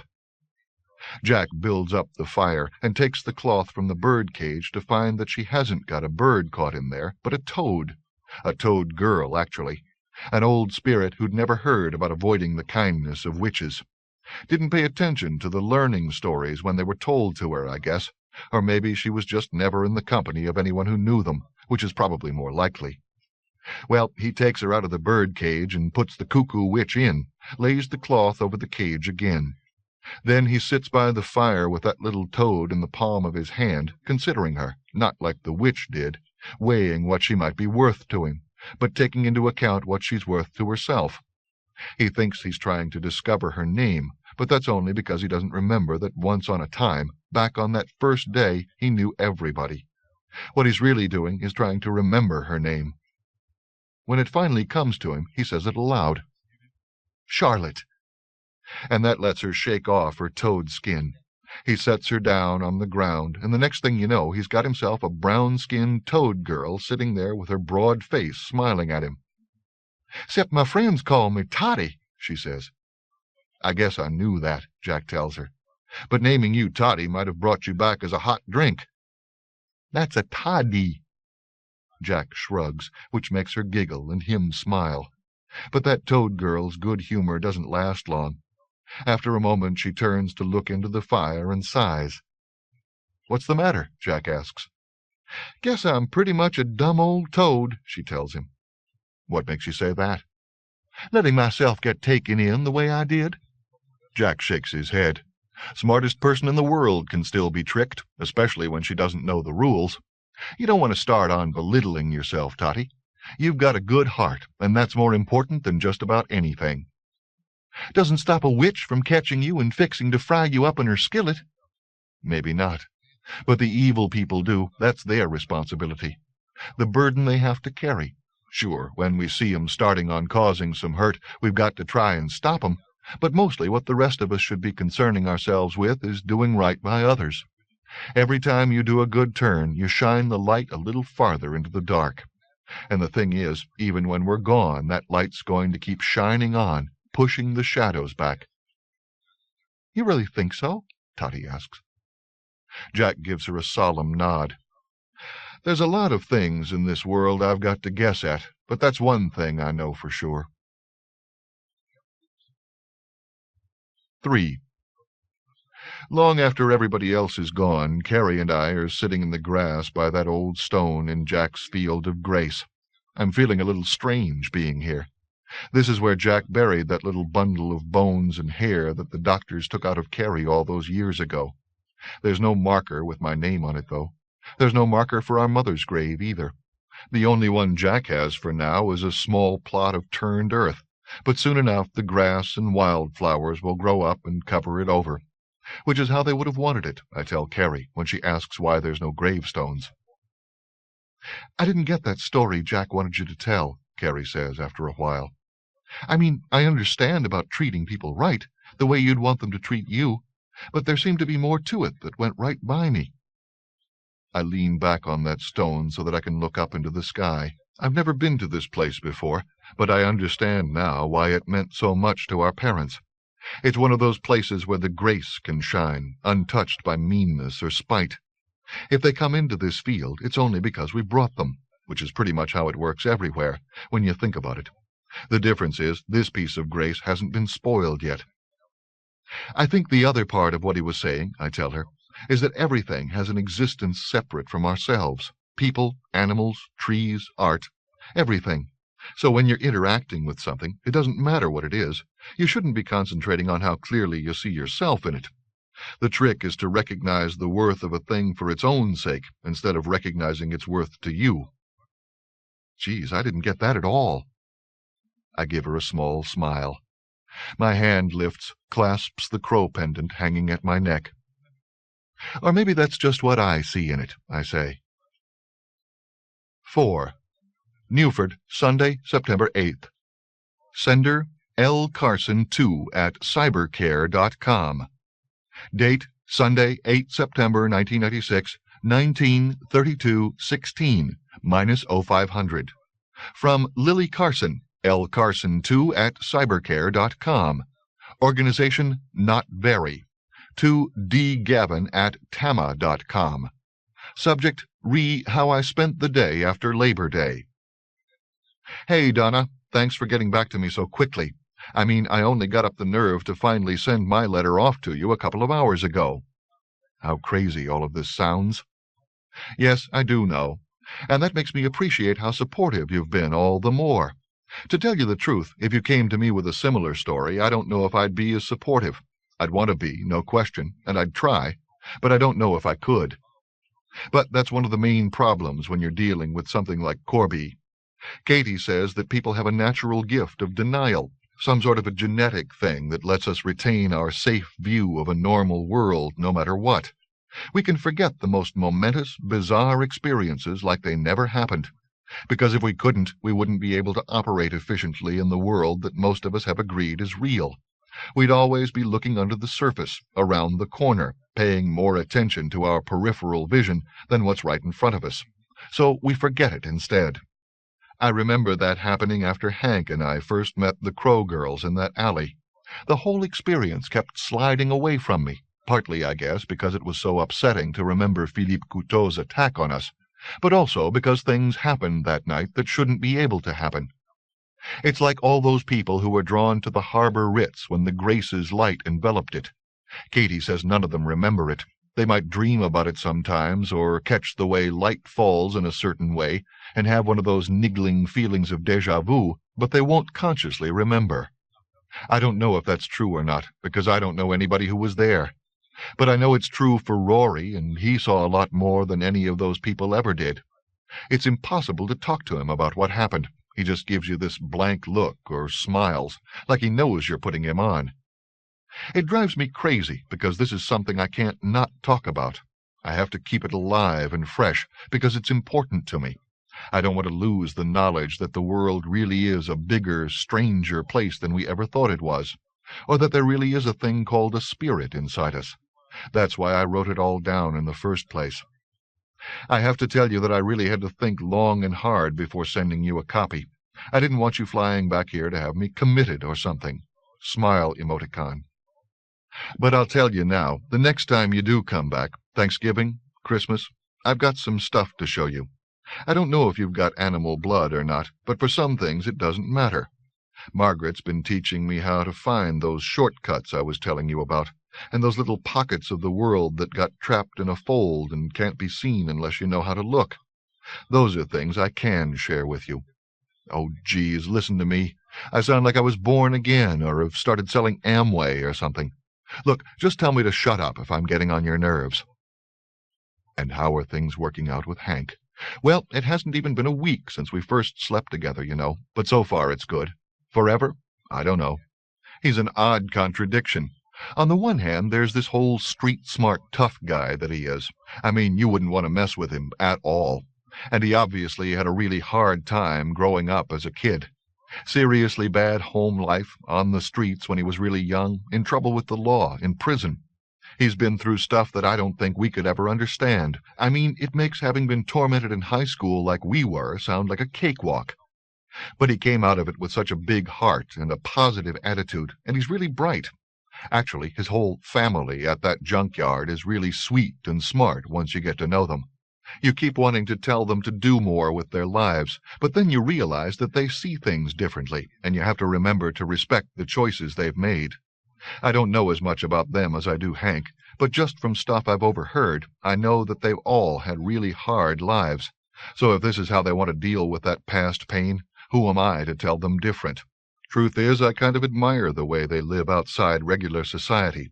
In that way, they're kind of like the Corby, invisible people that the rest of us don't normally see because we're not paying attention.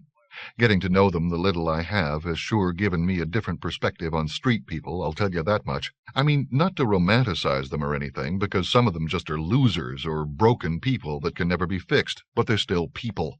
They just deal with things differently than we do, sometimes by choice, sometimes not. Anyway, getting back to Hank. He's very sweet and attentive, but we move in such different social circles that I don't know what's going to happen in the long run. I think I'm more comfortable with his family than he is with the people I know. The weird thing is I'm starting to see through the pretensions more myself. It's not anything he says. He's got to be the most circumspect person I've ever met in some ways, but I can tell what he's thinking, and it makes me think about things differently too, which is a good thing, I suppose. Now, you're probably thinking that it's that falling in love syndrome, where you suddenly take a great interest in, say, reggae music because your new sweetie's so into it.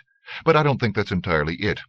For one thing, there are people like Christy, who Hank immediately liked and respected, which makes me trust my own reactions more, because he's always been one of my favorite people, too. Gangster's money? I don't know what to do with it. Giving it back will just cause problems for Moth, and since he's starting to loosen up around me, I don't really want to get him irritated with me again. But it doesn't seem right to keep it, either. Maybe I should just give it to some charity. Well, I guess I've run on at the mouth long enough. Thanks for being so patient with me, and now it's your turn. You haven't told me anything about what you've been up to lately. Whatever happened to Peter, or are you seeing that Andy Parks fellow from work now? You have to come home for a visit soon. I know, Boston's home now, but you know what I mean. It's just that I miss you, and right now I've got no money, or I'd fly out to visit you. Or maybe we should just use that $10,000 for travel money to ferry us back and forth when we really need a visit. Smile emoticon. Love you, Lily.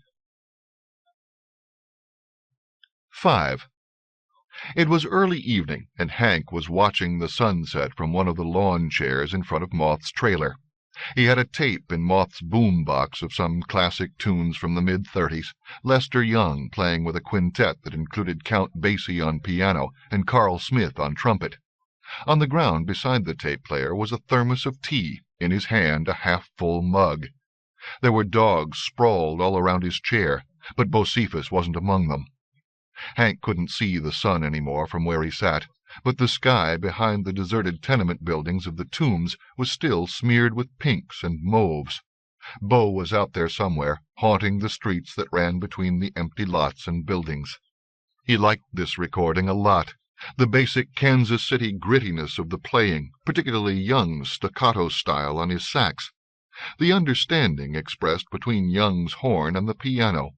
They were just finishing up a version of Gershwin's Lady Be Good when Moth's cab pulled up into the junkyard, dirt crunching under the tires. The dogs jumped up, but didn't bark. Like Hank, they'd recognized the car by the sound of its motor. Moth came over to join him, and the dogs crowded around the chair he took. Hank reached over to the tape player, turning off the music. Moth smiled. "And here I was hoping to catch you playing one of my Boxcar Willie tapes." "You think that's going to happen in this lifetime?" "Hope springs eternal in the human breast," Moth told him. Hank raised his eyebrows. "Comes from something Alexander Pope wrote," Moth said. "You'd know that, too, if you'd spent more time in the prison library." "You know me. I was always too busy planning my big escape." Moth laughed. He shook a cigarette free from his pack and lit up. "Saw that dog of yours when I was driving up," he said. "You forget to feed him this morning?" "He's not my dog." "Whatever. He looked hungry." "Bocephus always looks hungry." Moth blew out a wreath of blue-gray smoke. Beyond the tenements the sky was losing all of its color, and the shadows grew long. "Bocephus," Moth repeated. "Now I would have thought you'd name him after one of those horn players you like so much, instead of after Hank Sr.'s boy." "I didn't name him." "Yeah, you told me that." Lily had pointed out an odd fact to Hank, though she hadn't needed to, since he'd already twigged to it himself. Nobody really remembered anything about the Corby. In her case, it was Rory. In his, except for Moth, what personal experience the rest of his family had had with the Corby had slipped out of their memories. Everything else was just stories Jack had told. Katie and Carrie hadn't vanished from the middle of the junkyard. They'd only wandered off. Hank hadn't had a bullet hole miraculously heal. It was just some old wound he'd been carrying from before he and Moth had met up in prison.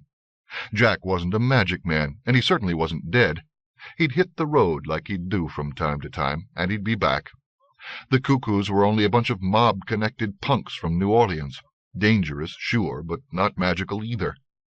Hank had already given up trying to argue any of those points with Paris and the others, and he and Moth didn't bother to talk about any of it around them any more. There was no point. "So, where is everybody?" Moth asked. "Lily's at her place writing some letters, and that's about all I know. There was nobody around when I got here." "I think Benny's been hitting the track again." Hank nodded. "He's about due.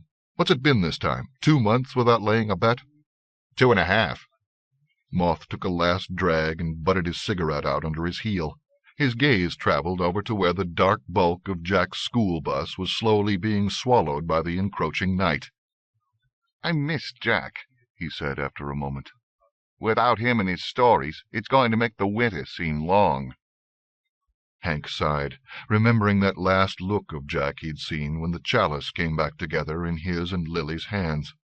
Remembered the things that Katie had explained to him. Like Lily, they were things he kept repeating to himself, holding them in his head so he wouldn't lose them like the others had.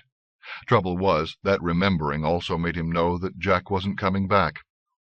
"Yeah," he said, "I miss him too. But Katie knows a lot of those stories of his, and she'll be around." "Won't be the same." "Won't be bad, either. Just different." Moth nodded. "I suppose." A smile touched his lips. "I even miss those crows of his, though I don't guess the dogs do." "No, I guess they don't." Moth went and got himself a beer, sat back down, lit up another smoke. "I'm thinking of getting an apartment," Hank said. "'Bout time," Moth told him. "What's that supposed to mean?" Moth shrugged. "I always thought you could do more with your life. Getting yourself a place you can call home's a good first step." "You never said anything before." "Didn't want you to take it wrong. So are you going to be moving in with Lily?" "It's a little early to be thinking about that kind of thing. We're taking it a day at a time for now, but it's good." "You hold on to that," Moth said. "There's little enough of feeling good around as it is. You find some, it's worth keeping a hold of." "I know," Hank told him. Moth dragged from his cigarette. "I didn't warm to Lily right away, you know, but then I guess I don't warm to most people first time I meet them. It's an old bad habit that I don't know if I'll ever break. Can't seem to hang on to a faith in people the way you do. I look at a stranger and I see trouble. You see someone who could be a friend." Hank didn't know if it was exactly so cut and dried, but it was something he worked at, trying to see the good in people, to see the grace in them. "Don't be too hard on yourself," Hank said. "You didn't exactly grow up in an environment that promoted trust." "And you did?" Hank shrugged. "I mean, I hear what you're saying," Moth went on. "It's hard to have much faith in people when all your life, everybody, starting with your own family, betrays that trust. But Christ, what a way to live. You do what you have to survive." Moth took another drag. "Older I get, the more I wonder if that's enough. If it's really living or just getting by. And then I start to wonder if the walls we put up are to keep others out or keep ourselves in, and what we lose by walling ourselves away like that." "That's something you can only answer for yourself," Hank said. "Same as everybody." Moth nodded. "So how do you do it, kid?" Hank thought for a moment. "I guess what it comes down to in the end," he said, "is that I don't want to live in the kind of world where we don't try to look out for each other. Not just the people that are close to us, but anybody who needs a helping hand. I can't change the way anybody else thinks or what they choose to do, but I can do my bit." Moth dropped his butt on the dirt and ground it out. He looked out into the night that now lay deep around them. "You think it's enough?" he asked. Hank shrugged. "Nothing's ever enough. I know there's crap out there waiting to fall down on me. I know there are people looking to take advantage of me, who'd rob me blind and leave me to die in an alleyway. I just don't want to be like them." "Makes you think about the work we do," Moth said. "Some of those guys Eddie has us ferry around." Hank nodded. "Maybe it's time for a career change." Moth shook out another cigarette, lit it up. He took a long drag. "Maybe you're right," he said. 6. Saturday, October 26th. "You moved again," Carrie said. She'd managed to get Rory to sit for a portrait, but he wasn't having an easy time of it.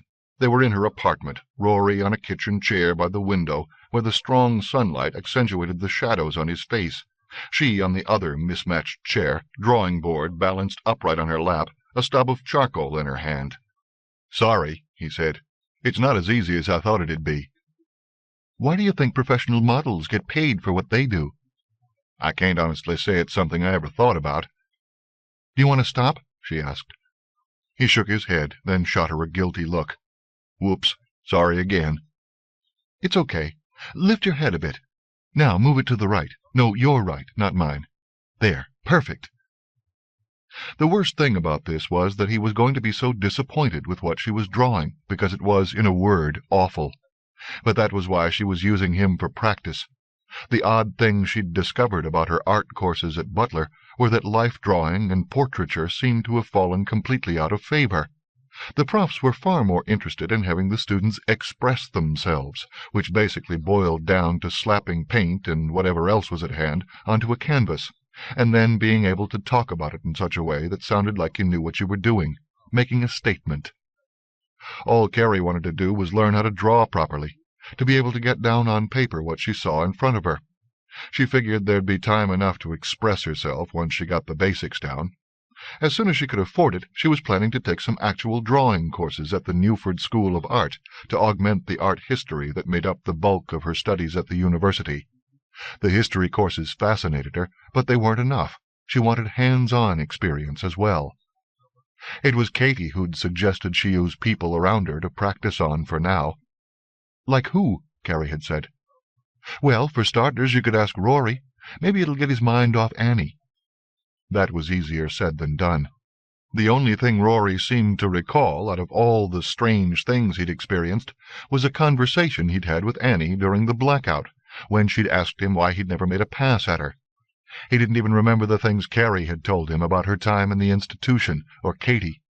He thought she'd only discovered that she had a twin sister after moving to the city, that Katie had been adopted by other people than she'd been, and wasn't it cool? But he did remember the conversation with Annie, and decided it meant that he should actively pursue more than a platonic relationship with her. Annie's reaction was to immediately embark on a tour. "I know what you're thinking," Annie told Carrie the night before she left, "that I'm making the same mistake Jack did with your mother. But this kind of thing never works out in the long term. It's better he gets hurt a little now than hurt a lot later on." "But then why did you talk to him the way you did?" Carrie had to ask. "I don't know. I thought the world was ending, or maybe that it was beginning again, starting fresh. I've always liked him. I was giddy with the light of the grace, and I thought he'd finally be able to accept that there's more to the world than what's sitting in front of his nose. But he doesn't. He can't. And I'm tired of shifting into my Corby skin and going through all the shock and disbelief over and over again. It gets old real fast." Carrie had nodded, understanding all too well. She'd come up against the same baffling wall herself whenever she tried to talk to Rory about any of it, and she couldn't even confront him with physical proof the way Annie or the Crow girls could. She tried taking him through some of the shortcuts and into the hidden folds that Katie had taught her how to find, but they only left him confused and disoriented, and she'd finally given up as well. But she liked Rory, so she accepted his foibles the way you're supposed to with a friend. She did her best to cheer him up when he got too glum about how it hadn't worked out for him with Annie, though that got a little hard sometimes. She liked having him as a friend, but she kept finding herself wishing they could be more. All that meeting other people at the university had done was remind her of how much more she liked him. "I think I'm getting a crick in my neck," he said now. "That's okay," she told him. "I'm pretty much done anyway." She turned her drawing board around so that he could see what she'd drawn. I know," she said, before he could try to find a polite comment to make. "It's awful, but that's the whole point." "To draw awful pictures?" She had to laugh. "No, to practice until I get to a point where they're not awful any more." "You should get the ants to give you some tips." Carrie did spend time with them, and she loved their art, but it wasn't what she wanted to do. That realization came as a surprise, because in many ways the ants' watercolor were very much in the same mode as her mother's art had been. She'd thought that was what she wanted to do until she began to seriously apply herself to practicing and discovered what she wanted to draw were people.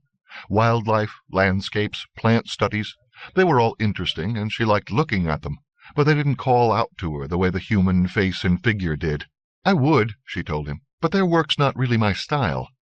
She put down her drawing board and stretched. "Not that anything seems to be my style at the moment.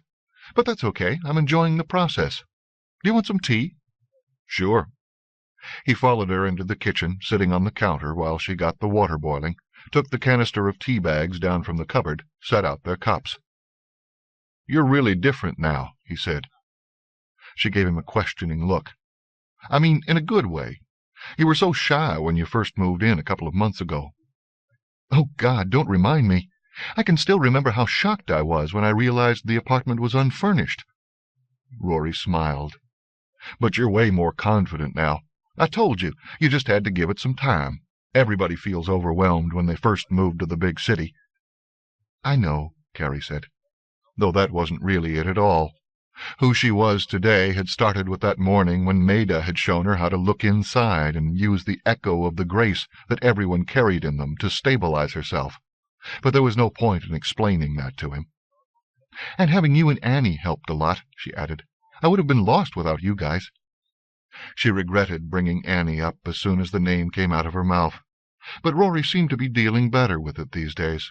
He only got a wistful look.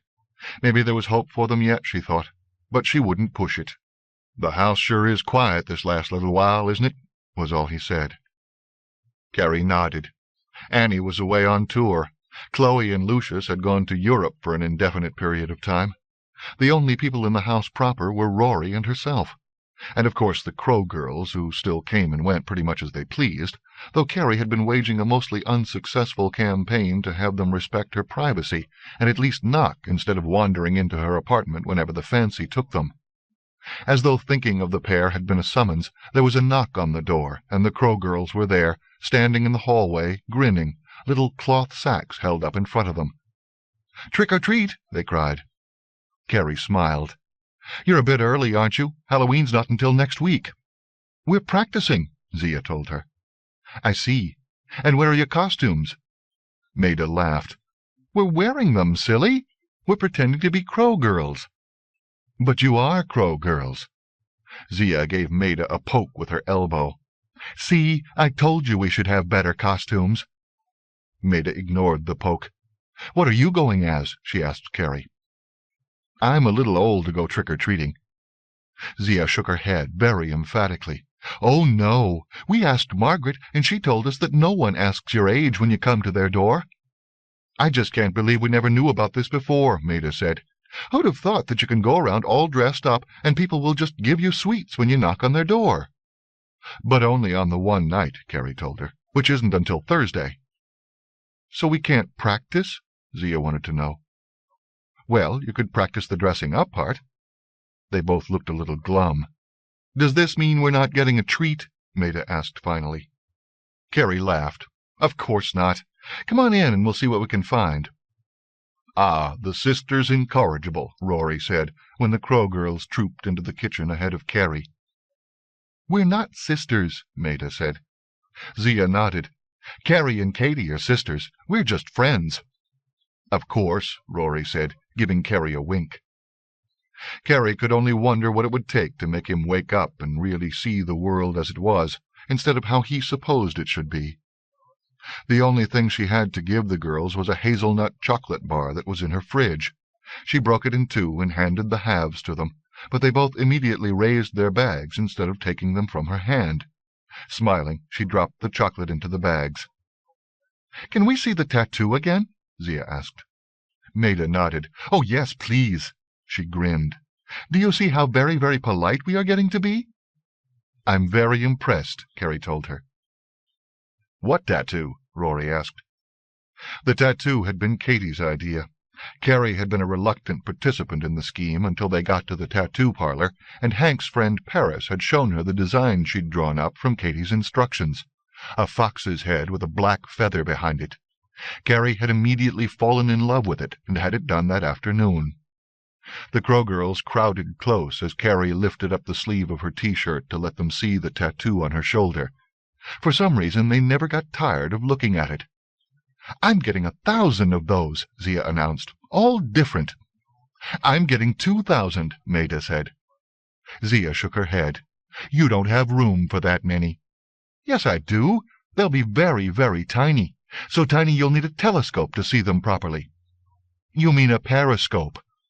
Rory wasn't listening to the girl's chatter. He had an odd look on his face as he looked at the tattoo himself. "What's it mean?" he asked. "It sort of symbolizes my parents." His gaze lifted to her face. "What, like a fox and crow were their totems or something?" "Jackdaw," Carrie said. "What?" "It's a jackdaw feather, not a crow's." "I'm getting crow feathers," Zia said. "Hundreds of them. I'll have them tattooed all over my back." "I'm getting mine tattooed on my bum," Maida said. They both giggled, but their conversation continued to fall on deaf ears. "It's funny," he said. "I don't know why I'm remembering this, but I had a dream about you one night, not long after you first moved in. You were sleeping in the back of this abandoned car, and there was a blackbird and a fox watching over you, like they were protecting you or something." His gaze returned to the tattoo. "When I woke, I started sketching some designs, mixing the fox and bird images up. I wonder what I did with them." "I'd like to see them." Rory nodded, still bemused. "I remember telling Chloe about that dream, which is weird since Chloe and I never talked about anything that didn't have to do with the house. She was looking for this tin that had gotten accidentally thrown out. There were these weird black stones in it." He looked up at her. "I should show them to you." His voice trailed off. "Do you remember anything else?" Carrie asked. "What do you mean?" "You know, strange things. About crows and ravens and jays." For a moment she saw something stir in his eyes, a memory, an image perhaps. Then he blinked and smiled. "What would I remember about them?" he asked. Carrie let her sleeve fall back down, covering the tattoo. "Nothing," she said with a shrug.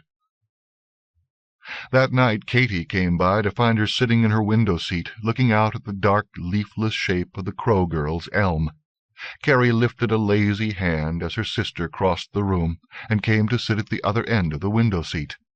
They pulled their feet up and put them in each other's lap. "I saw Ray earlier tonight," Katy said. "I didn't know he was back in town." "He just got in. He wants us to all go for dinner someplace tomorrow night." Carrie shrugged. "I don't have anything happening." She didn't know their grandfather nearly as well as she'd like to. He seemed to have the best of intentions in their doing things together like a real family, but when they actually got together for a meal or an outing, he never seemed very comfortable. It was as though they intimidated him or something, Carrie thought. Katy said it was just that he felt guilty for having abandoned their grandmother and Nettie. "But at least he's trying," she'd always add, "so we've got to give him points for that."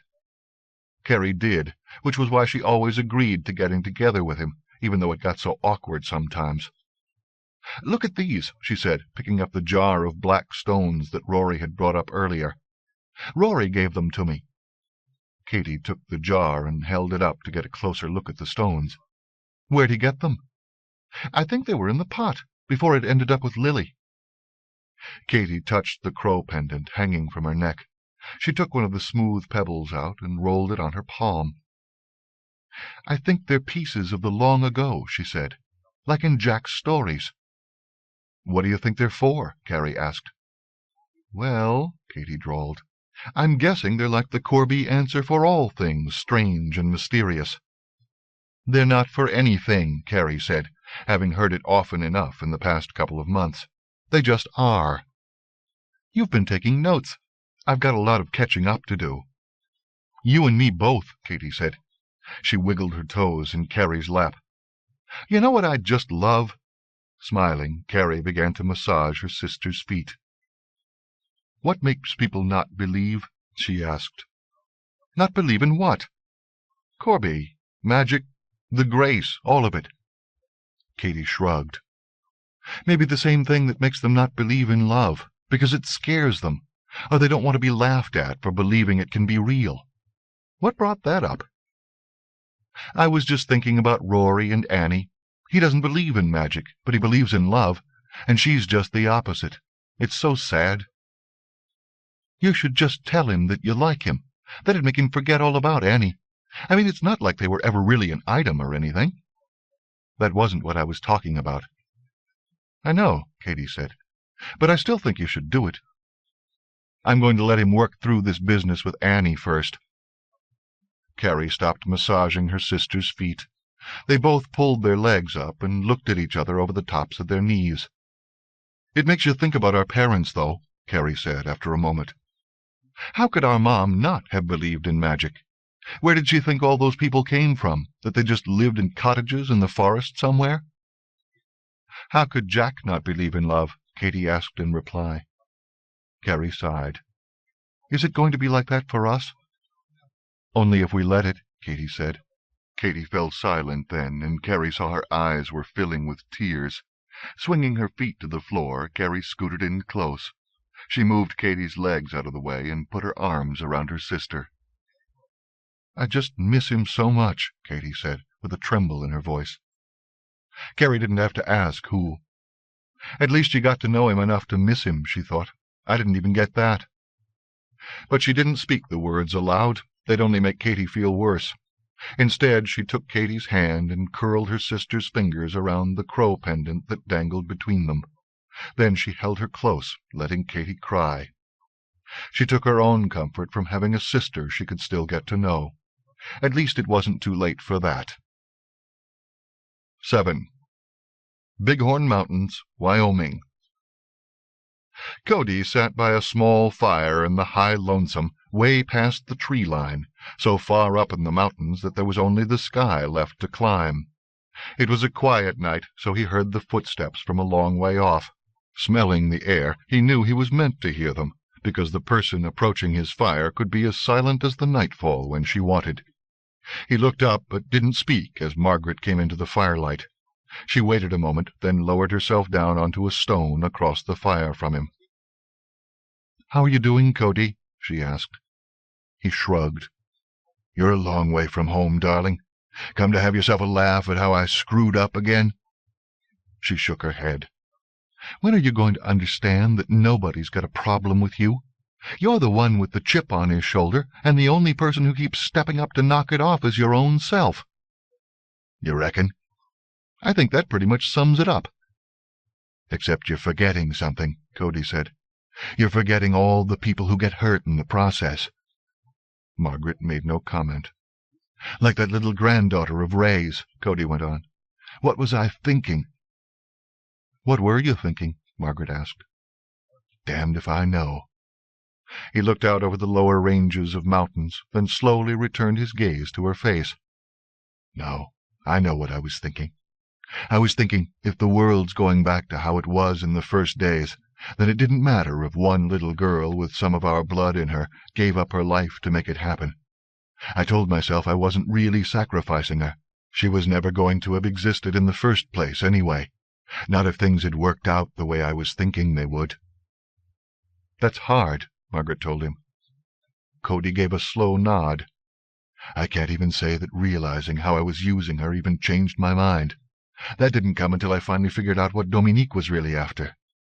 Once I knew she wasn't working on a return to the old days like I was, that she was only hungry for Corby blood, I couldn't be a part of it.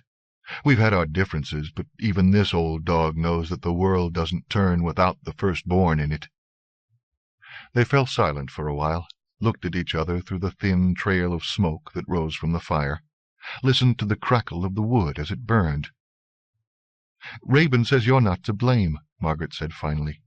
"Says you're just susceptible to things that move outside the world." "And what kind of things would those be, darling?" Margaret shrugged. "Spirits, I guess. Whatever they are. Raven says they were around before him. Says they've got their own agenda. Usually they just leave us alone. But every once in a while they start in on scheming, make plans for us that we can never understand." "Well, I sure don't understand." Cody pulled a silver flask out of the inside pocket of his jacket and offered it to her. "Sure," she said. He poured a couple of fingers of whiskey into a tin mug and passed it over, then took a swig from the flask. Margaret took a sip. "Did you hear about Jack?" she asked. Cody gave a slow nod. "Word travels fast." He sighed. "Every time I get my hands on that damn pot, I come away regretting what I've done, but I think maybe I regret this time the most." "I was told he chose to go." "There wouldn't have been a choice necessary, darling, if I hadn't been messing with things. I'm going to miss him." "We'll all miss him." "That story his daughter tells, about him and Nettie finally meeting up in the medicine lands, you think it's true?" Margaret shrugged. "Because I don't remember the medicine lands." "No one does," she said. "Not even Raven." "I didn't even think it was, a place. Not really." Margaret had another sip of whiskey. "So what do you think, darling?" Cody asked. "Is that where we go when we die?" Margaret looked up into the vault of stars that hung above them. "I'd like to think so." "Yeah, me too." He capped his flask and returned it to his pocket. "Well, darling," he said, "I want to thank you for coming by and sharing your thoughts with me. But I'm guessing you've got places to go, people to meet." Margaret set the tin mug down on the dirt by the fire.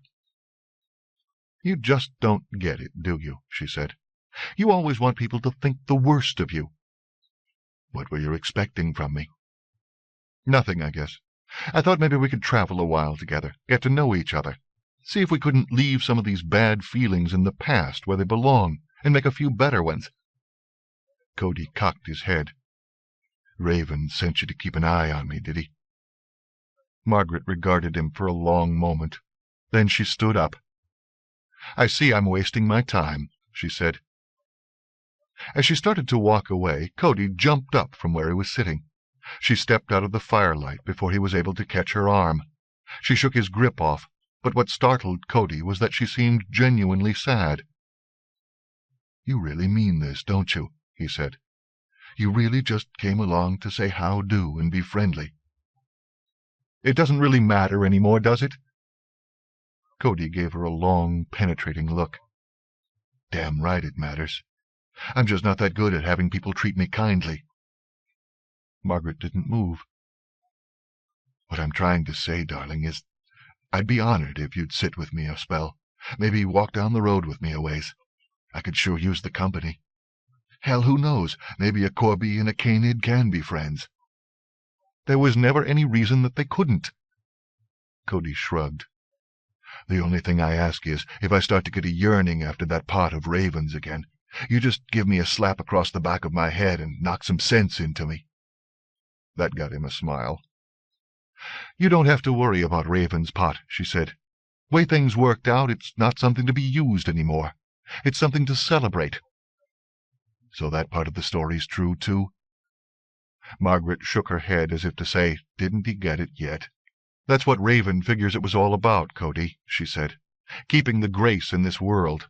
Maybe her light's not as strong as it once was. Maybe the world's gotten darker since the first day, and it's still getting darker. But something's shining on. In you, in me, everywhere you look if you take the time to pay attention.